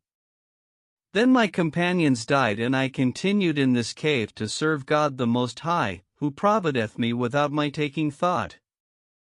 O uncle, quoth Gareb, what shall I say, that I may become of the servants of this mighty Lord? Say, replied the old man, there is no God but God, and Abraham is the friend of God. So Gareb embraced the faith of submission with heart and tongue, and the old man said to him, May the sweetness of submission and belief be stablished in thy heart. Then he taught him somewhat of the ordinances and scriptures of Islam, and said to him, What is thy name? And he answered, My name is Gareb. O Gareb, said the old man, whither art thou bound? So he told him all his history, till he came to the mention of the ghoul of the mountain, whereupon quoth the other, O Gareb, art thou mad that thou goest forth against the ghoul of the mountain alone? O my lord, replied Gareb, I have with me 200 horse. O Gareb, rejoined the hermit, hadst thou 10,000, yet shouldest thou not prevail against him, for his name is the ghoul who eats men. We pray God for safety, and he is of the children of Ham. His father's name was Hindi, who peopled Hind and named it, and he left this son after him, whom he called Sodden the ghoul. Now, even in his father's lifetime he was a cruel tyrant and an arrogant devil, and had no other food than men's flesh. His father forbade him from this, but he would not be forbidden, and redoubled in his frowardness, till Hindi banished him and drove him forth of Hind, after battle and sore travail. Then he came to this country and fortified himself therein, making his dwelling in this place, whence he uses to sally forth and waylay all that come and go. Moreover, he hath begotten 5 stout and warlike sons, each one of whom will do battle with 1,000 braves, and he hath filled the valley with his booty of horses and camels and oxen and sheep, besides other treasure and goods. Wherefore I fear for thee from him, so do thou implore God the Most High to succor thee against him by the word of unity, and when thou drivest at the infidels, say, God is most great, for this saying confoundeth those who misbelieve. Then he gave him a mace of steel, 100 pounds in weight, with 10 rings, which clashed like thunder, when the wielder brandished it, and a sword forged of a thunderbolt, 3 cubits long and 3 spans broad, wherewith if one smote a rock, it would cleave it in sunder. Moreover, he gave him a hauberk and target and a book of the law, and said to him, Return to thy people and expound Islam to them. So Gareb left him, rejoicing in his newly gained faith, and returned to his companions, who saluted him, saying, What made thee tarry thus? Whereupon he told them all that had befallen him, and expounded to them Islam, and they all embraced the faith of submission. Next morning, Gareb mounted and rode to the hermit to bid him farewell, after which he set out to return to his camp. On his way, there met him a horseman armed cap a pie, so that only his eyes appeared, who made at him, saying, Put off what is on thee, O dog of the Arabs, or I will slay thee. Therewith Gareb drove at him, and there befell between them a battle such as would make a newborn child turn grey and melt the flinty rock with its terror. But presently the stranger did off his face veil, and behold, it was Gareb's half-brother Sehem el-Leal. Now the manner of his coming thither was on this wise. When Gareb set out in quest of the ghoul of the mountain, Sehem was absent, and on his return, not seeing his brother, he went in to his mother, whom he found weeping. So he asked the reason, and she told him what had happened, whereupon, without allowing himself aught of rest, he donned his harness of war and mounting, pricked after Gareb, till he overtook him, and there befell between them what befell. When, therefore, he discovered his face, Gareb knew him and saluted him, saying, What moved thee to do this? Quoth Sehem, I had a mind to measure myself with thee in the field, and make trial of my force in cutting and thrusting. Then they rode on, till they drew near the valley, and on the way Gareb expounded Islam to Sehem, who embraced the faith. Meanwhile, the ghoul espied the dust of their horses' feet, and said to his sons, O my sons, mount and fetch me yonder booty. So the 5 took horse and made for the party. When Gareb saw the 5 giants approaching, he spurred towards them and cried out, saying, Who and what are ye, and what do ye want? Whereupon Felhoun, the eldest of the 5, came out and said, Dismount and bind one another, and we will drive you to our father, that he may roast some of you and boil other, for it is long since he hath tasted human flesh. When Gareb heard this, he drove at Fellhound, shaking his mace, so that the rings resounded like the pealing thunder, and the giant was confounded. Then he smote him a light blow with the mace between the shoulders, and he fell to the ground like a great palm tree, whereupon Sahern and some of his men fell upon him and bound him. Then, putting a rope about his neck, they haled him along like a cow. When his brothers saw him a prisoner, they rushed upon Gareb, who took 3 of them captive, and the 5th fled back to his father, who said to him, What is behind thee, and where are thy brothers? Quoth he, A beardless youth, 40 cubits high, hath taken them prisoner. May the sun pour no blessing on you, replied Sodden, and going down from his hold, tore up a huge tree, with which he went in quest of Gareb and his folk on foot, for that no horse might carry him, because of the bigness of his body. His son followed him, and they went on till they came up with Gareb and his company, when the ghoul fell upon them, without word said, and killed 5 men with his club. Then he made it see him and struck at him with his club, but see him avoided the blow, and it fell harmless, whereat Sodden was wroth, and throwing down the weapon, sprang upon see him and caught him up as the merlin catches up the sparrow. When Gareb saw his brother in the ghoul's clutches, he cried out, saying, God is most great. By the favor of Abraham the friend, whom God bless and preserve. And spurred his charger at Sodden, shaking his mace, till the rings resounded. Then he cried out again, God is most great, and smote the ghoul full on the ribs with his mace, whereupon he fell to the ground, insensible, and loosed his hold of him, nor did he come to himself before he was bound and shackled. When his son saw this, he turned and fled, but Gareb drove after him, and smiting him with his mace between the shoulders, unhorsed him.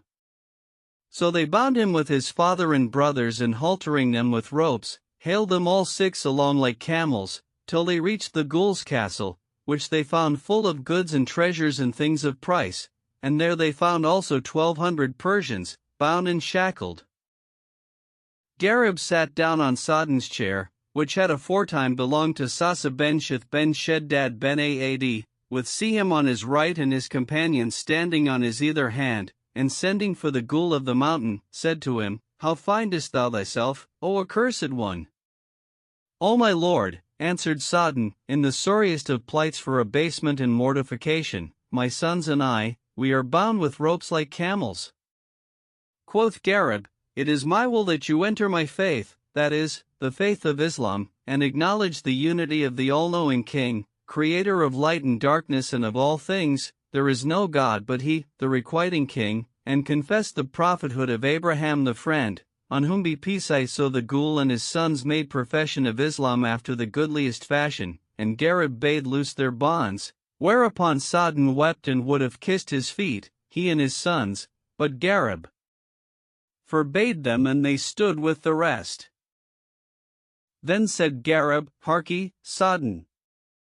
At thy service, O my lord, answered he. Quoth Gareb, What are these captives?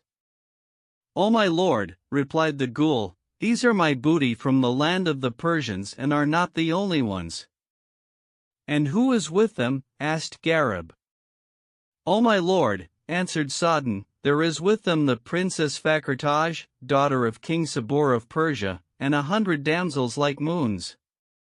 When Gareb heard this, he marveled and said, How came ye by these?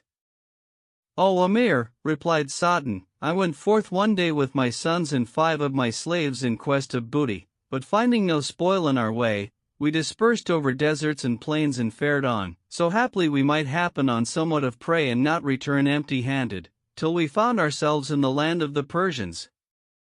Presently, we espied a cloud of dust in the distance, and sent one of our slaves to reconnoiter, who returned after a while and said, O my lord, this is the princess Fakhretaj, daughter of Sabur, king of the Persians and Medes and Turkomans, who is on a journey, attended by 2,000 horse. Quoth I, Mayst thou be gladdened with good news. We could have no finer purchase than this. Then I and my sons fell upon the Persians and slew of them 300 men and took the princess and 1,200 cavaliers prisoners, together with all that was with her of treasure and riches, and brought them hither. Quoth Gareb, Hast thou offered any violence to the princess Fakrtaj? Not I, replied Sodden, as thy head liveth, and by the virtue of the faith I have, but now, embraced, it was well done of thee, O Sodden, said Gareb, for her father is king of the world and he will surely dispatch troops in quest of her and lay waste the dwellings of those who took her. And whoso looks not to the issue of events, fate is no friend to him. But where is the damsel? And Sodden, I have set apart a pavilion for her and her damsels. Quoth Gareb, Show me her lodging, and Sodden answered, I hear and obey. So he carried him to the pavilion, where he found the princess mournful and cast down, weeping for her former estate of honor and delight. When Gareb saw her, he thought the moon was near him and magnified God the all-hearing and seeing. The princess also looked at him and saw him a princely cavalier, with valor shining from between his eyes and testifying for him and not against him, so she rose and kissed his hands, then threw herself at his feet, saying, O hero of the age, I cast myself on thy mercy, protect me from this ghoul, for I fear lest he do away my maidenhead and after devour me. So take me to serve thine handmaids. Quoth Gareb, Thou shalt be restored in safety to thy father and the seat of thy worship. Whereupon she prayed that he might live long and have advancement in rank. Then he caused unbind the Persians and turning to the princess, said to her, What brought thee forth of thy palace to the deserts and wastes, so that the highway robbers made prize of thee? O my lord, answered she, my father and all the people of his realm are Magians, who worship the fire, and not the all-powerful king. Now in our country is a monastery called the Monastery of the Fire, whither every year the daughters of the Magians and worshippers of the fire resort at the time of their festival, after which they return to their houses. So I and my damsels set out, as of wont, attended by 2,000 horse, whom my father sent with me to guard me. But by the way this ghoul fell upon us and killed some of us, and taking the rest captive, imprisoned us in this hold. This, then, is what befell me, O valiant champion, whom God guard against the shifts of fortune. And Gareb said, Fear not, for I will bring thee to thy palace and the seat of thy worship. Wherefore she blessed him and kissed his hands and feet. Then he went out from her, after having commanded to treat her with honor, and slept till morning, when he made the ablution and prayed a two-bow prayer, after the rite of our father Abraham the friend, on whom be peace, whilst the ghoul and his sons in Gareb's company did the like after him. Then he turned to the ghoul and said to him, O Sodden, wilt thou not show me the valley of flowers? I will well, O my lord, answered he. So Gareb and his company and Fakrtaj all rose and went forth, while Sodden commanded his slaves and slave girls, of whom he had 150 female and 1,000 male slaves, to pasture his sheep and oxen and camels, to slaughter and cook and make ready the morning meal and bring it to them among the trees. When they came to the valley, they found it beautiful passing measure, full of trees growing singly and in clusters and birds warbling on the branches. There sang the mockingbird, trilling out her melodious notes, and the cushat filling with her warble the mansions of God's creation, and the nightingale, with her voice like that of a man, and the merle, that the tongue fails to describe, and the turtle, whose plaining maddens men for love, and the ringdove and the popinjay answering her with fluent tongue. There also were trees laden with all manner of fruits, of each two kinds, the pomegranate, sweet and sour, the almond apricot, the camphor apricot and the almond of Chorasan and the plum, with whose branches entwined the boughs of the myrobalan, and the orange, as it were a flaming cresset, and the shaddock, weighing down its branches, and the lemon, that cures lack of appetite, and the citron, sovereign against the jaundice, and the date, red and yellow, the especial handiwork of God the Most High. Of the like of this place saith the poet El Welhan. When its birds sing in the dawn o'er its limpid lake, El Wellhen yearns for its sight ere morning break. For as it were paradise 'tis with its fragrant gales and its fruits and its streams that run through its shady brake. Gareb marveled at the beauty of the place and bade them set up there the pavilion of Fakhrtaj, daughter of the Khosrows, so they pitched it among the trees and spread it with rich carpets. Then he sat down and the slaves brought food and they ate till they were satisfied, after which quoth Gareb, Harkee, Sodden. At thy service, O my lord, answered the ghoul. Hast thou any wine? Asked Gareb, and Sodden replied, Yes, I have a cistern full of old wine. Then, said Gareb, bring us some of it. So Sodden sent 10 slaves, who returned with great plenty of wine, and they ate and drank and made merry. And Gareb bethought him of Medea and recited the following verses. I mind me of the happy days of union and delight, and all my heart's on fire with love and longing for thy sight.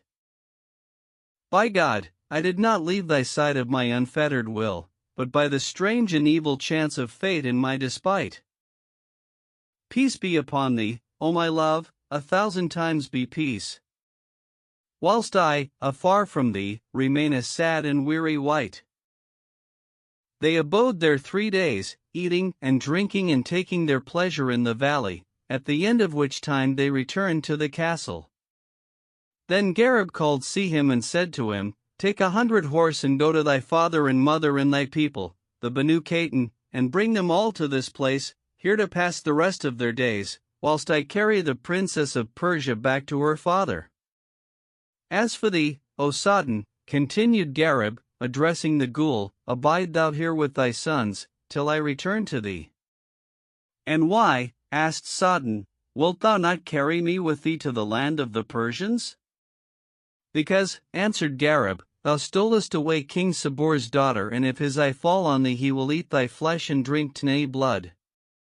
When the ghoul heard this, he laughed a great laugh, as it were the pealing thunder, and said, O my lord, if the Persians and the Medes united against me, I would make them quaff the cup of death.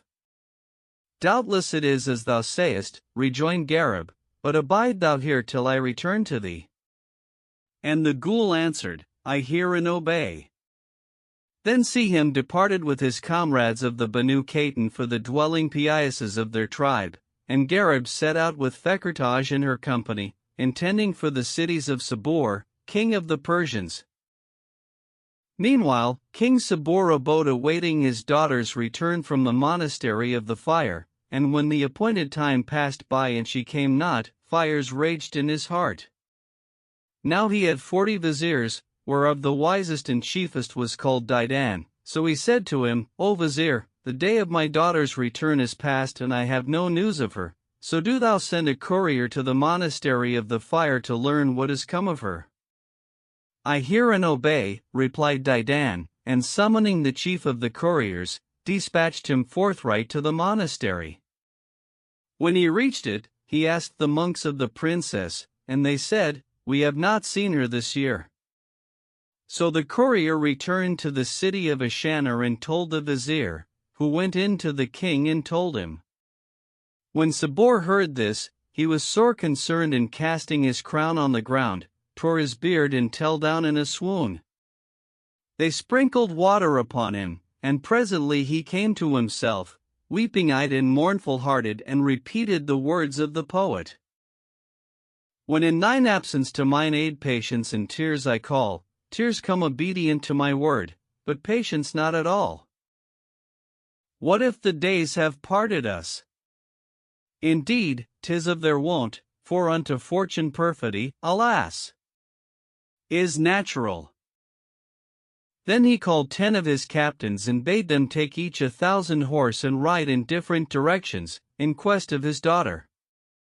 So they mounted forthright and departed, whilst the princess's mother clad herself and her women in black and strewed ashes and sat weeping and lamenting. Meanwhile Gareb and the princess journeyed on 10 days, and on the 11th day, a cloud of dust appeared in the distance and rose to the confines of the sky, whereupon Gareb called the emir of the Persians and bade him go and learn the cause thereof. I hear and obey, replied he, and pricked his charger, till he came within the cloud of dust, where he saw folk and inquired of them. Quoth they, We are of the Banu Hedel and are questing for plunder. Our emir is Semsem ben Jaira and we are 5,000 horse. The Persian returned in haste and told Gareb, who cried out to his men and to the Persians, saying, Don your arms. They did as he bade them, and presently up came the Arabs, shouting, Booty! Booty! Quoth Gareb, God confound you, O dogs of Arabs! Then he set spurs to his horse and drove at them in valiant wise, shouting, God is most great. Ho for the faith of Abraham the friend, on whom be peace. And there befell between them a sore battle, and great was the clash of arms and the din of the melee, nor did they leave fighting, till the day fled and the darkness came, when they drew off from one another. Then Gareb numbered his men and found that 5 of the Banu Khatan had fallen and 73 of the Persians, but of the Banu Hedel they had slain more than 500 horse. As for Semsem, he alighted and sought neither food nor sleep, but said, In all my life I never met such a fighter as this youth. Anon he fights with the sword and anon with the mace, but tomorrow I will go forth and defy him to single combat and cut off these Arabs. Now, when Gareb returned to his camp, the princess met him, weeping and affrighted for the terror of that which had befallen, and kissed his foot in the stirrup, saying, May thy hands never wither nor thine enemies rejoice, O champion of the age. Praised be God who hath saved thee alive this day. Verily, I am in fear for thee from yonder Arabs. When Gareb heard this, he smiled in her face and comforted her, saying, Fear not, O princess. Were this desert full of the enemy, yet would I scatter them, by the might of God the Most High. She thanked him and prayed that he might be given the victory over his enemies, after which she returned to her women and Gareb went to his tent, where he cleansed himself of the blood of the infidels, and they lay on their arms that night. Next morning, the 2 hosts mounted and sought the field. The first to prick into the plain was Gareb, who spurred his charger till he was near the infidels and cried out, Who is for jousting? Let no sluggard or weakling come out to me. Whereupon there came out a burly giant of the lineage of the tribe of Aad, armed with an iron mace, 20 pounds in weight, and drove at Gareb, saying, O scum of the Arabs, take what cometh to thee and know that thy last hour is at hand. So saying, he aimed a blow at Gareb, but he avoided it and the mace sank a cubit into the ground.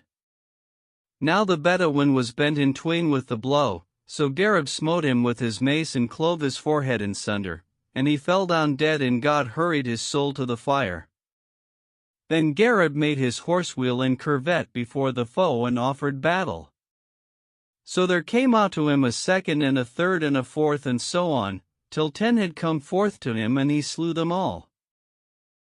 When the infidels saw his swashing blows and the slaughter he made, they hung back and forbore to go forth to him, whereupon Semsem looked at them and said, May God not bless you. I will go forth to him. So he donned his battle harness and spurring his charger into the midst of the field, cried out to Gareb, saying, Out on thee, O dog of the Arabs!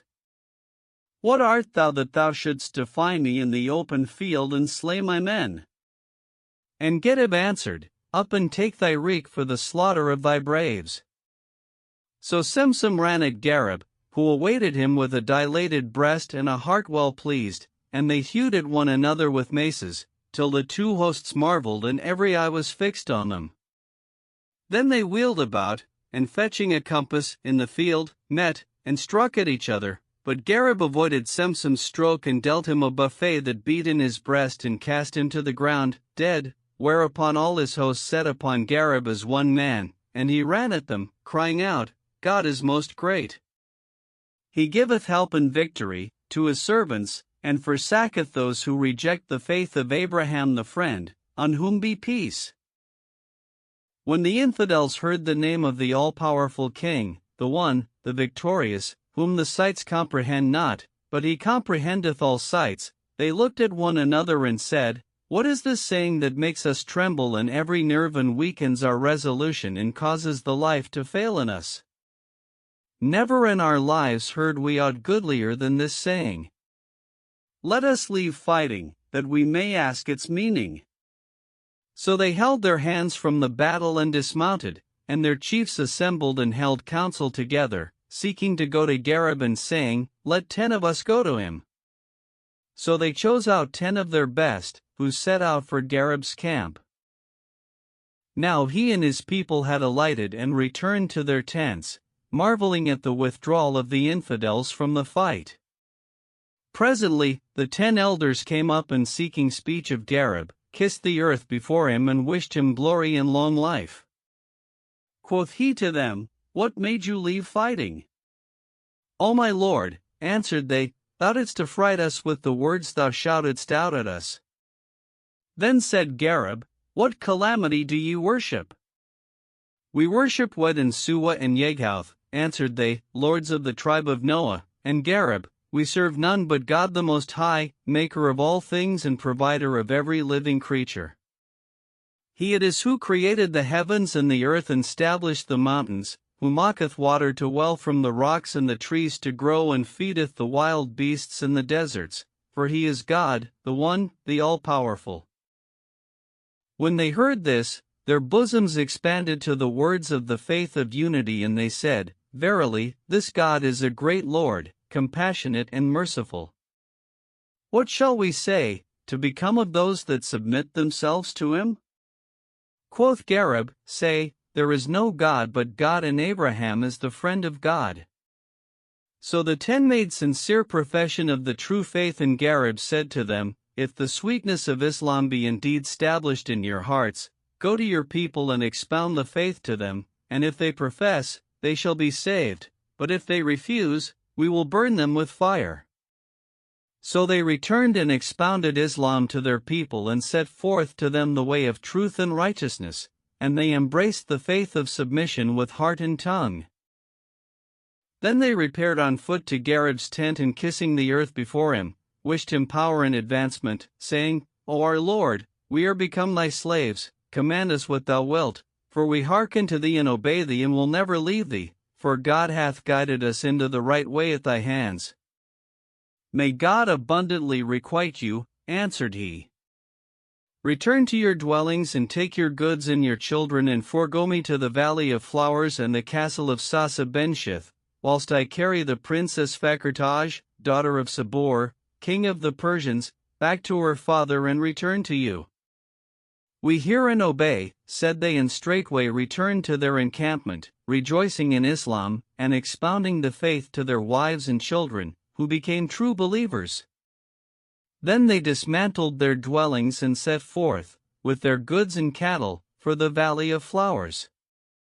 Now Gareb had charged them, saying, If the ghoul of the mountain come out to you and offer to attack you, do ye call upon the name of God, the Creator of all things, and he will leave his hostile intent and receive you hospitably.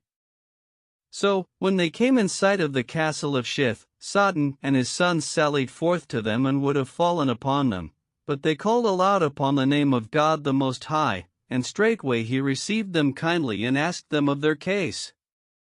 They told him all that had passed between Gareb and themselves, whereupon he rejoiced in them and lodged them with him and loaded them with kindnesses. Meanwhile, Gareb and his company fared on 5 days' journey towards the city of Isbanir, and on the 6th day, they saw in the distance a cloud of dust. So Gareb sent one of the Persians to learn the meaning of this, and he went and returned, swiftlier than a bird in its flight, saying, O my lord, these be 1,000 horse of our comrades, whom the king hath sent in quest of his daughter. When Gareb heard this, he commanded his men to halt and pitch the tents. So they halted and waited till the newcomers reached them, when they went to meet them and told Tuman, their captain, that the princess was with them, whereupon he went in to Gareb and kissing the earth before him, inquired for her. Gareb sent him to her tent, and he entered and kissed her hands and feet and acquainted her with what had befallen her father and mother. She told him in return all that had befallen her and how Gareb had delivered her from the ghoul of the mountain, who would else have eaten her, adding, "And indeed, it behoves my father to give him the half of his kingdom." Then Tuman returned to Gareb and kissed his hands and feet and thanked him for his good dealing, saying, "With thy leave, O my lord, I will return to Isbanir and acquaint the king with the good news of his daughter's approach." "Go," answered Gareb, "and take of him the gift for glad tidings." So Tuman returned with all diligence to Isbanir and entering the palace, kissed the earth before the king, who said to him, "What is the news, O bringer of glad tidings?" Quoth Tuman, "I will not speak, till thou give me the reward for good news." "Tell me thy good news," answered the king, "and I will content thee." So Tuman said, "O king, I bring thee the glad tidings of the return of the princess Fakrtaj." When Sabor heard his daughter's name, he fell down in a swoon and they sprinkled rosewater on him, till he recovered and said to Tuman, "Draw near to me and tell me all." So he came forward and acquainted him with all that had befallen the princess, and Sabor beat hand upon hand, saying, "Alas, unhappy Fakrtaj!"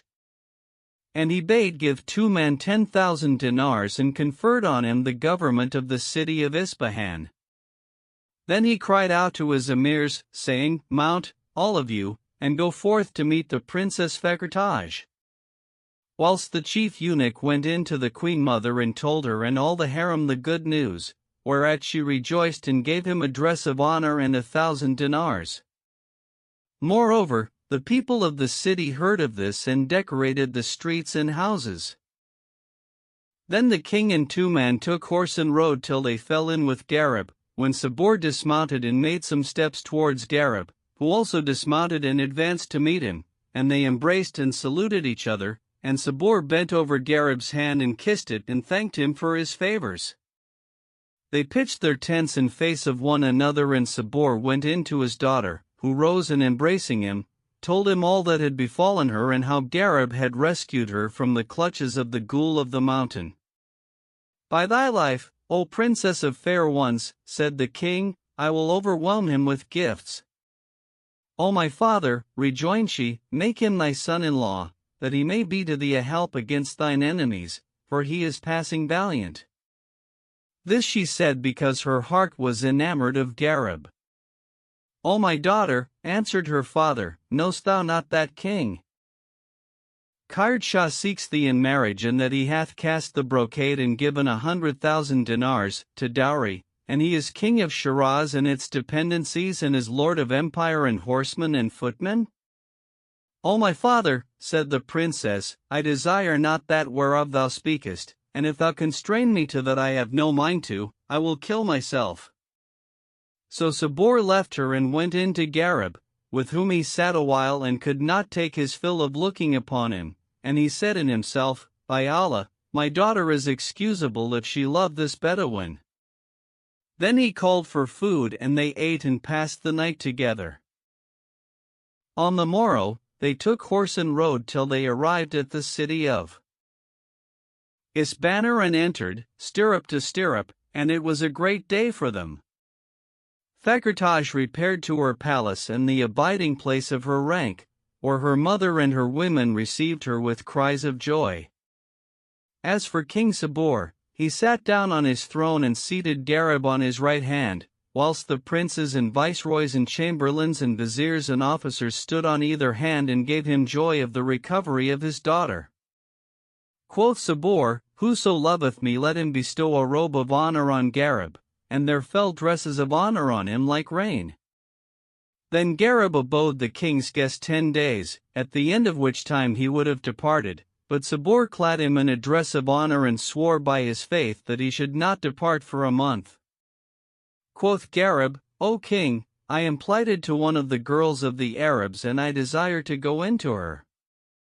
"Whether is the fairer," asked the king, "thy betrothed or Fakrtaj?" "O king of the age," replied Gareb, "what is the slave beside the Lord?" And Sabor said, Fakhrtaj is become thy handmaid, for that thou didst rescue her from the clutches of the ghoul, and she shall have none other husband than thee." Thereupon Gareb rose and kissed the earth, saying, "O king of the age, thou art a king and I am but a poor man, and belike thou wilt ask a heavy dowry." "O my son," replied the king, "know that Khard Shah, lord of Shiraz, seeks her in marriage and hath appointed 100,000 dinars to her dower, but I have chosen thee before all men, that I may make thee the shield of my kingship and the sword of my vengeance." Then he turned to his chief officers and said to them, "Bear witness against me that I give my daughter Fakhrtaj in marriage to my son Gareb." With that he joined hands with him and she became his wife. Then said Gareb, "Appoint me a dower and I will bring it to thee, for I have in the castle of Sasa wealth and treasures beyond count." "O my son," answered Sabur, "I want of thee neither gold nor treasure, and I will take nothing for her dower save the head of Jemerkan, king of Desht and the city of Awaz." "O king of the age," rejoined Gareb, "I will fetch my people and go to thine enemy and lay waste his realm." Quoth Sabur, "May God requite thee with good," and dismissed the assembly, thinking that, if Gareb went forth against Jemerkan, he would never return. Next morning, the king mounted with Gareb and all his troops and rode forth to the tilting ground, where he said to his men, "Do ye tilt with spears and gladden my heart?" So the Persian cavaliers tilted, one against the other, and Gareb said, "O king of the age, I have a mind to tilt with the horsemen of the Persians, but on one condition." "What is that?" asked the king. "It is," answered Gareb, "that I shall don a light tunic and take a headless spear, with a pennon dipped in saffron, whilst the Persians tilt against me with sharp spears. If any conquer me, I will give myself to him, but, if I conquer him, I will mark him on the breast and he shall leave the lists." Then the king cried to the commander of the troops to bring forward the champions of the Persians, so he chose out 1,200 of his stoutest champions, and the king said to them, in the Persian tongue, "Whoso slayeth this Bedouin may ask of me what he will." So they strove with each other for the precedence and advanced upon Gareb, and truth was distinguished from falsehood and jest from earnest. Quoth Gareb, "I put my trust in God, the God of Abraham the friend, who hath power over all and from whom nothing is hidden, the One, the Almighty, whom the sight comprehendeth not." Then a giant of the Persian champions pricked out to him, but Gareb let him not stand long before him ere he marked him and filled his breast with saffron, and as he turned away, he smote him on the nape with the butt of his spear, and he fell to the ground and his pages carried him forth of the lists. Then a second champion came forth against him and he overcame him and marked him on the breast, and thus did he with champion after champion, till he had overcome them all and marked them on the breast, for God the Most High gave him the victory over them and they went forth of the lists. Then the servants set food before them and they ate and drank till Gareb's wits were dazed. By and by, he went out upon an occasion and would have returned, but lost his way and entered the palace of Fakhrtaj. When she saw him, her reason fled and she cried out to her women, saying, "Go to your own places." So they withdrew and she rose and kissed Gareb's hand, saying, "Welcome to my lord, who delivered me from the ghoul. Indeed I am thine handmaid forever."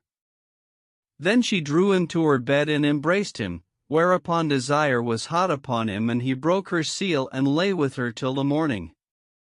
Now the king thought that he had departed, but on the morrow he went in to him and Sabur rose to him and made him sit by his side.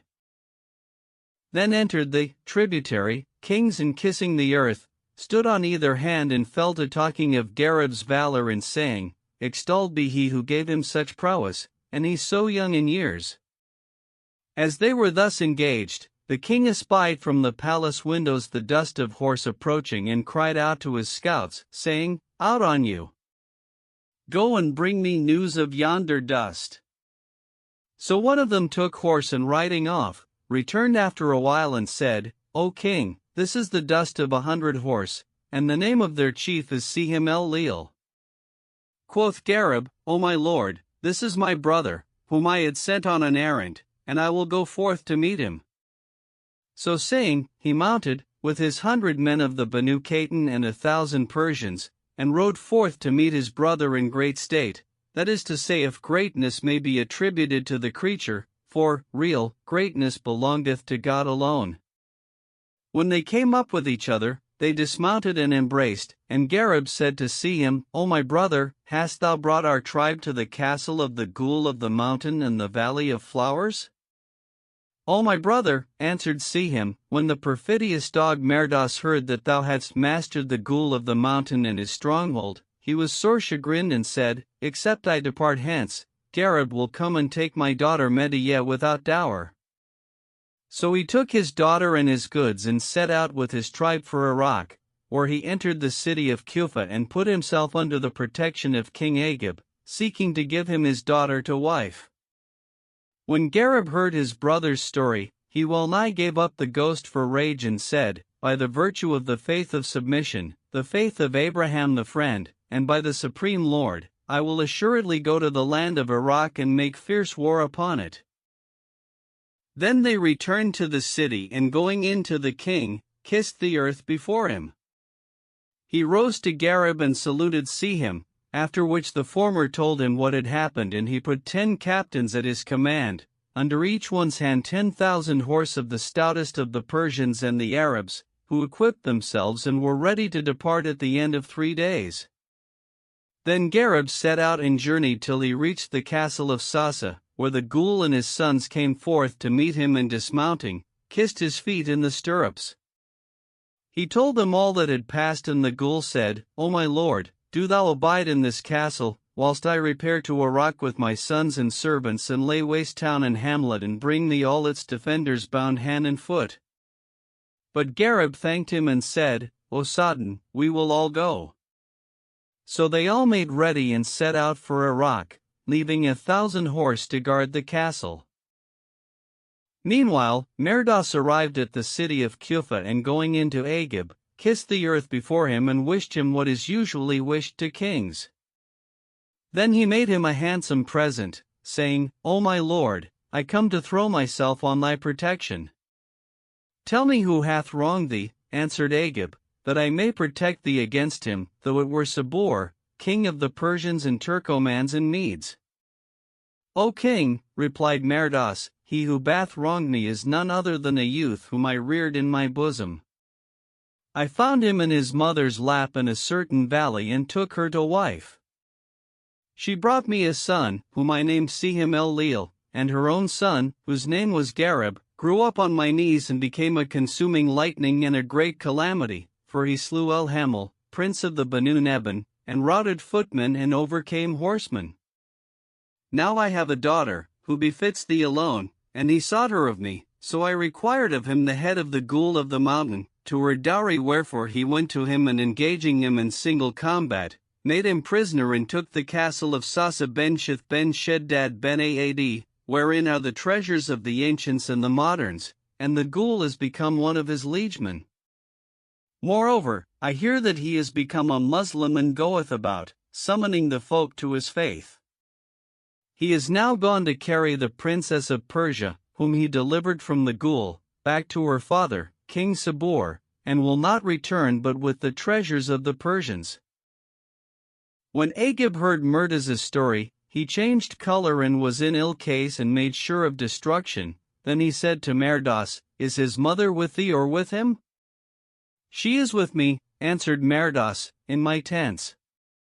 Quoth Agib, What is her name? And Merdos said, Her name is Nusra. It is indeed she, rejoined Agib, and sent for her. When she came before him, he looked on her and knew her and said to her, O accursed woman, where are the 2 slaves I sent with thee? They slew each other on my account, replied she, whereupon he drew his sword and smote her and cut her in twain.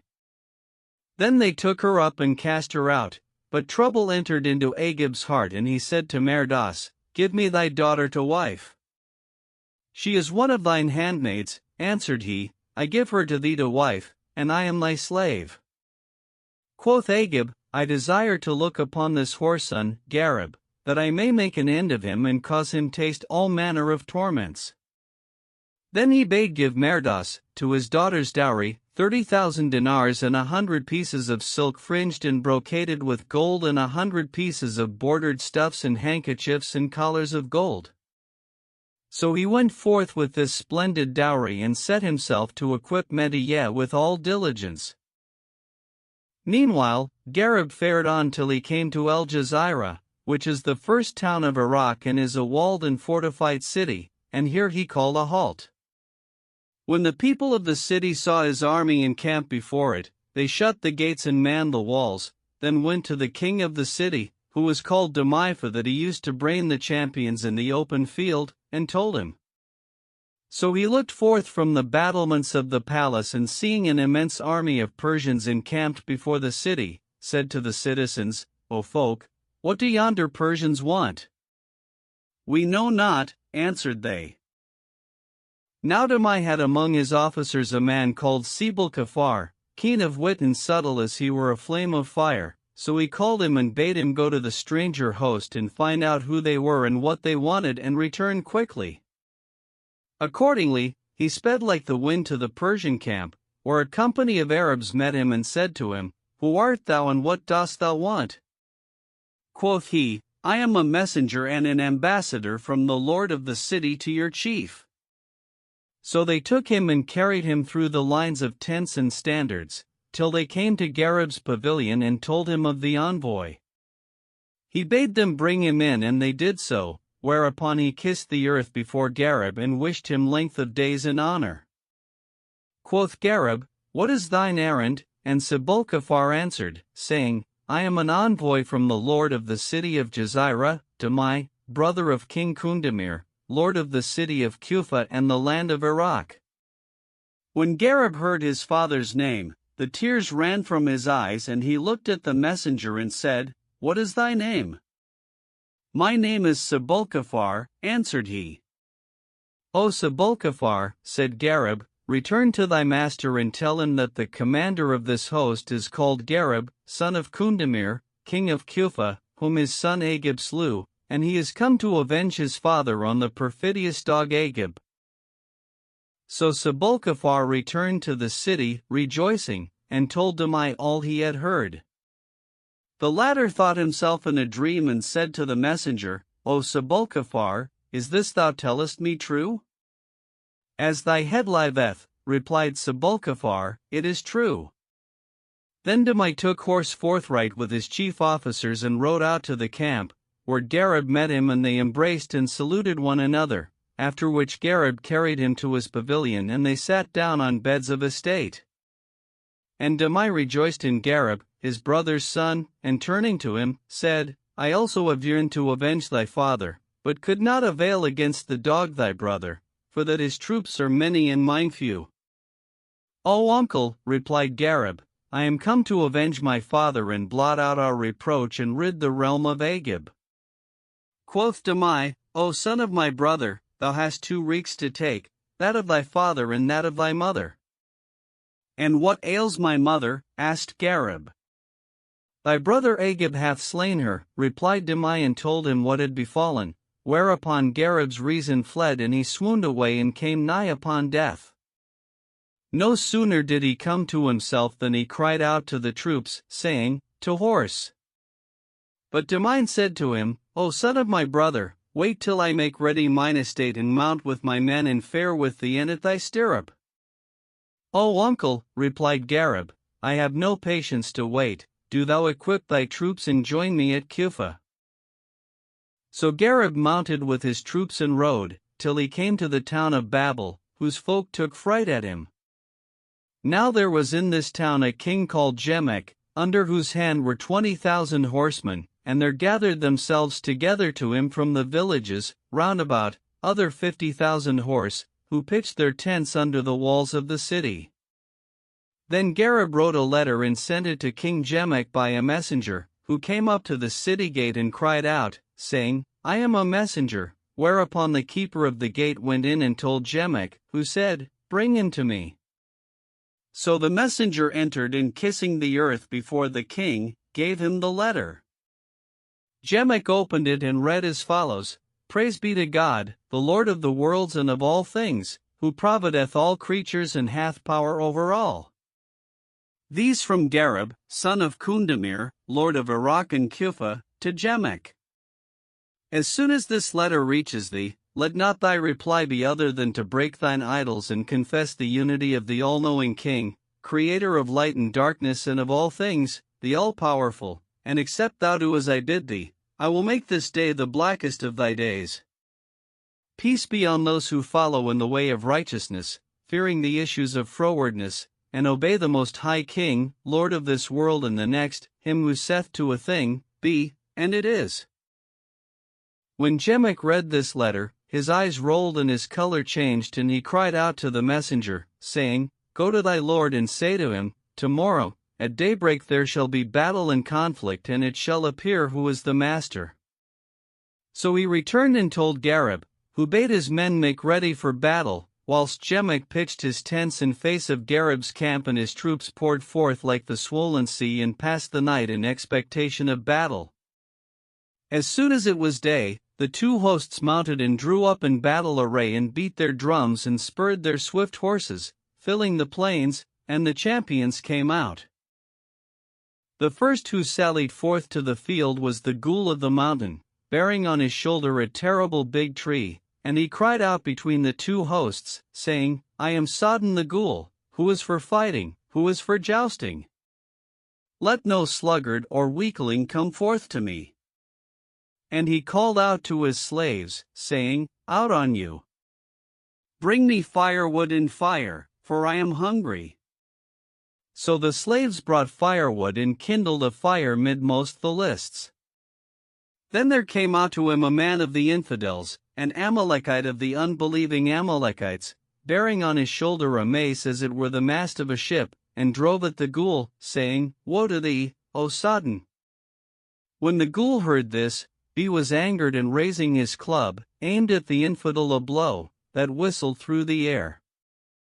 The other met the stroke with his mace, but it beat down his guard, and descending with its own weight and that of the mace upon his head, beat in his brainpan, and he fell like a great palm tree, whereupon Sodden cried to his slaves, saying, Take this fat calf and roast him quickly. So they hastened to skin the infidel and roasted him and brought him to the ghoul, who ate his flesh and crunched his bones. When the infidels saw how Sodden did with their fellow, their skins quaked and their color changed and their hearts died within them, and they said to one another, Whoso goeth out against this ghoul, he eats him and cracks his bones and mocketh him to lack the wind of the world. Wherefore they quailed for fear of the ghoul and his sons and turned to fly, making for the town. But Gareb cried out to his troops, saying, Up and after them. So the Persians and the Arabs drove after the king of Babel and his host and smote them with the sword, till they slew of them 20,000 or more. Moreover, the fugitives crowded together in the gate of the city, and there they slew of them much people, and they could not win to shut the gate. So the Persians and the Arabs entered with them, fighting, and Sodden, taking a mace from one of the slain, fought his way through the foe and broke into the king's palace, where he met with Jemek and smote him with the mace, that he fell senseless to the ground. Then he fell upon those who were in the palace and pounded them into fragments, till those who were left cried out for quarter, and Sodden said to them, Bind your king. So they bound Jemek and took him up, and Sodden drove them before him like sheep and brought them before Gareb, after the most part of the people of the city had perished by the swords of the latter's host.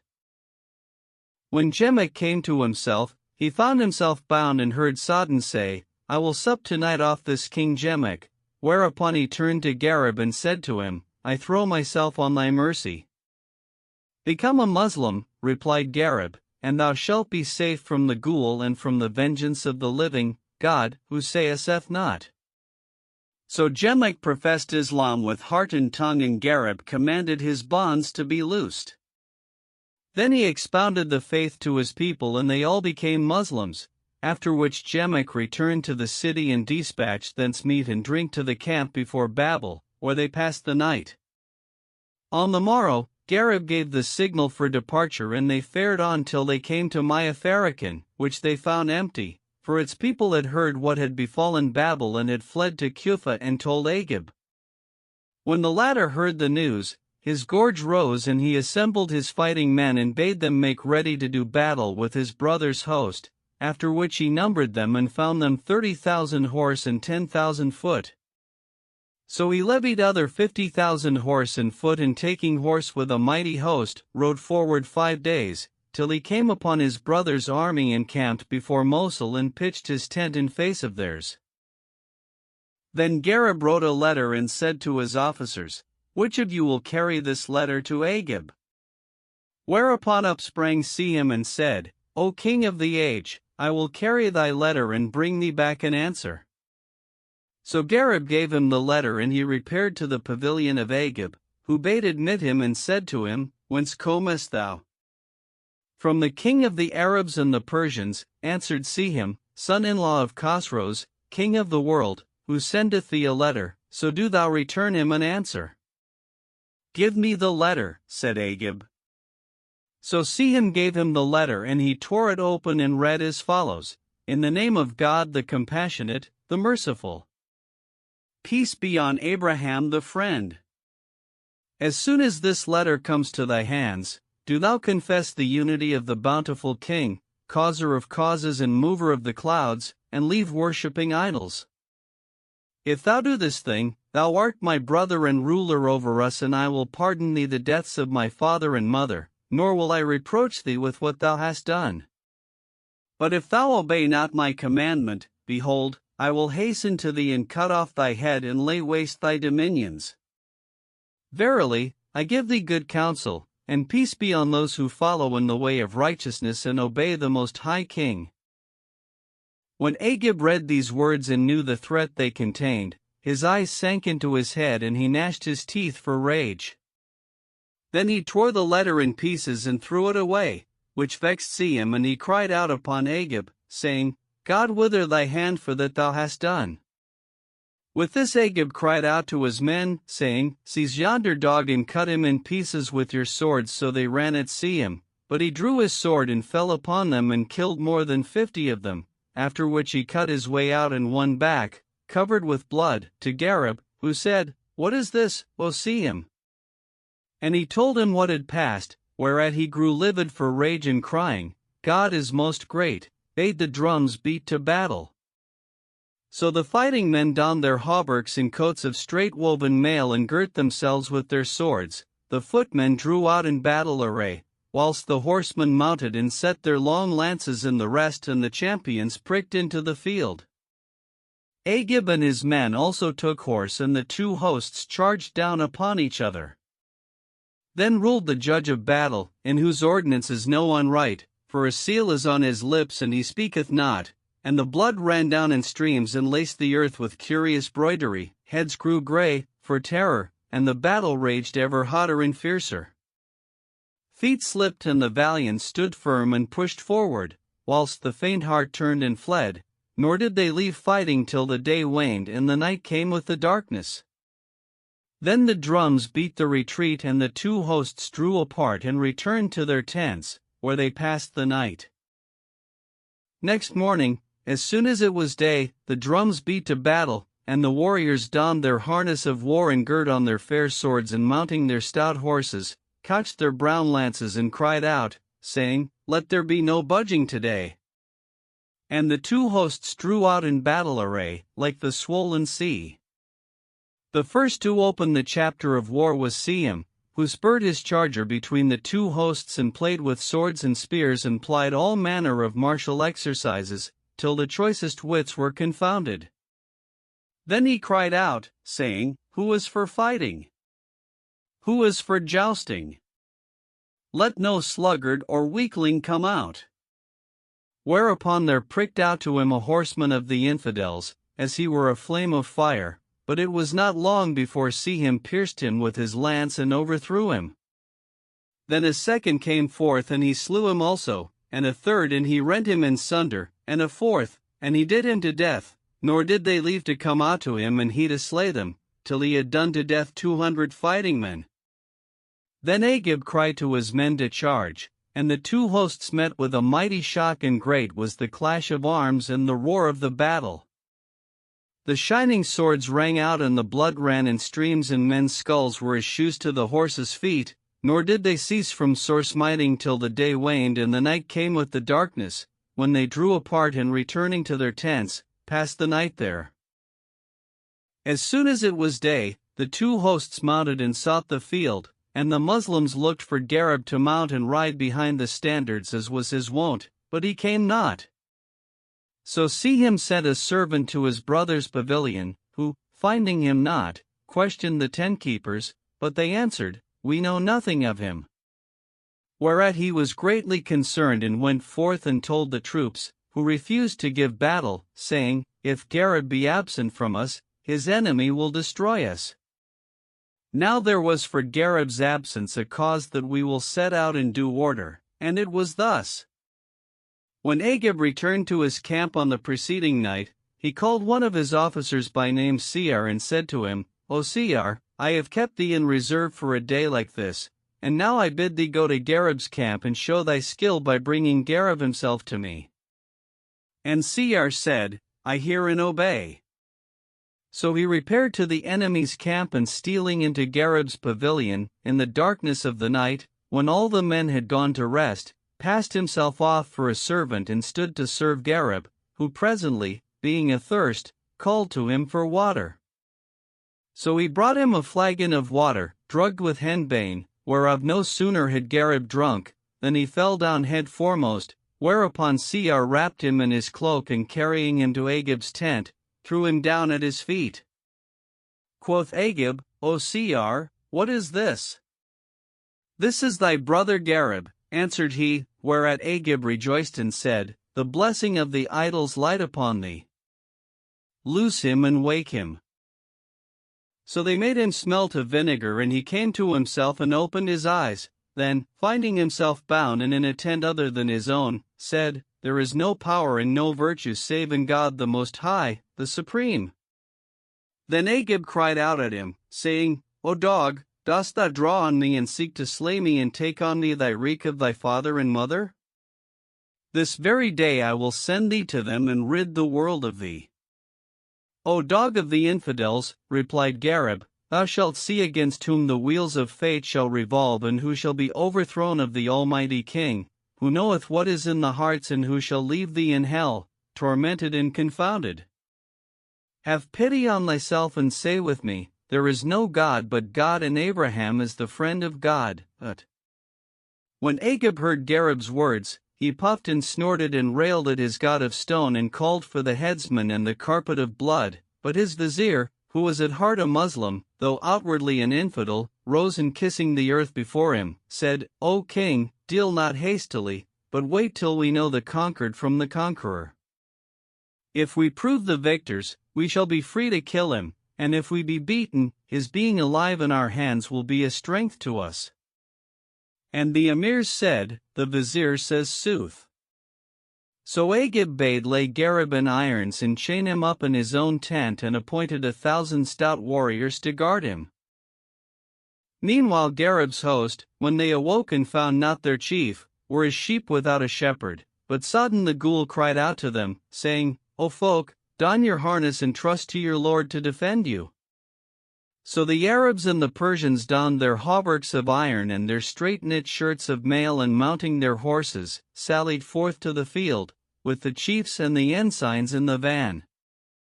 Then pricked out the Ghoul of the mountain, with a mace on his shoulder, 200 pounds in weight, and advanced and retreated, saying, "Ho, worshippers of idols, come ye out today, for it is a day of battle.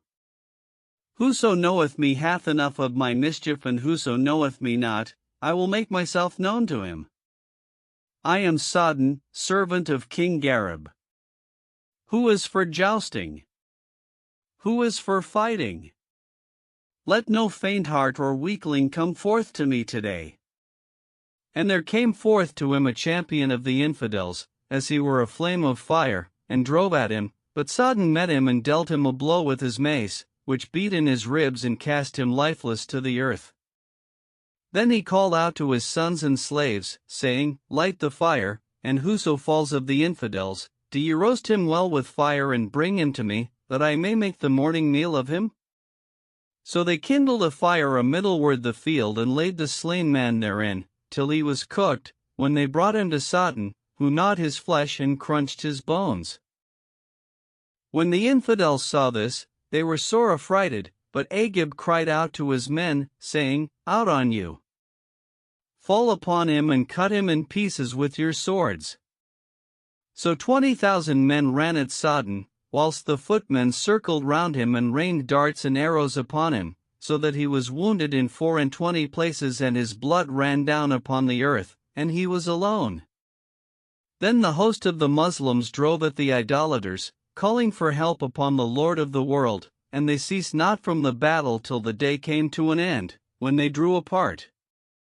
But the infidels had made Sodom prisoner, as he were a drunken man for loss of blood, and they bound him fast and set him by Gareb. When the latter saw the ghoul a prisoner, he said, There is no force and no virtue but in God the Most High, the Supreme. O Sodom, what is this? O my Lord, answered Sodom, it is God, exalted and glorified be He, who ordaineth misfortune and deliverance, and needs must this and that betide. And Gareb said, Thou sayest sooth, O Sodom. But Agib and his host passed the night in joy, and he said to his men, Tomorrow, we will fall upon the Muslims and leave not one of them alive.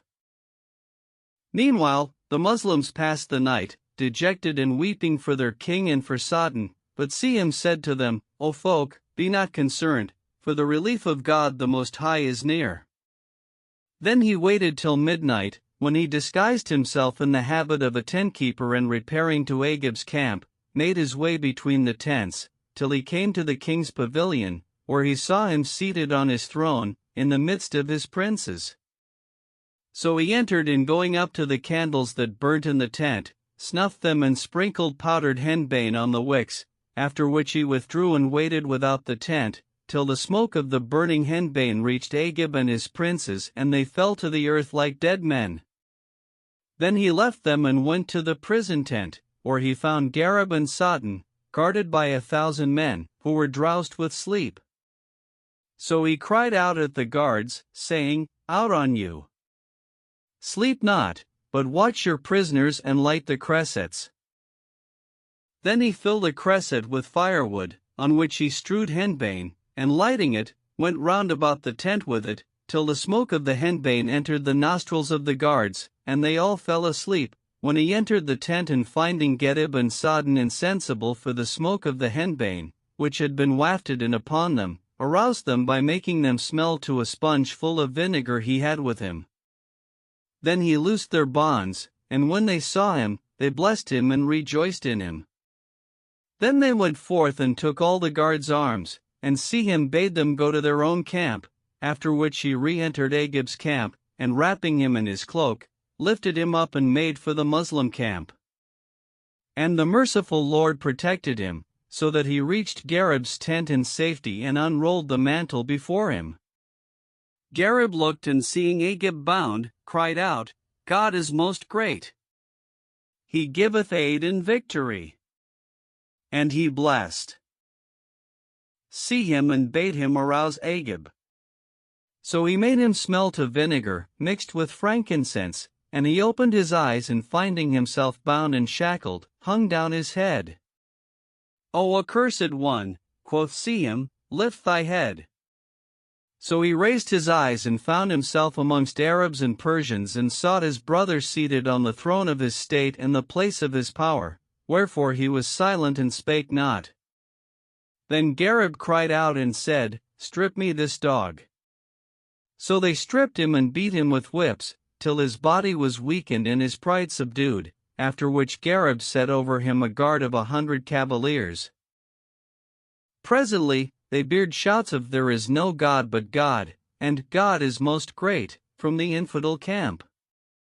Now the reason of this was that King Damai, Gareb's uncle, had set out from El Jazira, with 20,000 horse, 10 days after his nephew, and on nearing the field of battle, had dispatched one of his riders to get news.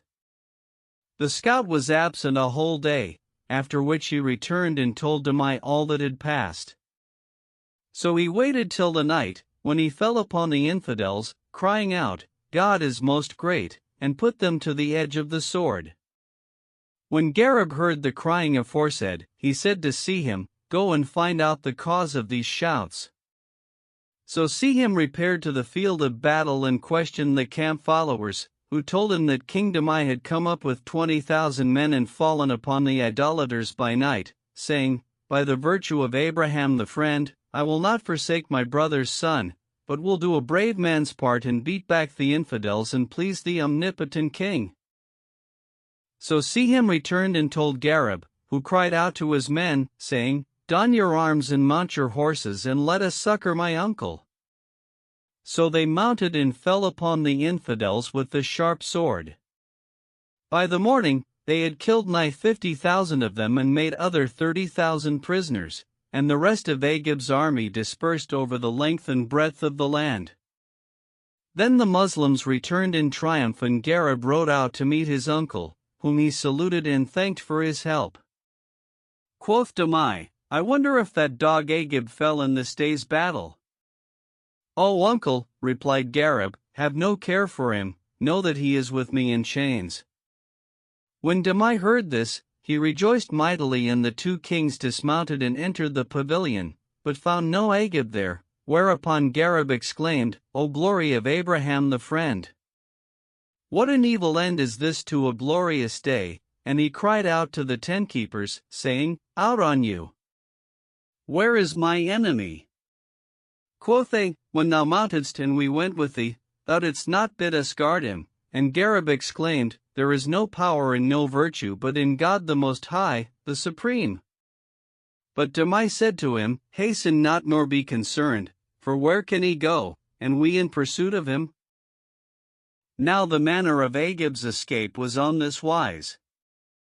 His man Seir, being in the camp in disguise, saw Gareb mount and ride forth, leaving Ageb unguarded, and could hardly credit his eyes, so he waited a while and presently crept to the tent, and taking Ageb, who was senseless for the pain of the beating, on his back, made off with him into the open country and fared on at the top of his speed all that night and next day, till he came to a spring of water, under an apple tree.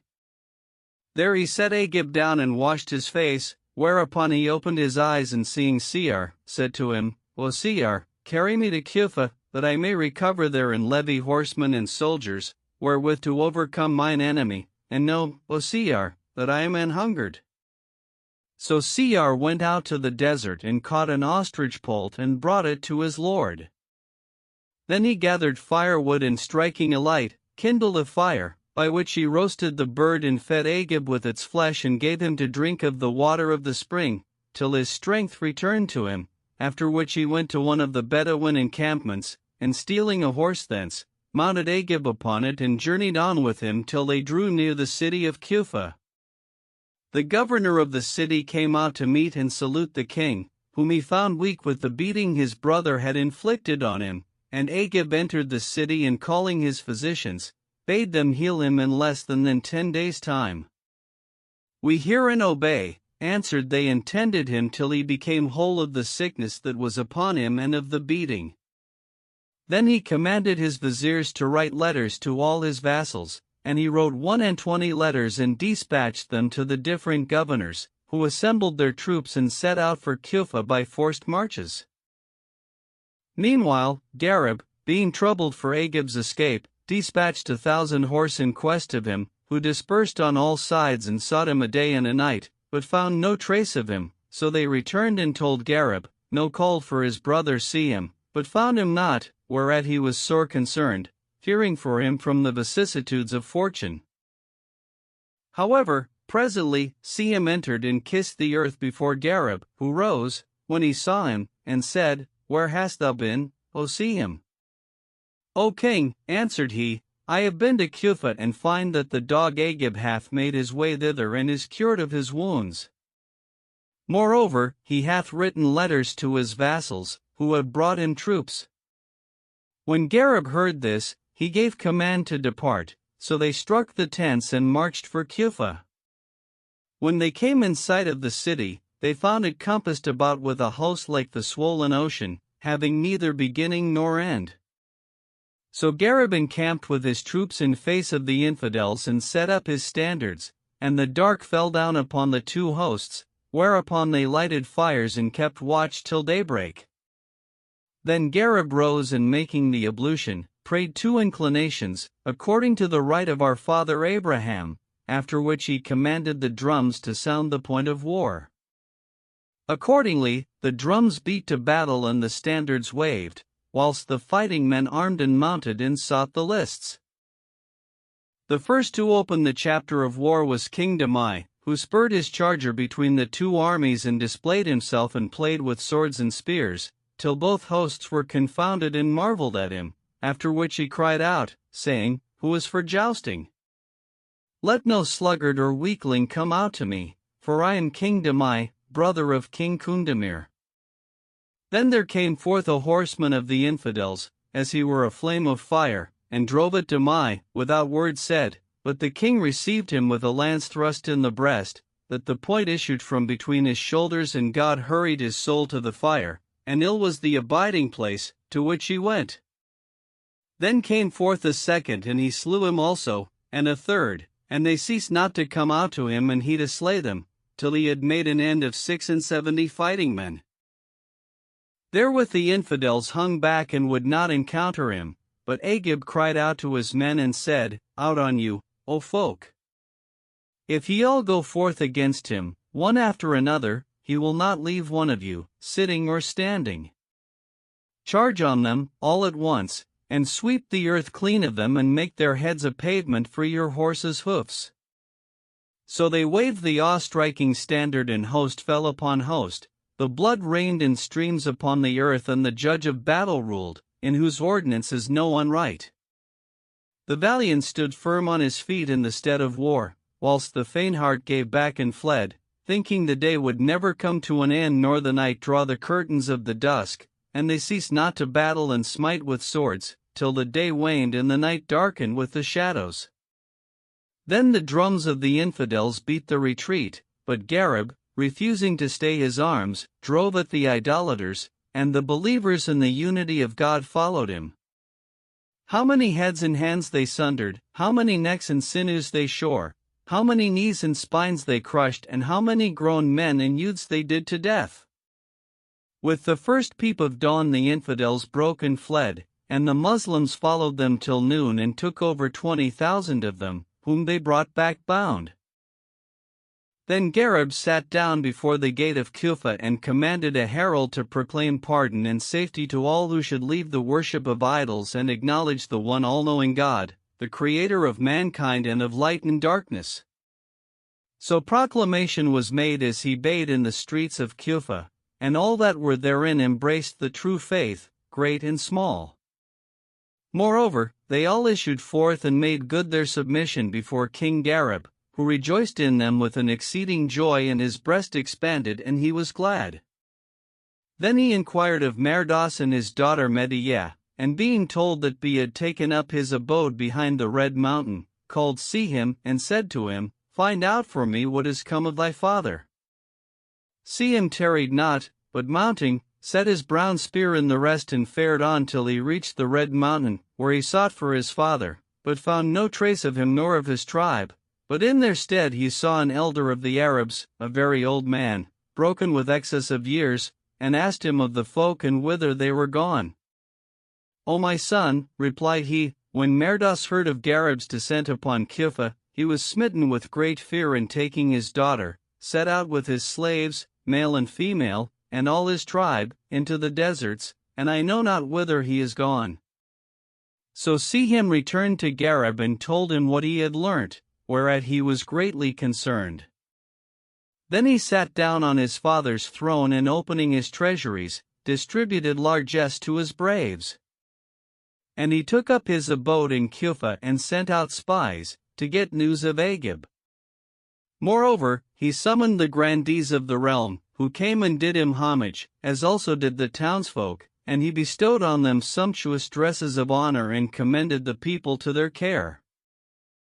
One day, he went out to hunt, with 100 horse, and fared on till he came to a valley, abounding in trees and fruits and streams and birds. It was a pasturing place for antelopes and gazelles, delightsome to the spirit, and the fragrance of its flowers brought repose from the languor of strife. It was a brilliant day, so they encamped in the valley and passed the night there. On the morrow, Gareb made the ablution and prayed the morning prayers, offering up praise and thanks to God the Most High, when, behold, there arose a great clamor and tumult in the meadows, and he bade Sihim go and see what was the matter. So Sihim mounted and rode till he saw horsemen carrying off women and children, captive and crying out, and plundered goods and haltered horses, whereupon he questioned the shepherds and they said, This is the harem of Merdas, chief of the Banu Khatan, and his goods and those of his tribe, for yesterday Jemerkin slew Merdas and made prize of his women and children and household stuff and those of his tribe. It is his wont to go a-raiding and waylay travelers, and he is a mighty man of war, neither Arabs nor kings can avail against him, and he is the scourge of the land. When Sihim heard this, he returned to Gareb and told him the case, wherefore fire was added to his fire and his blood boiled to avenge himself and wipe out his reproach. So he rode after the robbers, till he overtook them and fell upon them, crying out and saying, God is most great. Down with the covetous oppressors, who deny him. And he slew in one onset 21 fighting men. Then he halted in mid-field, with no coward's heart, and cried out, saying, Where is Jemerkin? Let him come out to me, that I may make him quaff the cup of humiliation and rid the earth of him. Hardly had he made an end of speaking, when out came Jemerkin, a huge tall Amalekite, as he were a calamity of calamities or a piece of a mountain, cased in steel, and bearing a passing heavy club of China steel, wherewith if he smote a mountain, he crashed it, and drove at Gareb like a fierce tyrant, without speech or salutation. Gareb met him like a hungry lion, and the brigand aimed a blow at his head with his club, but he evaded it and the club smote the earth and sank therein half a cubit deep. Then Gareb took his mace and smiting Jemerkin on the wrist, crushed his fingers and the club dropped from his grasp, whereupon Gareb bent down from his saddle and snatching it up, swiftlier than the blinding lightning, smote him therewith full on the ribs, and he fell to the earth like a huge palm tree. So Sihim took him and binding him, haled him off with a rope, and Gareb's men fell on those of Jemerkin and slew 50 of them and put the rest to flight, nor did they draw bridle till they reached their camp and raised their voices in clamor, whereupon all who were in the stronghold came out to meet them and they told them what had passed, and when they heard that their chief was a prisoner, they set out for the valley, vying with each other in their haste to deliver him.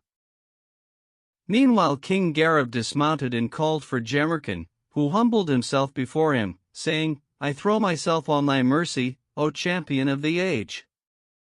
O dog of the Arabs, replied Gareb, dost thou waylay the servants of God the Most High and fearest not the Lord of the worlds? O my lord, said Jemerkin, and who is the Lord of the worlds? O dog, rejoined Gareb, and what calamity dost thou worship? O my lord, answered the brigand, I worship a god made of dates kneaded with butter and honey, and whiles I eat him and make me another.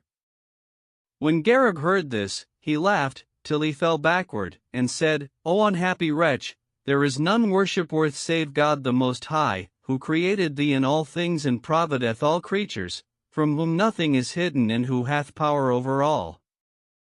Quoth Jemerkin, And where is this mighty God, that I may worship him? O fellow, answered Gareb, know that this God's name is Allah, and it is he who created the heavens and the earth and maketh the trees to grow and the waters to run. He created beasts and birds in paradise and hellfire and secludeth himself from all eyes, seeing and being seen of none. Extolled be his perfection. There is no God but he. When Jemerkin heard these words, the ears of his heart were opened and his skin shuddered, and he said, O my lord, what shall I say that I may become one of you and that this mighty Lord may accept of me? Say, replied Gareb, there is no God but God, and Abraham the friend is the apostle of God. So he repeated the profession of the faith and was written of the people of felicity. Then said Gareb, Hast thou tasted the sweetness of Islam? Yes, answered the other, and Gareb said, Loose his bonds. So they unbound him, and he kissed the earth before Gareb and his feet. At this moment they espied a great cloud of dust, that spread till it walled the world, and Gareb bade see him go and see what it was. So he went off, like a bird in full flight, and presently returning, said, O king of the age, it is the Banu Amir, the comrades of Jemerkin. Whereupon quoth Gareb to the latter, Ride out to thy people and expound to them Islam, and if they profess, they shall be saved, but, if they refuse, we will put them to the sword. So Jemerkin mounted and spurring towards his tribesmen, cried out to them, and they knew him, and dismounting, came up to him on foot and said, We rejoice in thy safety, O our Lord. O folk, said he, whoso obeyeth me shall be saved, but whoso gainsayeth me, I will cut him in twain with this saber. And they made answer, saying, Command us what thou wilt, for we will not gainsay thy commandment. Quoth he, Then say with me, There is no God but God, and Abraham is the friend of God.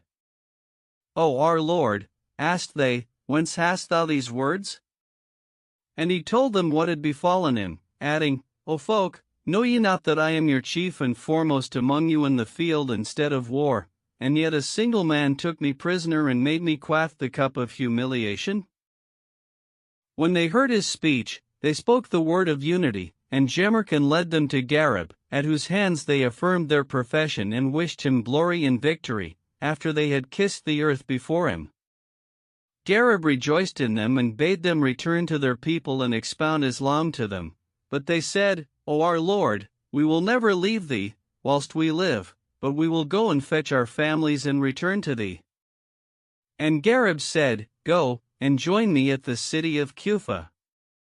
So Jemerkin and his comrades returned to their camp and expounded Islam to their women and children, who all to a soul embraced the true faith, after which they dismantled their houses and struck their tents and set out for Kufa, driving before them their horses and sheep and camels.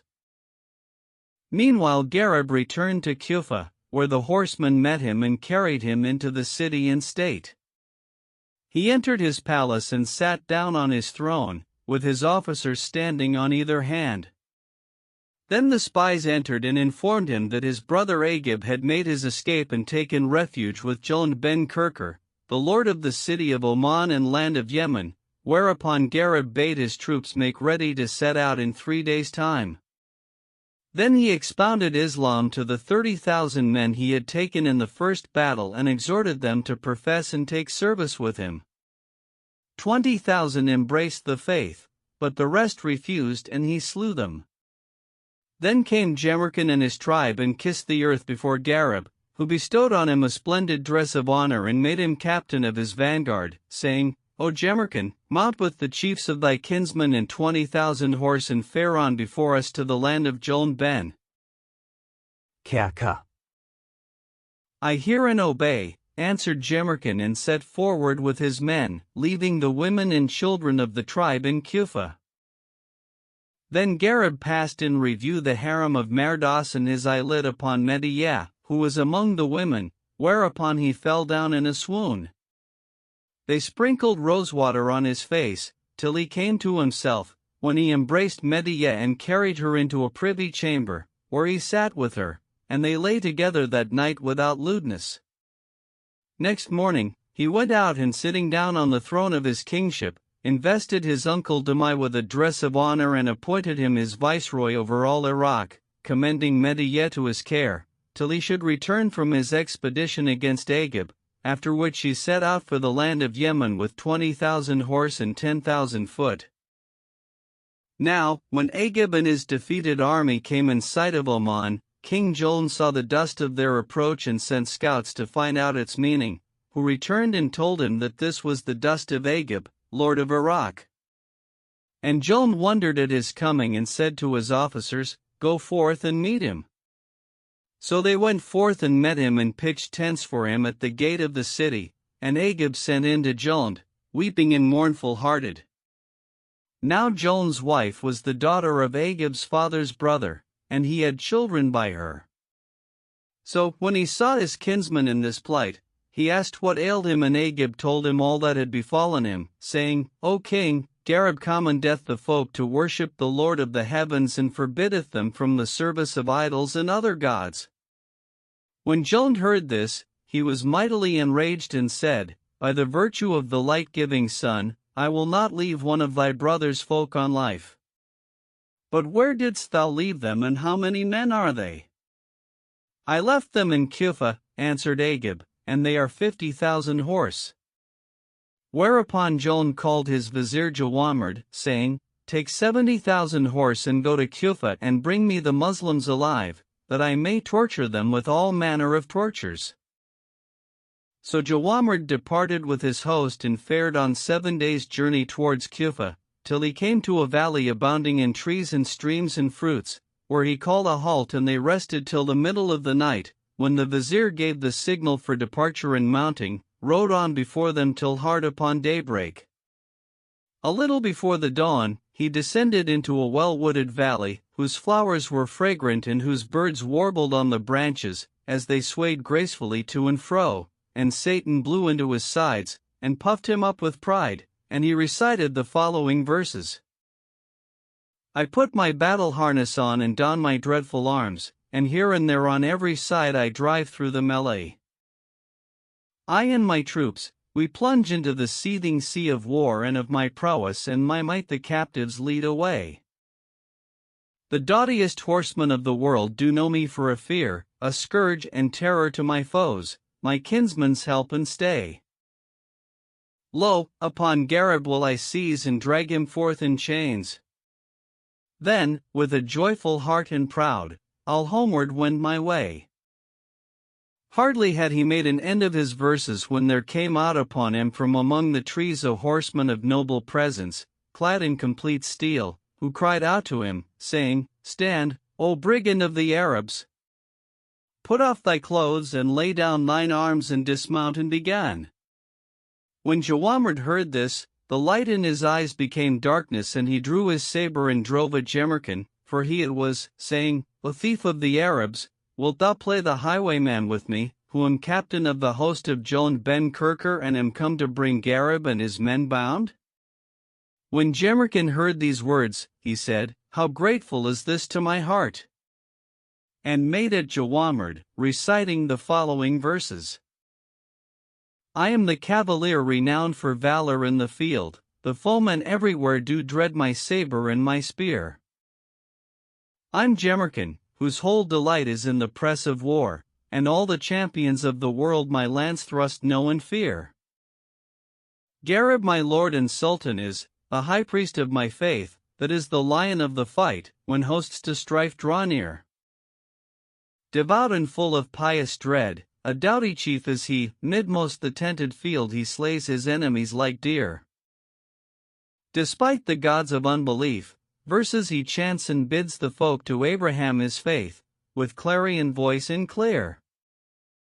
Now Jemerkin had fared on with his men 10 days' journey from Cuphah, and called a halt on the 11th day till midnight, when he bade depart and rode on in advance, till he came to the valley aforesaid, and heard Jawamard reciting his braggart verses. So he drove at him, as he were a ravening lion, and smiting him with his sword, clove him in twain, and waited till his captains came up, when he told them what had passed, and said to them, Let each of you take 5,000 men and disperse round about the valley, whilst I and the Banu Amir fall upon the enemy's van, crying out and saying, God is most great. When ye hear our shouts, do ye charge them with the same cry and smite them with the sword? We hear and obey, answered they, and turning back to their men, spread themselves about the sides of the valley in the foredon twilight. Presently up came the army of Yemen, like a flock of sheep, filling mountain and plain, and Jemerkin and the Banu Amir fell upon them, shouting, God is most great. Whereupon the Muslims in ambush in the valley cried out in answer, and the hills and mountains echoed the cry, and all things, green and dry, answered, saying, God is most great. He giveth aid in victory, and forsaketh those who deny him. And the infidels were confounded, and smote one another with the keen saber, whilst the true believers fell upon them like flames of fire, and nothing was seen but heads flying and blood spouting, and faint hearts giving back in dismay. By the time they could see each other's faces, 2/3 of the infidels had perished, and God hastened their souls to the fire, and ill was the abiding place to which they went. The rest took to flight and dispersed about the deserts, whilst the Muslims pursued them, slaying and taking captive till midday, when they returned in triumph with 7,000 prisoners, and but 26,000 of the infidels escaped, and the most of them wounded. Then the Muslims collected the arms and horses and tents and baggage of the enemy, and dispatched them to Kufa with an escort of 1,000 horse, whilst Jamrkan and the rest of his force dismounted and expounded Islam to the prisoners, who made profession of the faith with heart and tongue, whereupon they released them and embraced them and rejoiced in them. Then Jamrkan made his troops rest a day and a night, and set out with the dawn, intending for the city of Oman, whilst the 1,000 horse fared back to Kufa with the booty. When they reached the city, they went in to Garib and told him what had passed, whereat he rejoiced and said to the Ghul of the mountain, Take horse and follow Jamrkan with 20,000 men. So Sa'dan and his sons mounted and set out for Oman with 20,000 horse. Meanwhile, the remains of the defeated army reached Oman and went into Jolund, weeping and crying, Woe and ruin, whereat he was amazed and said to them, What hath befallen you? So they told him what had happened, and he said, Out on you.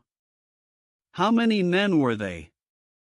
O king, answered they, there were 20 standards, under each 1,000 men. When Jolund heard this, he said, May the sun pour no blessing on you. Out on you.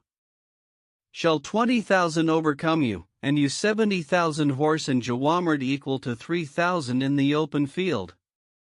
Then, in the excess of his rage and mortification, he drew his sword and cried out to those who were present, saying, Fall on them. So the courtiers drew their swords upon the fugitives and slew them to the last man and cast them to the dogs. Then Jolund cried out to his son, whose name was Korjan, and in whom there was no doughtier cavalier in the army of his father, for he was wont to undertake 3,000 horse, single-handed, saying, Take 100,000 horse and go to Iraq and lay it waste altogether. So Korjan and his host made haste to equip themselves and set out in battle array, with the prince at their head, glorying in himself and reciting the following verses. I'm Korjan, the firstborn of renown. I vanquished the dwellers in desert and town. How many a champion I've slain with my sword! Like an ox, to the earth I have stricken him down. How many a host have I scattered abroad, and their heads made like balls roll o'er desert and down. Now for Iraq I'm bound, for the enemy's land, where my foes in the sea of their blood I will drown. I will lead away Garib in chains with his chiefs, so their fate to the wise for a warning be known. They fared on 12 days' journey, till a great cloud of dust arose before them and covered the horizon in the country, and Korjan sent out scouts to reconnoiter, who returned and said to him, O king, this is the dust of the Muslims. Whereat he was glad and said, Did ye count them? And they answered, saying, We counted the standards, and they were 20 in number. By my faith, quoth the prince, I will not send one man at arms against them, but will go forth to them alone and strew their heads under the hoofs of the horses. Now this was the army of Jamrkan, who, being the host of the infidels and seeing them as the swollen sea, called a halt, so his troops pitched the tents and set up the standards, calling upon the name of the all-wise Creator of light and darkness, Lord of all creatures, who seeth and is not seen, blessed and exalted be he. There is no God but he. The infidels also halted and pitched their tents, and Korjan said to them, sleep upon your arms, for in the last watch of the night we will mount and trample yonder handful under our feet." Now one of Jamrkan's spies was standing by and heard what Korjan purposed, so he returned and told his chief, who said to his men, "Arm yourselves, and as soon it is dark, bring me all the camels and mules and hang all the bells and bangles and rattles ye have about their necks." And they had with them more than 20,000 camels and mules. So they waited till the infidels were asleep, when Jamrkan commanded them to mount, and they took horse, committing themselves to God and seeking aid of the Lord of the worlds. Then said Jamrkan, "Goad the mules and camels with the points of your spears and drive them to the infidels' camp." They did as he bade, and the beasts rushed upon the enemy's camp, whilst the bells and bangles and rattles jangled, and the Muslims followed at their heels, shouting, "God is most great," till all the hills and mountains resounded with the name of the Most High God, to whom belong glory and majesty. The cattle, hearing this terrible din, took fright and rushed upon the tents and trampled the folk, as they lay asleep, whereupon the idolaters started up in confusion and snatching up their arms, fell upon one another with smiting, till the most part of them were slain. When the day broke, they looked at each other and found no Muslims slain, but saw them all on horseback, armed, wherefore they knew that this was a trick that had been played them, and Korjan cried out to the remnant of his folk, saying, "O sons of whores, what we had a mind to do with them, that have they done with us, and their craft hath gotten the better of ours." And they were about to charge, when, behold, a cloud of dust appeared, and the wind smote it, so that it rose and hung vaulted in the air, and there appeared beneath it the glint of helmets and gleam of hauberks and splendid warriors, armed with tempered swords and supple spears. When the infidels saw this, they held back from the battle, and each army sent out scouts, to know the meaning of this dust, who returned with the news that it was an army of Muslims. Now this was the host of the Ghul of the mountain, whom Garib had dispatched to Jamrkan's aid, and Sodden himself rode in their van. So the two hosts of the true believers joined company, and rushing upon the infidels, like a flame of fire, plied them with the keen sword and the straight and quivering spear, whilst the day was darkened and eyes blinded for the much dust. The valiant stood fast, and the coward fled and sought the deserts, whilst the blood flowed like a tide over the earth, nor did they cease from the battle till the day departed and the night came with the darkness. Then the Muslims drew apart from the infidels and returned to their tents, where they ate and slept, till the darkness fled and gave place to the smiling morn, when they prayed the morning prayer and mounted to battle. Now, when Korjan found the most part of his men wounded, for indeed 2/3 of their number had perished by sword and spear, he said to them, "Tomorrow, I will go forth into the open field and play the champion in the stead of war." So, as soon as the day broke and the morning appeared with its light and shone, the two hosts mounted and unsheathed their swords and cocked their brown lances and cried out lustily and drew out in order of battle. The first to open the chapter of war was Korjan, who cried out, saying, "Let no weakling come out to me today." Whereupon there ran at him a captain of the Banu Amir, and the two drove at each other a while, like two reins butting. Presently Korjan seized the Muslim by his coat of arms, and tearing him from his saddle, threw him to the ground, where the infidels laid hands on him and bound him and bore him off to their tents, whilst Korjan wheeled about and curveted and offered battle, till another captain came out, whom also he took prisoner, nor did he leave to do thus till he had made prize of 7 captains before midday. Then Jamrkan gave such a cry, that the whole field resounded thereto, and both armies heard it, and ran at Korjan with a heart on fire with anger, reciting the following verses. Harkye, I'm Jamrkan, the champion stout and white, the terror of my stroke is feared of every knight. I take the strengths by storm and leave the fortress walls to mourn the loss of those that held them in their might. Wherefore, O Korjan, quit thou the erring path, turn from the froward ways and tread the road of right. Confess to the one true God, who spread the heavens above, who made the streams to flow and hills to stand upright.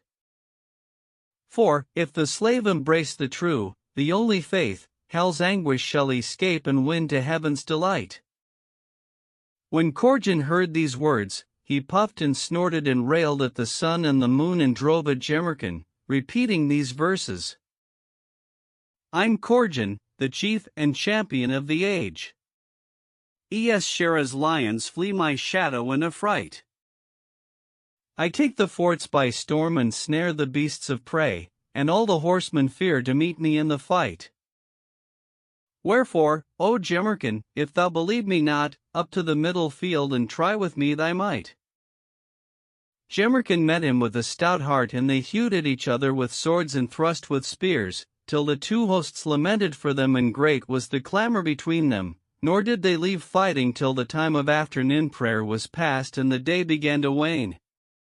Then Jemerkin drove at Corjan, and smiting him on the breast with his mace, cast him to the ground, as he were the trunk of a palm tree, and the Moslems bound him and haled him away with ropes like a camel.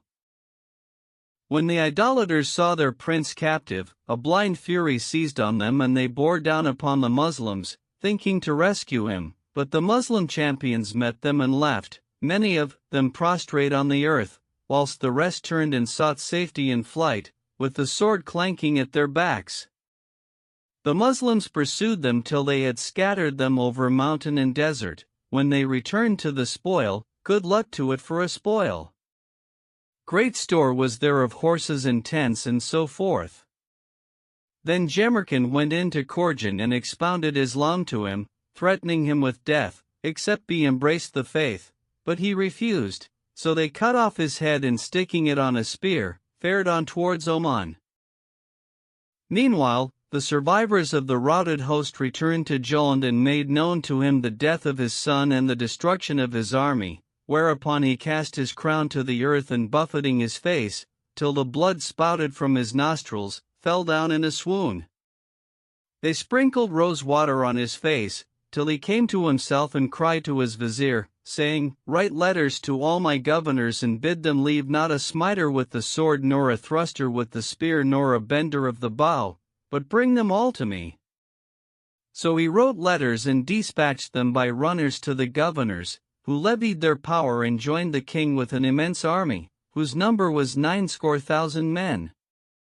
Then they made ready tents and camels and swift horses and were about to depart, when up came Jemerkin and Sa'dan the Ghul, with 70,000 horse, as they were fierce lions, all clad in complete steel, which when Jolland saw, he rejoiced and said, By the virtue of the light-giving sun, I will not leave one of mine enemies alive, no, not one to carry the news, and I will lay waste the land of Iraq, that I may take my wreak for my son, the havoc-making champion, nor shall my fire be quenched. Then he turned to Agib and said to him, O dog of Iraq, it was thou that broughtest this calamity on us. But by the virtue of that which I worship, except I avenge me of mine enemy, I will put thee to death after the toolest fashion. When Agib heard this, he was sore troubled and blamed himself, but he waited till nightfall, when he took those who were left to him of his suite apart from the camp and said to them, O my kinsmen, know that Jolland and I are sore dismayed at the coming of the Moslems, and I know that he will not avail to protect me from my brother nor from any other, so meseems we should do well to make our escape, whilst all men sleep, and flee to King Yarab ben Khatan, for that he hath more soldiers and is stronger of kingship. They fell in with his proposal, and he bade them kindle fires at the doors of their tents and set out under cover of the night. So they did his bidding, and departing, by daybreak were far away. As soon as it was morning, the drums beat a point of war, and Jolland mounted with 260,000 fighting men, clad capapi and hauberks and cuirasses and straight-knit coats of mail, and drew out in order of battle. Then Jemerkin and Sa'dan rode out with 40,000 cavaliers, doughty champions, foremost in the fight. The two hosts drew out in battalia and bared their swords and couched their limber lances, for the drinking of the cup of death. The first to open the chapter of battle was Sa'dan, as he were a mountain of flint or a merit of the Jinn. Then pricked out to him a champion of the infidels, and he slew him, and casting him to the earth, cried out to his sons and servants, saying, "Light the fire and roast me this dead man." They did as he bade and brought him the roast, and he ate it and crunched the bones, whilst the infidels stood looking on from afar, and they cried out, saying, "O light-giving sun," and were affrighted at Sodden. Then Jonah cried out to his men, saying, "Slay me yonder foul beast." Whereupon another captain of his host drove at the ghoul, but he slew him, and he ceased not to slay horseman after horseman, till he had made an end of 30 men. With this the vile infidels held back and feared to face him, saying, "Who shall cope with jinn and ghouls?" But Jonah cried out, saying, "Let 100 horse charge him and bring him to me, alive or dead." So 100 horse ran at Sodden with swords and spears, and he met them with a heart firmer than fling, proclaiming the unity of the requiting king, whom no one thing diverteth from another. Then he set on them, crying, "God is most great," and smote them with his sword and made their heads fly. In one onset he slew of them 74, and put the rest to flight. Then Jonah cried out to 10 of his captains, having each 1,000 men under his hand, and said to them, "Shoot his horse with arrows, till it fall under him, and then lay hands on him." So 10,000 horse drove at Sodden, who met them with a stout heart, and Jemerkin, seeing this, bore down upon the infidels with his Muslims, crying out, "God is most great." Before they could win to the ghoul, the enemy had slain his horse and taken him prisoner, but they ceased not to charge the infidels, though they were amongst them as a white patch on a black bull, till the day grew dark, for dust, and eyes were blinded, and the sharp sword clanged, whilst the valiant stood firm and destruction overtook the faint-heart, nor did they stint from the melee till the dark fell down, when they drew apart, after there had been slain of the infidels men without number. Then Jemerkin and his men returned to their tents, in great grief for Sodden, so that neither meat nor sleep was sweet to them, and they counted their host and found that less than 1,000 of them had fallen. And Jemerkin said, "O folk, tomorrow I will go forth into the lists and slay their champions and make prize of them and their families and ransom Sodden therewith, if it please the requiting king, whom no one thing distracteth from another." Wherefore their hearts were comforted and they separated to their tents, rejoicing. Meanwhile, Jonah entered his pavilion and sitting down on his bed of estate, with his grandees about him, called for Sodden and said to him, "O raging dog and least of the Arabs and carrier of firewood, who was it slew my son Corjan, the champion of the age, slayer of heroes and caster down of warriors?" Quoth the ghoul, "Jemerkin slew him, captain of the host of King Gareb, prince of cavaliers, and I roasted and ate him, for I was an hungered." When Jonah heard this, his eyes started from his head for rage and he bade his sword-bearer strike off Sodden's head.